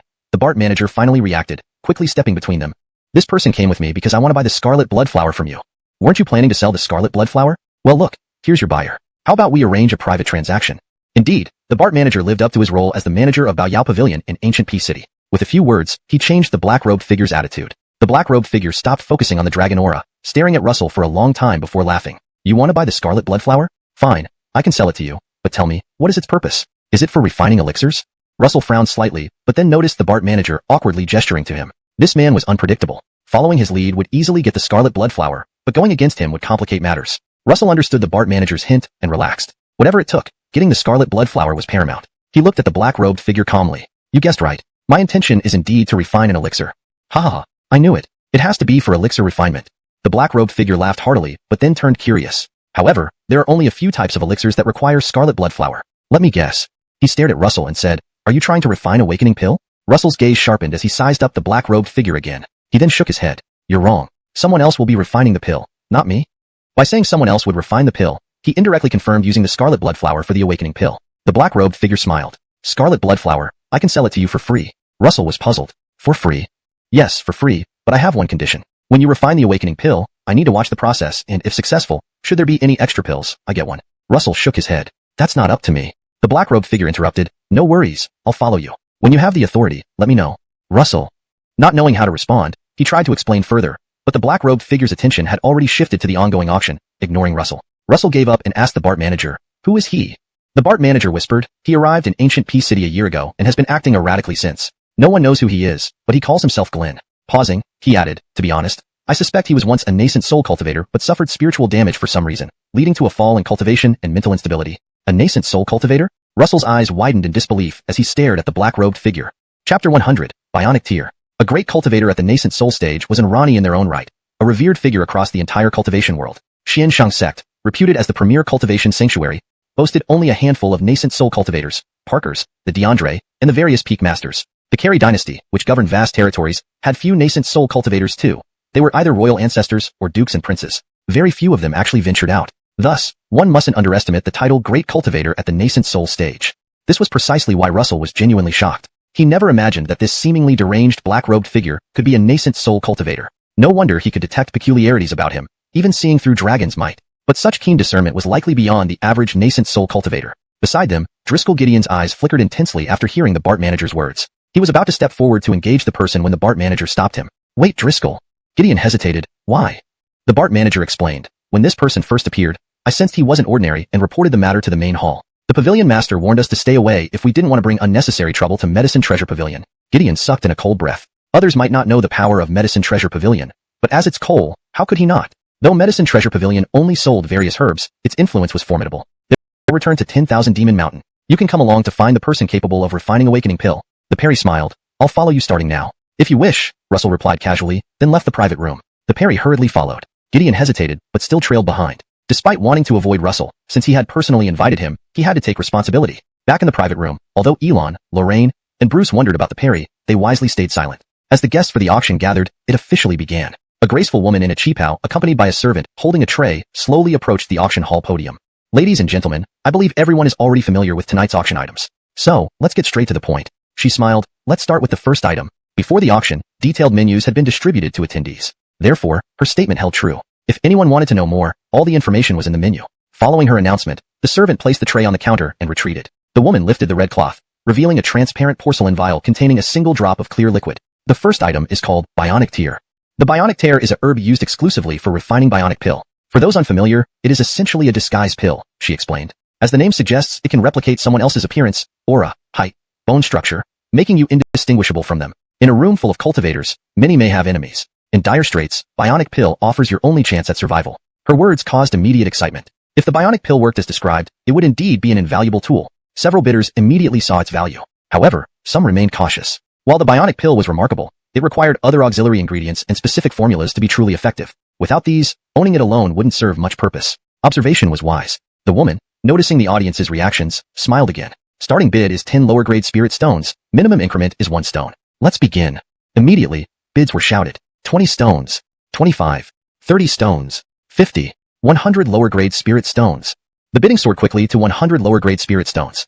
Chapter 101. Scroll. Inside the private booth, Russell listened to the bidding voices below, shaking his head repeatedly. Although the imitation stone was miraculous, it only became useful after being refined into an imitation pill, and it shouldn't be worth 100 pieces of low-grade spirit stones. His thoughts aligned with those rational cultivators downstairs. If the imitation pill could indeed be successfully refined, then purchasing it wouldn't be an issue. But if it failed, then buying this would be useless, a waste of spirit stones. Yet, down below, the bidders clearly outnumbered the non-bidders. Grade these people have too many spirit stones in their hands? Russell couldn't help but think. At this moment, Bruce seemed to notice something as well. He glanced at Russell and said, "People who can come here are all influential figures in Guin City. They attend the auction for various reasons. Some are interested in specific items up for auction, but more often, they just want to show off their status. After all, status is also a form of resource." Russell found it hard to understand. Seeing his confusion, the Aiden explained, "Many people actually lack innate talent for cultivation. Yet why can they enter the cultivation world and become cultivators?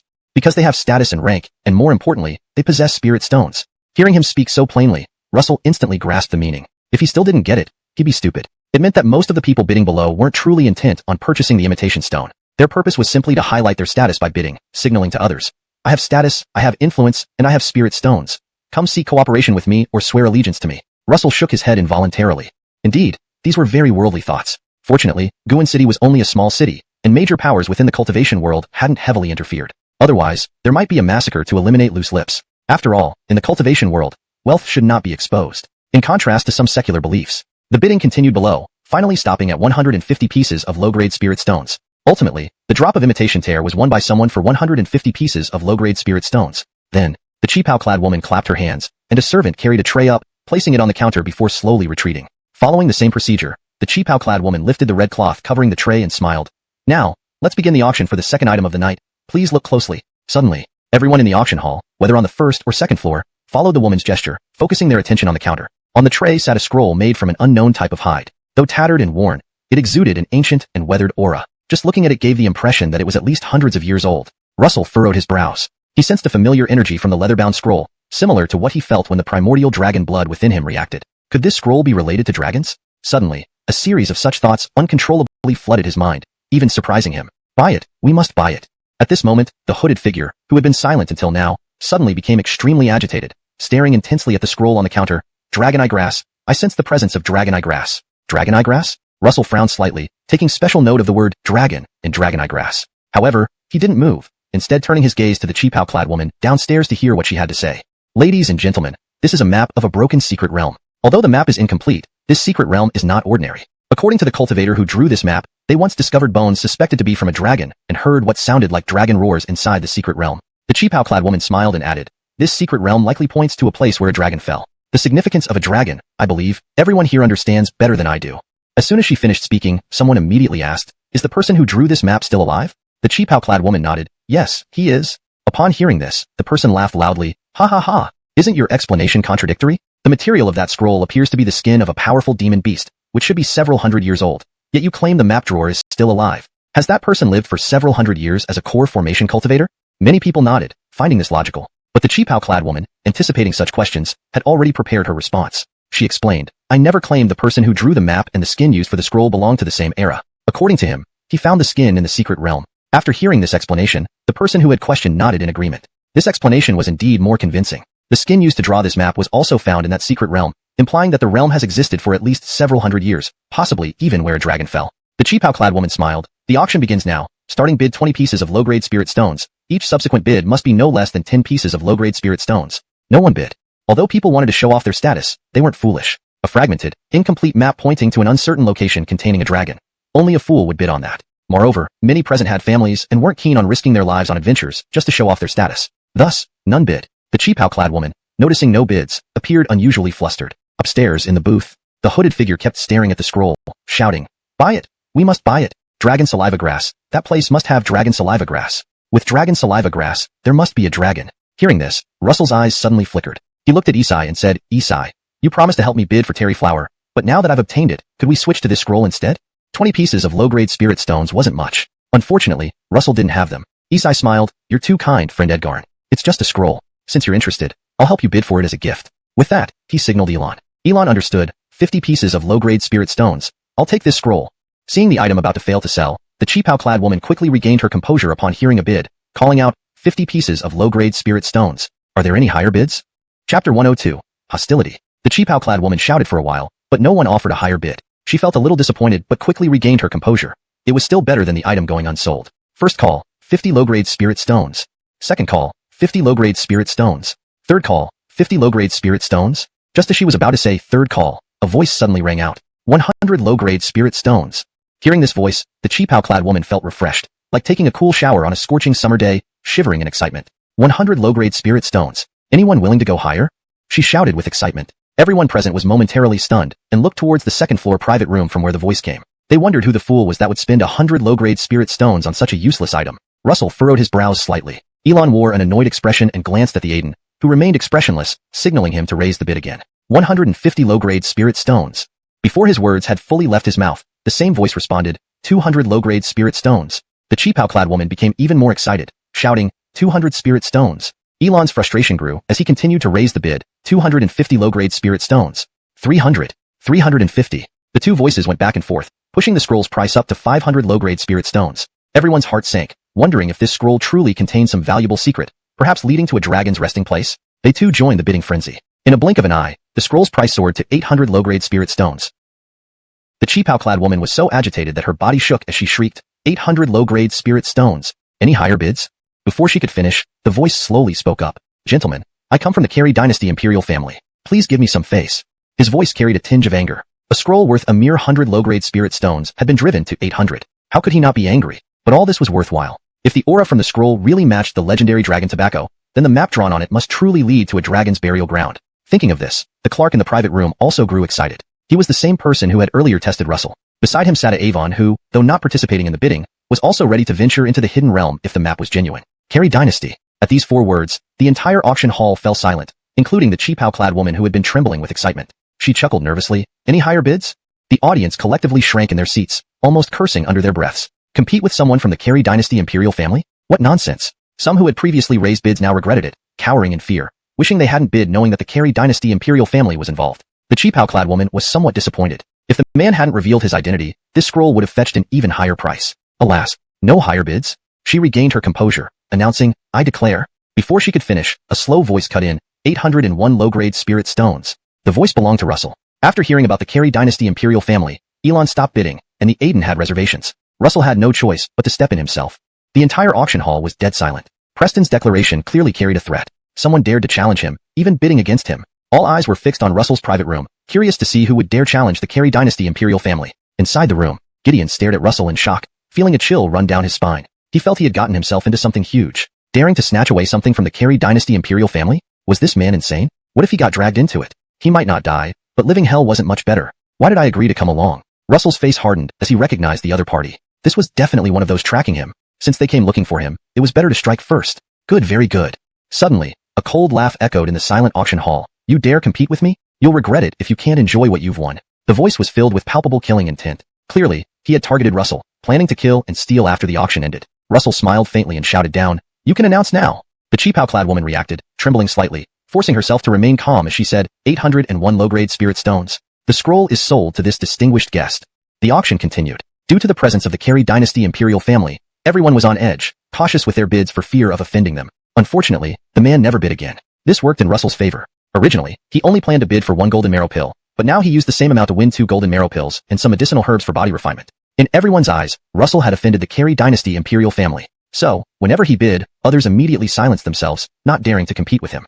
With the last item auctioned off, the auction finally concluded. People downstairs scattered instantly, fearing they might get caught in the fallout. Even Elon, Lorraine, and the Aiden left. Elon and Lorraine wanted to stay, but the patriarch dragged them away, knowing it would only burden Russell. Meanwhile, the cheapao-clad woman brought the items Russell won to his private room. Seeing Gideon there eased her nerves somewhat. Leave the items. You can go now, Russell said. Hearing this, Gideon and the cheapao-clad woman heaved a sigh of relief, rushing out of the room, leaving only Russell and the hooded figure. Russell looked at the 2 golden marrow pills on the tray, sensing the faint divine consciousness lingering on his body. He smiled, swallowing the pill directly. The golden marrow pill was instantly absorbed, enhancing Russell's physique and even increasing his cultivation level from the 6th to the 7th stage of foundation establishment, officially entering the later stage. After a while, the potency of the golden marrow pill gradually dissipated. Russell clenched his fists, feeling the surging power within him, like a flood breaking through a dam. He was highly satisfied. No wonder it's hailed as a holy elixir for body refinement. It's truly powerful. Now, it's time to collect interest. Having said that, he took the remaining herbs from the tray and left. The owners of the 2 divine consciousnesses exited their private room, closely following Russell, staying just a dozen meters behind him. Hashtag chapter 103, instant kill. The Max from the Xian Shang sect and the Solar Dynasty were following Russell fearlessly, indicating they had the strength and methods to capture him. Or perhaps they intended to directly kill him and seize his treasures. However, such actions couldn't be carried out in front of so many people. It would invite too much gossip. After all, both the Xian Shang sect and the Solar Dynasty still cared about their reputations. Especially the Solar Dynasty, which had already become a laughingstock among various cultivation holy lands due to Russell, couldn't afford to make mistakes on this matter. Otherwise, even if they succeeded in killing and robbing Russell, they wouldn't be able to pass the scrutiny of their DeAndre and Peak Masters upon returning, especially those from the Punishment Peak. Therefore, they needed to wait until Russell left Guan City before making their move. Both the Max from the Xian Shang sect and the Solar Dynasty understood this, so they followed Russell closely but didn't act yet. The onlookers also understood this, but as long as they weren't eyewitnesses, it wasn't a problem. Unless someone managed to record it with an image stone. But would those 2 Max give them such an opportunity? Elon, Lorraine, and the Geno of the Gu family were also among the onlookers. Elon and Lorraine wanted to go up and warn Russell, but the patriarch stopped them. Lorraine looked at the patriarch with worry and asked, Geno, Will teacher be all right? The patriarch smiled faintly. Of course, he will be fine. Pausing for a moment, he added, if we're lucky, there might be a chance to see him again in the future. So Xiner, from now on, focus more on your cultivation. Lorraine nodded vigorously. I will. When I meet teacher next time, I will have become stronger. Then I will definitely ask teacher to accept me as a disciple. A sword teacher and a master are different. A sword teacher was equivalent to a guest scholar of the Gu family, who could not impart everything to Lorraine. But a master was different. Lorraine had made up her mind to ask Russell to be her master. Elon clenched his teeth secretly, determined to become stronger by the time he met Russell again. Only then could he help Russell rather than being helpless like now. The patriarch looked at his children with great satisfaction, especially towards Elon. Once, the patriarch had almost given up on him, but Russell's arrival not only taught Lorraine foundation establishing sword techniques, but also cured Elon's damaged Dantian, a boundless kindness. However, the Gu family's capabilities were limited, and they couldn't provide much help to Russell. Under countless gazes, Russell walked out of Guin City quickly with the two Macs in tow. The Aiden's eyes flickered as he returned to the Gu family estate, gathered his forces, and headed straight for the Edgarn family, just like the treasure medicine pavilion did. Arjun, the eldest son of the Yin family, offended both the Gu family and the young pavilion master of the treasure medicine pavilion today. How could these two factions let it go? Other forces watching saw this and silently shook their heads, knowing that from now on, Guin City might be dominated solely by the Gu family. Russell naturally didn't know about these developments. After leaving Guin City, he randomly chose a direction and entered a dense forest. Humph, do you think you can escape like this? The Avon sneered. Chase. Before he finished speaking, the Ronnie companion had already sprinted into the forest at a rapid pace, quickly catching up with Russell. To his surprise, Russell did not run but stayed put, seemingly waiting for them. Are you daring enough to stop? The Ronnie's face showed a grotesque expression, but it was soon replaced by mockery. Back at the treasure medicine pavilion, you fought two mid-stage Max 1-on-1 and injured them. Do you think you can stand against us now? As Max, early stage, mid-stage, and late-stage golden core realms represent three vastly different levels. Our power differs greatly, especially considering my royal lineage from the Solar Dynasty. How can an ordinary Mac compare? As he spoke, he suddenly lunged forward, roaring, Gray! The raging aura of a late-stage Mac swept outward violently, engulfing the area around Russell and blocking all possible escape routes. Then, the Ronnie grabbed a long sword and charged straight at Russell. The Avon did not join the attack. Instead, he crossed his arms, stared at Russell with a smile playing on his lips, and had already pronounced Russell's death sentence in his heart. Just as the Ronnie said, ordinary Macs were a different existence compared to those from holy lands and dynasties. The main difference lay in their cultivation techniques, secret arts, and lethal methods. With these skills, they could fight outnumbered battles at the mid-stage golden core level, defeating opponents with absolute precision. What Russell could do, they could do better and faster. In the Avon's eyes, Russell was merely physically strong, nothing more. The Ronnie alone could handle him. This was the plan they had agreed upon earlier. Gray! The Ronnie roared as he reached above Russell, slashing down with his sword. Even though the sword hadn't touched him yet, the sword chi had already erupted, piercing into Russell's body like needles, ruthlessly damaging his meridians and internal organs. Anyone else might have collapsed under such sword chi, losing resistance and being at the mercy of the Ronnie. But Russell remained unmoving, letting the sword chi sweep over him. When the sword blade approached, he suddenly reached out his hand. The Ronnie saw through Russell's intent to block the sword with flesh. His eyes flashed with disdain. Having come from the Solar Dynasty's royal family, every item on his person was a treasure, including his sword. How could mere flesh withstand it? Next, the sword would split this man in two. The Ronnie thought this, but reality diverged from his expectations. Russell didn't get sliced in half. Instead, he grasped the sword. How is this possible? His eyeballs nearly popped out in disbelief as he stared at Russell. At that moment, an overwhelming chill rose up his spine and surged into his brain. Russell released the sword, allowing the blade to cut into his shoulder while moving closer to the Ronnie. The Ronnie had no time to react, getting rammed straight into by Russell. Bang! With a resounding crack, it was as if he had been hit by a high-speed train. His body exploded, turning into a cloud of blood mist. The Avon witnessed this scene right beside him. It sent shivers down his spine. A late-stage Mac from the Solar Dynasty's royal family was killed? Instantly killed. Hashtag Chapter 104, Danxia Poison Palm. Previously at the entrance of Baoyao Pavilion, the Avon had witnessed Russell's display. Logically, he should not be able to match the Ronnie's strength. The scene before him should have been reversed, with Russell being instantly killed, not the Ronnie. How is this possible? The Avon's eyes widened in shock. He himself was a late-stage Mac and could at best match the Ronnie. Yet even the Ronnie couldn't stand up to Russell, being killed with one move. How could he possibly win? He should have attacked together with the Ronnie earlier. A person like Russell was definitely not some nobody. He must be a genius disciple from a holy cultivation place, perhaps even a Steve. Suppressing his rage, the Avon took a deep breath and said, I am a Mac from the Xian Saint sect. May I ask who you are? Russell smiled faintly, gripping the long sword embedded in his shoulder. With a step forward, he shouted, I killed someone from the Xian Saint sect. You. The Avon flared up but then saw something unforgettable. Russell's nearly severed shoulder instantly healed. Moreover, the sword technique he used seemed so familiar. It looked like it came straight from the Xian Saint sect. A powerful body, terrifying recovery ability, plus the Xian Saint sect's sword technique. Edgard flashed through the Avon's mind as he suddenly remembered something. His face turned pale. Are you Russell? Russell smiled. Congratulations, you guessed right. Your reward is death. Before the last word left his mouth, Russell surged forward, sharp sword light sweeping out like a large net, sealing off the Avon's surroundings. Terrified, the Avon had no intention of fighting. He turned and fled. At this moment, only one thought occupied his mind. Russell had become even stronger. Half a month ago, Russell could only rely on surprise attacks to severely injure or kill early-stage Max. But now, he could directly kill late-stage Max. And these were Max from the Solar Dynasty. Could it be? A horrifying idea emerged in the Avon's mind. Could it be that Russell's Danteon hadn't been ruined after all, and his talent still remained? And maybe was even stronger. The Avon dared not stay, only wishing to leave quickly and report this news to the DeAndre. Blast my way out. He roared furiously, unleashing his late-stage golden core power. The surrounding spiritual energy of the dense forest swirled, tearing apart Russell's sword energy net. I can escape. The Avon's face showed relief upon seeing this, but the next second, his joy froze. Looking down, he saw his chest already pierced by a hand gripping his beating heart. It was his own heart. Mac's strong life force might keep him alive for a moment longer. Turning his stiffened head, he stared at Russell. Your sword? Russell smiled slightly. My strength lies in my body. I discarded the sword long ago. With those words, he squeezed, and there was a crunch as the heart exploded. The Avon died. Indeed, Russell's greatest strength lay in his formidable physique and the incredible recovery power from the primal dragon blood. Sword techniques were merely a skill he had learned before. Had he used his physical power from the start, the Avon wouldn't have lasted a single move. Watching the life slip away from the Avon, Russell closed his eyes, sensing deeply. He then said, my strength now surpasses what it was when I was the Steve. As the Steve of the Shin Saint sect, he had been an early-stage Mac. Using some methods and secret techniques, he could barely match late-stage Macs. But now, he could instantly kill them.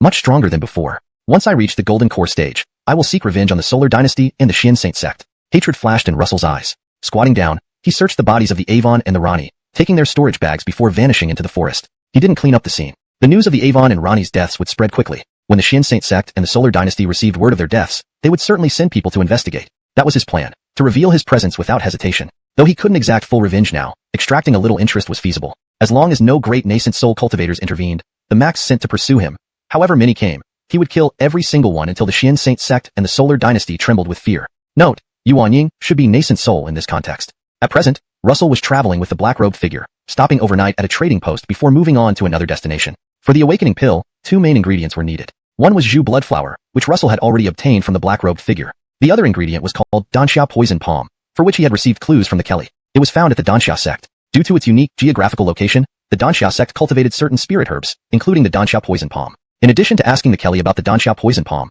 Russell also inquired about the overall strength of the Danxia sect. It wasn't very powerful, with only the sect master being a late-stage Mac. Other Ranis and core disciples were early, or mid-stage Macs. Previously, Russell might have hesitated, but now, he planned to head straight to the Danxia sect. If the sect master was cooperative and willing to sell the Danxia poison palm, it would be perfect. Otherwise, Russell would take no responsibility for the consequences.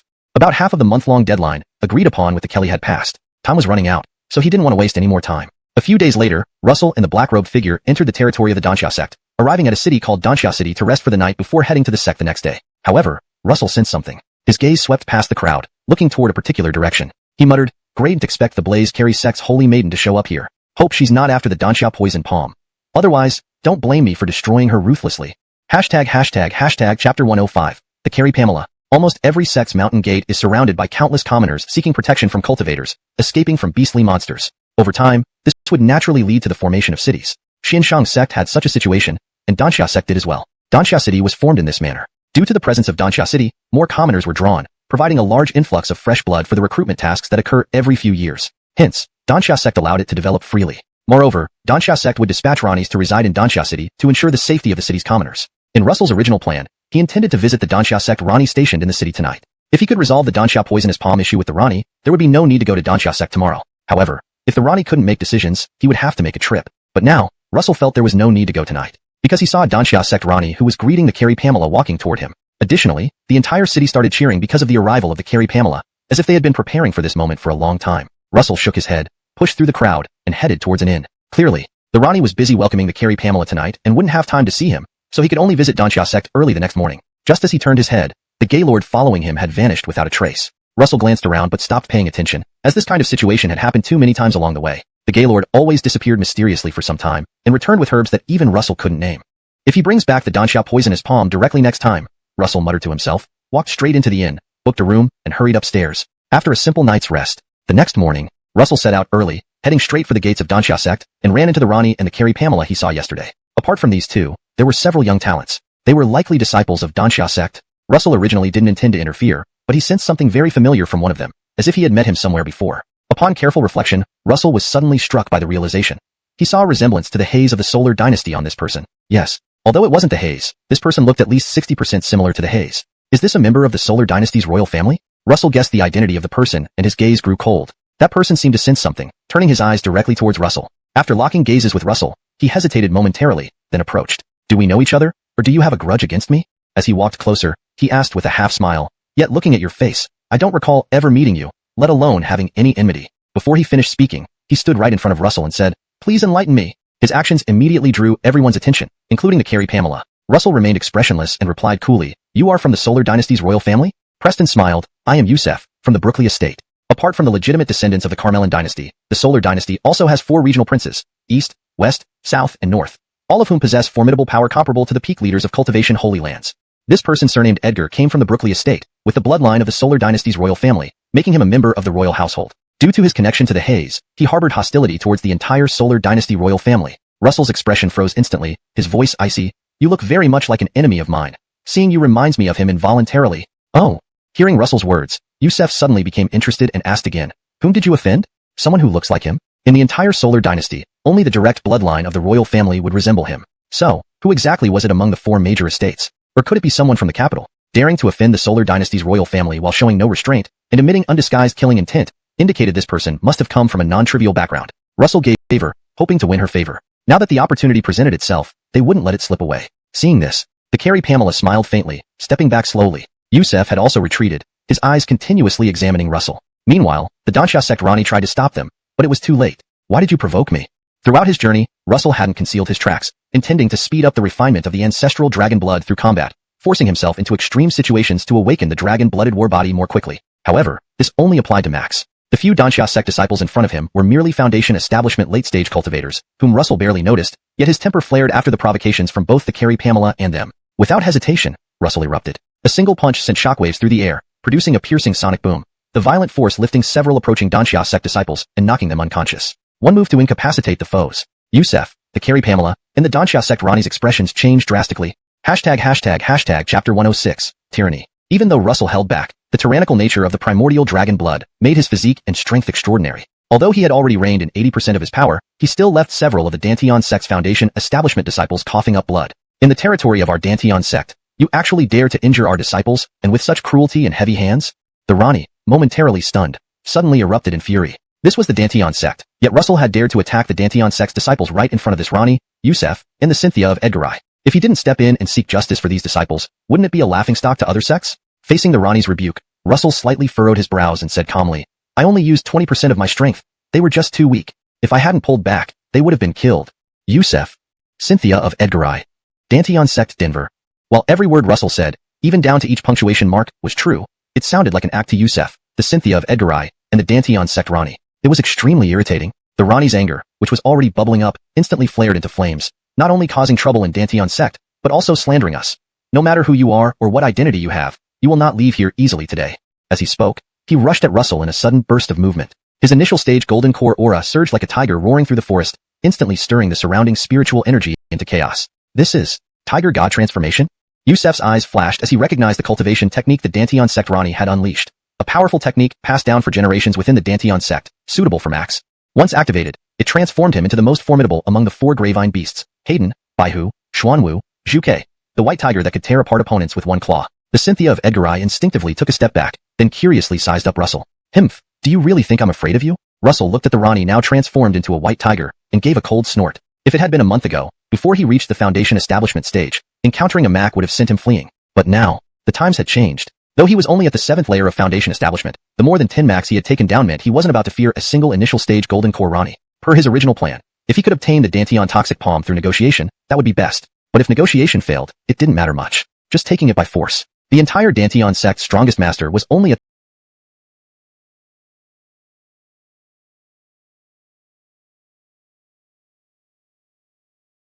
what she felt from her master, a great cultivator at the nascent soul stage. Who exactly was this man? She forced a smile, adding, what happened earlier was purely a misunderstanding. I assure you, it won't happen again. Earlier, when talking to Russell, she had used a charm spell because those Danteon sect disciples had become a nuisance. She seized the opportunity to divert their attention from herself. Edgardle did she know it would turn into a major issue. Had she known Russell could defeat a Mac with one punch, she wouldn't have been so rash. Russell coldly said, You think you can wash your hands clean with a few words? There's no such luck.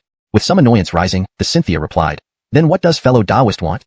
How dare he push further after she, the esteemed Cynthia of Edgar's sect, had already bowed her head? Russell asked, why did you come to the Danteon sect? The Cynthia replied, my master, the Clifford of Edgar's sect, needs the Danteon toxic palm to refine a poisonous pill. By mentioning her master, she was warning Russell. Russell's expression shifted, half smiling, half smirking. Oh, so you're here for the Danteon toxic palm too? It wasn't that he was intimidated by the Edgar I. Clifford. Not even the supreme sage of Shin St. Gate could scare him. It was merely that he had just had an idea. Without waiting for the Cynthia's response, he added, whatever amount of Danteon toxic palm you get from the Danteon sect, I'll need half. Consider it payment for risking my life. Payment for risking his life? The Cynthia was taken aback. This matter has nothing to do with me. I didn't come for the Danxia poison palm, but to deliver a message. Yusef's strength was about on par with the Carrie Saintis. Facing an early stage Mac like the one earlier, he could probably hold his own. If he used his trump card, he might even take him down. However, for Russell, such matters required only a single punch. That meant if he angered Russell, even using all his trump cards wouldn't be enough to defeat him. Given Russell's formidable murderous intent towards the Carrie Saintis, it was clear he wouldn't fear Yusef's backing by the Western Mansion. To die under such circumstances would be a tragic end. Deliver a message? Russell asked with a puzzled expression after hearing Yusef's words. Yes, replied Yusef. To deliver a message. In a month, the Western Mansion will host a tea party, inviting all the outstanding young talents from the 4-mansion-controlled region. I came here to deliver invitations. Looking at Russell, he quickly took out an invitation from his sleeve and added, friend, your martial prowess is remarkable, reaching this level at such a young age. Yusef admires you. Here's an invitation. If you have time, we'd welcome you to visit the Western Mansion. Russell hesitated for a few seconds, while staring at the invitation in Yusef's hand before accepting it. Reading its contents, a peculiar look flashed across his face. He himself had enmity with the Hayes and the entire Solar Dynasty royal family, yet now he accepted an invitation from the Western Mansion. What an amusing twist. The tea party at the Western Mansion? Russell smiled slightly and said, I'll attend if I get the chance. He pocketed the invitation. Yusef wiped cold sweat off his forehead, thinking he'd finally managed to escape alive. Just who was this man? Too brutal. It seemed there were no records of someone like this within the Solar Dynasty's territory. Suddenly, Yusef remembered Russell's earlier statement about having enmity with someone in the Solar Dynasty royalty. His heart sank as he silently mourned for that person. Now, let's go up the mountain.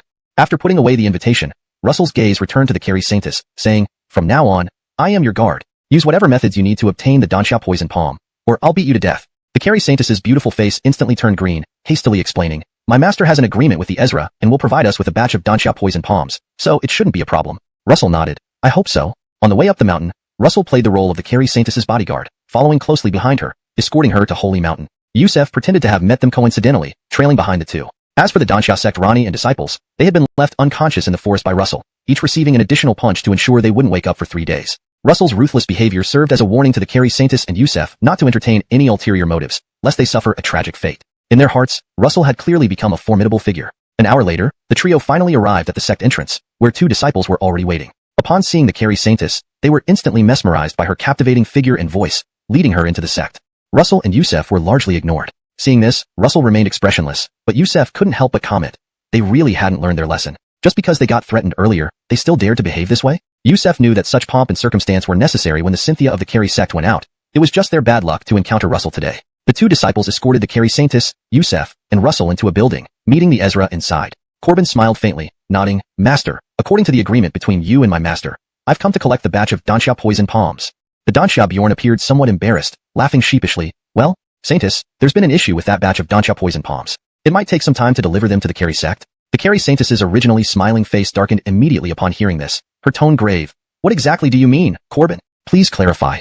What nonsense. With a formidable man standing right behind her, she needed the remaining batch of Danxia poison palms for survival. If those palms were unavailable, what would happen when that person lost control? Just let her die right there? Though the Danxia Bjorn possessed late-stage golden core cultivation, the Carrie Saintis felt confident that even he wouldn't be Russell's match. Even if all the Danxia sect cultivators combined forces, they'd likely only be slaughtered. I can't help it either, the Danxia Bjorn admitted, his face also grim. Last night, the newly matured batch of Danxia poison palms was stolen by an intruder. All of them? Not a single one left.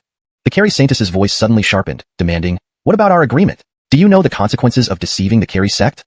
The Danxia Bjorn shivered, replying tremulously, of course, I'm not trying to deceive anyone intentionally, but the palms were indeed stolen. Interrupting him, the Carrie Saintis retorted coldly, when will the next batch mature? At least 2 weeks, the Danxia Bjorn responded. 2 weeks? The Carrie Saintis' beautiful face darkened, discreetly glancing at Russell as if asking whether they could wait until the next batch matured in 2 weeks. Russell gave her a chilling look, which the Carrie Saintis instantly understood. Her mind shook. What a coincidence. She had barely escaped danger, needing the Danxia poison palms for survival, and then they were stolen? Who could have done this? Chapter 108. Extortion. Could it be the people within the Edgar I sect who covet the position of Cynthia? The Edgar I sect is not a monolithic entity. There are many talented disciples among the younger generation waiting for her to make a mistake so they can seize the position of Cynthia. Thus, the Edgar I Cynthia suspected that one of them might have done it. The timing was too convenient. It happened right after she accepted the leader's mission and came to the Danxia sect to take possession of the batch of Danxia toxic palms. The Cynthia's eyes turned cold, and she silently swore, "Let me not find out who did this, otherwise I won't spare you." She took a deep breath, just about to speak when Russell cut in first. "May I ask, Henrik, what did the thief who stole the Danxia toxic palms look like?" Russell suspected that the thief who stole the Danxia toxic palms was the Broderick. This guy had a history of doing such things. Along the way, the Broderick often vanished inexplicably only to reappear with various valuable herbs or heavenly treasures in hand. Russell suspected the Broderick of these thefts. Therefore, it could very well be him who stole the Danxia toxic palms as well. That would indeed be too convenient. Not only stealing the palms, but also giving him leverage to extort the Edgar I Cynthia. Henrik clearly bristled at Russell's interruption, but quickly calmed himself down remembering that he accompanied the Cynthia. He responded, "That person was dressed in a black robe, moved very fast, and it was nighttime, so no one got a clear look at his face." Sure enough, it was him. Russell felt a surge of adrenaline and chuckled. "Would you mind, Henrik, showing us the place where the Danxia toxic palms were stolen?" Hearing this, Henrik's face darkened instantly, and he said coldly, "What do you mean? Are you suggesting I'm lying? As a guard, your duty is to protect the Cynthia. Is this something for you to interfere with? If I were you, I'd shut up and do my job properly instead of interrupting important people while they talk. You might invite disaster." For an entire night, Henrik had been chasing after the theft, already frustrated and irritated. Added to this was his fear over the agreement with the leader of the Edgar I sect. Now, interrupted by Russell, he burst like a powder keg. He couldn't provoke the Edgar I sect leader, nor the Cynthia, nor even the thief. But did he have to tolerate a mere little guard? Henrik, being a late-stage Mac on his own turf, completely dismissed Russell. However, his tirade almost made Edgar faint with fright. How dare he berate this formidable man? Wasn't he afraid of the man going berserk and slaughtering the entire Danxia sect? Edgar wanted to mediate but found no reason, since the Danxia toxic palms weren't related to him. Instead, the Cynthia cleverly intervened. "Henrik, I want to see it too. Could you please lead the way?" Henrik's expression changed abruptly. All his earlier anger vanished as if it never existed. He smiled awkwardly. The theft occurred in the back mountain. "Cynthia, please follow." The Cynthia nodded and walked towards the door. Then Henrik looked at Edgar, smiling. "Prince, would you like to come along?" Edgar groaned inwardly. He wanted to go, but how could he with this fierce man around? Without revealing any emotion, he simply nodded, "Sure," and left. Henrik followed closely without ever sparing Russell a glance. Russell laughed indifferently. If he were still the sage son of Xian Shangate, he might react out of pride. But after all he'd been through, his mindset had changed. Moreover, those Danxia toxic palms were likely stolen by the Broderick, so he wasn't worried. They soon arrived at the back mountain, surrounded by disciples of the Danxia sect. Everyone was vigilant, preventing the thief from returning. Master, you're here." When the disciples saw Henrik, their attention immediately shifted to the Cynthia, unable to look away. Humph! A slight hum from Henrik brought their attention back, their faces turning awkward as they looked away. Henrik led them to the area where the Danxia toxic palms were grown. "This is where they were stolen." The Cynthia glanced around and remarked coldly, "All mature palms have indeed been stolen. It will take at least half a month for new ones to grow." Her words were meant for Russell. He showed no emotion, but Henrik breathed a sigh of relief. Just then, Anrani rushed over, whispering to Henrik, "Master, some disciples found the thief inside the sect."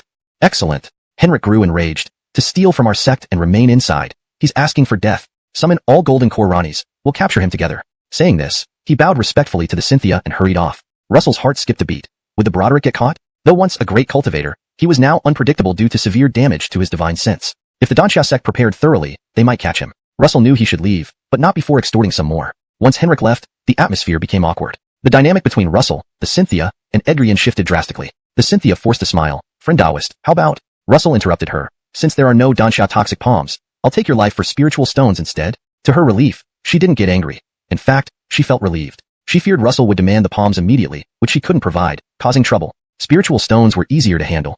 She regained her confident smile and asked, "How many spiritual stones do you need?" Russell held up one finger. 100 upper-grade spirit stones. The Cynthia smile froze. "You're insane. Even though I'm the Cynthia of Edgar I sect, I can't carry that much on me." Russell smiled. "Your silence implies that you believe your position as Cynthia is worth 100 upper-grade spirit stones. You don't have them on you? No problem. Write an IOU. Now, swear on heavenly Tao that you'll repay me one day, or else suffer calamity and die." Pausing, he added, "Of course, you can choose not to swear, but I will kill you now. Your choice." The Cynthia hesitated. "Can I choose neither?" Russell's gaze turned cold. "What do you think?"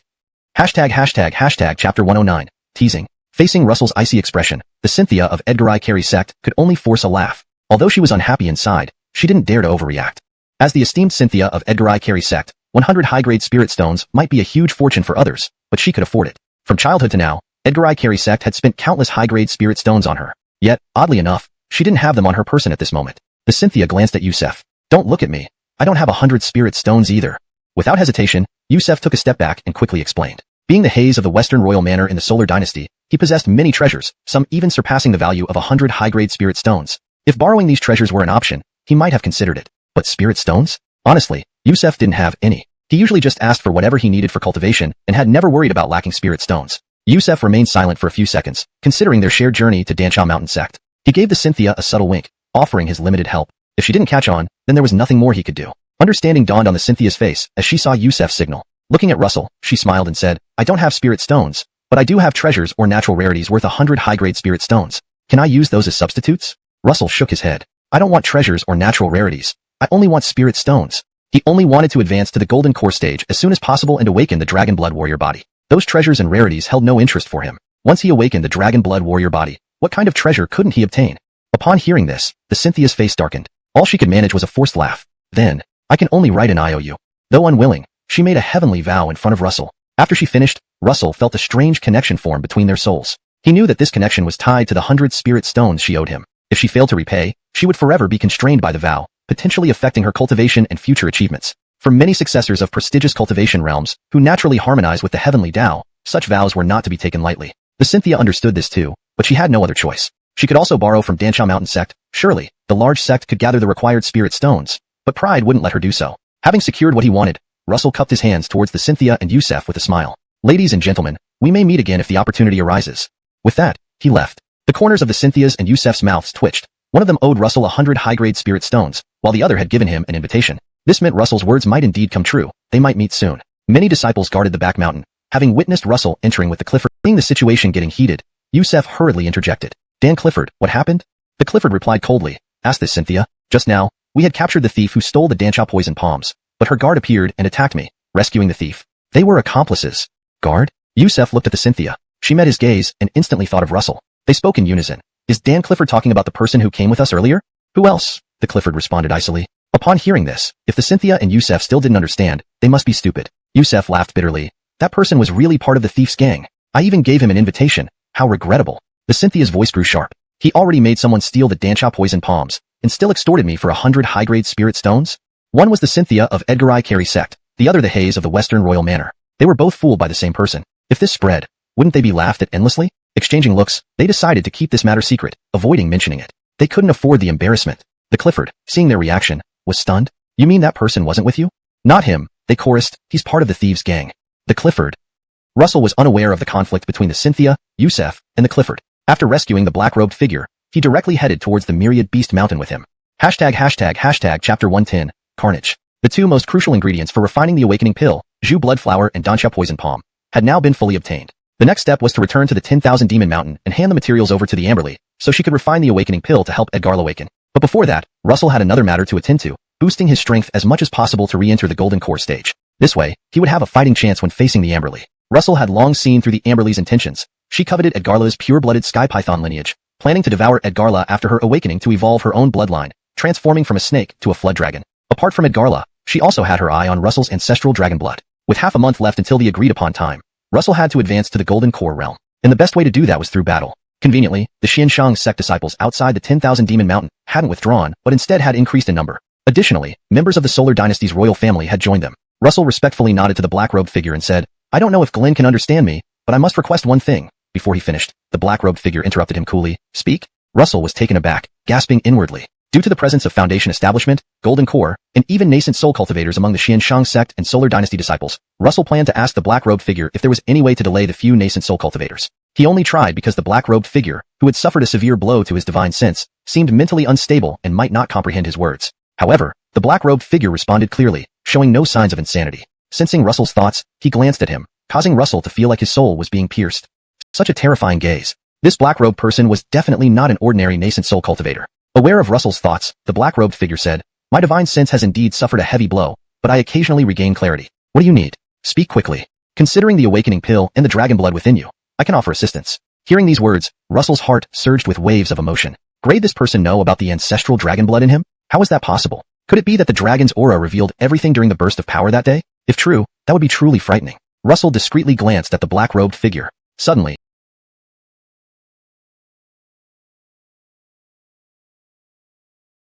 a spark of realization flashed in his mind. He only mentioned dragon blood, not ancestral dragon blood. Thus, Russell realized he might have overthought it. Sigh. He took a deep breath, suppressing his agitation and asked, outside the 10,000 demon mountain, there are 2 nascent soul cultivators. If they attack, I hope Glenn can assist me. The black-robed figure replied calmly, so, that's what you're worried about? Rest assured. Do whatever you need to do. If those 2 nascent soul cultivators make a move, I will intervene. But, his tone hardened. In return, you owe me a favor. If I need your help in the future, you cannot refuse. Russell's scalp tingled. A nascent soul cultivator needing his help. It couldn't be related to his damaged divine sense, could it? He laughed awkwardly. Late generation abilities are limited. I fear I can't be of much help to Glenn. The black-robed figure smiled faintly. You can help. My periods of clarity are brief, so hurry. If you miss the chance, deal with the consequences yourself. Russell didn't hesitate. He headed straight toward the outer region of the 10,000 demon mountain, pondering whether the black-robed figure's words were entirely truthful. Was it true that his clear moments were rare? A whirlwind of conflicting thoughts flooded his mind, but he pushed them aside, focusing on the task ahead. Whatever happened later, he needed the black-robed figure's help now. In the next moment, Russell's speed surged dramatically, no longer hiding his form as he appeared openly in the outer area. The region had already been occupied by Xianshang sect and Solar Dynasty personnel. Sure enough, the moment Russell appeared, he was immediately noticed. Who's there? Show yourself. The outer area of 10,000 Demon Mountain is sealed by the Xianshang sect and Solar Dynasty. Leave immediately unless you wish trouble. This man, he looks familiar. It's him. It's Russell. Everyone, seize him. Alert the 2 sect leaders and the 2 royal guest Ronnies. Recognizing Russell, the people split into 2 groups. One group watched Russell, while the other reported upwards. Unbeknownst to them, this played right into Russell's hands. Without hesitation, he charged straight into the crowd. Last time, in the same place, Russell used stealth, but now he charged openly. The cultivators tasked with watching him stared intently. Both the Xianshang sect and Solar Dynasty had placed a large bounty on Russell. Capturing him, dead or alive, meant substantial rewards. Faced with such a lucrative reward, they couldn't help but be tempted. After a brief pause, they launched a coordinated attack on Russell. Killing Russell wasn't feasible, but injuring him would mean fierce combat. But the reward, no matter how enticing, required survival. The leading few, using brute force, were crushed to death by Russell as he plunged into the crowd, killing with every punch. Within moments, the assailants were all dead. Hashtag chapter 111. The trapping array. Brave indeed. Just as Russell had finished off the stationed Xianshang sect disciples and Carey dynasty royal family members, a roar suddenly echoed. The max from the Xianshang sect and the Carey dynasty had finally arrived. 1, 2, 3, 4, 5, a total of 12 max. And not just any max. They were all at least mid-golden core stage, far stronger than the 2 guards of the Medicine Treasure Pavilion's Cole he had encountered before. Half of them belonged to the Xianshang sect, while the other half came from the Carey dynasty. Seeing the mess of corpses on the ground, these max from both sides were enraged. Their anger flared up like an erupting volcano, uncontrollably burning within them. Russell, in consideration of your former status as the Xianshang sect's Cooper, surrender now and come with us to meet the Adair. Perhaps he will show mercy and spare your life. One of them said coldly, staring at Russell. If you continue to defy us, do not blame us for disregarding our past ties and striking you down without mercy. His words seemed well-meaning, but as he spoke, the 12 max moved in unison, encircling Russell as if they were watching a dead man walk. The positions they took seemed to form some kind of array. The Adair and the haze had made it clear. They wanted him alive or dead. If that was the case, bringing back his body would suffice. Russell had long noticed this formation. Despite the impending danger, he stood calmly as the 12 max surrounded him, thinking inwardly, 12 golden cores should be enough to force me into a corner. He was already at the 7th layer of the foundation establishment stage. If he could once again be pushed to the brink, perhaps he would undergo another transformation, his cultivation skyrocketing. With the Eve dragon blood stirring, it might even lead to a direct ascension to the golden core realm. With this thought in mind, Russell could no longer contain his excitement and struck out. Seeing this, the 12 max roared in anger. Thinking of escaping? Impossible. Hold him back. Don't let him get through. We must slay him today. Emph. This area has been sealed by an array. You can't fly away even if you had wings. Do it. They did not hesitate either. The 12 max attacked simultaneously, releasing overwhelming pressure that stirred the entire myriad Beast Mountain's spiritual energy, forming a massive vortex that pulled in nearby spiritual chi. Then, the chaotic spiritual energy rushed into the 12 max, illuminating each with a pillar of light, creating a giant cage that trapped Russell. This was their array. As the array activated, personnel stationed in various areas of the outer region of Myriad Beast Mountain saw the 12 pillars of light, their faces turning pale as they rushed towards the center of the array. Hmph, it's merely a trapping array. Do you really think you can hold me? Russell looked at the activated trapping array, his face filled with excitement. Moreover, I never intended to leave. You trapping me suits my purpose perfectly. Before he finished speaking, he suddenly surged forward, rushing toward one of the max. His speed was incredibly fast, almost breaking the sound barrier, leaving trails of afterimages as he reached the Mac in an instant, delivering a powerful punch. Haha, absolutely ridiculous. Seeing this, the Mac didn't panic. Instead, he laughed loudly. This is a trapping array created by 12 Macs working together. Unless a great cultivator at the nascent soul stage intervenes, you can't break it. Russell, you are certain to die today. No one can save you. Russell cut him off, coldly sneering. What's truly ridiculous is you.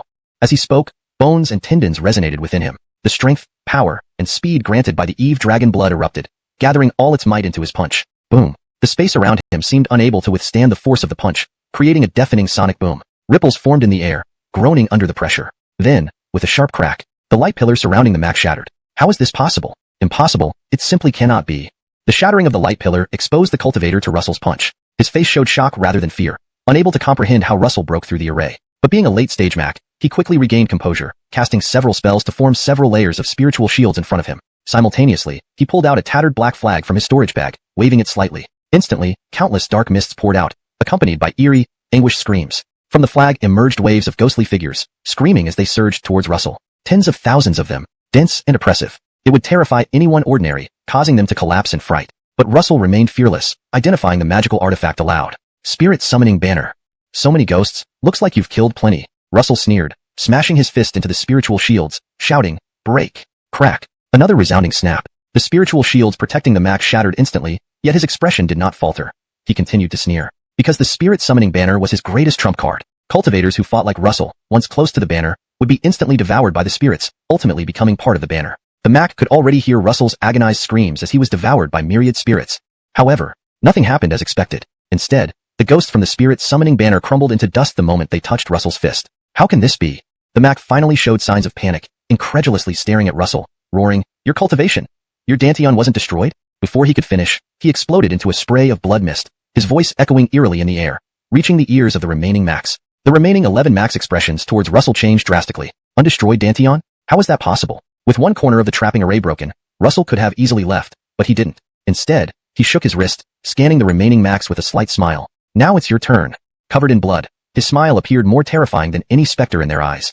Chapter 112, Encirclement and Annihilation. 12 Macs from the Xianshang sect and the Solar Dynasty Imperial family had originally planned to use an entrapment formation to immobilize Russell first before collectively attacking to kill him. In their eyes, Russell's Danteon was destroyed, his cultivation long gone. Although he managed to kill a few early-stage Macs through ambushes, they were unconcerned. The weakest among them was a mid-stage golden core, incomparably stronger than early-stage Macs. 12 cultivators united. This operation could not possibly fail, but fate turned on them swiftly. Although Russell was entrapped, he suddenly struck with lethal force against one of the mid-stage Macs, instantly killing him in a spray of blood mist. The dying words of that Mac were heard clearly by the others. Russell's cultivation had returned. How is this possible? With his Danteon ruined, unless some miraculous elixir or celestial treasure is involved, it's impossible for his cultivation to recover so quickly. Impossible. Absolutely impossible. On that day in the Ziwei secret realm, I was with the Haze and witnessed him sneak attack. He was severely injured by a late-stage Mac near the Haze, leading to his Danteon being ruined. How could he recover so soon? Fake. Everything must be fake. He must have used some secret technique. It must be that. The former Russell was the Cooper of the Xianshang sect. It makes sense he would possess such a powerful secret technique. However, it surely has a time limit. Yes, we just need to contain him until the nascent soul cultivators arrive. The 11 remaining Macs' faces changed dramatically, but none believed Russell's recovery was genuine. They leaned more towards believing he had used a secret technique.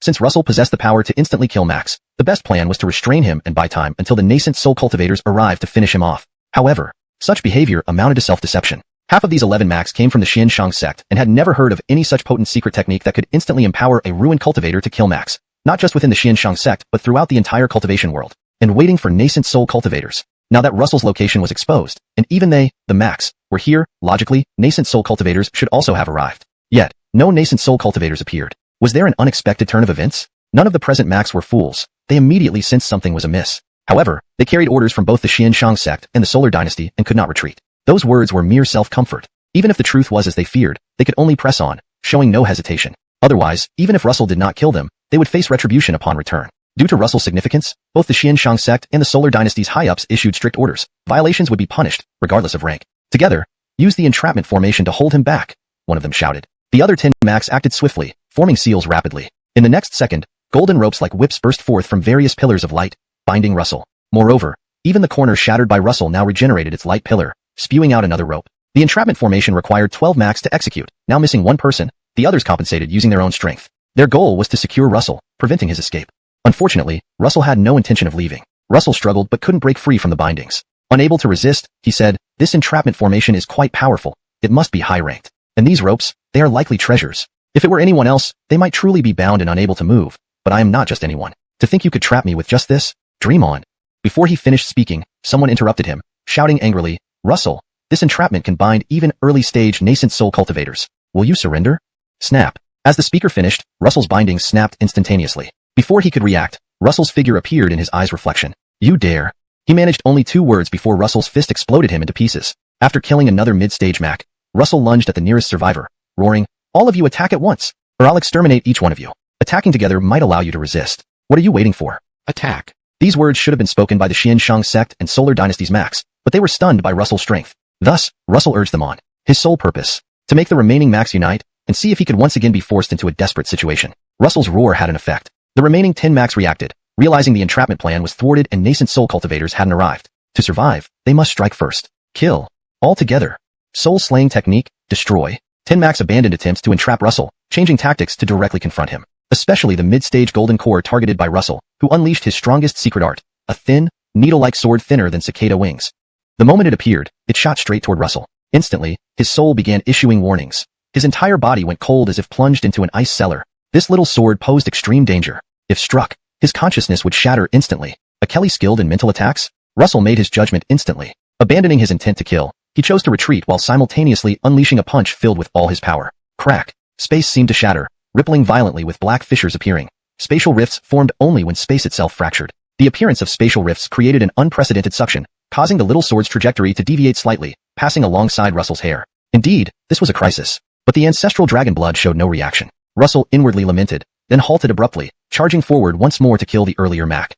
Chapter 113, 10 Breaths. Facing Russell's renewed assault, the Mac did not attempt to dodge. Instead, he stared in horror at Russell, his eyes wide with disbelief. How could you possibly evade the attack of soul-slaying decree? Russell did not respond. He simply charged forward with a punch. Bang! Before the man could recover, Russell's fist shattered him into pieces. The third Mac was dead. At this moment, the attacks from the remaining Macs finally reached their target. Various magical artifacts and secret techniques bombarded Russell relentlessly. Due to the Eve dragon blood, Russell's physical body had become extraordinarily resilient, rivaling the tough hides of beast-like creatures. However, the Macs present were no pushovers. Some among them had even begun to comprehend the next level of cultivation. Against such a formidable lineup, even Russell's formidable physique couldn't withstand the onslaught. His entire right side was instantly obliterated by the barrage of magical weapons and secret techniques. Seeing this, the remaining Macs seemed to catch a glimpse of hope. Edgark vultures sensing decaying flesh, they unleashed their full spiritual power without hesitation. Various magical artifacts, cultivation techniques, secret arts, and forbidden spells rained down on Russell. But then, an unsettling scene unfolded before their eyes. From the broken half of Russell's body, countless sprouts of flesh suddenly emerged, rapidly healing and restructuring the damaged area. In an instant, Russell's body was restored as if nothing had happened. What kind of secret technique is this? Regeneration after limb severance? Could it be a special body tempering method? Forget about that. Everyone, attack together. This time, reduce him to ashes and see how he can regenerate. Russell's resilience genuinely frightened the Macs. Despite their fear, they relied on their numbers and fought desperately for survival. They couldn't retreat, so they could only fight even harder. Against so many Macs, Russell's strategy remained brutally simple. He traded lives for lives. He singled out one of the cultivators and, relying on his robust physique, charged directly towards him. Seeking death. Seeing his actions, the Max, without hesitation, he fled toward the core region of the 10,000 Demon Mountain. With the robust physique and strong recovery abilities bestowed by the Eve Dragon Blood, he could easily handle multiple Macs. However, once a nascent soul great cultivator intervened, he would be annihilated instantly. Even a single glance. A nascent soul great cultivator was far beyond Russell's current capabilities. Unless he reached the golden core stage and awakened the dragon blood battle body, he might stand a chance. Unfortunately, the Eve Dragon Blood showed no signs of activation. All Russell could think of now was to enter the core region of the 10,000 Demon Mountain and seek the protection of the Amberly Hannah. For Caroline's sake, the Amberly would surely intervene. But doing so put the black-robed person in danger. Thinking of the black-robed person, Russell hesitated. A flash of insight struck him. The nascent soul great cultivator said he would arrive in 10 breaths. Did this timeline have something to do with the black-robed person? That meant the black-robed person hadn't failed. With that thought, Russell clenched his teeth and abruptly turned around, charging back at the Max. Capture him. He must not escape. The nascent soul great cultivator is on the way. Why isn't he running? Haha, heaven is helping me. I don't know why he's not fleeing, but this suits my plans perfectly. Let's all attack. At any cost, we must detain him for 10 breaths. The remaining 8 Macs initially felt anxious when Russell began to flee, fearing they couldn't stop him. But seeing him turn back confused them. What's happening? Though they didn't understand Russell's intentions, his decision not to flee worked in their favor. The 8 cultivators unleashed every means they had to detain Russell.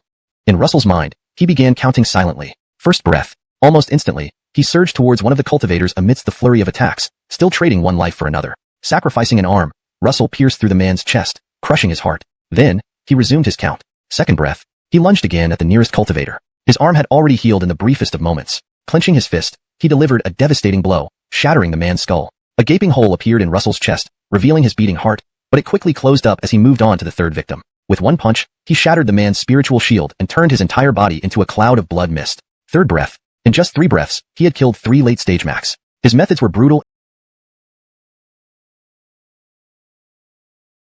and cruel, leaving no intact corpses. The remaining 5 Macs watched in growing panic. Though they outnumbered him, Holding Russell for 10 breaths seemed impossible. Moreover, Russell showed no intention of leaving. He wanted to kill everyone. Their terror intensified, spreading like the cold chill from the netherworld, impossible to shake off. Without delay, they turned to flee.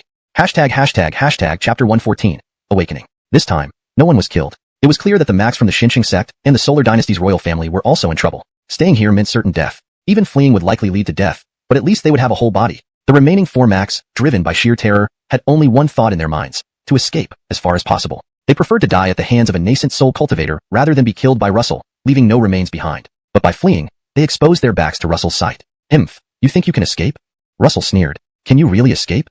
Because the 4 Max suddenly turned to flee, wasting precious moments. It was already 4 breaths later. 5th breath. Russell dashed towards the nearest person. With their focus on fleeing, he encountered virtually no resistance and quickly dispatched them. Then, Russell charged at another. Again, an instant kill. Within a single breath, he had killed 2 people. 6th breath. Without pausing, Russell swiftly approached the remaining 2 Max. Soul cultivators. And not just 2, but 4 of them. For nascent soul cultivators, no wonder the black-robed figure had issues. To hold them off this long, he must have been very powerful indeed. He truly wasn't an ordinary nascent soul cultivator. Held in the hand of spiritual energy, Russell looked at the black-robed figure with renewed respect. "Don't let your guard down. The danger isn't over."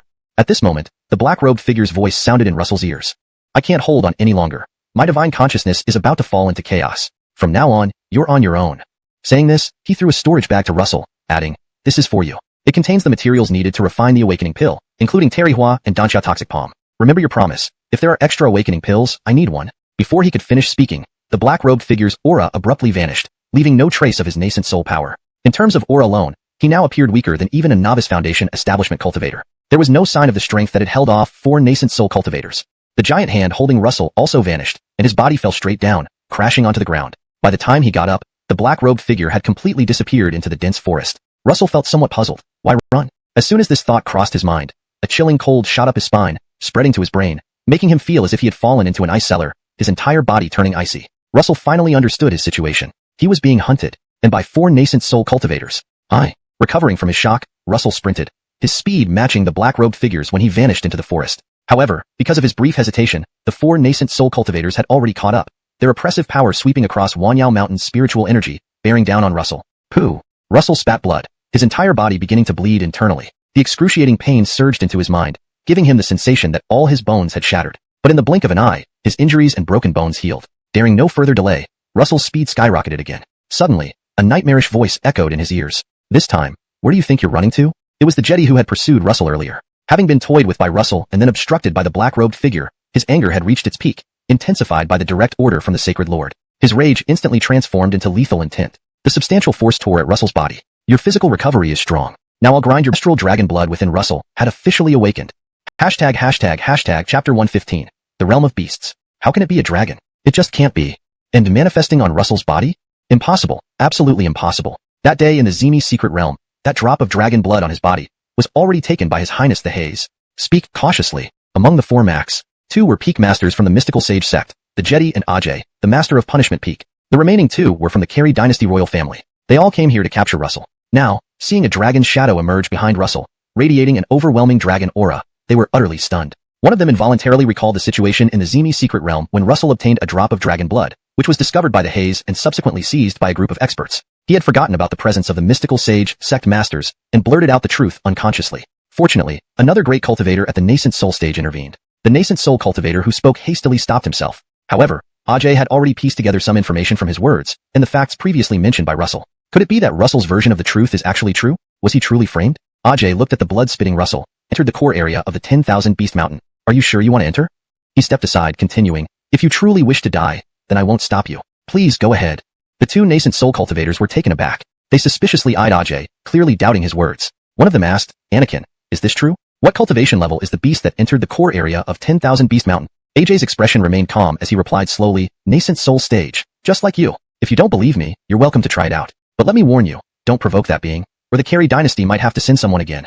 Realm of Beasts. As the name suggests, it is an area ruled by beasts. Beasts cultivate differently from humans. Humans specialize in techniques and magic, while their physical bodies are relatively weak. Beasts, however, focus on enhancing their physical strength but also possess potent magic. The reason is that upon reaching the nascent soul stage, beasts awaken an ability known as innate spell. Earlier, the godlike awareness attack by the Lexi, the Beast King of 10,000 Beast Mountain, was an innate spell awakened after she reached the nascent soul stage. Combining their formidable physique with innate spells, even though they are at the same nascent soul stage, beasts can easily overpower 2 or even 3 human nascent soul cultivators. Though there were 4 nascent soul cultivators between the mystical sage sect and the Carey dynasty royal family, the Jedi's body was destroyed, leaving only his nascent soul, thereby losing half of his combat strength. Moreover, the core area of 10,000 Beast Mountain has more than one Beast King. In case of conflict, they would not stand a chance and could potentially perish. After much deliberation, the 2 Carey dynasty royal family nascent soul cultivators ultimately decided to abandon pursuing Russell. They bowed to Ajay in unison. "Thank you for the warning, Anakin." Ajay remained silent, staring in the direction Russell had left. He felt relieved but also concerned. The current ruler of 10,000 Beast Mountain was no longer the Lexi. He feared Russell might anger the new lord of the realm of beasts and face dire consequences. Russell kept running for his life. Despite no pursuers following him, he dared not stop for a moment. Only after reaching the core area of 10,000 Beast Mountain did he halt, checking his condition. Upon realizing the truth, he was overjoyed. "This is Golden Core. I have advanced to the Golden Core stage." Previously, Russell was merely a 7th stage Foundation establishment cultivator, but under the immense pressure from the Jedi, he was once again pushed to the brink of life and death. At the brink, the ancestral dragon blood stirred again and awakened, propelling Russell to advance 3 levels, from 7th stage Foundation establishment straight to Golden Core. Dark Calamity later swept through the Demon Realm. At that time, the ruler of the Demon Realm was none other than the Eve Dragon of the Dragon Clan. Forced by circumstances, the Eve Dragon could only lead the Dragon Clan and other elites of the Demon Realm's races to resist the Calamity. Although they managed to hold back the Dark Calamity, almost all the dragons and elites from the Demon Realm perished. From then on, the Demon Realm began to decline, and the human race rose, becoming the rulers of the cultivation world. The memories were fragmented, many parts only consisting of pieces. But by piecing together the relevant memories, Russell was able to fill in the gaps and understand what had happened. But after learning the truth, Russell took a sharp breath. What kind of dark calamity could have wiped out even the mighty clans like the Dragon Clan, Phoenix Clan, and others? Without that dark calamity, the scene might have been completely different. At the very least, the cultivation world wouldn't be dominated by humans. Though Russell was curious about these hidden secrets of the cultivation world, he paid attention only briefly before dismissing it. While such secrets were important, they involved too much complexity. Without sufficient strength, Russell did not want to delve into them. Compared to those secrets, he was more concerned with the inheritance of the Dragon Clan. In the memories of the ancestral dragon blood, there were many inheritances of the Dragon Clan, including a cultivation technique called the True Dragon Scripture. The True Dragon Scripture, as its name implies, allowed one to transform into a true dragon upon mastering it. A true dragon was a legendary existence, on par with true immortals. In addition to the True Dragon Scripture, there were other secret techniques. Without hesitation, Russell sat down and began cultivating immediately. The Simona and the Awakening Pill had always been like a sword hanging over his head. To solve this problem entirely, he needed to possess strength comparable to the core formation stage. Before, Russell saw no hope, but now he saw a glimmer. The True Dragon Scripture had 9 levels in total. Each level exponentially increased his physical prowess. Even though Russell was only at the early Golden Core stage, if he mastered the first level, he would no longer fear the Simona. Challenging a core formation great cultivator with his Golden Core strength would no longer be a dream. With the agreement's month not yet over and no pursuers, Russell calmly settled down to cultivate. Even if the Simona sought him out, Russell wasn't worried. He could easily fabricate an excuse. 3 days passed swiftly. Russell finally completed the first level of the True Dragon Scripture and learned a secret technique called the Dragon Seizing Hand. His eyes snapped open, as if 2 rays of light shot out. Immediately, dense dragon scales appeared on his right arm, covering the entire limb. Then he reached forward with a formidable grip. Dragon Seizing Hand. Almost instantly, a dragon claw materialized from Russell's right arm, lunging forward and crushing a distant cliff face. So powerful. I only used 30% of my strength, yet it has such incredible power. If I unleash all my strength, can I capture a core formation great cultivator? Russell's eyes flickered as he stood up. He then headed towards the central palace of the 10,000 Demon Mountain. The ancestral dragon blood had awakened, along with the dragon blood battle body. Having learned the first level of the True Dragon Scripture and the secret skill Dragon Seizing Hand, it was time to find the Python King. Perhaps, the Python King already knew of his arrival. Russell didn't seek out the hooded figure because he knew the figure was nearby. 3 days had passed. If the hooded figure wanted to appear, he would have done so long ago. Since he hasn't shown up, it must mean he doesn't wish to reveal himself. Thus, it was better to directly confront the Python King, who could refine the Awakening Pill. Once the pill was refined, the hooded figure would undoubtedly show up. Soon, Russell arrived at the palace. At the entrance, 3 golden core level demonic beasts still guarded. The 3 demonic beasts showed no panic at Russell's arrival, clearly knowing he had entered the core area. Their presence here was due to Russell. Creak. At this moment, the palace gates opened. Russell walked straight in. As soon as he stepped inside, the doors closed behind him. Fortunately, Russell was familiar with the layout of the palace and quickly reached the main hall. But the next second, a startling sight met his eyes. Sitting on the throne at the top of the palace was not the Simona, but a youth who looked to be in his early 20s, with an extraordinarily strange appearance. The Simona, at the core formation stage, quietly stood beside him, like a servant. Russell took a sharp breath. The demon realm strictly adhered to a hierarchy where the strong ruled. This scene could only mean one thing. The strength of this strangely appearing youth far surpassed that of the Python King. Otherwise, he wouldn't be sitting on the Python King's throne. You've come. Seeing Russell, the Brit spoke indifferently. His tone showed no ripples, as if he had known Russell would come just like the 3 golden core demonic beasts outside. He looked at Russell, a hint of a bizarre smile curling at the corner of his lips. I saw that overwhelming shadow and aura from that day. Very impressive indeed. It is truly pure dragon blood. The Brit glanced at the Python King beside him, smiling. Fernanda, you did well and accomplished a great feat. You found a drop of lost dragon blood for the demon realm. When I return, I will surely inform the Emperor, ensuring your return to the demon realm. Upon hearing his words, the Python King's face lit up with joy. She bent over respectfully and said, "Thank you, Lord." In fact, the Simona had once been part of the demon realm but was exiled to human-controlled territory for committing a crime, becoming the Python King of 10,000 Demon Mountain. She constantly dreamed of returning to the demon realm. To her, both Russell and Tammy were merely pawns to achieve her goal. Initially, she planned to devour Russell, but she changed her mind. Reporting Russell to the demon realm might allow her to redeem herself and return home. This was why the Brit came to 10,000 Demon Mountain, to deal with Russell. Lost dragon blood must be retrieved and returned to the demon realm. Russell, seeing the Python King and the Brit, felt an ominous premonition and hastily asked, "Where is Tammy?" Chapter 117, Conflict. Tammy? Upon hearing Russell mention Tammy, the unusual Gillis's expression clearly faltered. The Lexi immediately stepped closer and whispered, "Lord, the Tammy Russell spoke of is that half-demon from before." The unusual Gillis nodded, glanced at Russell, and then smiled faintly. "Oh, you mean that half-demon? I had already ordered for her to be sent to the demon realm." He paused and added, "She was sent off half a month ago. By now, she should have already arrived in the demon realm. A half-demon is such an extraordinary being that even His Majesty in the demon realm hasn't seen many. Meeting one has truly made this trip worthwhile. But compared to the essence blood of the dragon clan, a half-demon is nothing much." Hearing these words, Russell felt a surge of overwhelming anger rise from his heart, like it had been doused with oil, flaring up instantly. "What did you say? Tammy was taken to the demon realm?" The unusual Gillis wore a half-smile. "Yes. Enough talk. Quickly hand over the true dragon blood inside you. Or perhaps I should just take it myself." Russell ignored him and instead stared at the Lexi, demanding, "Demon Lord, what is the meaning of this? This doesn't match our original agreement. Why was Tammy taken to the demon realm? Answer me." The demon lord sneered. "Himph, do you think I don't know what you've been doing? After you left the 10,000 Demons Mountain the first time, didn't you go to the Profound Sage Sect and try to use the scales I gave you to incite conflict between 10,000 Demons Mountain and the Profound Sage Sect?" Russell opened his mouth, but found himself speechless. Because everything the demon lord said was true. At the time, driven by his desire for revenge, he had gone straight to the Profound Sage Sect after leaving 10,000 Demons Mountain, intending to use the aura was even stronger than that of the Lexi. In both cultivation and lineage, Russell recalled the Lexi calling him Lord. As the former sacred son of the Profound Sage Sect, he knew something about the demon realm. The title Lord wasn't one any ordinary demon could bear. Only Jacobs among the demons, like those of the Dragon Clan and Phoenix Clan, could earn such a title. Is this unusual Gillis obsessed with dragon blood because he's from the Dragon Clan? Russell murmured, "Let's see if that's true." Suddenly, his body was covered in dragon scales, and a wild force surged within him, bursting outward and tearing open the unusual Gillis's overwhelming pressure. Then, a phantom dragon claw materialized on Russell's right arm. It was the secret skill, Grasping Dragon Hand. "Even if you're a dragon, I'll make you submit," Russell roared, leaping up to seize the unusual Gillis's head with his formidable dragon claw. This, Dragon Clan's secret technique? Seeing the dragon claw phantom, the unusual Gillis's pupil shrank. "How could you know the secret techniques of my Dragon Clan? Wait, on your body. Those dragon scales, they're dragon scales." He stared intently at the dense layer of dragon scales on Russell's arm, no longer calm. He nearly shrieked, "You have already refined the Dragon Clan's essence blood and fused it with human lineage. How to expand several times." Boom. The phantom dragon claw collided with the real dragon claw, sending a massive shockwave sweeping outwards in all directions. The violent force compressed everything fiercely, even shattering the sturdy palace into ruins. Large rocks rained down from above, crashing towards Russell, the demon lord, and the unusual Gillis. The unusual Gillis and the demon lord had grim expressions. Russell's face remained unchanged, but the boiling rage in his heart urged him forward. His newly awakened dragon blood battle body needed to be used in conjunction with the true Dragon Sutra to unleash its full power. Even using only the strength of the dragon blood battle body just now, he had held his ground against the unusual Gillis. This time, Russell decided to fight seriously with all his might. So what if he's the lord of the Dragon Clan? I'll still make you crawl on your knees.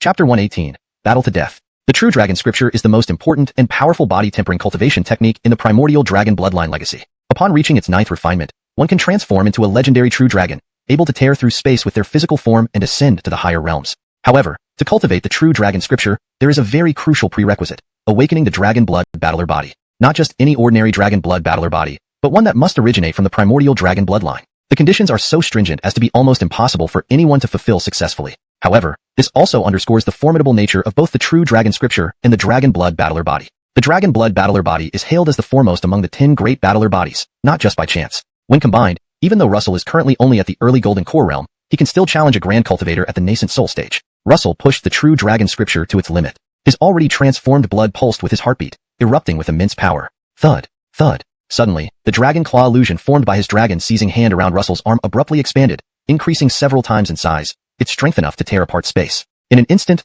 Russell felt a wave of confidence surge within him. If he were facing the Jedi again now, it would not just be about resistance.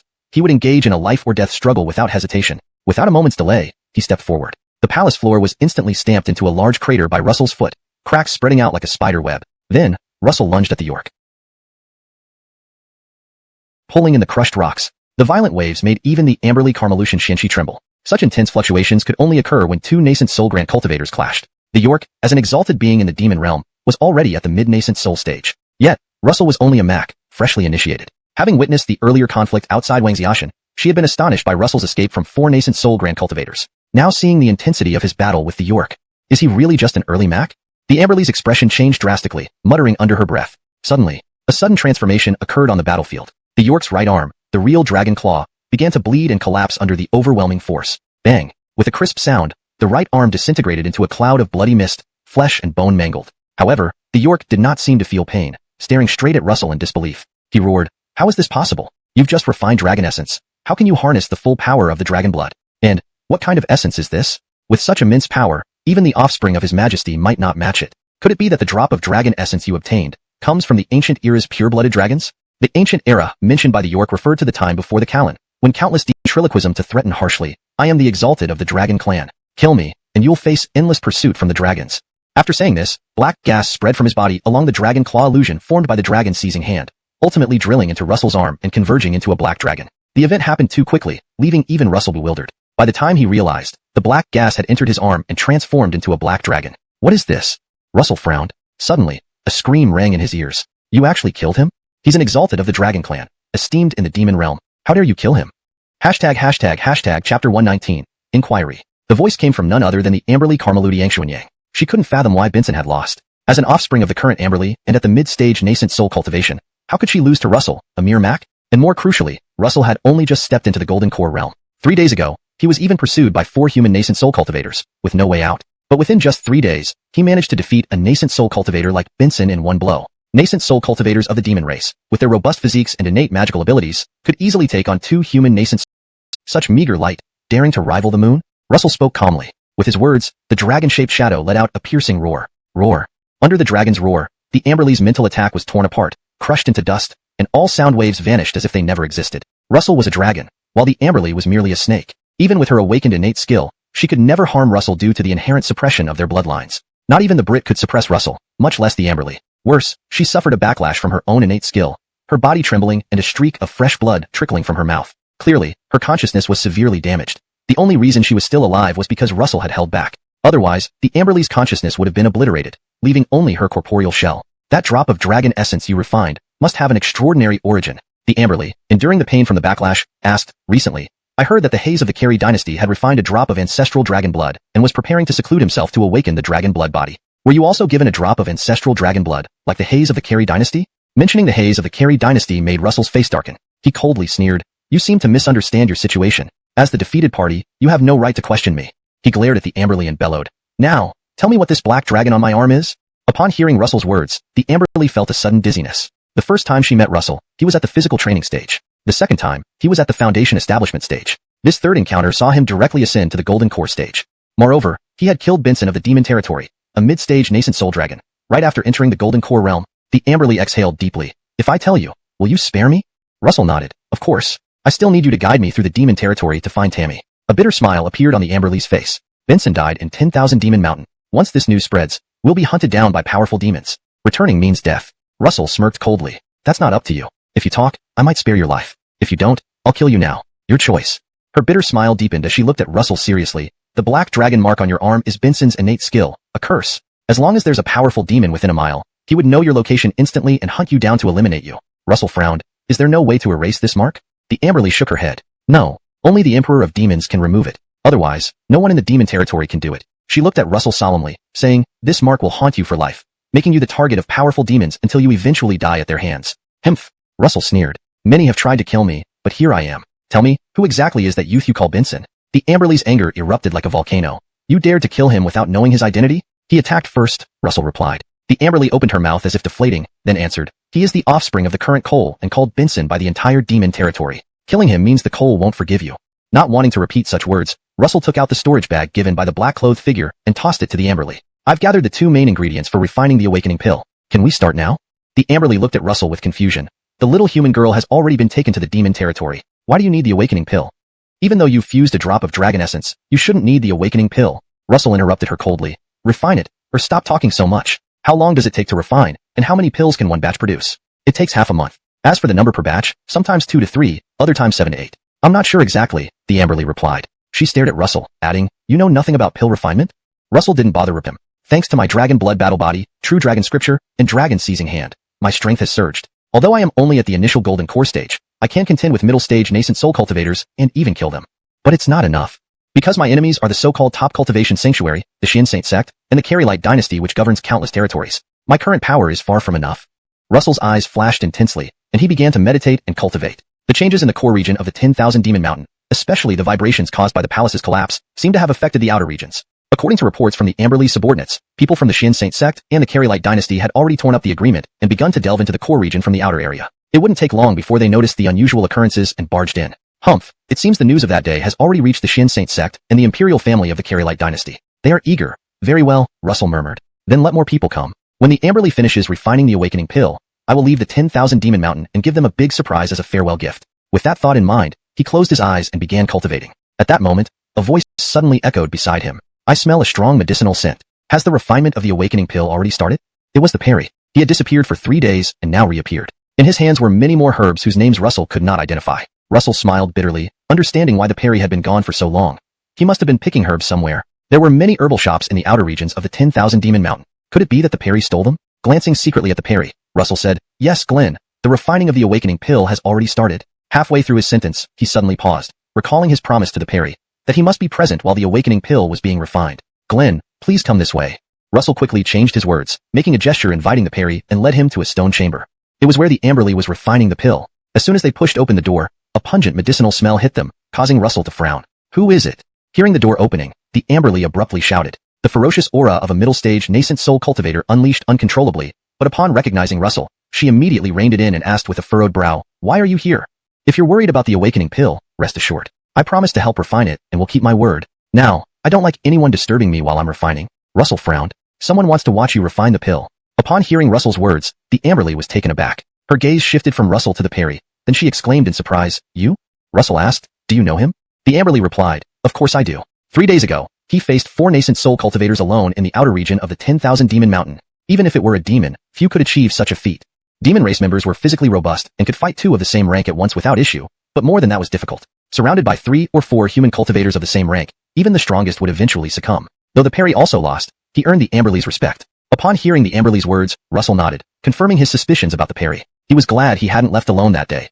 Otherwise, he would have felt uneasy his entire life, even if he managed to escape. He is the one who wants to watch you refine the pill? The Amberly looked at the Perry. Her interest piqued when she saw the herbs in his hand. She asked, Do you understand alchemy? Ha ha ha ha. The Perry laughed heartily. In the entire cultivation world, if anyone claims second place in alchemy, no one dares to claim first. What do you think? Can I refine pills? Hashtag chapter 121. Alchemy. Although Russell's suspicions about the mastermind behind the scenes were just guesses, he couldn't be too cautious. After all, in the cultivation world, one must always be vigilant. As the saying goes, while one should not harbor ill intentions towards others, it's necessary to be wary of them. Otherwise, one might be betrayed and still help count the money. However, this vigilance is predicated on strength. Russell had only recently entered the golden core stage. Although his dragon blood battle body, true dragon scripture, and dragon seizing hands allowed him to potentially defeat middle stage nether incarnation cultivators, above nether incarnation lay manifestation, Mahayana, and even immortal realms, the mastermind who wiped out the alchemy sect could very well be a cultivator beyond the nether incarnation stage, making it impossible for Russell to confront such a threat at present unless his cultivation advanced further into nether incarnation. Yet that was a realm he had never even glimpsed before. Russell took a deep breath, dispelling all thoughts from his mind, forcing himself to calm down before intensifying his cultivation. Right now, revenge was the most important thing to him. Humph, you wait your turn, Bray of Profound Saint Sect and Hayes of the Carey Dynasty. In the days that followed, Russell focused on cultivation, while the Tessa and the hooded figure remained in the alchemy chamber without emerging. However, some of the Tessa's subordinates, Golden Core Fiend Beasts, visited Russell several times, offering valuable elixirs. He accepted everything they brought, as he understood the motives behind these gifts. By eagerly agreeing to refine the awakening pill and now presenting these precious elixirs, the Tessa clearly sought his protection. She had lost her chance to enter the demon realm and had made enemies with major forces like the Profound Saint Sect and the Carey Dynasty royal family. Even with nether incarnation strength, she would be doomed if human forces decided to eliminate her. Her only hope for survival lay in attaching herself to Russell. In a way, their fates were intertwined. Humph, a rather clever plan, Russell thought as he examined the elixir in his hand, a cold smile spreading across his face. But, killing you for agreeing to send Tammy to the demon realm isn't too much. If not for needing you as a guide to the demon realm in the future, you'd already be dead. He swallowed the elixir, unbothered by potential poison, since even if the hooded figure were truly the alchemy sect's Lars, Russell was not afraid. The elixir transformed instantly into a warm current, coursing through his limbs and organs, significantly enhancing them. What kind of elixir is this? Its effects rival those of the golden marrow pill, he exclaimed. More importantly, it benefits the cultivation of my dragon blood battle body. If I had more of these, wouldn't I reach the second stage of the true dragon scripture faster? With this thought, Russell couldn't sit still. He ended his cultivation session, quickly exiting. His master-level alchemist like me finds it hard to refine that elixir. It's beyond your capabilities, especially starting from scratch. Rather than waste time learning alchemy, why not focus on gathering the required ingredients and let me refine them for you? Alchemy practitioners were divided into apprentice, intermediate, advanced, Lars, and master levels. The Tessa, despite studying alchemy from a young age and having exceptional talent, took over 100 years to reach her current grandmaster level. Given Russell's age and lack of understanding of alchemy, he would likely only achieve apprentice level even with dedicated effort. Refining elixirs wasn't an easy task. Many with innate talent in alchemy might spend their entire lives as apprentices, struggling even to reach intermediate level. For Russell, it was even more unrealistic. Thus, the Tessa's words were simply stating a fact, but to Russell, they sounded extremely provocative, stirring his competitive spirit. He glared at her, coldly saying, "Do you think I can't learn alchemy?" The Tessa laughed. "No, what I mean is it's better to invest your time in cultivation rather than researching alchemy. What do you think?" Russell responded icily, "Have you heard that although there are 3,000 paths in the world, all lead to the same destination? Whether it's alchemy or anything else, mastering it can touch the source of the Tao. Refining elixirs is also a form of cultivation." Upon hearing this, the Tessa's expression froze, becoming slightly annoyed. "As you wish. If you want the formula, I'll give it to you. Study it yourself." She pulled out a jade slip, inscribed the formula using her divine consciousness, and tossed it to Russell. Then, she coolly added, "Unless you have other matters, please don't disturb me, or don't blame me if the awakening pill fails." Her words were clearly dismissing him. Chapter 122. The Nameless Alchemy Decree. Russell took the jade slip, just preparing to press it against his forehead to view the elixir formula within, when the Elroy's voice suddenly echoed in his ear. "You want to learn alchemy?" The sudden voice in the stone chamber made both Russell and the Amberly slightly startled. For Russell, this kind of event was already something he had gotten used to, so he quickly regained his composure. However, the Amberly. She looked at the Elroy with shock, unable to calm down for a long time. Although her interaction with the Elroy was brief, just a few days, the depth of his alchemy skills had deeply impressed her. In her eyes, the Elroy's mastery of alchemy was absolutely superior to hers, a true Grandmaster level. How many Grandmaster level alchemists were there in the entire cultivation world? Probably you could count them on one hand. Thus, the Amberly held the Elroy's alchemy in high regard. Ever since he entered the stone room, his attention had been fixed on the alchemy furnace and the awakening pill, not even noticing when Russell came in. Or perhaps he did notice, but simply didn't care. But just now, what did the Elroy say? He actually asked if Russell wanted to learn alchemy? What did that mean? Was the Elroy going to teach Russell alchemy personally? Suddenly, the Amberly felt uneasy. She had previously asked him if he would teach her alchemy, or take her as a disciple, but all she got was a glance from the Elroy, followed by complete silence. The difference in treatment between a human and a demon was too great. Russell pondered over the Elroy's words, then after a few seconds, frowned and asked, "Is learning alchemy very difficult?" The Elroy chuckled, "Not hard at all. It will be easy for you. If you truly wish to learn alchemy, I can teach you, and impart all my knowledge." The Amberly. This became even worse. She had just inquired if she could learn alchemy from the Elroy, only for him to completely ignore her. Yet, for Russell, he not only offered to teach personally but also promised to share everything. Such a good opportunity. Yet Russell hesitated. Indeed, Russell was hesitating. He wasn't giving up on learning alchemy. He was the one who initiated this discussion, so he certainly wouldn't abandon it. What troubled him most was the Elroy's attitude. From the tone of his voice, the Elroy seemed fully conscious. So why did he deliberately offer to teach him alchemy? Grady have ulterior motives? Was he trying to drag Russell into some deeper trouble? There was no doubt about it. The Elroy was likely the Geno of the alchemy sect. Learning alchemy under him was something countless people dreamed of, and Russell was no exception. However, the fall of the alchemy sect, the severe damage to the Geno's divine consciousness, and Russell's suspicions about the hidden mastermind caused him to hesitate. "Why, don't you want to?" The Elroy continued, "With your talent, if you stay by my side and focus on learning, within a year, you will surely become a master. By then, you'll be able to refine pills based on the Zongfu pill formula." The Amberly. Her beautiful face was stunned, her mouth wide open in shock. It was enough to swallow an egg whole. She stared at the Elroy, exclaiming, "How do you know that's the Zongfu pill?" The Elroy glanced at her indifferently and said, "I saw it while you were engraving the jade slip. With your current level of divine consciousness, being cautious won't help. It will still be noticed." The Amberly felt a great blow. She was, after all, a great cultivator at the core formation stage, her innate talents related to divine consciousness. Across the entire cultivation world, her divine consciousness was already quite strong, surpassing most core formation cultivators. Yet now, she felt belittled, and she had no way to retaliate against the Elroy who belittled her. "So, that pill is called the Zongfu pill." Russell nodded, feeling a slight stirring inside. 1 year wasn't long nor short. Studying alchemy under the Elroy sounded appealing. "Fine, I accept." The Elroy's eyes lit up, and a jade slip suddenly appeared in his hand, flying straight towards Russell's forehead. He said, "This is the alchemy technique practiced by my lineage, named the Nameless Alchemy Decree. Now I will pass it on to you. I hope you can understand its essence and live up to our lineage's expectations." His actions and tone were urgent, as if worried Russell might suddenly change his mind. As the jade slip touched Russell's forehead, countless pieces of information about the nameless alchemy decree surged out and entered his sea of consciousness. Fortunately, Russell had reached the golden core stage. Otherwise, just enduring the pain from the information entering his sea of consciousness would have been unbearable. Even for someone at the golden core stage, the surge of information caused intense pain, like his brain was being torn apart, as if it might explode at any moment. Cold sweat drenched Russell's entire body. Though painful, he endured it. Once all the information of the nameless alchemy decree flooded into his sea of consciousness, the needle-like pain stopped. Russell let out, "You could match the person before them. My divine consciousness has suffered severe damage. Sometimes I am normal, and other times I go mad. This is something even I cannot control. Do you think I can compete myself?" The Elroy's voice was filled with self-mockery. Russell suddenly understood, but then felt somewhat awkward, hastily saying, "Whenever you need help in the future, please command me." The Elroy replied, "Rest assured, I won't hold back." Chapter 123, First-Time Alchemy. The nameless alchemy formula has been passed on to you. Figure it out yourself until I have finished refining the awakening pill. You can leave now. The black-robed figure paused and added, "I don't like being disturbed when I'm refining pills." Russell, what about teaching everything he knows? The Amberly beside him also showed an expression of disdain, waving his hand at Russell to shoo him away quickly. Russell could only sigh as he walked out of the stone chamber. Once outside, he immediately found the 3 demon beasts guarding the palace entrance and said, "Help me find an alchemy furnace." Alchemy furnace? The 3 demon beasts exchanged puzzled looks. The smallest one, a saber-toothed tiger, pointed in a direction and then walked ahead, turning back after a few steps to gesture for Russell to follow. The cultivation of demon beasts differed from humans, except for some pure-blooded powerful clans. Skeleton should be male, but there are so many women's clothes.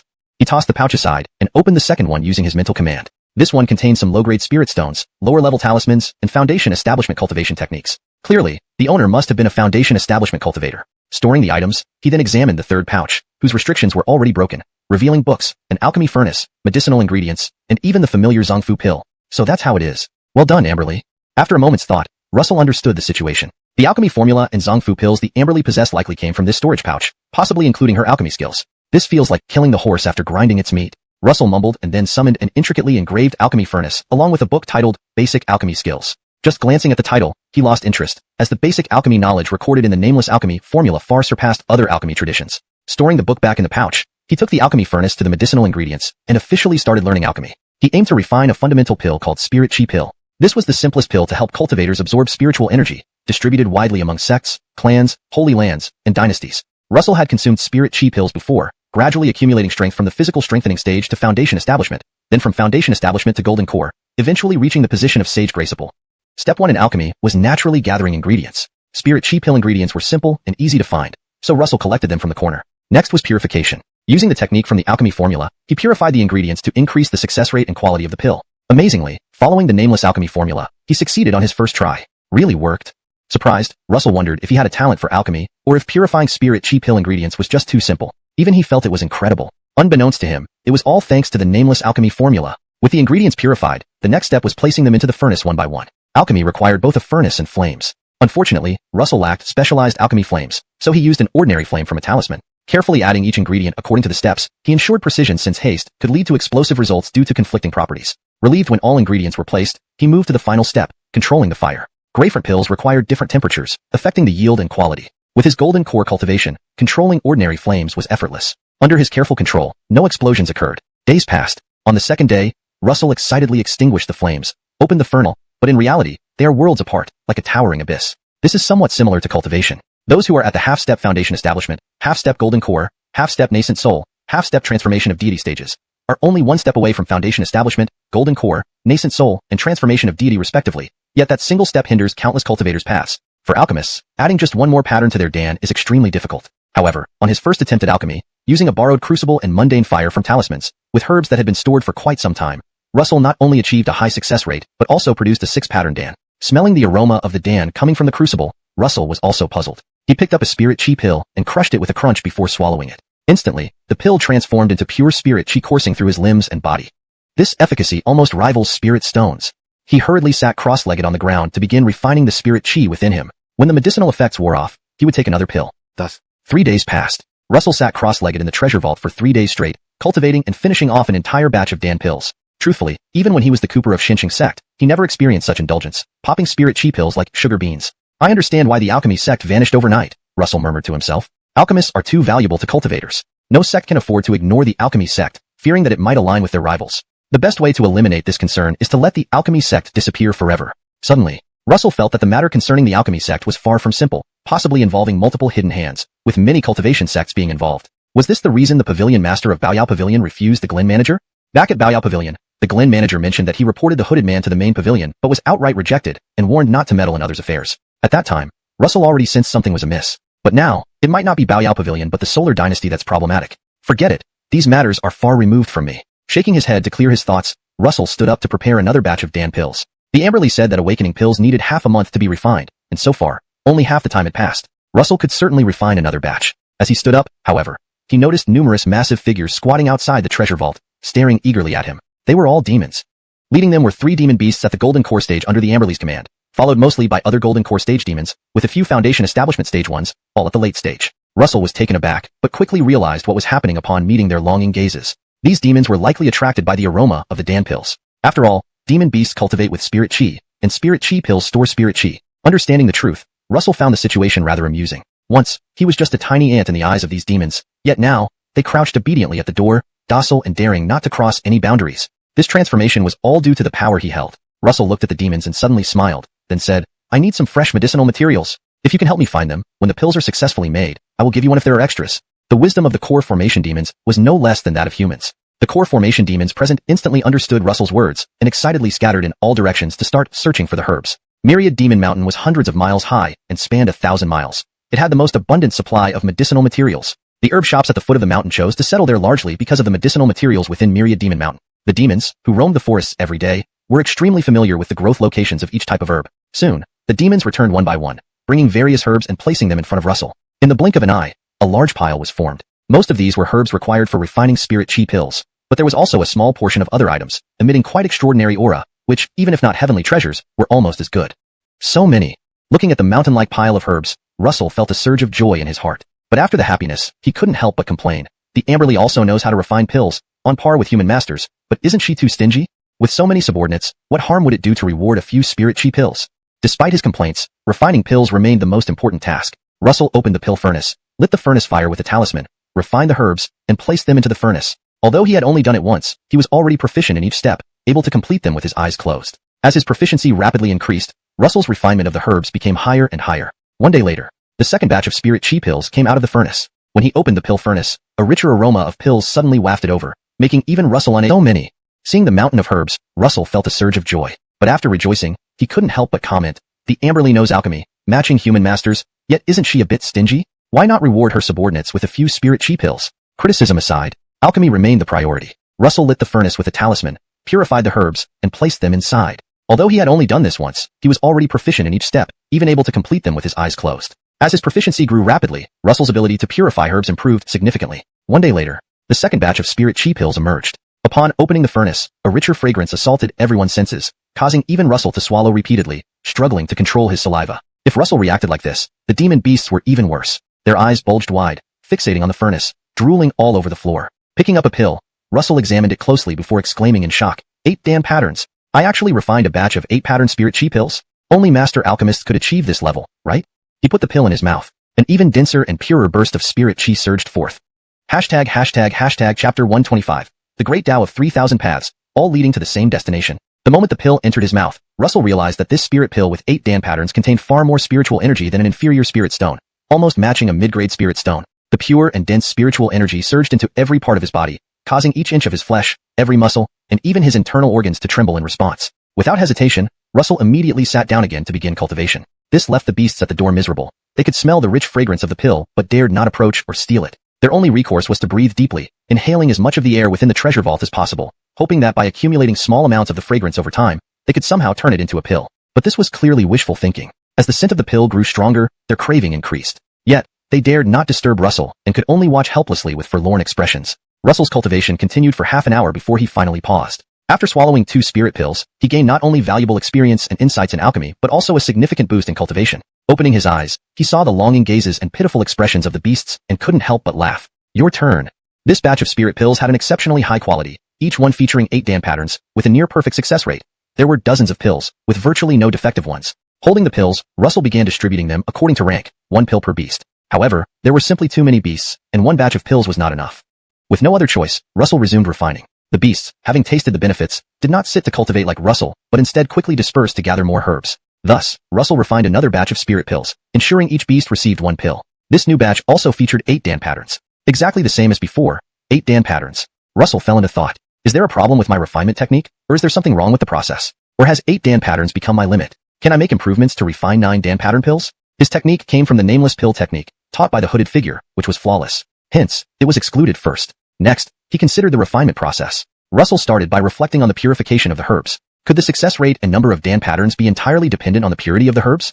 If I purify the herbs further, can I then refine a 9 Dan pattern pill? If not, it means my limit is 8 Dan patterns. Deciding to act, Russell began experimenting. With so many beasts and being in Myriad Beast Mountain, Russell had an abundance was comparable to that of a mid-grade spirit stone. After finishing his cultivation, Russell distributed the remaining pills to the beasts, even refining another batch due to the insufficient quantity. After all, for the current Russell, refining pills was also a form of cultivation. Time passed. The day agreed upon with the Amberly arrived. With the hooded figure nearby, the Amberly's awakening pill was almost guaranteed to succeed, although the success rate was low, resulting in only 3 pills. The Amberly kept one for herself, while the hooded figure took the other 2. Upon exiting the stone chamber, both instantly sensed something amiss.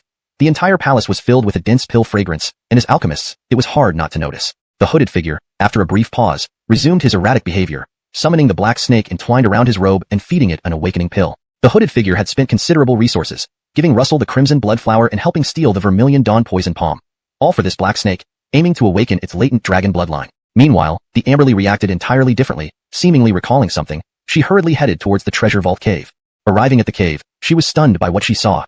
A mass of obedient beasts seated in neat rows, awaiting something, so engrossed they didn't even notice her arrival. She felt somewhat envious since these creatures cheap pill, but one with 9 stripes. This kind of pill held immense allure for the beasts. If consumed, it could rapidly elevate their cultivation levels and even advance their bloodline evolution. At this moment, Russell completed another batch of pill refinement. The Amberly observed the alchemy furnace, the refining flame, and the herbs he used. She frowned slightly, as everything appeared shabby and ordinary. The furnace was simple, the fire unremarkable, and the herbs mundane. Indeed, while these herbs were gathered by numerous beasts, they still seemed plain from the Amberly's perspective. A great cultivator at the nascent soul stage could not be compared to a golden core beast when evaluating materials. What might be treasured by a Mac was often considered trash by a nascent soul great cultivator. What she saw in front of her exemplified this exact situation. The precious herbs in Russell's eyes were nothing more than garbage to the Amberly. However, when Russell lifted the lid of the alchemy furnace, the Amberly's expression abruptly changed. Her dignity as an Amberly faltered as she took a step forward, appearing beside the furnace. This is a spirit chi pill? And with 9 stripes? She stared at the pills in the furnace, her tone filled with disbelief. Russell was startled by her sudden appearance, momentarily thinking it was an attack from the Xian Shang sect, or the Solar Dynasty's nascent soul cultivators. He nearly unleashed all his reserves and trump cards. Only after recognizing the Amberly did he relax, smiling and saying, "Yes, it's a spirit chi pill, of the highest grade, 9 stripes." The Amberly shifted her gaze from the pills to Russell, scrutinizing him seriously. "You refined this?" Russell shrugged. "In the core area of 10,000 Demon Mountain, apart from my senior and you, who else knows how to refine pills?" With this statement, he indirectly included himself among the ranks of alchemists. "Really?" Her voice trembled. "You used this ordinary furnace, this common flame, and these mundane herbs to refine a 9-striped spirit chi pill?" Russell's face showed a hint of confusion. "Is there a problem with that?"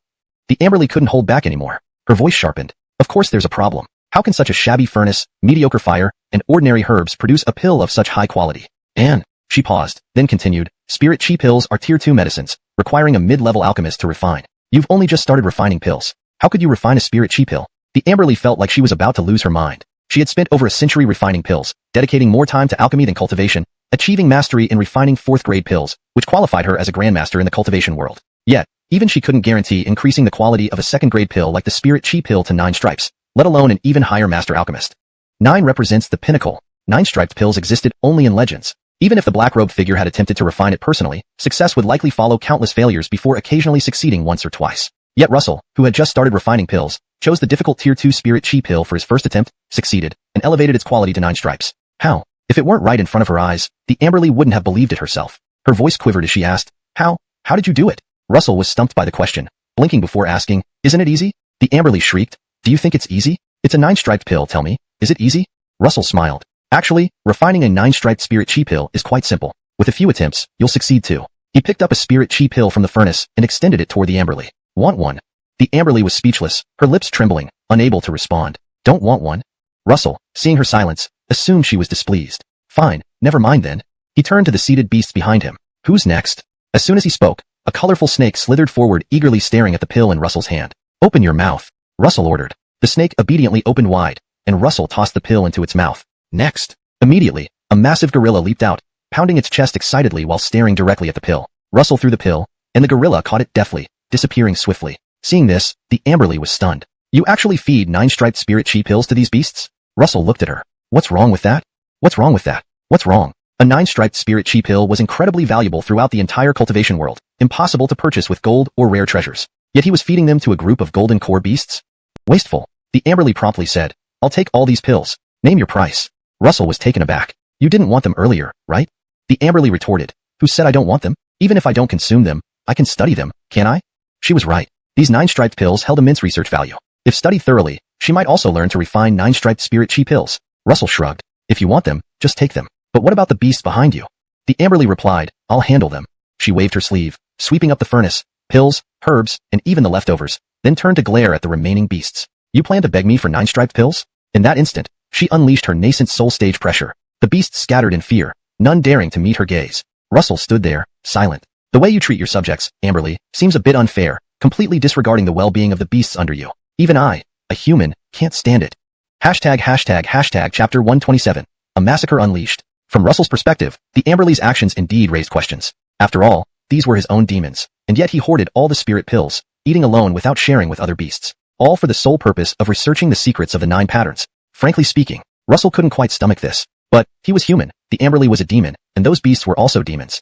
Matters like these didn't concern Russell, at least not anymore. He had initially considered intervening, but he no longer wanted to get involved. There simply wasn't the time or energy. He had already mastered the refining of second-rank spirit pills and awakened the pill of enlightenment. Staying on in Myriad Demon Mountain was pointless. It was time to leave. It was time to seek revenge on the profound sage sect and the Solar Dynasty royal family. The next day, Russell and the black-robed figure arrived early outside the palace. After briefing them on some matters, the Amberly slowly emerged from the palace and said, Let's go. Russell nodded and turned to leave. The 2 humans and 1 demon directly departed from the core region of Myriad Demon Mountain. 4 days, disciples of the profound sage sect and the Solar Dynasty had infiltrated the mountain's core area. Thus, when Russell, the black-robed figure, and the Amberly appeared, they were instantly spotted. It's Russell, it's him. He actually came out. Quite bold, isn't he? Instead of hiding within Myriad Demon Mountain's core, he dares to come out? Who are those 2 beside him? Be careful. Our peak master warned us. If we encounter a black-robed figure, don't think about engaging. Just retreat. Is that the person? I think I've seen that woman before. She seems to be the Amberly of Myriad Demon Mountain. The Amberly, why is she with Russell? Immediately inform the Peak Master and the Solar Dynasty royal family. Tell them that Russell has sought protection under the Amberly and is preparing to flee Myriad Demon Mountain. Russell's appearance set off a chain reaction. Almost instantly, the disciples of the profound sage sect stationed around Myriad Demon Mountain and the Imperial Guards of the Solar Dynasty received the news. Without hesitation, they rushed towards Russ, making her help unnecessary. Soon, countless figures surged from all directions, Foundation establishment and core formation cultivators alike. They paused momentarily upon seeing Russell, then their eyes lit up with elation, imagining capturing him. Though they desperately wanted to apprehend him, the cultivators did not move rashly. In just half a month, Russell's feats had spread throughout Myriad Demon Mountain. Both disciples of the profound sage sect and the Imperial Guards knew how 12 core formation experts joined forces to besiege him, only to be utterly defeated, allowing him to escape even the pursuit of nascent soul cultivators and enter the mountain's core. Such achievements were unparalleled in the entire cultivation world. Few could match his feats. Not even the prodigies from the major cultivation holy lands could rival Russell. Russell smiled as he watched the increasing number of cultivators approaching. Are you afraid? If any of you wish to capture me, step forward now. I'll give you the chance. As he spoke, he took a step forward. Next moment, an unbelievable sight unfolded. With Russell's step, the cultivators collectively retreated. Hemph, with your courage, you dare to encircle and block me? Russell's face showed a touch of mockery. If you won't come forward, then I will. Before he finished, he erupted into action. Dragon Blood Warrior burst forth. True Dragon Sutra burst forth. Dragon Seizing Hand burst forth. Every muscle, every sinew, and every organ inside his body trembled violently. An extremely fierce aura surged through him, boosting his strength, speed, and physique to astonishing levels. Within mere steps, he stood before the cultivators, dragon claws manifesting from Dragon Seizing Hand to strike mercilessly, causing a spray of blood. A single claw annihilated 6 core formation cultivators and 11 foundation establishment cultivators. Only a nascent soul cultivator could achieve such results. You actually started killing?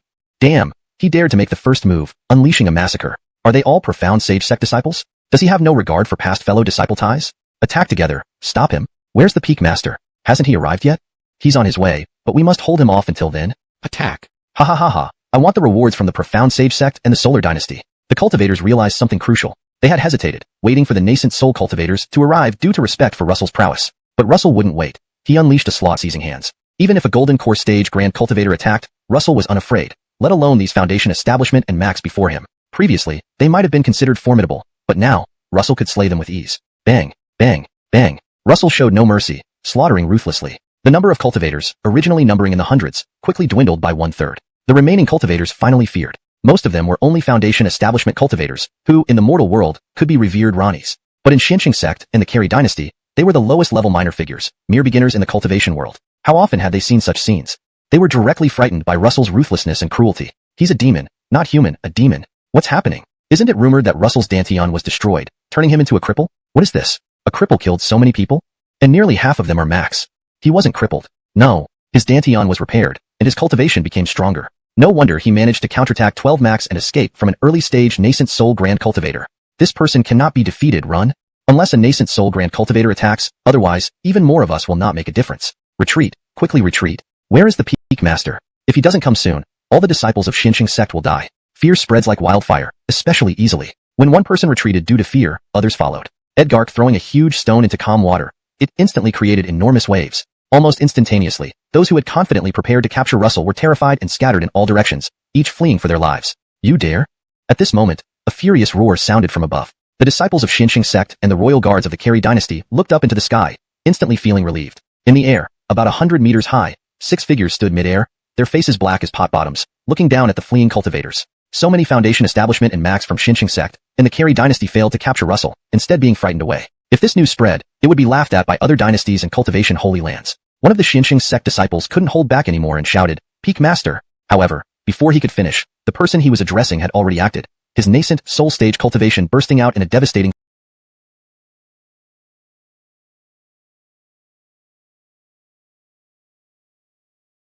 force, crushing the fleeing disciples under the pressure.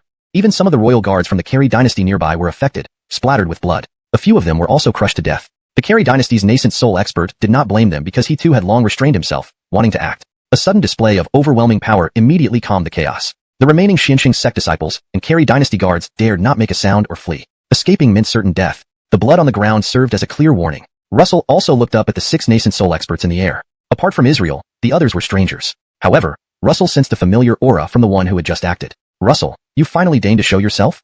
As Russell sized up the man sized up Russell with a hideous expression, as if holding an irreconcilable hatred. Russell's brows furrowed tighter, sure that he had never met this man before. For a nascent soul grand cultivator, as long as the nascent soul isn't destroyed, even if the body breaks apart, it can be reformed. It just takes time to adapt. A voice sounded in Russell's ear. It was the Elroy. He continued, you forgot that nascent soul cultivator you crushed with your dragon's might? Hearing the Elroy's words, Russell suddenly understood. No wonder he felt a familiar aura. This man was indeed the Jedi. Now his grudge made sense. Chapter 129, Severing the Nascent Soul. The Jedi's goal was simple, to seize the dragon essence blood from Russell, using it to reshape his physical body. This was also the reason he made the first move. Along with the Bray's order, his attitude toward Russell had shifted from capturing to directly eliminating him. The other nascent soul cultivators were well aware of the formidable power of the dragon essence blood, and were quite tempted by it. However, they did not choose to attack directly, but rather remained vigilant against the Kelly and the black-robed figure. In their eyes, the priority was to completely eliminate the threat posed by Russell. Having the Jedi deal with Russell was sufficient. The previous overwhelming dragon aura was just an anomaly and couldn't happen again. Rumble. An overwhelmingly powerful pressure suddenly loomed above Russell's head. Russell gave a cold snort and was about to unleash the power of the dragon blood combat body, true dragon scripture, and dragon seizing hand to tear apart this pressure. However, the next second, a voice indifferently sounded. Wait. As the voice spread, its influence restrained the intense pressure that had already descended upon Russell's head, making it seem as if it had sunk into a quagmire, unable to advance any further. Russell, the black-robed figure, the Kelly, as well as the Avon and the other nascent soul cultivators, all furrowed their brows and looked at the speaker. It was Ajay, the Zoran of the punishment peak of Xinqing sect. Ajay gazed at Russell with a complicated expression. Half a month ago, Russell had abruptly unleashed an extremely powerful pressure. At that moment, Ajay confirmed something. Russell was likely innocent. He had not stolen the dragon heritage of Giselbert of the Carey dynasty. It was all a deception, and Russell was ultimately the victim. The Bray of Xinqing sect, fearing the strength of the Carey dynasty, chose to assist Giselbert in framing Russell, expelling him from Xinqing sect and allowing him to be hunted by the Carey dynasty. As the Zoran of the punishment peak, Ajay had once vowed to address all injustices within Xinqing sect. Once someone entered Xinqing sect and encountered injustice, he would intervene. Now, seeing Russell suffer such a great injustice and feeling helpless, Ajay felt he had betrayed his vow, which prompted him to speak up. Looking at Russell, he paused for a moment and then said, Russell, I know you have grievances and resent Xinqing sect, but I need to remind you that Xinqing sect is your former sect, and you were once its Cooper. I swear by the heavenly Tao, as long as you return with me, you will still be the Cooper of Xinqing sect. Whatever grievances you have, I will help clear them. Even if the Bray wishes to kill you, I will never allow it. Ajay spoke these words simply because he didn't want to watch Russell die unjustly. A vast net set by both Xinqing sect and the Carey dynasty royalty centered on 10,000 Demon Mountain had already closed around him. There was no escape for Russell unless he returned with Ajay, giving him a glimmer of hope. As for the Bray of Xinqing sect, ever since he learned of his betrayal of Russell, Ajay no longer considered him a true leader. If Russell agreed to return, Ajay would immediately awaken the secluded Rani and seek justice, dethroning the current Bray and clearing Russell's name. Zoran Sia, what do you mean by this? Indeed, Zoran Sia. Are you trying to protect Russell and help him escape? Before Russell could respond, several nascent soul cultivators from the Carey dynasty instantly surrounded Ajay in a pincer formation, determined that Russell must die today, regardless of Ajay's position as Zoran of the Punishment Peak. The Jedi stared coldly at Ajay and said, Ajay, the Bray has issued a death warrant for Russell. Do you intend to defy the Bray's order? Ajay remained silent, looking at Russell before saying, Russell, if you nod, I will take you away immediately. Before he could finish, Russell interrupted. Thank you for your kindness, Zoran Sia, but I have one question. Russell smiled. If I ask you to help me kill the Bray of Shinshing sect, would you assist me? Ajay frowned deeply and replied, while the Bray may be at fault, he is still the leader of Shinshing sect. Killing him is not my decision, but rest assured, I will report this matter to the Denver. Russell interrupted again. But I want to kill the Bray. Caught off guard, Ajay opened his mouth to respond but eventually sighed silently. Then he stepped back quietly. With this retreat, the force that restrained the Jedi's pressure dissipated, and the immense pressure surged forward once more, bearing down on Russell. Gray. The Jedi's face twisted in malice as he struck again. Russell sneered. You think you can kill me? Open. Rumble. As the words fell, a deafening roar erupted within him, followed by an even more ferocious force bursting out. The combined power of the dragon blood combat body, true dragon scripture, and dragon seizing hand caused the dragon claw formed on his right arm to swell drastically. Then, aiming upwards, he struck fiercely. Space shattered. One after another, dark cracks appeared in the sky. The Jedi's pressure was torn apart by Russell's grab, shattering like glass smashing on the ground. The one who should die is you. Simultaneously, Russell roared, leaping with the force that tore through space, grabbing towards the Jedi. A power even stronger than a nascent soul cultivator burst from Russell's dragon claw, instantly sealing the void where the Jedi stood, turning his body into dust. No. The Jedi let out a last scream of despair, but it was futile. His own strength couldn't withstand the might of Russell's dragon blood combat body. His physical body shattered for the second time, and only his nascent soul managed to escape. However, the black-robed figure and the Kelly, who hadn't acted until now, simultaneously moved towards the Jedi's escaping nascent soul. Though Russell's dragon blood combat body gave him physical prowess equivalent to a mid-stage nascent soul cultivator, he lacked flight, making it nearly impossible to capture the Jedi. But with the black-robed figure and Kelly intervening, the Jedi's fate was sealed. Several nascent soul cultivators from the Carey dynasty's royal family were taken aback, clearly not expecting this outcome or Russell's ability to destroy a nascent soul cultivator's physical body. They quickly moved to attack, but the black-robed figure intercepted them. Meanwhile, the Kelly reached for the Jedi's nascent soul. You can't escape. End of chapter 129. ####Chapter 130. Determination. Just as the Jedi's nascent soul was about to flee, a voice abruptly resounded in his mind with cold indifference. It was none other than the Summer Carmelucian Xian Python. As a fellow nascent soul cultivator, her realm was slightly higher than the Jedi's, giving her stronger spiritual senses and perception, coupled with the assistance of the robed figure. Thus, the moment the Jedi's physical body shattered and his nascent soul began to flee, the Summer Carmelucian Xian Python had already locked onto him, instantly appearing beside him and reaching out to seize him. At the same time, behind the Summer, an enormous python shadow appeared suddenly, roaring, Soul Capture. This was a secret technique embedded within the innate abilities of the Summer. Once used, it could instantly subdue the opponent's spirit consciousness. Since a nascent soul is formed from spirit energy, it was naturally restrained by the Summer's innate ability. Under the intense cry of the Summer, the Jedi's rapidly fleeing nascent soul momentarily halted, though he quickly regained his composure after just an instant. But in battles between experts, even the slightest lapse could be fatal. The moment the Jedi's nascent soul recovered, the Summer's hand had already captured him, pinching him tightly before flashing beside Russell and handing him over. Russell frowned. The Summer explained, Graint, you want to kill him? I've caught him for you. Go ahead and do it. Her action was equivalent to taking an oath of loyalty. After all, she would stay by Russell's side for a long time, seeking his protection. Otherwise, once found by powerful demon realm cultivators, she would certainly die, unless she could reach the transcendent spirit realm. But transcending into the transcendent spirit realm was far too difficult. So, for the rest of her life, the Summer found it hard to leave Russell. She knew this truth and thus made this pledge, proving her determination. It should be noted that the Jedi was a nascent soul Rani from the Profound Saint sect. By capturing and presenting his nascent soul to Russell, the Summer had effectively killed one of the Profound Saint sect's nascent soul Ranis. How could the Profound Saint sect possibly let this go? From now on, the Summer would face the full might of the Profound Saint sect, much like Russell. If this were the past, the Summer might have feared the Profound Saint sect, but after Russell had killed the supreme ruler of the demon realm, she had already chosen to lie low. Why would she fear the Profound Saint sect now? No matter how strong the Profound Saint sect was, could it surpass the demon realm? Because of the supreme ruler's death, the Summer was already on the demon realm's hit list. What did adding the Profound Saint sect matter? Hearing the Summer's words, Russell relaxed his furrowed brows. Then, he extended his right hand and took hold of the Jedi's nascent soul. To prevent the nascent soul from escaping, Russell directly unleashed the true dragon scripture and the dragon seizing hand. Himph, in the end, didn't you still fall into my hands? Russell stared at the Jedi's nascent soul, his eyes filled with icy coldness and murderous intent. Russell, I am a peak Rani of the Profound Saint sect. Do you dare to kill me? The Jedi struggled wildly, screaming in terror.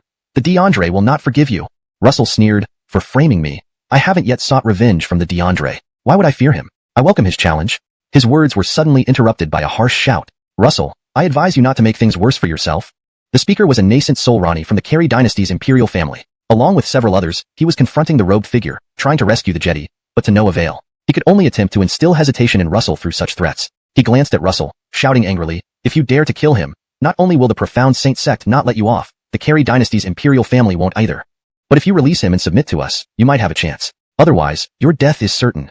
If it were a Mac, their death would mean little, but a nascent soul Rani was someone of high status in the entire profound Saint sect, precious beyond compare and must not die. It wasn't that they feared the profound Saint sect. Given the current cooperation between the Carey dynasty and the profound Saint sect in capturing Russell, if the Jedi died, they too would suffer consequences. Russell, hearing this, replied coldly, the attack by your haze. I'll settle accounts with him eventually. While speaking, the dragon claws conjured by the dragon's seizing hand tightened, ready to crush the Jedi's nascent soul. The Carey dynasty Rani couldn't sit trying to reason with Russell. Had he known the Jedi would do this, he should have urged Russell to act sooner. Not only them, but even the remaining guards and profound Saint sect disciples paused, starting discussions among themselves. What did the Jedi say? The DeAndre of the profound Saint sect conspired with the Carey dynasty to frame Russell? Impossible. But being a peak Rani of the profound Saint sect, he had no reason to lie or slander the DeAndre, especially with his body destroyed and nascent soul captured. It simply couldn't be. Soon, the discussions turned into uproar. The faces of the several imperial nascent souls darkened as they exchanged glances, contemplating how to handle the situation. They should have brought more people. Humph.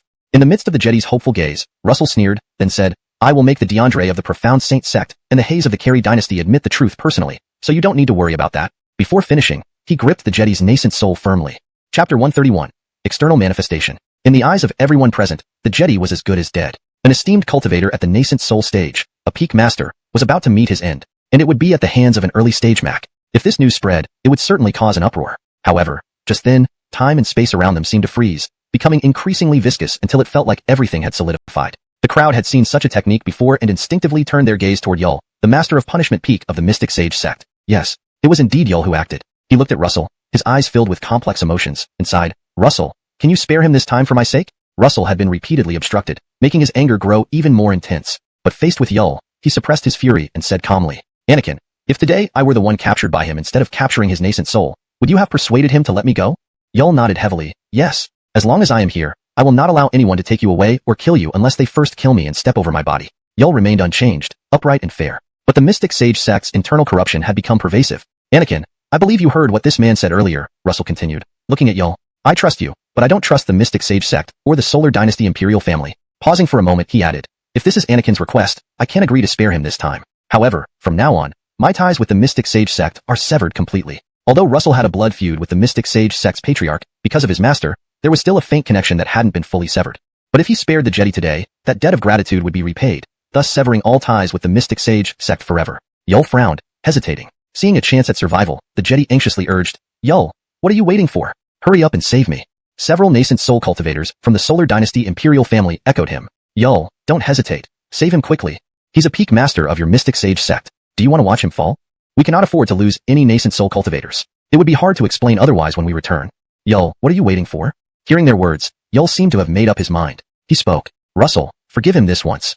Russell smiled faintly. Fine, I'll spare him this time. The Jedi was elated instantly but had already resolved deep down that once he returned, he would rebuild his body, restore his cultivation, and eliminate everyone associated with Russell. As a nascent soul cultivator, to have his physical body shattered and his nascent soul captured by Russell, it was an unprecedented humiliation. This grudge must be avenged. If he couldn't kill Russell, he would kill those close to him. The Solar Dynasty Imperial family cultivators also breathed a sigh of relief. Now it was time to think about how to capture Russell. They exchanged glances, deciding it was time to close the net. Yet, after a while, Russell did not release the Jedi's nascent soul. Russell, what does this mean?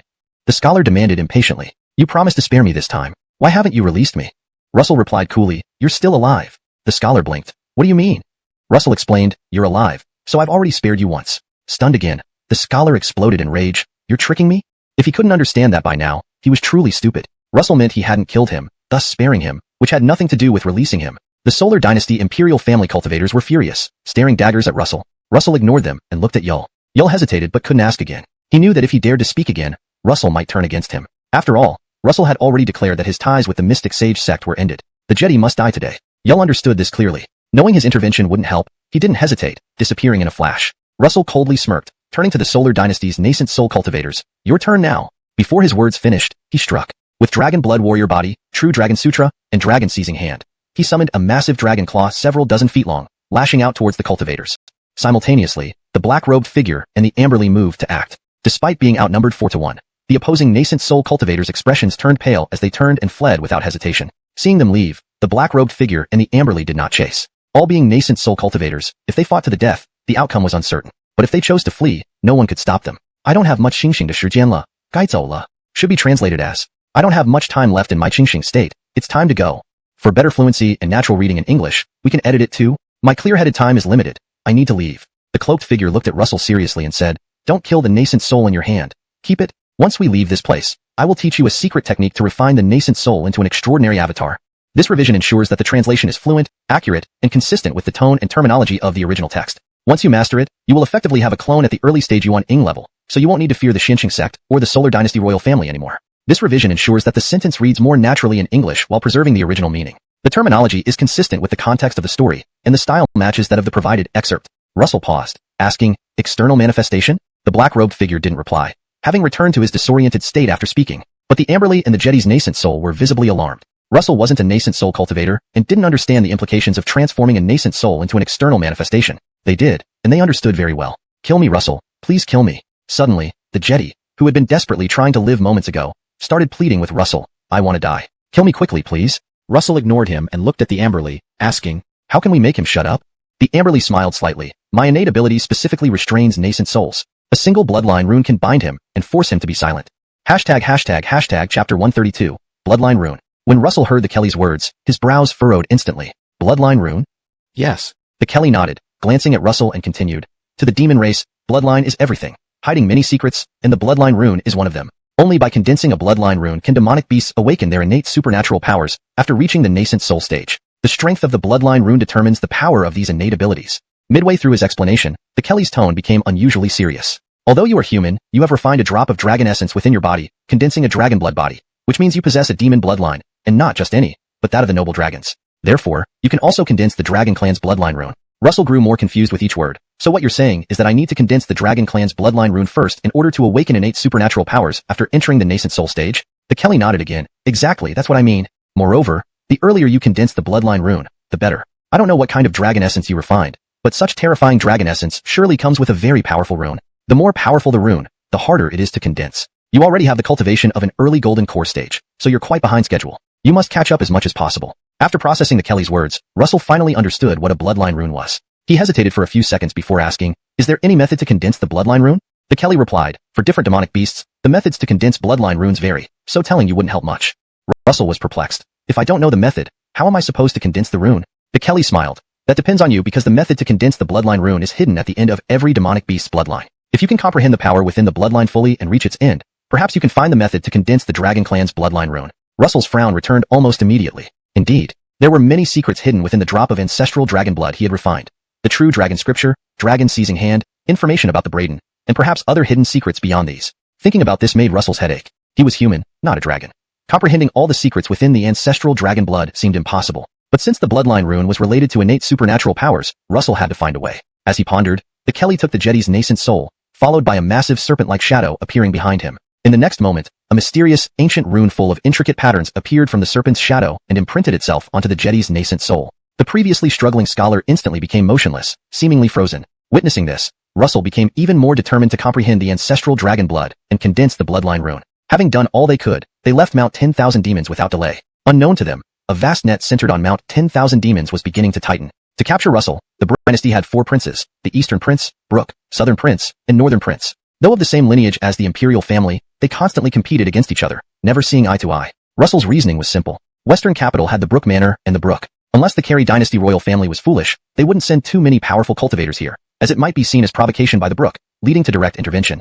If 1 or 2 nascent soul cultivators appeared in Western capital, the Brook might tolerate it, but if more came, he would likely strike out, eliminating them all with ease. Upon hearing Russell's suggestion, the Kelly was taken aback, her eyes wide. You aren't really going to Western capital? Russell asked. Are you coming? The Kelly's expression stiffened, and she fell silent. Her silence effectively ended the conversation. If the Kelly had a choice, she would have long gone to the demon realm rather than stay in territories ruled by humans. Since you're not speaking, I'll take that as a yes. Russell nodded. Then let's go to Western capital. The Carey dynasty royal family will never expect us to choose that place. The Kelly remained silent. Thus, Russell, the Perry, and the Kelly set off towards Western capital. However, Mount 10,000 Demons was not close to Western capital. Combined with the relentless pursuit by Xinqing sect and the Kicks and Holy Lands daily, all exchanging cultivation resources, the market squares were their best destinations. Almost anything could be exchanged in the market square. cultivation resources, techniques, secret skills, magical tools, pills, treasures, and even in certain special areas at specific times. There existed a place called the Black Market, where one could obtain any information they desired. The black-robed figure must have gone to the market square, possibly even the black market. Russell was already accustomed to this behavior. He entered the lodge with the Amberley and asked for 2 deluxe guest rooms. One deluxe room cost 1 lower-grade spirit stone per night. Unsurprisingly, being in Shijing, one of the largest cities in the Carey dynasty besides the capital, the lodging fees were sky-high. Russell very reluctantly took out 30 pieces of lower-grade spirit stones to reserve a half-month stay, climbing the stairs amid the disdainful gazes of the Amberley and the innkeeper. Only after reaching the second floor did he finally turn around and ask the Amberley, "You are the Amberley of 10,000 Demon Mountain. Why don't you have any spirit stones?" Indeed, the Amberley had no spirit stones, not even a single lower-grade one. This meant that whenever Russell traveled with her, he had to pay double. That was why he felt so pained. Really too much? The Amberley sneered. What would I need spirit stones for? Russell looked at her seriously and asked, "Without spirit stones, how do you cultivate?" The Amberley responded matter-of-factly, 10,000 Demon Mountain is rich in spiritual energy, acting as a natural spirit-gathering array. Even without spirit stones, I can still cultivate. Not only me, but other demons on 10,000 Demon Mountain can rely on the spirit-gathering array for cultivation. They don't need spirit stones at all. Conversely, in this place, although it's known as one of the largest cities in the Carey dynasty, the spiritual energy is weak. Without spirit stones or a spirit-gathering array, cultivation becomes extremely difficult. Suddenly, she extended her fair hand and said, "Give me a few spirit stones. Lower-grade ones won't do?" Russell's face darkened instantly. Eating my food, using my resources, and still being picky? Seeing his expression, the Amberley hastily said, "I can trade for them with pills." Pills? Russell looked puzzled. The Amberley directly pulled out several white jade bottles from her storage pouch and threw them into Russell's hands. "Since you can refine 9 Edgarn spirit pills, you should know the value of these pills. These bottles are worth more than 100 mid-grade spirit stones." 100? I don't have 100 mid-grade spirit stones combined. Russell's face darkened again. He casually took out a few lower-grade spirit stones and tossed them to the Amberley. "No mid-grade spirit stones here. Only these lower-grade ones. Make do with them." He put the pills away and added, "I'll visit the market square later to see if I can exchange these bottles for some mid-grade spirit stones. If I succeed, I'll give you mid-grade spirit stones then." Finishing, he turned, pushed open the door, entered the room, and slammed it shut, leaving the Amberley standing alone in the hallway, disheveled in the wind. She stared at the few lower-grade spirit stones in her hand and felt completely downcast. Angrily, she muttered, "Annoying humans, cheating me out of my pills again." Russell wasn't lying. Every word he said to the Amberley was true. He genuinely intended to sell the pills. He knew the Amberley's pill refining skills well. If she said the pills were worth 30 mid-grade spirit stones, then they were. Russell planned to visit the market square later to exchange the pills for spirit stones, which he would use to assist his cultivation. Without spirit stones, cultivation would be impeded, something Russell couldn't tolerate. Unless he became an array master and personally set up a spirit-gathering array, he would still need spirit stones. But that was something to think about another time. Back in the room, Russell took out one of the jade bottles, glanced at the label and murmured, "100 grass pill? What kind of pill is this?" He planned to study the pills the Amberley gave him first before trading them at the market. Russell opened the 100 grass pill bottle, sniffed lightly, and immediately smelled a pungent odor. He quickly closed it, cursing. Their pills or treasures was considered precious. Russell planned to decipher the formula and refine the Edgarf extending pill himself. Chapter 134, The Market. Time slipped by. Half a day had passed, and through the window, it was clear that night had fallen outside. In the room, Russell opened his eyes. Though the time was short, he had managed to deduce the formula for the longevity pill using the intricate, unnamed alchemical art. He could now refine it himself as long as he gathered the necessary materials. However, these materials presented a significant challenge for Russell, because what he lacked most were spirit stones. Taking a glance at the sky outside, Russell abruptly stood up, quickly changed into disguise, and left the room, planning to visit the market. Before leaving, Russell knocked on the Kelly's door, warning her to be careful and not to wander out aimlessly. The Kelly, still upset over the earlier incident, simply shut the door. Unconcerned, Russell left the inn straight away. The market was located not far from the inn, just 2 streets away. Russell found it easily. Compared to other areas in Shijing, the market was notably bustling, especially so at night. During the day, however, it would not be this lively. Russell swiftly moved through the crowd. With his keen sense of smell and powerful divine consciousness, he detected numerous strong auras, ranging from max to nascent soul masters, and there were quite a few of them. During his journey, Russell sensed at least 3 nascent soul cultivators. One of them was currently seated in a tea house beside him, an Ronili man with silver hair and a long white beard. His aura was no weaker than the leader of the Black Sect. Clearly, this was a late-stage nascent soul grandmaster. Russell dared not linger and instinctively quickened his pace. As his voice faded into the crowd, a gaze suddenly fell upon him. It was from the Ronili man with the white beard in the tea house. "Master, what are you looking at?" At this moment, a voice came from opposite the Ronili man. A youth with unusually pale skin looked puzzled at the clerk and then added, "Grade, you find the medicinal ingredients already?" Hearing this, the Ronili man's face showed a trace of bitterness. Creating longevity pills is difficult, and finding the ingredients is even harder. It's not that easy. The youth became more confused. "Then what did you look at, master?" The bitterness on the Ronili man's face disappeared, replaced by intense seriousness. "I felt a divine consciousness land on me, but it vanished instantly. By the time I noticed, it was already gone. How can that be?" The youth's mouth opened slightly, trembling. "Impossible, master. Unless it was another nascent soul master, who else could be so bold? Could you have sensed it wrongly? No, with your cultivation level, that shouldn't happen. These two weren't ordinary. They were members of the Bai family from Shijing City. The Bai family, aside from the Edgar family led by Harry, was one of the most powerful and influential families in Shijing. This Clark was a guest nascent soul cultivator of the Bai family, while the youth was their young princess, Nikki, daughter of the family head. She was currently disguised as a boy. Their purpose in visiting the market was to seek medicinal ingredients for refining longevity pills. 3 months ago, the young lord of the Bai family, Buck, contracted a strange illness that couldn't be cured, and he could only rely on longevity pills to sustain his life. The Bai family had gathered the best alchemists in Shijing City to refine longevity pills, but such pills were priceless, and the ingredients hard to find. Initially, things went well, but as the ingredients dwindled, the family's nascent soul cultivator also stepped in, leveraging his connections and even participating personally. The Ronnie Lee man had come to the market hoping to find some rare ingredients by chance, while Nikki was merely tagging along for excitement. This was why she chose to dress as a boy. Frowning, the Ronnie Lee man muttered, "Could I have sensed it wrongly?" Shaking his head, he picked up his cup, finishing the remaining tea before saying, "Let's go check the next market." Nikki agreed cheerfully, "Okay, master." They got up and left the tea house for another market. Meanwhile, several hundred meters away, Russell had stopped and set up a small stall with various bottles of pills, including the longevity pills. Pills, universally sought after in the cultivation world, drew immediate attention. One practitioner, quicker than the others, examined the pills closely. When he reached for the bottle of longevity pills, his expression changed dramatically. Holding the white jade bottle tightly, he stared directly at Russell and asked seriously, "Are these pills genuine?" Russell had been watching him and knew he held the longevity pills. He replied, "All my pills are authentic, fair trade for all." Interrupting him mid-sentence, the man said, "Cut the chatter, can I taste one first?" Pausing, he added, "Don't worry. If it's real, I'll buy the entire bottle. Even if it's fake, I'll pay for the pill I try." Russell thought it reasonable and answered, "All right." Without hesitation, the man took out a pill, eagerly swallowed it, and almost immediately, his face lit up with joy. "So, how much for the bottle?" "So eager?" Russell frowned, scrutinizing the man, ready to say, 10 intermediate spirit stones, but the man interrupted again. 10 high-grade spirit stones? I'll buy it." Russell was speechless. By heaven and earth. He really meant 10 intermediate spirit stones. Previously, the Kelly mentioned the value of the pills was 30 intermediate spirit stones, so he had subconsciously thought in terms of intermediate stones. But the man misinterpreted and offered high-grade stones instead. 1 high-grade spirit stone equaled 1,000 intermediate ones. 10 high-grade stones meant 10,000 intermediate stones, nearly 300 times the intended price. Stunned, Russell watched as the man handed over the spirit stones, pocketed the longevity pills, and disappeared into the crowd. End of chapter. Chapter 135. Earning spirit stones. Russell looked at the spirit stones in his hand, puzzled. Were all cultivators in Shijing so rich and unsophisticated? A longevity pill that should have only cost 10 medium-grade spirit stones was paid for with 10 superior-grade spirit stones, and the buyer even left hastily as if fearing Russell would change his mind. What was going on? Could it be because the longevity pills made by the Kelly were of such high grade? But no, the Kelly's longevity pills had just 3 stripes. Although Russell hadn't refined them himself, he had already deduced the formula. Given enough herbs, he could refine even higher-grade longevity pills. 4 stripes. Market every day. How could there still be longevity pills for sale? Oh no, he got ahead of us. If only I had moved faster. 10 superior-grade spirit stones is a bit expensive, but with double the reward right away, it's quite profitable. Pity it didn't come my way. What did he say just now? He knows the formula and can refine longevity pills? An opportunity, a chance to earn spirit stones. No one can snatch this away from me. The crowd glanced at Russell, then turned and ran. Their purpose was clear. They were going to inform the Bai family. The Bai family had already promised generous rewards for any information about items or techniques that extended lifespan, whether it be medicinal pills, treasures, or alchemists. Since that was the case, why delay? Having missed the first opportunity, they couldn't afford to miss this second one. While some went to notify the Bai family, others chose to stay behind to keep an eye on Russell, ensuring he wouldn't disappear before the Bai family arrived. The division of labor was clear. Russell was startled by the intense gazes of those around him. That was not what he intended. As he observed the ravenous and ferocious looks, he began to realize his predicament. All he wanted was to earn some spirit stones to aid his cultivation. He never intended to expose himself. But with so many cultivators converging, wouldn't his whereabouts be revealed in an instant?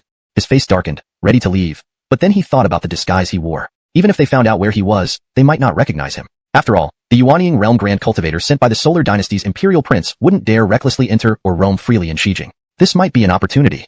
Russell's eyes twinkled as he sat down to sell other pills. He took out the 100 herbs pill and asked, "Does anyone want to buy 100 herbs pill? 10 superior grade spirit stones per bottle, fair price for all." The cultivators were stunned.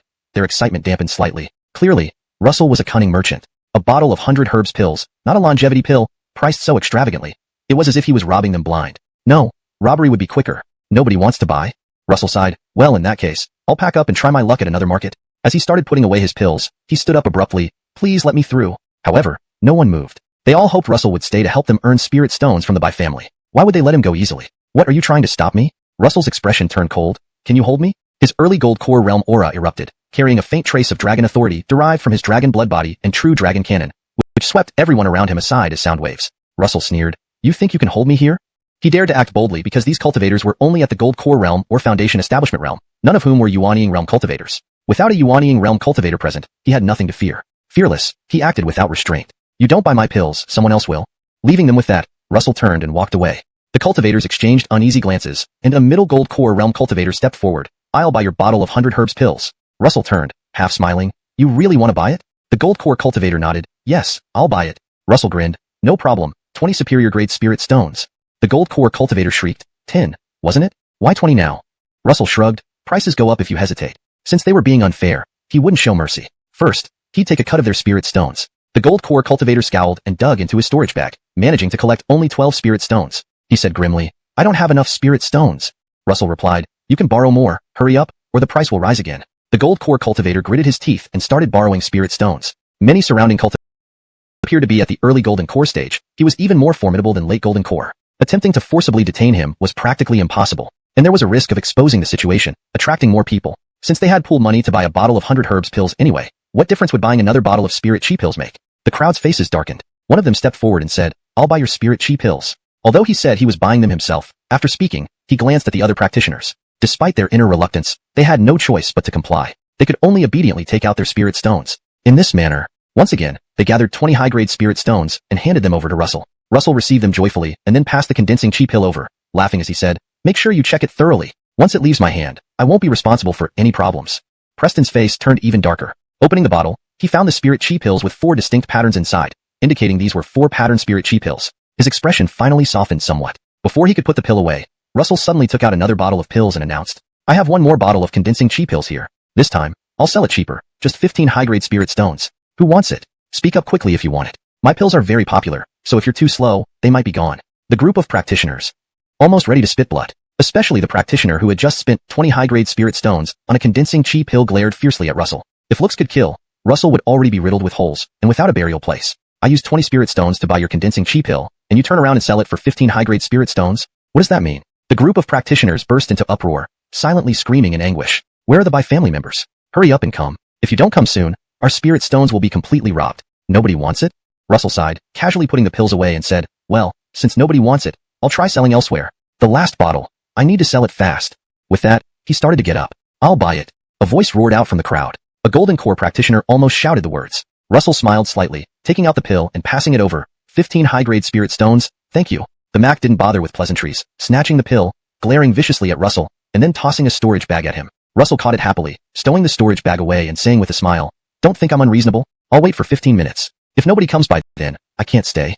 He sat down cross-legged and closed his eyes to meditate. Inside, however, he was delighted. Thankfully, he had come to the market town. If he had gone elsewhere, like the Treasure Medicine Pavilion branch in West Capital, and sold all the pills for 30 mid-grade spirit stones each, he'd be losing heavily. How would he explain that back home? Or should he just hand over 30 high-grade spirit stones to Amberly and call it a day? Suddenly, an idea flashed through Russell's mind, but he dismissed it right away. The pills were given by Amberly. Now he had earned 45 high-grade spirit stones. Giving only 30 mid-grade would be far too stingy. A 50-50 split then. Russell shouldn't go back empty-handed after this trip. While he was lost in thought, the surrounding practitioners had surrounded Russell. They had almost given all their spirit stones to him and were hoping he'd cover their losses, so they weren't about to let him leave easily. After 15 minutes, if Russell tried to leave, they were prepared to stop him by any means necessary, even if it meant attracting attention from the Carlo mansion. Time flew by. 15 minutes passed. Russell stood up abruptly, smiling faintly. Since nobody's here yet, I'll leave now.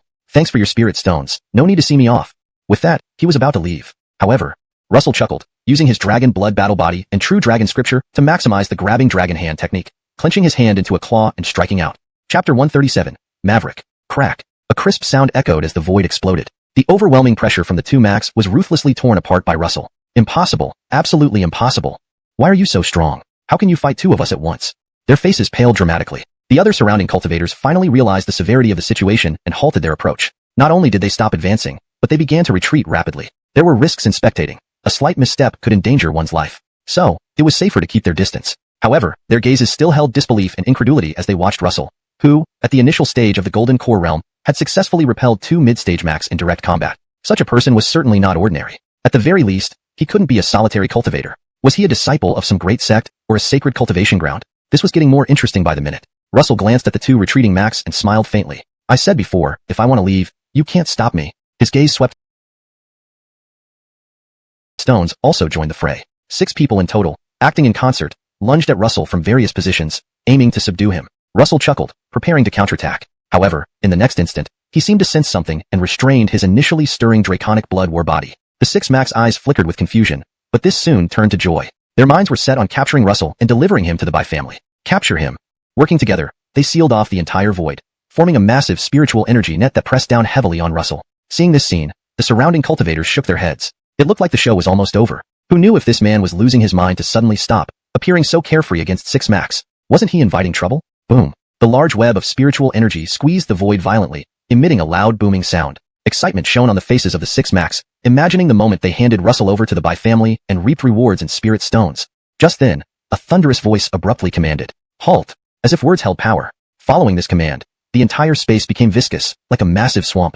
Cultivators in the market felt as though they were trapped, struggling to move or even breathe. Looking up toward the source of the voice, everyone saw an armored figure clad in silver appear out of nowhere, striding effortlessly through the air, each step covering 100 meters in an instant. Is this shrinking distance to inches? Clad in silver armor, could it be the one beside the Terrence? Why is he here? Usually, even with frequent conflicts among cultivators, the Terrence doesn't send him. Why now? Beside the Terrence were two personal guards, one in gold and one in silver. The outside world did not know their names, but called them Gold Armor and Maverick based on their attire. Gold Armor and Maverick possessed unfathomable cultivation levels, said to have condensed their inner babies long ago. This newly arrived figure in silver armor was none other than Maverick. But why was he not protecting the Terrence and instead here? Russell looked up at Maverick, a hint of shock flickering across his face. He couldn't help but exclaim, "What terrifying killing intent." From Maverick, Russell sensed incomprehensible killing aura, as if he had emerged from mountains of corpses and seas of blood. Then, realizing he was in West Capital, Russell deduced that this figure must be a Jerson who had fought alongside the Terrence for years. That explained the terrifying killing intent. This was undoubtedly a ruthless individual. Russell's expression hardened. Encountering such a formidable figure upon arriving in West Capital, was this good or bad? For some reason, an uneasy thought crossed his mind. Could his appearance be related to me? The black-robed thief lurking somewhere, stealing celestial treasures. If discovered, it would cause panic. And then there were the powerful pursuers from the Shenxing sect and the Solar Dynasty. The more he thought about it, the more plausible it seemed. Russell quickly lowered his head, avoiding eye contact with Maverick. Maverick took his final step and appeared on the ground. Instantly, all surrounding cultivators felt a crushing wave of killing intent and involuntarily stepped back. Maverick first glanced at Russell, then at the Six Macs. His cold voice pierced the air, daring to act in West Capital. Do you know your crimes? Before Russell could respond, he interjected, "Sir, one can speak carelessly, but not so freely. When did I ever act?" The Six Macs were speechless. Maverick's piercing gaze fell on Russell. "Are you implying that I am slandering you?" Undeterred, Russell replied, "Yes. I didn't act, sir. You can't slander me." "Fine. Then let's uncover the truth and see how you explain yourself." Turning to the Six Macs, Maverick asked coldly, "Grade this person take any action?" Chapter 138, Nikki. The Six Macs trembled, nodding furiously and shouted in unison. "He made the first move." Ian Carmeloa glared at Ellis coldly. "They all say you started it. How do you explain your side?" "Sir, that's not right. He deceived us by taking our spirit stones." Stopping there, his eyes brightened and said decisively, "Yes, he tricked us into giving him our spirit stones, which forced us to act." Ian Carmeloa's icy gaze landed on Ellis. "Such talk, deceiving your spirit stones, how shameful." Ellis shrugged, looking at the man and smiling faintly. "My friend, did I force you to buy that bottle of pills?" Preston opened his mouth, but no words came out. Ellis continued, "Can't respond? No worries, I'll answer for you. I never coerced any of you to buy my pills. Instead, after purchasing, you refused to let me leave and attempted to subdue me. What does that mean? You plan to take back the spirit stones used to purchase the pills?" The Mac became anxious. A bottle of spirit condensation pills for 20 high-grade spirit stones. Isn't that deceitful? Upon hearing this, the crowd burst into a commotion. The initial cultivators who noticed the longevity pill and Ellis remained relatively calm, while those who arrived later showed signs of shock, clearly surprised by Ellis's actions. A bottle of spirit condensation pills, regardless of its quality, was considered expensive at 1 mid-grade spirit stone, yet Ellis sold it for 20 high-grade spirit stones. It wasn't merely deceitful. It was practically theft. Ian Carmeloa stared at Ellis coldly. "Anything else you want to add?" Unmoved, Ellis looked at the Mac and replied, "Friend, my pills are clearly priced at 20 high-grade spirit stones per bottle. Fair trade. Great I force you to buy." His gaze swept over the surrounding cultivators before continuing. "No, I did not coerce him, so he willingly spent 20 high-grade spirit stones to buy the spirit condensation pills. If it was voluntary, where's the deception? On the contrary, after buying the pills, he tried to prevent me from leaving and directly attacked me, leading me to suspect he intended to rob me of the 20 high-grade spirit stones." Ellis sighed, saying slowly, "Under the watchful eyes of heaven and earth, if accusing me of fraud still stands, then I have nothing more to say." The scene fell quiet again. Seeing the sullen expressions of the Six Macs, Ian Carmeloa suddenly understood something and snapped coldly, "You six, come with me to the West Mansion dungeon." Upon hearing this, the 6 cultivators' faces turned deathly pale, losing all color. Ellis frowned, wondering what terrifying aspect of the West Mansion dungeon could cause such fear among 6 Macs. While pondering, Ian Carmeloa suddenly turned his icy gaze on him and said, "You too, come with me to the West Mansion. If you're innocent, you'll be free to go." Ellis. And if I refuse? Ian Carmeloa sneered, that isn't up to you. As he spoke, his hand reached towards Ellis, making the entire marketplace feel like a vast quagmire. Even Ellis found breathing difficult. Just as he prepared to unleash his dragon blood battle body, a voice rang out. You cannot take him away. At that moment, everyone saw two figures descend from the sky, landing between Ellis and Ian Carmeloa. It was the Clark and young girl from the tea house. Airly, you finally came.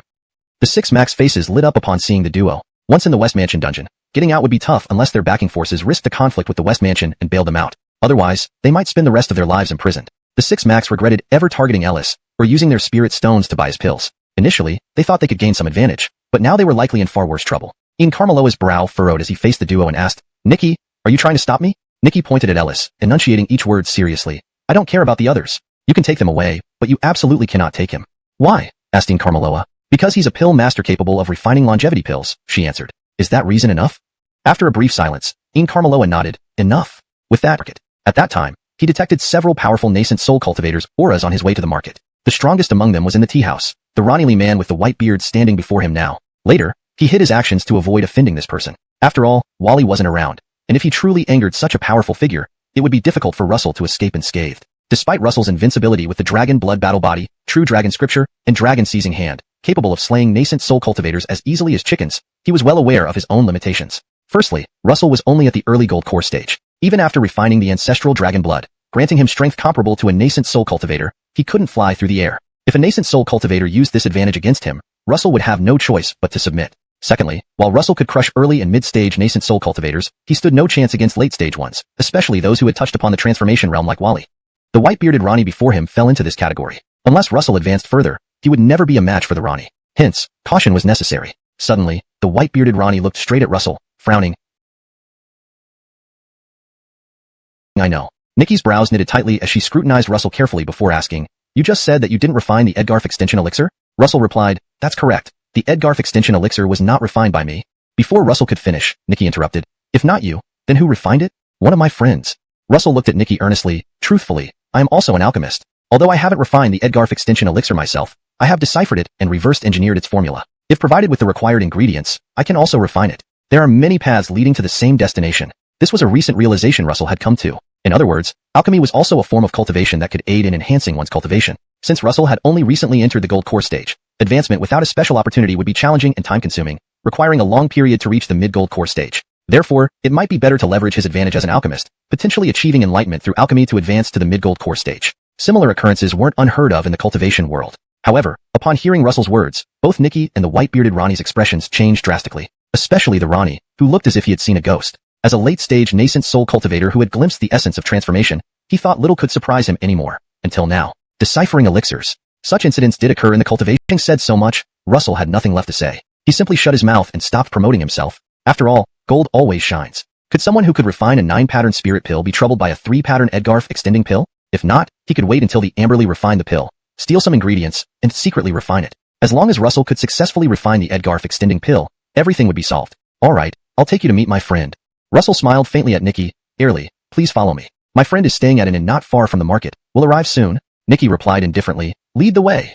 Russell pointed in the direction they came from and said, This way. Before he finished speaking, suddenly, a gentle spiritual power appeared, enveloping Russell's body, lifting him up as if growing wings and flying directly into the sky. This, air travel? Russell exclaimed in shock. In the cultivation world, certainly only cultivators at the nascent soul stage could achieve air travel. Others, even those in the late gold core stage, called half-step nascent soul, couldn't do it unless they used certain secret techniques or magical treasures. Currently, Russell hadn't used any secret techniques or magical treasures. He was airborne because Herschel had wrapped him with spiritual power. In other words, Herschel was carrying him while flying. Similarly, Nikki was also lifted into the air by Herschel's spiritual power, her expression calm as she clearly wasn't fazed like Russell. Nikki looked at Russell with disdain on her face. Not only was this person a fraud, but he lacked experience too. The disdain quickly vanished as if it never appeared. However, it didn't escape Russell's notice, but he paid no mind to it. As a former sage son of Xinqiang sect, he was well-traveled. Yet, such a flight method was indeed unprecedented for him. True to form for a high-stage nascent soul great cultivator, this display of spiritual power control put countless early and mid-stage nascent souls far behind. Of the nascent soul great cultivators Russell had encountered recently, only the Perry could match him. Other nascent souls, whether from Xinqiang sect, the Solar Dynasty royal family, or the Amberly, couldn't demonstrate such mastery over spiritual power. After his initial surprise, Russell closed his eyes, focused his senses, and seriously felt the subtleties within. This was absolutely an opportunity. If Russell could gain insights from it and improve his control over spiritual power, perhaps he could break through the mid-gold core stage, or even make breakthroughs in the true dragon scripture. Nikki's disdain reappeared, mixed with a hint of displeasure. I told you to guide us. What does closing your eyes and cultivating mean? Russell didn't respond. A flash of anger crossed Nikki's face just before she exploded. However, she was stopped in the next second. Karmalongjing, don't disturb him, Herschel said. Nikki was astonished, looking at Herschel in puzzlement. Herschel offered no explanation but instead looked at Russell with interest, wanting to see what insights he might gain. This Gillis was intriguing. Unsure if it was to allow Russell better insight or for some other reason, Herschel actually slowed down. Nikki was more baffled and frowned, examining Russell with astonishment. She wondered if she had misjudged him. Perhaps this fraud had some special qualities, which was why her master held him in such high regard. As for Herschel's identity, others might not know, but Nikki did. He was the first guest consultant recruited when the Bai family was established, contemporaneous with the Bai family's ancestor, sharing a brother-like relationship. Even after their ancestor met an untimely end during cultivation, Herschel chose to stay, protecting the Bai family for centuries. In the eyes of the younger generations of the Bai family, Herschel's status was nearly equivalent to the ancestor. Some members even addressed him as Grand Eve. Now, this grand ancestor, equivalent to the Bai family's founder, held Russell in such high esteem. Nikki's frown deepened. Herschel even paused, suspending Russell in midair with pure spiritual power, providing a better environment for Russell's enlightenment. He seized this opportunity to observe him. After a long time, Russell finally opened his eyes, revealing confusion. Herschel asked, "What did you sense?" Russell instinctively shook his head. Too profound. Nothing. Because of the primordial dragon blood, he had pursued the physical cultivation path, strengthening his physique until it was undying, reborn from a drop of blood. The true dragon scripture and dragon grabbing hand similarly helped in strengthening Russell's flesh and blood. He had unconsciously ignored spiritual power issues, and thus naturally failed to gain any insight. Herschel showed disappointment. At this point, Nikki finally spoke. "Since you're awake, should we go find your friend now?" Russell. He finally remembered he promised to lead Nikki and Herschel to find the Amberley. "Sorry, I'll guide you now." Russell expressed regret, pointing at a nearby inn and saying, "Glenn, that's the place." Herschel nodded, using powerful spiritual power to carry Russell and Nikki, teleporting them to the inn entrance. Russell watched with envy. Whether it was Maverick's teleportation or Herschel's technique, he wanted to learn, but these required a level of spiritual power control he couldn't yet reach. At least I should focus on training this aspect in the future, Russell thought inwardly. Entering the inn, he walked straight to the second floor, knocking on the Amberley's door. "Why are you back so soon?" The Amberley opened the door, frowning instantly. "Where are the spirit stones?" Chapter 141. Refund. The Amberley stared at Russell, enunciating every word carefully and seriously. "Those pills I sold were all painstakingly refined by me. 30 pieces of mid-grade spirit stones. Not a single one can be missing." Halfway through her words, she finally noticed Nikki and the white-bearded Ronnie standing behind Russell. Nikki didn't matter much. A mid-stage Mac wasn't something the Amberley would take seriously. However, when she first sensed the presence of the white-bearded Ronnie, his aura felt as steady as a mountain. But when she sensed him again, his aura had transformed into something akin to surging waves, menacing and overwhelming. Among all the great cultivators in the nascent soul stage that the Amberley had met, only a few could match this man's might, including the few venerable ancestors from the Demon Realm and the Elroy. This white-bearded Ronnie before her was absolutely no weaker than the Elroy. He was a late-stage nascent soul cultivator who had already touched upon the realm of spirit transformation. Almost instantly, the Amberley's expression changed drastically. A huge, snake-like shadow burst out from behind her, seemingly ready to unleash its innate supernatural powers, preparing for a mental attack. It wasn't surprising given her sensitivity. Amberley appearing within human territory faced endless pursuit once discovered. Though currently being pursued by the Demon Realm, the Xianshang sect, and the Solar Dynasty's royal family, an additional pursuer wouldn't significantly alter her situation. However, her acute sense of danger made her instinctively choose to act. But in the next moment, the entire space suddenly turned oppressive. The white-bearded Ronnie extended a hand, pressing lightly toward the Amberley, instantly binding her and the snake shadow behind her, simultaneously interrupting her mental attack. The Amberley felt as if she were gripped by a massive hand, unable to exert her power. She looked at Russell anxiously. "What are you doing? Still hesitating? If I'm captured by human powerhouses, I'll betray you first." Russell was still immersed in the strength of the white-bearded Ronnie's actions. Hearing the Amberley's words, he immediately appeared somewhat embarrassed and said, "Well, it was me who brought them here." The Amberley. Her face turned green with anger. She glared at Russell. "You betrayed me?" Russell was taken aback and explained. "How can you say that? What do you mean by betray me? Like we have some relationship or something? I met these people while selling pills at the market. They were interested in your Edgarf extending pills and wanted to meet you." As he spoke, Russell took out the spirit stones from his storage bag and laid them all out in front of the Amberley, then added, "Without them, your pills wouldn't have fetched so many spirit stones. Don't think I'm swindling you. Let's split the stones 50-50. While the pills were indeed refined by you, I also contributed, so splitting half is reasonable." Before the Amberley could recover, Russell had already divided the spirit stones into 2 portions, pocketed one part, and thrust the other part into the Amberley's hands. Then, he turned to Nikki and the white-bearded Ronnie and introduced, "This is the alchemist I mentioned to you, the refiner of the Edgarf extending pills." Nikki, the white-bearded Ronnie, and the Amberley, all 2 humans and 1 demon, couldn't help but twitch their mouths slightly. Even with their composure, they were shocked by Russell's audacity. Nikki and the white-bearded Ronnie were stunned by how Russell divided the spirit stones. From Russell's explanation, they understood everything. The pills were indeed refined by the Amberley, and Russell had merely sold them but took half of the spirit stones. This was sheer brazenness. The Amberley, on the other hand, was bewildered by Russell's words. "These 2 came to find me? With the true refiner of the Edgarf extending pills right there, Nikki quickly shifted her focus to the Amberly, her brows furrowing slightly. A great demon in the nascent soul stage? Hearing her words, the Amberly instantly became alert. Russell explained from the side. Is there any rule in the cultivation world that demons cannot become alchemists? Nikki nodded. That's true. She looked at the Amberly, her face suddenly becoming excited. Grade, you really refined the Edgarf extending pill? The Amberly remained wary but didn't respond. You needn't worry. If I intended to capture you, I would have acted long ago, Nikki reassured her. The white-bearded Ronnie added. Given your strength, you wouldn't stand a chance of escaping. Though just a simple exchange, the Amberly knew the white-bearded Ronnie spoke the truth. If he wanted to move, she would have been captured already. Phew. The Amberly exhaled deeply and asked, what do you want from me? Her question essentially acknowledged that she had indeed refined the Edgarf extending pills. The matter is like this, Nikki explained the White family's plight and then continued, I came here to invite you to become a guest alchemist for the White family and assist us in refining Edgarf extending pills. Pausing briefly, she added, compensation will not be a problem. Whether it's spirit stones, cultivation techniques, secret skills, herbs, or rare treasures. Anything the White family can provide, we will ensure you receive. The Amberly fell into deep thought, remaining silent. Meanwhile, Russell frantically signaled for her to agree. Not stupid, the Amberly quickly grasped Russell's intent based on the current situation and replied, refining the Edgarf extending pills isn't a problem, but I have two conditions. Nikki said, please state them. Pointing at Russell, the Amberly responded, first, I want to bring him with me. Being pursued by the Demon Realm, Xianshang sect, and the Solar Dynasty's royal family, having witnessed Russell's immense potential, she felt safe only staying close to him. None of the others, even the white-bearded Ronnie, felt as secure. Thus, bringing Russell was necessary. Nikki glanced at Russell in surprise. Though confused, she nodded quickly, no problem. What about the second condition? The Amberly continued, if I wish to leave any time, you must not hinder me. Of course. Nikki smiled. From now on, you will be a guest alchemist and the hired alchemist for the White family. Please follow me back to the White family. With that, she turned and led the way. The Amberly followed closely. Next came Russell and the white-bearded Ronnie. Arriving at the ground floor, Russell seemed to recall something and called out to Nikki, Miss Nikki, wait. Nikki turned around, looking at him in confusion. Russell walked directly to the innkeeper and said with a smile, Innkeeper, we won't be needing the rooms anymore. Miss Nikki has invited us to the White family. Can we get a refund on the spirit stones? The innkeeper looked at Russell, then at Nikki, and laughed awkwardly. Certainly, a refund must be issued. Nikki. What a bully. Her impression of Russell grew worse by the minute.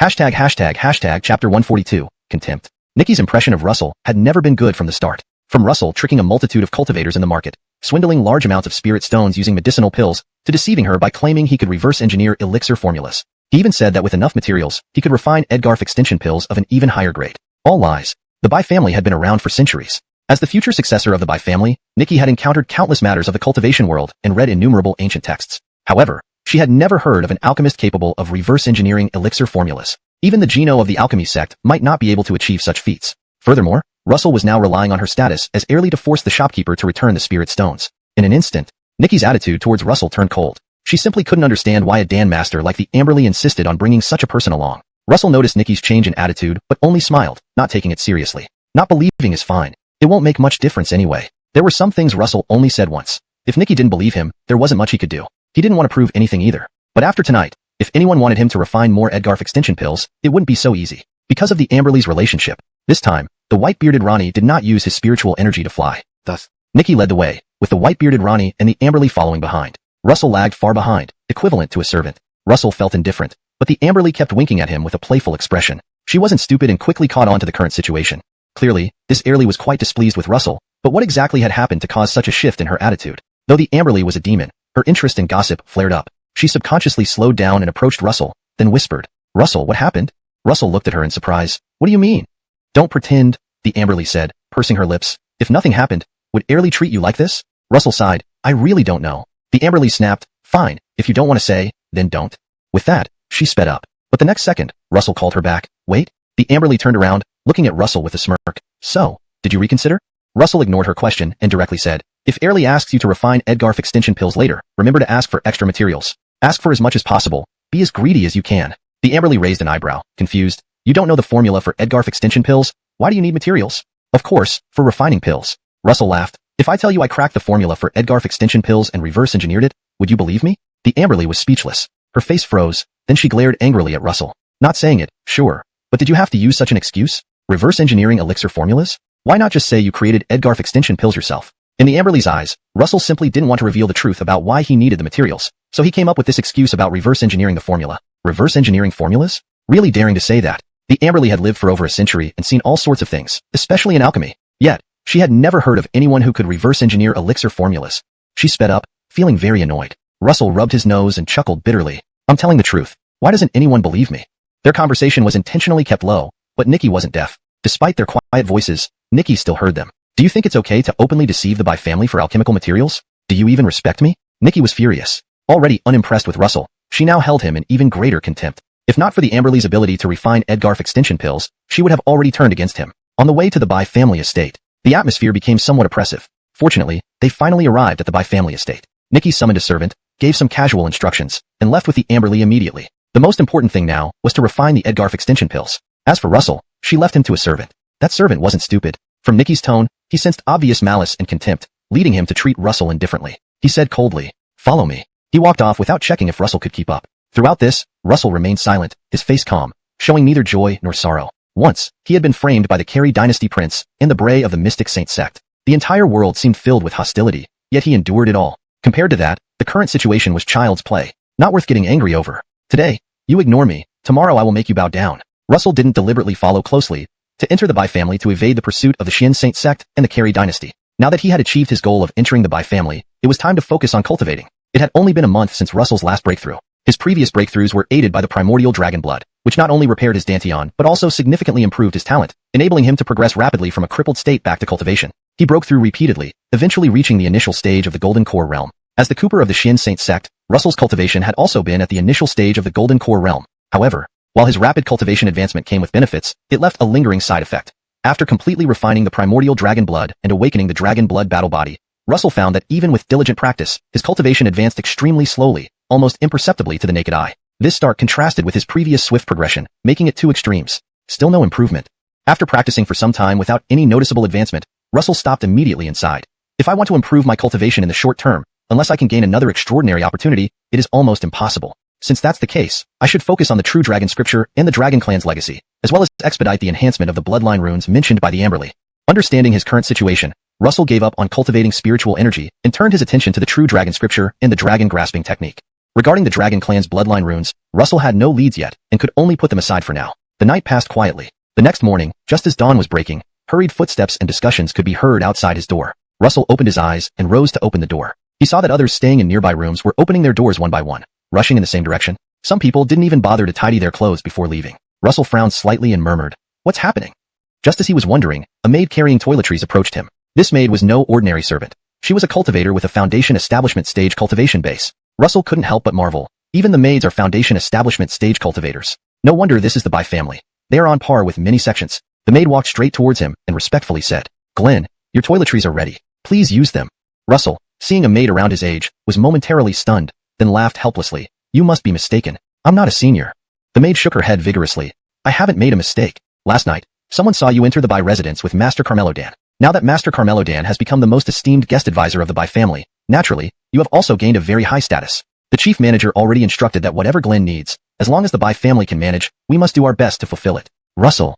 For a moment, he was speechless because of the maid's words. He tentatively asked, "Who is this Master Carmelo Dan you're referring to?" The maid respectfully replied, "It's the senior who came with you to the Bai residence last night. Because she refined the longevity pill, she helped stabilize Driscoll's condition."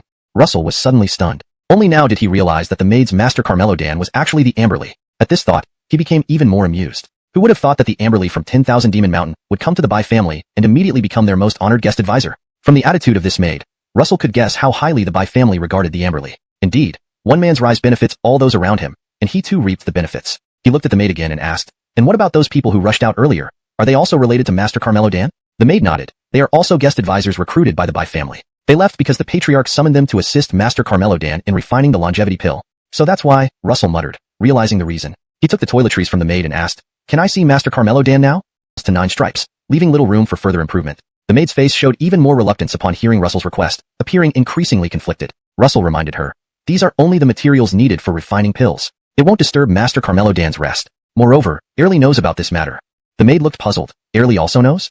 Russell affirmed, "Yes. Why don't you check with her? Perhaps Airly can arrange for the materials to be sent without bothering Master Carmelo Dan." The maid nodded. "All right, I'll ask for you." With that, she left. Russell washed up quickly. With nothing else to do, he began wandering around the Bai residence. Along the way, he encountered several figures. Although they appeared rushed, their faces bore expressions of joy, discussing Master Carmelo Dan with admiration. Hearing these discussions, Russell's expression turned oddly. Would the Amberley grow fond of the Bai family and end up reluctant to leave?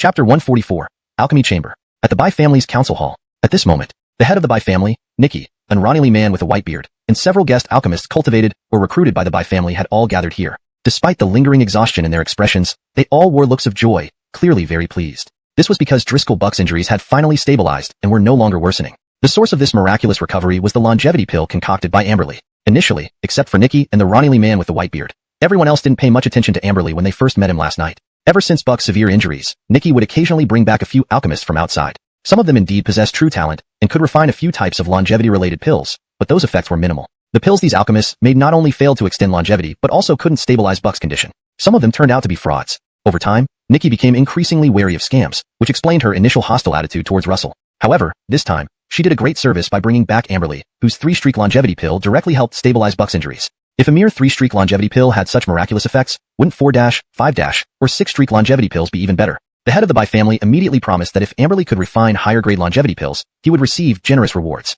With centuries of inheritance, the treasure vault of the Bai family contained countless treasures, and as long as Amberly succeeded, he could choose any 3 items from the vault. Amberly was also delighted and promised to refine even higher-grade longevity pills. After a busy night, Amberly went to rest. However, the other guest alchemists couldn't relax just yet. Amberly had shared the formula for the longevity pill freely, so they needed to study and summarize it to help refine the 4-streak longevity pill more quickly. The Bai family had spent countless resources nurturing these guest alchemists for moments like this. Now, their time had come. The head of the Bai family summoned them for precisely this reason. As everyone started discussing ideas together, the steward suddenly entered from the door, first bowing to the head of the family, then approaching Nikki. Miss, the other person who came with alchemist Carmelo also wants some medicinal ingredients to refine the longevity pill. Should we give them to him? Upon hearing this, Nikki's face darkened instantly, and she gritted her teeth before saying, since he wants them, give them to him. It's just a few ingredients. My Bai family can still afford them. The steward nodded and replied, yes, miss, before leaving. Noticing Nikki's change in expression, the head of the family asked, what happened? Suppressing her anger, Nikki shook her head and said, nothing. The head of the family nodded without pressing further. Elsewhere, the maid who had left earlier had found Russell again. 2 servants followed behind her, each carrying a set of longevity pill ingredients. The maid smiled and said, Glenn, your requested items are ready? Thank you. People started trying to get closer to these alchemists in hopes of being favored and receiving some spiritual pills. Edgarndy was one of them. She chose Russell as her target, assuming he must be an excellent alchemist since he came with alchemist Carmelo. However, Russell's admission that he had only refined 2 types of pills, and this was his first time attempting a longevity pill, dampened her spirits, but she quickly recovered. After checking the ingredients, Russell looked up and smiled. Does the Bai family have a dedicated place for pill refinement? Edgardy nodded. Yes, please follow me. Russell said, I told you, I'm not a senior. Call me anything but that. Edgardy insisted respectfully. To me, anyone who can walk alongside alchemist Carmelo is a senior. Russell shrugged. Fine, do as you wish. He put the longevity pill ingredients into his storage bag and added, let's go. Take me to the alchemy chamber. Edgardy nodded and led the way. Soon, they arrived at a place called the alchemy chamber. Edgardy asked Russell to wait outside while she went in to check. She returned after a while, looking less than pleased. Glenn, the alchemy chamber is full. Russell raised an eyebrow. When will there be space available? Edgardy hesitated. Earliest by evening. She added. Or, why don't you rest now, Glenn? I'll stay here and inform you the moment a chamber becomes available.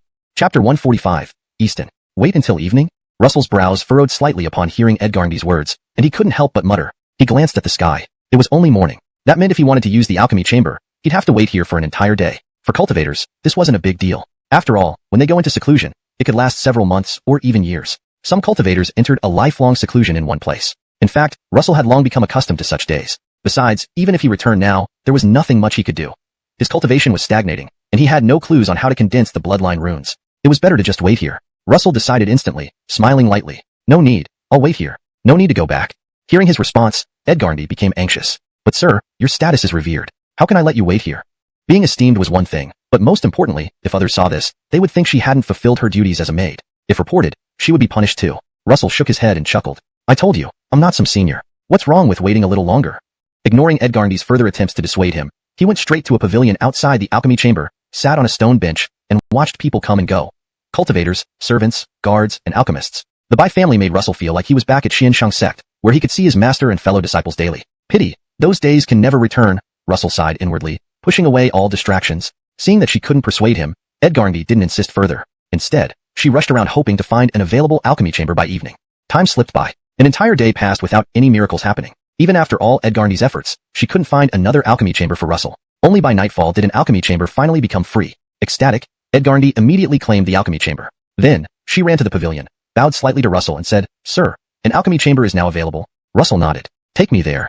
With Edgardy leading the way, they headed towards the alchemy chamber. The supervisor didn't obstruct them since he had seen Russell waiting in the pavilion all day. At the alchemy chamber, Edgardy stood guard outside while Russell entered. The moment he stepped in, a rich medicinal scent hit him. Instead of being repulsed, Russell felt he had found his groove from when he was refining pills at Wanyao Mountain. Looking at the pill furnace, spirit fire, and various exquisite porcelain bottles, he remarked, "Indeed, the Bai family doesn't disappoint. This setup rivals some cultivation holy lands. Since you've been so hospitable, I won't hold back." Without hesitation, he took out the herbs from his storage bag and began refining the Edgarf extension pill. Russell was already well-versed in the steps required for pill refinement. First, purify the herbs. Though previously he had refined spirit chi pills, which were simpler than Edgarf extension pills, there were common elements. Following his experience with the spirit chi pills, Russell used the purification method recorded in the Nameless Alchemy formula to refine each herb. As it was his first time, he managed to purify them up to 60%. Next, begin refining the pill. The alchemy chamber provided free spirit fire superior to ordinary mundane flames, so Russell didn't need to use talismans.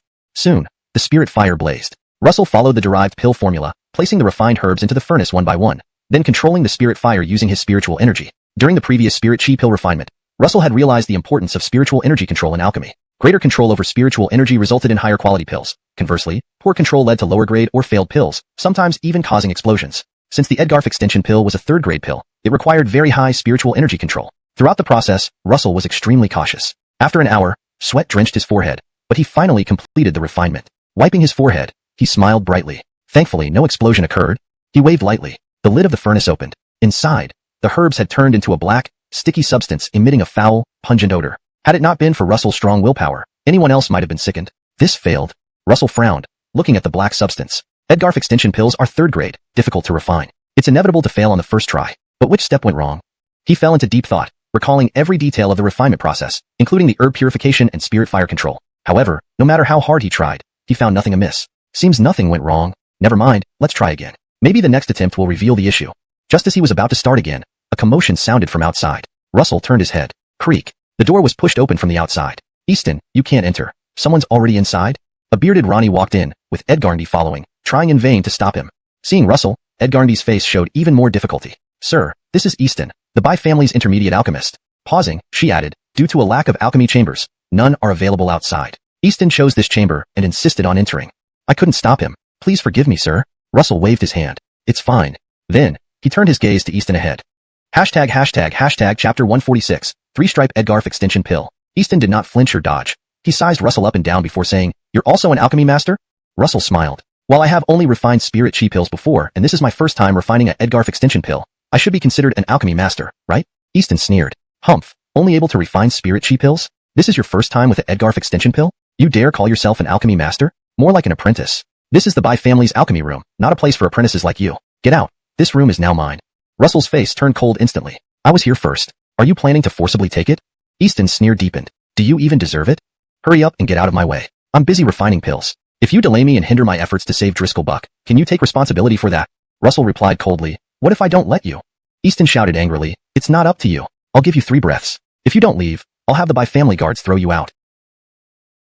A surge of anger welled up inside Russell. He really wanted to confront Easton head-on, but quickly regained his composure. His situation was precarious. The Mystic Sage sect and the Solar Dynasty were hunting for him, and Black Cloak wasn't around. If they found him, escaping would be nearly impossible. The absence of Black Cloak was most critical. After deliberation, Russell decided to back down. Phew. He took a long breath, suppressing his anger and regaining his calmness. Then he looked at Easton and said, "Just an alchemy room. If you need it, take it."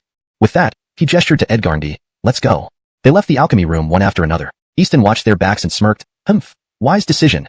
Although he had secured the room, Easton didn't start refining immediately. Instead, he followed Russell and Edgarndy out and called his apprentices to bring in the herbs. Due to the matters involving the Amberley and the Edgarf extension pill, all the alchemists in the Bai family were now busily at work. Even the lowest rank Chuji alchemy masters wanted to refine the Edgarf extension pill quickly to earn great credit. Successfully healing Driscoll Buck would be an even greater achievement. Note, the term Chuji is used directly in the user's text, which appears to be a placeholder or untranslated segment. I've translated it as lowest ranked here for better fluency. Easton was one of them. He had taken over the room to use it for refining the Edgarf extension pill. Outside the room, Russell had completely regained his composure, his mind as still as a lake. Even without the room, what difference did it make? He had already successfully refined the Edgarf extension pill once, proving that the formula derived in reverse was correct and memorizing every step. Next, he would simulate and analyze until he identified the problem areas. Once he pinpointed the issues, Russell was confident he could refine the pill successfully. While Russell was calm, Edgarndy was still upset. She looked at Russell seriously. "Glenn, you came here with Master Carmelo? If you had mentioned this earlier, Easton wouldn't have dared to act recklessly."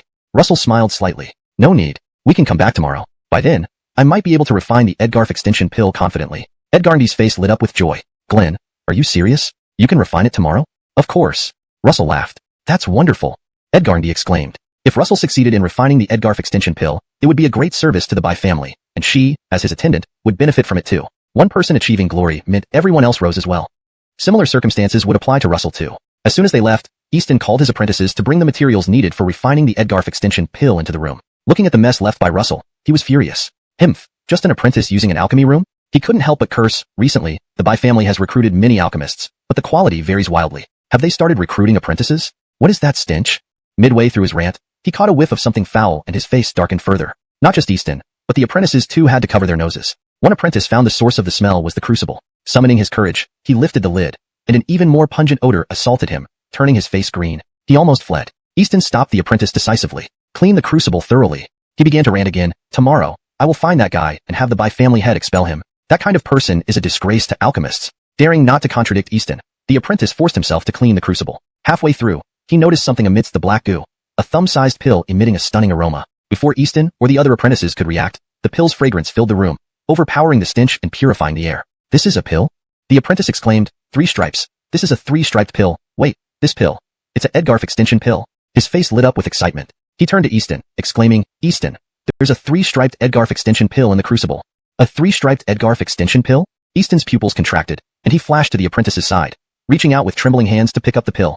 He held it carefully, examining it closely, also excited. Really a 3-striped Edgarf extinction pill? Then, he froze, his excitement turning to shock. When they entered, the pill was already in the crucible. At the time, the only person in the room was Russell. So, who had refined this 3-striped Edgarf extinction pill was obvious. This is impossible. Absolutely impossible. Easton's eyes widened with unprecedented shock, his voice trembling. He's just an apprentice who can only refine spirit chi pills. He even admitted that this was his first attempt at the Edgarf extinction pill. How could he have achieved 3 stripes?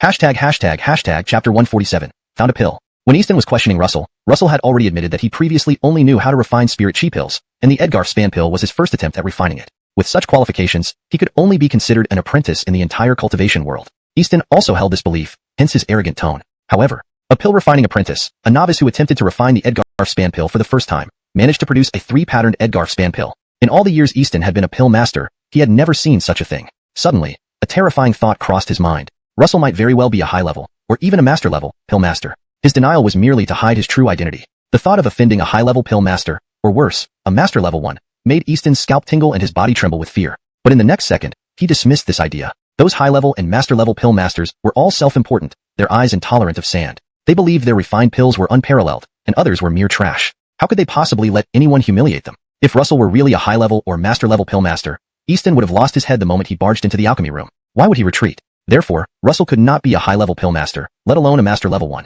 Easton breathed a sigh of relief. He looked at the pill in his hand, eyes narrowing, then said, this pill absolutely wasn't refined by the previous person.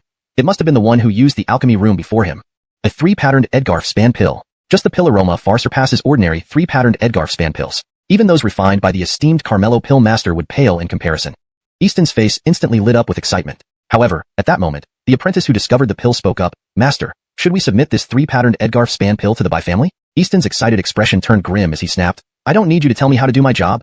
The apprentice's face fell, and he hurriedly apologized. Stay here in the alchemy room. I'll be right back, Easton said, grabbing a delicate jade bottle and placing the pill inside. He left the alchemy room after giving this brief instruction. Ever since the recipe for the Edgarf span pill was announced last night, the Govind had decreed that any recruited pill master from the Bai family would receive materials to refine the Edgarf span pill. However, the pills refined must be submitted. In return, the Bai family would reward the pill masters generously. If no one else had been in the alchemy room, Easton would have never submitted the pill. This was a superior grade 3-patterned Edgarf span pill, far more precious than other 3-pattern pills. With his skill level, keeping the pill for thorough study might enable him to refine it himself eventually. Moreover, this was an Edgarf span pill that could extend one's lifespan. Who wouldn't want to keep it? Easton did wish to keep the pill, but if he did so, the apprentices in the alchemy room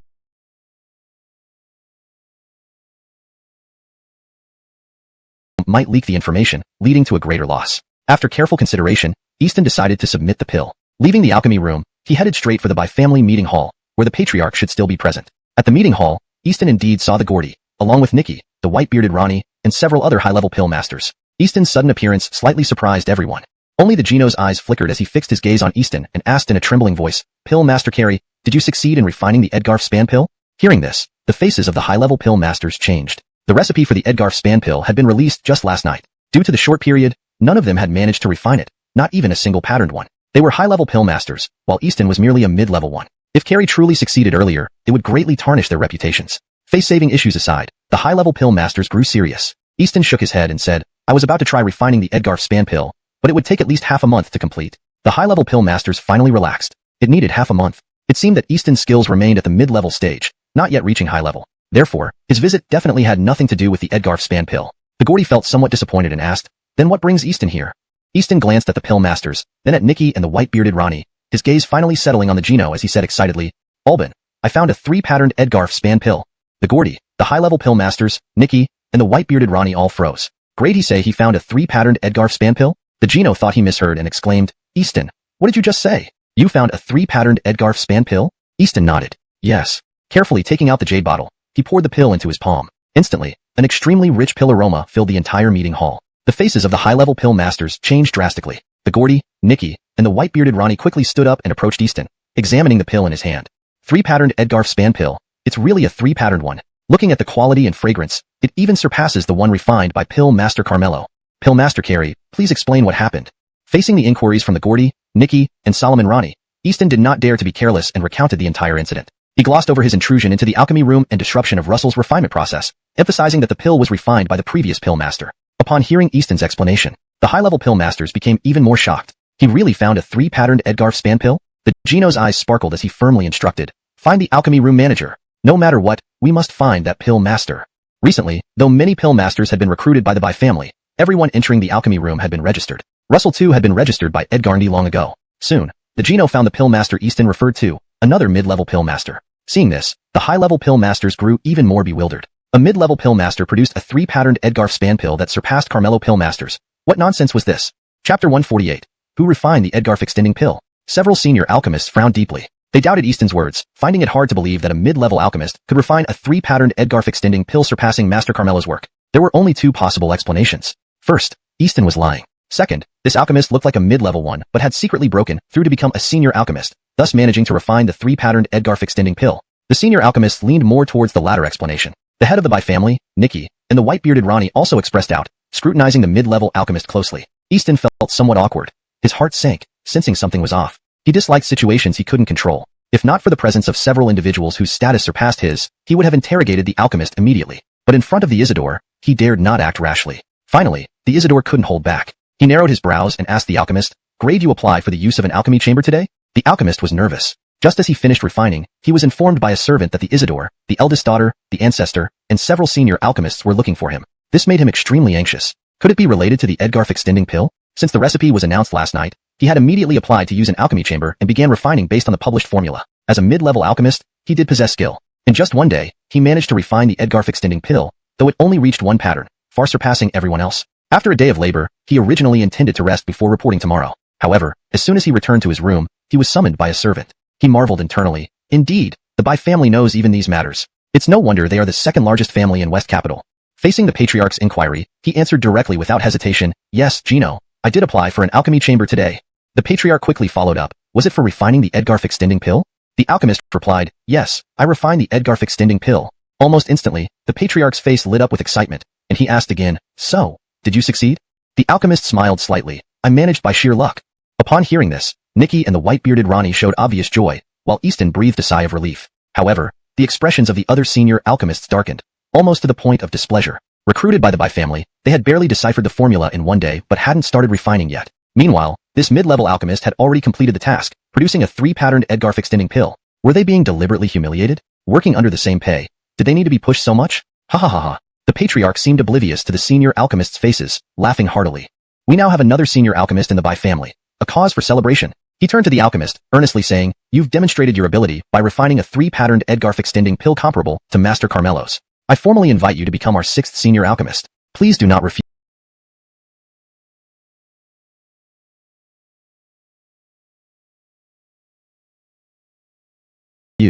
This left several alchemists with even darker expressions. On the contrary, Easton's mood improved. Discovering the 3-patterned Edgarf extending pill was a significant achievement, warranting some reward. All he asked was to learn from this alchemist, hoping to eventually become a senior alchemist himself. The alchemist paused at the patriarch's offer. Before he could speak, the patriarch added, "Having another senior alchemist is wonderful. Successfully refining a 3-patterned Edgarf extending pill is marvelous. But, alchemist, you were too careless." He looked at the alchemist again. Leaving such a pill in the alchemy chamber was dangerous. Fortunately, we had Easton, or losing the pill would have been a disaster for the entire Bai family. From now on, I will assign apprentices to prevent similar incidents. Midway through, the alchemist interrupted. Wait, Albin, what are you saying? Glen alchemist? 3-patterned Edgarf extending pill? The alchemist said, surprised. While confident in my skills, I'm still at the limit of a mid-level alchemist. Managing a 2-pattern pill is already a stretch. A 3-pattern pill requires a senior alchemist. Am I considered inadequate in my skill for you to say this? An alchemist must always be honest about their abilities. To advance, one must adhere to principles. Otherwise, they remain forever constrained. In the alchemist's eyes, the patriarch's words were an insult. If anyone else spoke this way, the alchemist would have lashed out immediately. His gaze turned slightly red, fixing intently on the patriarch. Although I cracked the formula and spent all day refining it, I only achieved a 1-pattern pill with low success, only 3 pills. Pulling out a jade bottle, he continued, all 3 Edgarf extending pills are here. No omissions.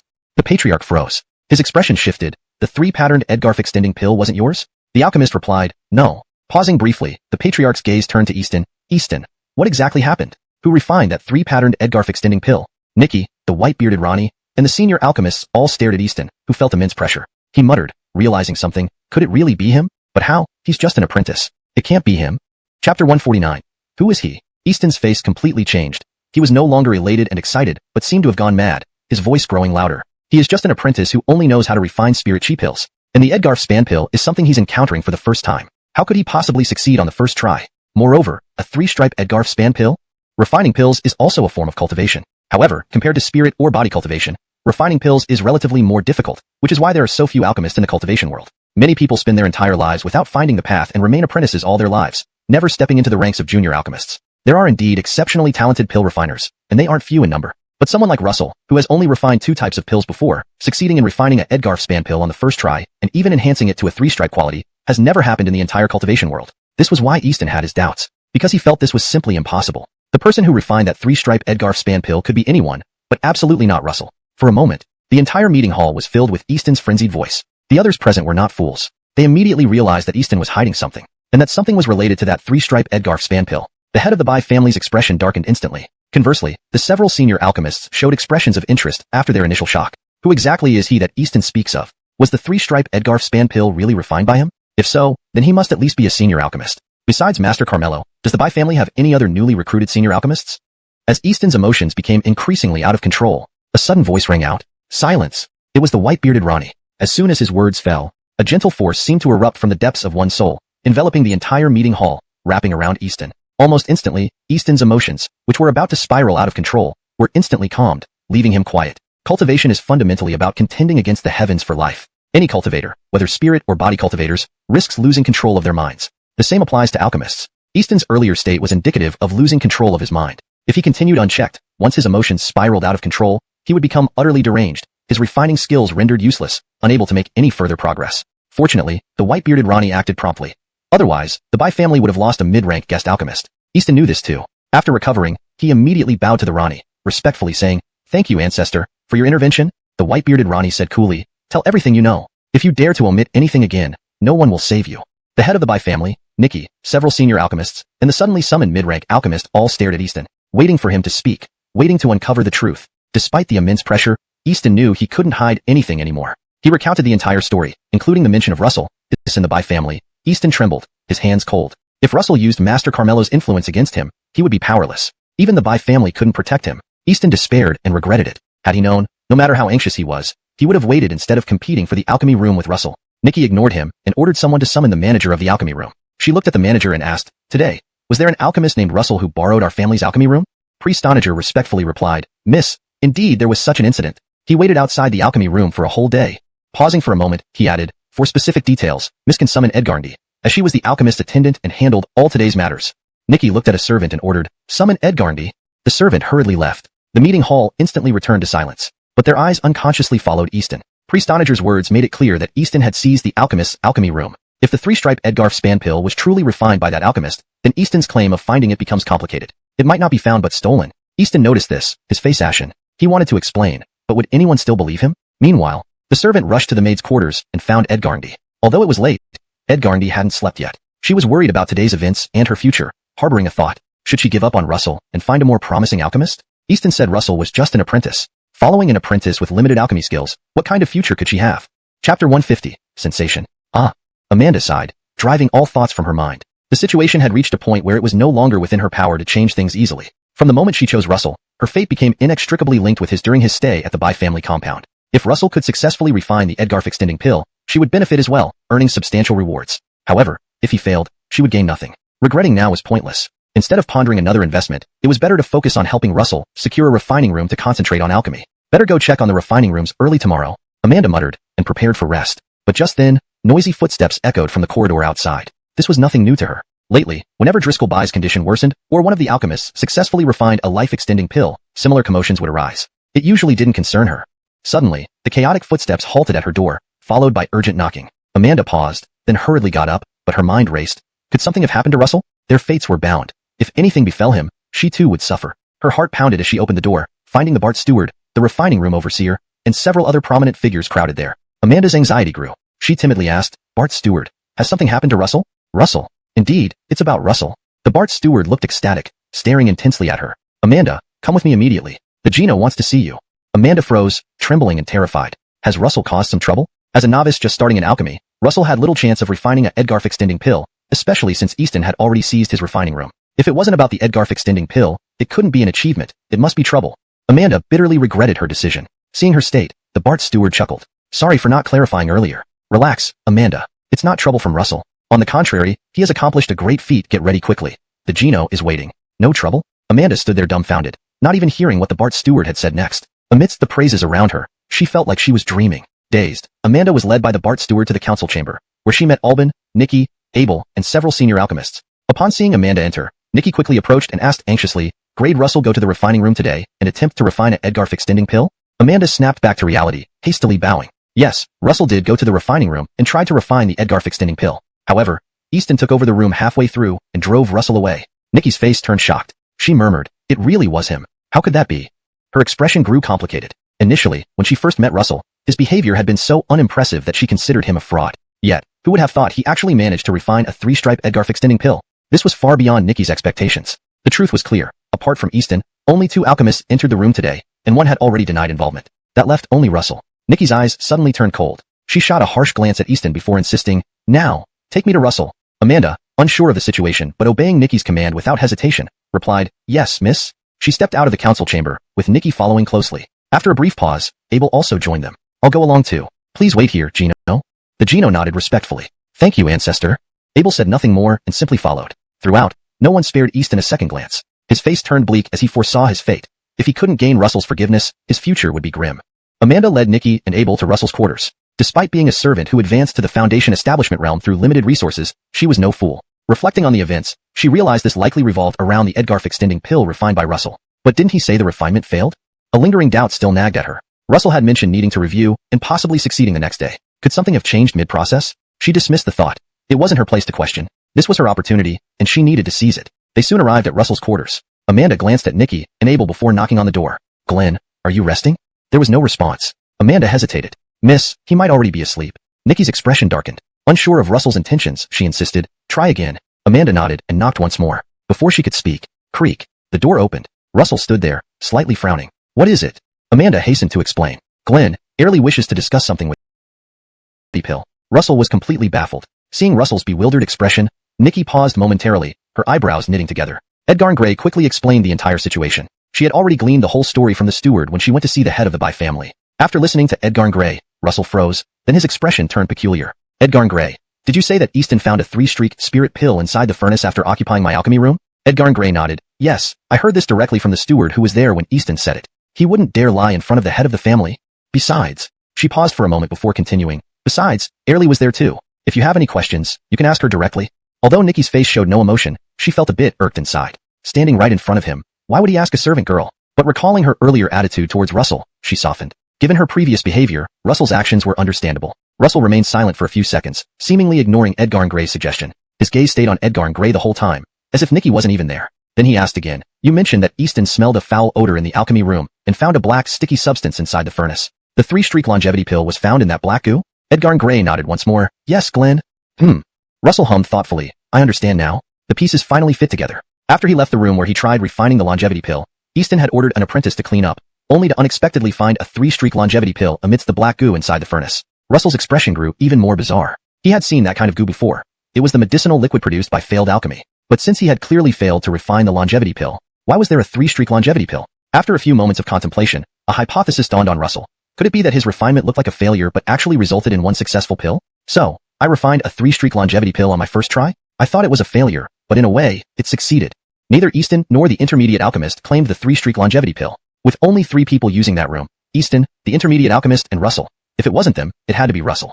Frankly, even Russell was taken aback. In the next second, his eyes focused intently on Edgar and Gray. Now, take me to the alchemy hall and prepare an alchemy room for me. Daring not to hesitate, Edgar and Gray eagerly nodded. Yes, Glenn. Excitement surged within her. Finally, after waiting so long, an opportunity had arrived. If she hadn't persevered, someone else would have seized this chance. How wonderful. Reaching the alchemy hall soon after. The saying, a scholar should be regarded with new eyes after 3 days, certainly applied here. In just a few hours, Edgar and Gray's status had undergone a tremendous transformation. She was no longer the same Edgar and Gray. And all this change was brought about by Russell. Requesting an alchemy room became surprisingly easy. Upon approval, Russell, Nikki, and the white-bearded Ronnie immediately arrived at the alchemy room. Russell walked straight in, taking another set of ingredients from his storage bag and starting to work. Edgar and Gray, Nikki, and the Ronnie knew what he was doing and didn't dare disturb him. Even by family Zoran, several senior alchemists, Easton, and the intermediate alchemist received word and left the meeting hall to come to the alchemy hall. They gathered around the alchemy room, watching Russell handle the ingredients. Fortunately, the Bai family's alchemy room was large enough to accommodate everyone. Several senior alchemists and the intermediate alchemist looked at Russell with complicated expressions. From the messenger, they learned that he was indeed the mysterious individual who refined the 3-streak longevity pill. According to Easton's account, he had only ever touched 2 kinds of pills, one being the spirit pill and the other, the longevity pill, his first attempt. His first attempt raised the quality to 3 streaks. Such talent was exceedingly rare in the entire cultivation world. Terrifying indeed. What was even more critical was his age. The faces of several senior alchemists flushed with embarrassment. After years of immersion in alchemy, they had been outshined by a junior. So frustrating. However, frustration was useless. In the cultivation world, strength reigned supreme. Whether in spiritual cultivation, physical training, or alchemy, as long as you were powerful, you were right. Though the alchemists weren't entirely convinced, they could do nothing about it. Russell didn't mind having spectators or showing his alchemy process. He suddenly felt compelled to prove whether his previous alchemy method was right or wrong. The proof was straightforward. Start from the beginning and refine the longevity pill again. If he succeeded, it meant his method was correct. If not, it was wrong. Chapter 152. Successful pill formation. Following the exact same procedures as before, without any alterations. Step 1. Purify the medicinal ingredients. Russell followed the refining technique recorded in the nameless pill formula to purify the herbs to a purity level of 6.5, exactly the same as before. Step 2. Pill refinement. Russell placed the purified medicinal ingredients into the alchemy furnace one by one. Since he had refined pills once already, he did not worry about the compatibility of the medicinal properties or the possibility of an explosion. However, the onlookers, including the Isidore, Nikki, the Ronnie Lee man with a white beard, several high-ranking alchemists, and Easton, were all alarmed. Especially the high-ranking alchemists and Easton, whose lips twitched uncontrollably. To them, Russell's alchemy method resembled that of a brute with a simple mind and muscular body. No matter what, he acted rashly and recklessly. Russell's way of refining pills was very rough. He threw various herbs in crazily, showing no finesse, unlike how a true alchemist should behave. If it were them, they wouldn't dare do this because the consequences could be severe. A slight misstep could lead to wasted herbs, or even an explosion. At this moment, the few high-ranking alchemists believed Easton's words. Perhaps Russell really was a novice who had only ever touched 2 types of pills. The Edgarf extension pill might have been his first attempt. Thinking of this, these high-ranking alchemists instantly felt worse. To refine a grade 3 Edgarf extension pill on the first try was simply infuriating. By now, Russell had thrown all the medicinal ingredients into the furnace and started the 3rd step of pill refinement, controlling the flame. He channeled his spiritual energy to control the pill fire, pushing it to its limits in a simple and direct manner. Russell was eager to know the truth. His actions left the alchemists bewildered once more. Their faces twitched uncontrollably. Even the Ronnie Lee man with a white beard had to look away, unable to bear it. His control over spiritual energy was terrible. Yet, despite Russell's straightforward and aggressive method, there was no explosion, which was unimaginable. Time passed. In a blink, half an hour went by, and the refinement of the Edgarf extension pill was completed. It took half the time compared to before. Russell extinguished the pill fire and opened the furnace. A pungent and unbearable odor instantly filled the entire room, overwhelming everyone, even though Russell had smelled it once before. The Isidore, Nikki, the Ronnie Lee man with a white beard, and the high-ranking alchemists all frowned deeply. Grade the refinement fail? To them, this batch of Edgarf extension pills had definitely failed. Otherwise, the medicinal ingredients would not have turned into foul-smelling liquid. Only Easton felt numbness spread across his scalp. Because like Russell, he had smelled this kind of foul smell before, almost identical. If everything went well, there might be a triple-striped Edgarf extension pill hidden in this foul-smelling liquid. It actually was Russell? Easton felt despair. With the ability to refine triple-striped Edgarf extension pills, Russell's status within the Bai family would rise drastically, possibly surpassing the high-ranking alchemists. Considering that Russell had been kicked out of the alchemy room by him, there was no way Russell would let him off easily. Even if he did, the Bai family would not forgive him. It was over. The color, luster, and smell are almost identical to the last one. Russell observed the medicinal liquid inside the furnace for a moment, suppressing his nausea as he reached in to sift through it, hoping to find a pill. Seeing this, the onlookers furrowed their brows even more tightly, their hearts racing. According to Easton's description, it was from such a mixture of liquids that he found the triple-striped Edgarf extinction pill. At that moment, everyone heard a soft exclamation. It was Russell. After rummaging through the murky liquid, he actually found a pill. Upon taking it out, it was indeed a Edgarf extinction pill, and it had 3 ancient lines engraved on its surface. Triple-striped Edgarf extinction pill. It's a triple-striped Edgarf extinction pill. Success, he succeeded. Really him, so young, refining the Edgarf extinction pill for the first time using such a brutal method, and yet he succeeded? Unbelievable. Several high-ranking alchemists looked at the pill in Russell's hand, their faces contorted like those in constipation. The Isidore, Nikki, and the Ronnie Lee man with a white beard, however, were visibly excited. Having another alchemist capable of refining triple-striped Edgarf extinction pills meant Buck's injuries could be controlled with the help of this pill. Of course, Edgarndy was the happiest. Russell's success meant her status would rise, and she would receive generous rewards. She had won her bet. Russell examined the pill carefully and muttered, "It actually worked. So my previous refinement technique had no problem. But why only one? During my previous refinement of spirit chi pills, I usually obtained at least 10 pills per furnace. But now, I only got one. Isn't this pill formation rate too low?" Upon hearing this, even the Isidore, Nikki, and the Ronnie Lee man with a white beard couldn't help but feel speechless, their lips twitching slightly. As for the high-ranking alchemists, their faces turned pale. The damage wasn't significant, but it was incredibly insulting. They, being high-ranking alchemists, hadn't even managed to refine a double-striped Edgarf extinction pill, yet here he was, producing a triple-striped Edgarf extinction pill on his first try, and complaining about the low formation rate? Only Easton's face was ashen, as if foreseeing his own miserable future. The next second, he clenched his heart, walked forward, and bowed respectfully to Russell, saying, "This humble Taoist was wrong. I offended you. Please be magnanimous and forgive me." Russell glanced at him curiously and said, "Someone like me who has only handled 2 kinds of pills? No, a mere apprentice like me doesn't qualify to use the Bai family's alchemy room or accept your respects as a mid-rank alchemist. So stop pretending and get up quickly." Easton's face turned deathly pale. Russell's words were essentially a death sentence for him. Russell ignored Easton and approached Edgarndy, handing her the pill with a smile. "Honestly, I didn't expect it to succeed either. Here's your reward." Edgarndy instantly rejoiced. "Thank you, Glenn." She respectfully accepted the pill with gratitude. Chapter 153, Sincerity. This was the advantage of having an alchemy master by your side. Elsewhere, elixirs that were exceedingly precious might still be out of reach even with spirit stones and connections. However, here, an alchemy master might bestow one as a reward. Not just any elixir, but an Edgarf extending pill, a 3-streak Edgarf extending pill. Given the current situation of the Bai family, they would be willing to pay any price, offer any amount of spirit stones or resources to obtain the 3-streak Edgarf extending pill in Edgarndy's possession. With this single 3-streak Edgarf extending pill, Edgarndy could rise meteorically. It was an unexpected delight. Even Edgarndy herself hadn't anticipated it. Almost instantly, all eyes in the room turned toward her. Gordy, Nikki, the Ronnie Lee Solomon, several Glen alchemists, all focused on Edgarndy. The Gordy hesitated for a few seconds, but ultimately said nothing. Even though he desperately wanted to acquire the pill from Edgarndy, he decided to wait until Russell left. After all, Russell himself had stated that the pill was a reward for Edgarndy. Although she could make her own decisions, it wouldn't be appropriate to negotiate in front of him. As the head of the family, he understood this principle. He glanced at Easton, whose face was pale with dread, a flash of severity crossing his eyes. He immediately called the guards outside to take Easton away. Gino, I was wrong. Give me another chance. I'm an intermediate alchemist. I can soon refine a Edgarf extending pill. Please give me another chance." Easton's anxious voice rang out, but no one paid attention. All eyes were on Russell and Edgarndy, who had time for him. Easton's face turned desperate. Once expelled from the Bai family, news would spread quickly throughout West Capital. His reputation would be ruined.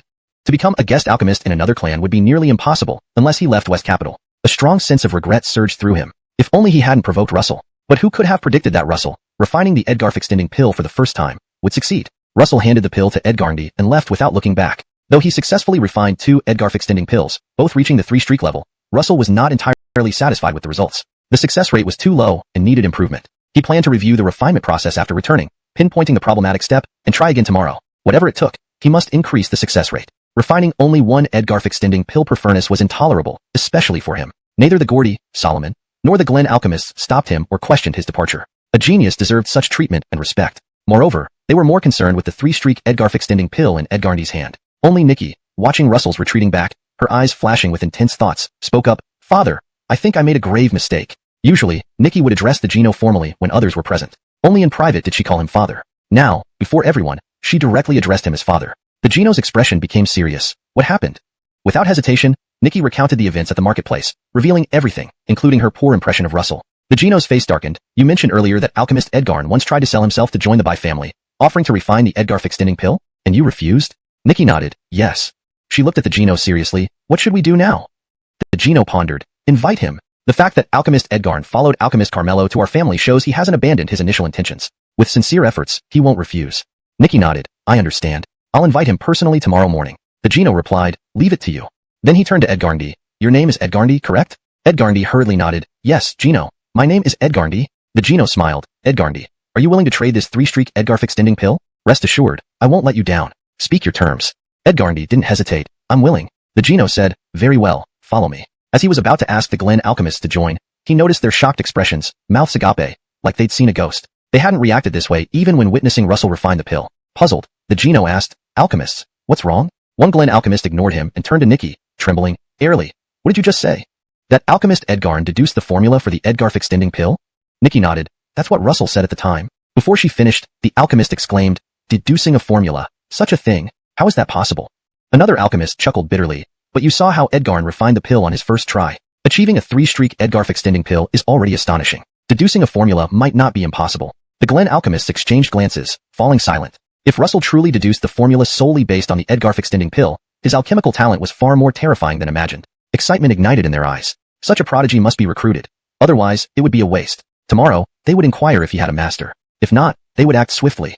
Unaware of the alchemist's plans, Russell wouldn't have agreed anyway. His alchemical techniques stemmed from the nameless alchemy manual, taught by the Perry. Technically, he already belonged to a school, the alchemy sect. Back in his room, Russell reviewed the 2 refinement sessions, finally identifying the problematic step. Chapter 154, Invitation. The next day, just as dawn was breaking, the door to Russell's room was knocked on. Glen, are you there?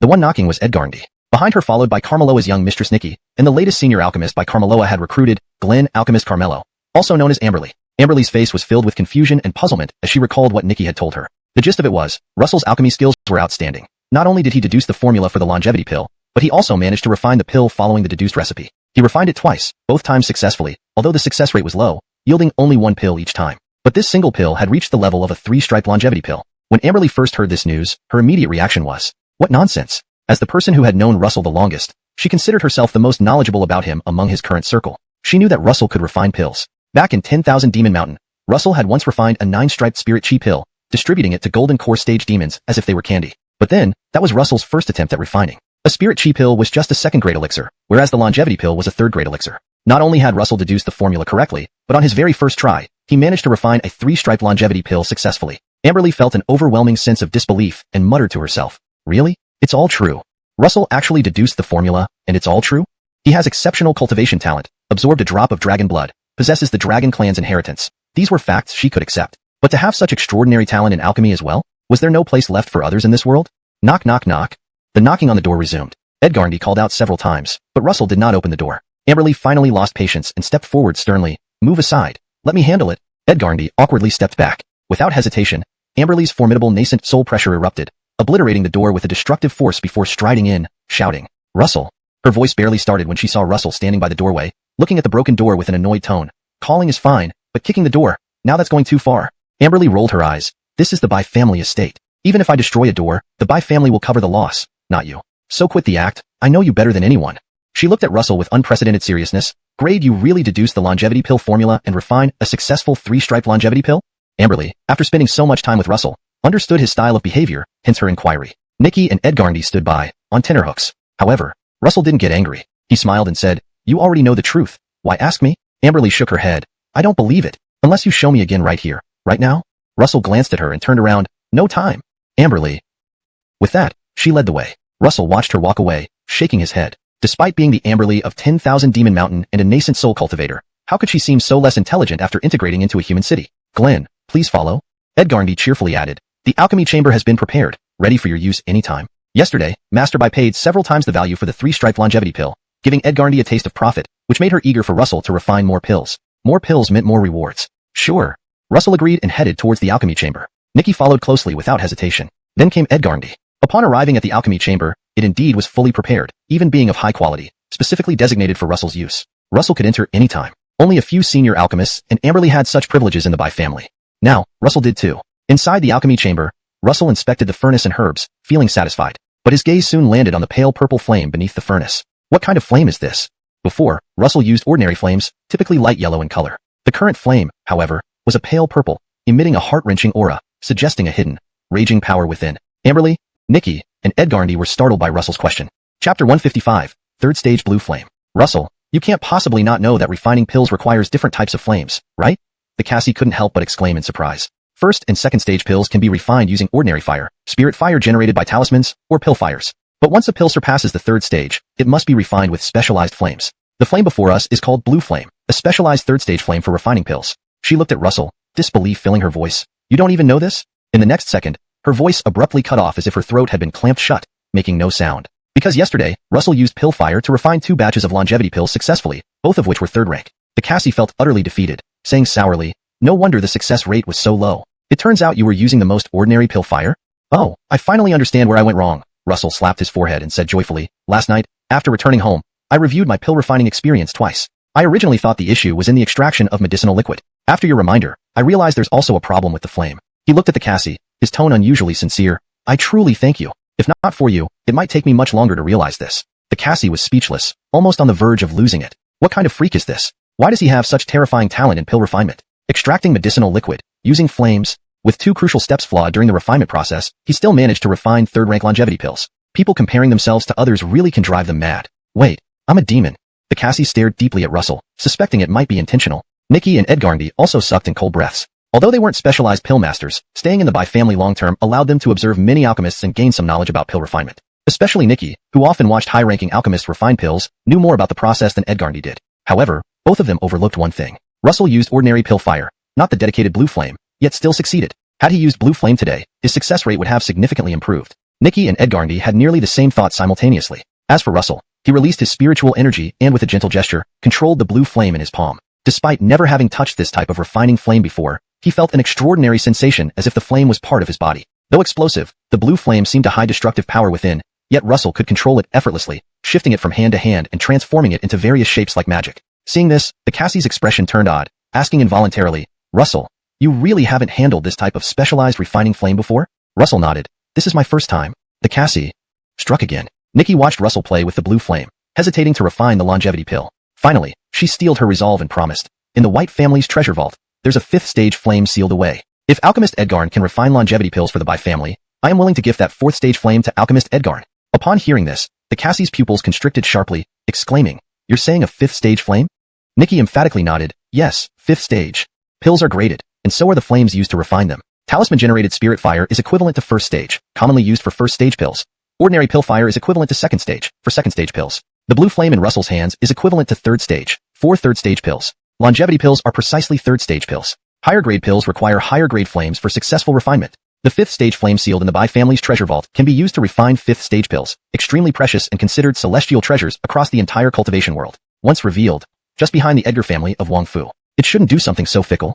I agree to help the Bai family refine longevity pills. But, stopping abruptly, Russell continued, I have an additional request. Nikki's expression turned grave. Then she said, Please speak. Alchemist Edgarn. Russell replied, My cultivation has encountered some issues, requiring certain pills as assistance. Therefore, I may trouble the Bai family to help me gather some pill formulas. Nikki's heart leaped, fearing Russell would ask for something excessive, but it turned out to be just gathering pill formulas. Such a request was far too simple. The Bai family had collected numerous formulas over centuries, which was why they recruited so many alchemists. She immediately assured him, Alchemist Edgarn, rest assured, if you can refine the longevity pills, obtaining pill formulas won't be an issue.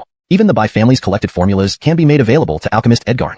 Chapter 156, 4-Stripe Longevity Pill. Upon hearing Nikki's promise, Russell smiled faintly, then I won't hold back. After that, he didn't hesitate any longer, and started the 3rd attempt at refining the longevity pill. The Bai family was not foolish. With the offer of 5th rank flames, and publicly collecting pill formulas, making all these promises was because they valued Russell's alchemy talent, and hoped he could refine longevity pills for placing the refined herbs into the pill furnace. Yesterday he threw everything in recklessly, but today, he did so cautiously, fully considering the conflict issues between different herbs. This was also a minor reason affecting the pill formation rate. Though its impact was less significant compared to the purity of the herbs, it still had some influence. Perhaps due to word spreading about Russell's alchemy, or because it was noon, several figures appeared in the alchemy room. The head of the Bai family, the white-bearded Ronnie, several advanced pill masters, they were all there. Seeing Russell's newly refreshed alchemy technique, they were surprised and instinctively realized what was happening. In their minds, Russell had been deliberately hiding his true abilities. However, even though Russell became extremely serious, his alchemy techniques still seemed immature and stiff, not smooth or fluid enough to the few advanced pill masters. Thinking of the 3-stripe longevity pill Russell successfully refined, they held back their comments.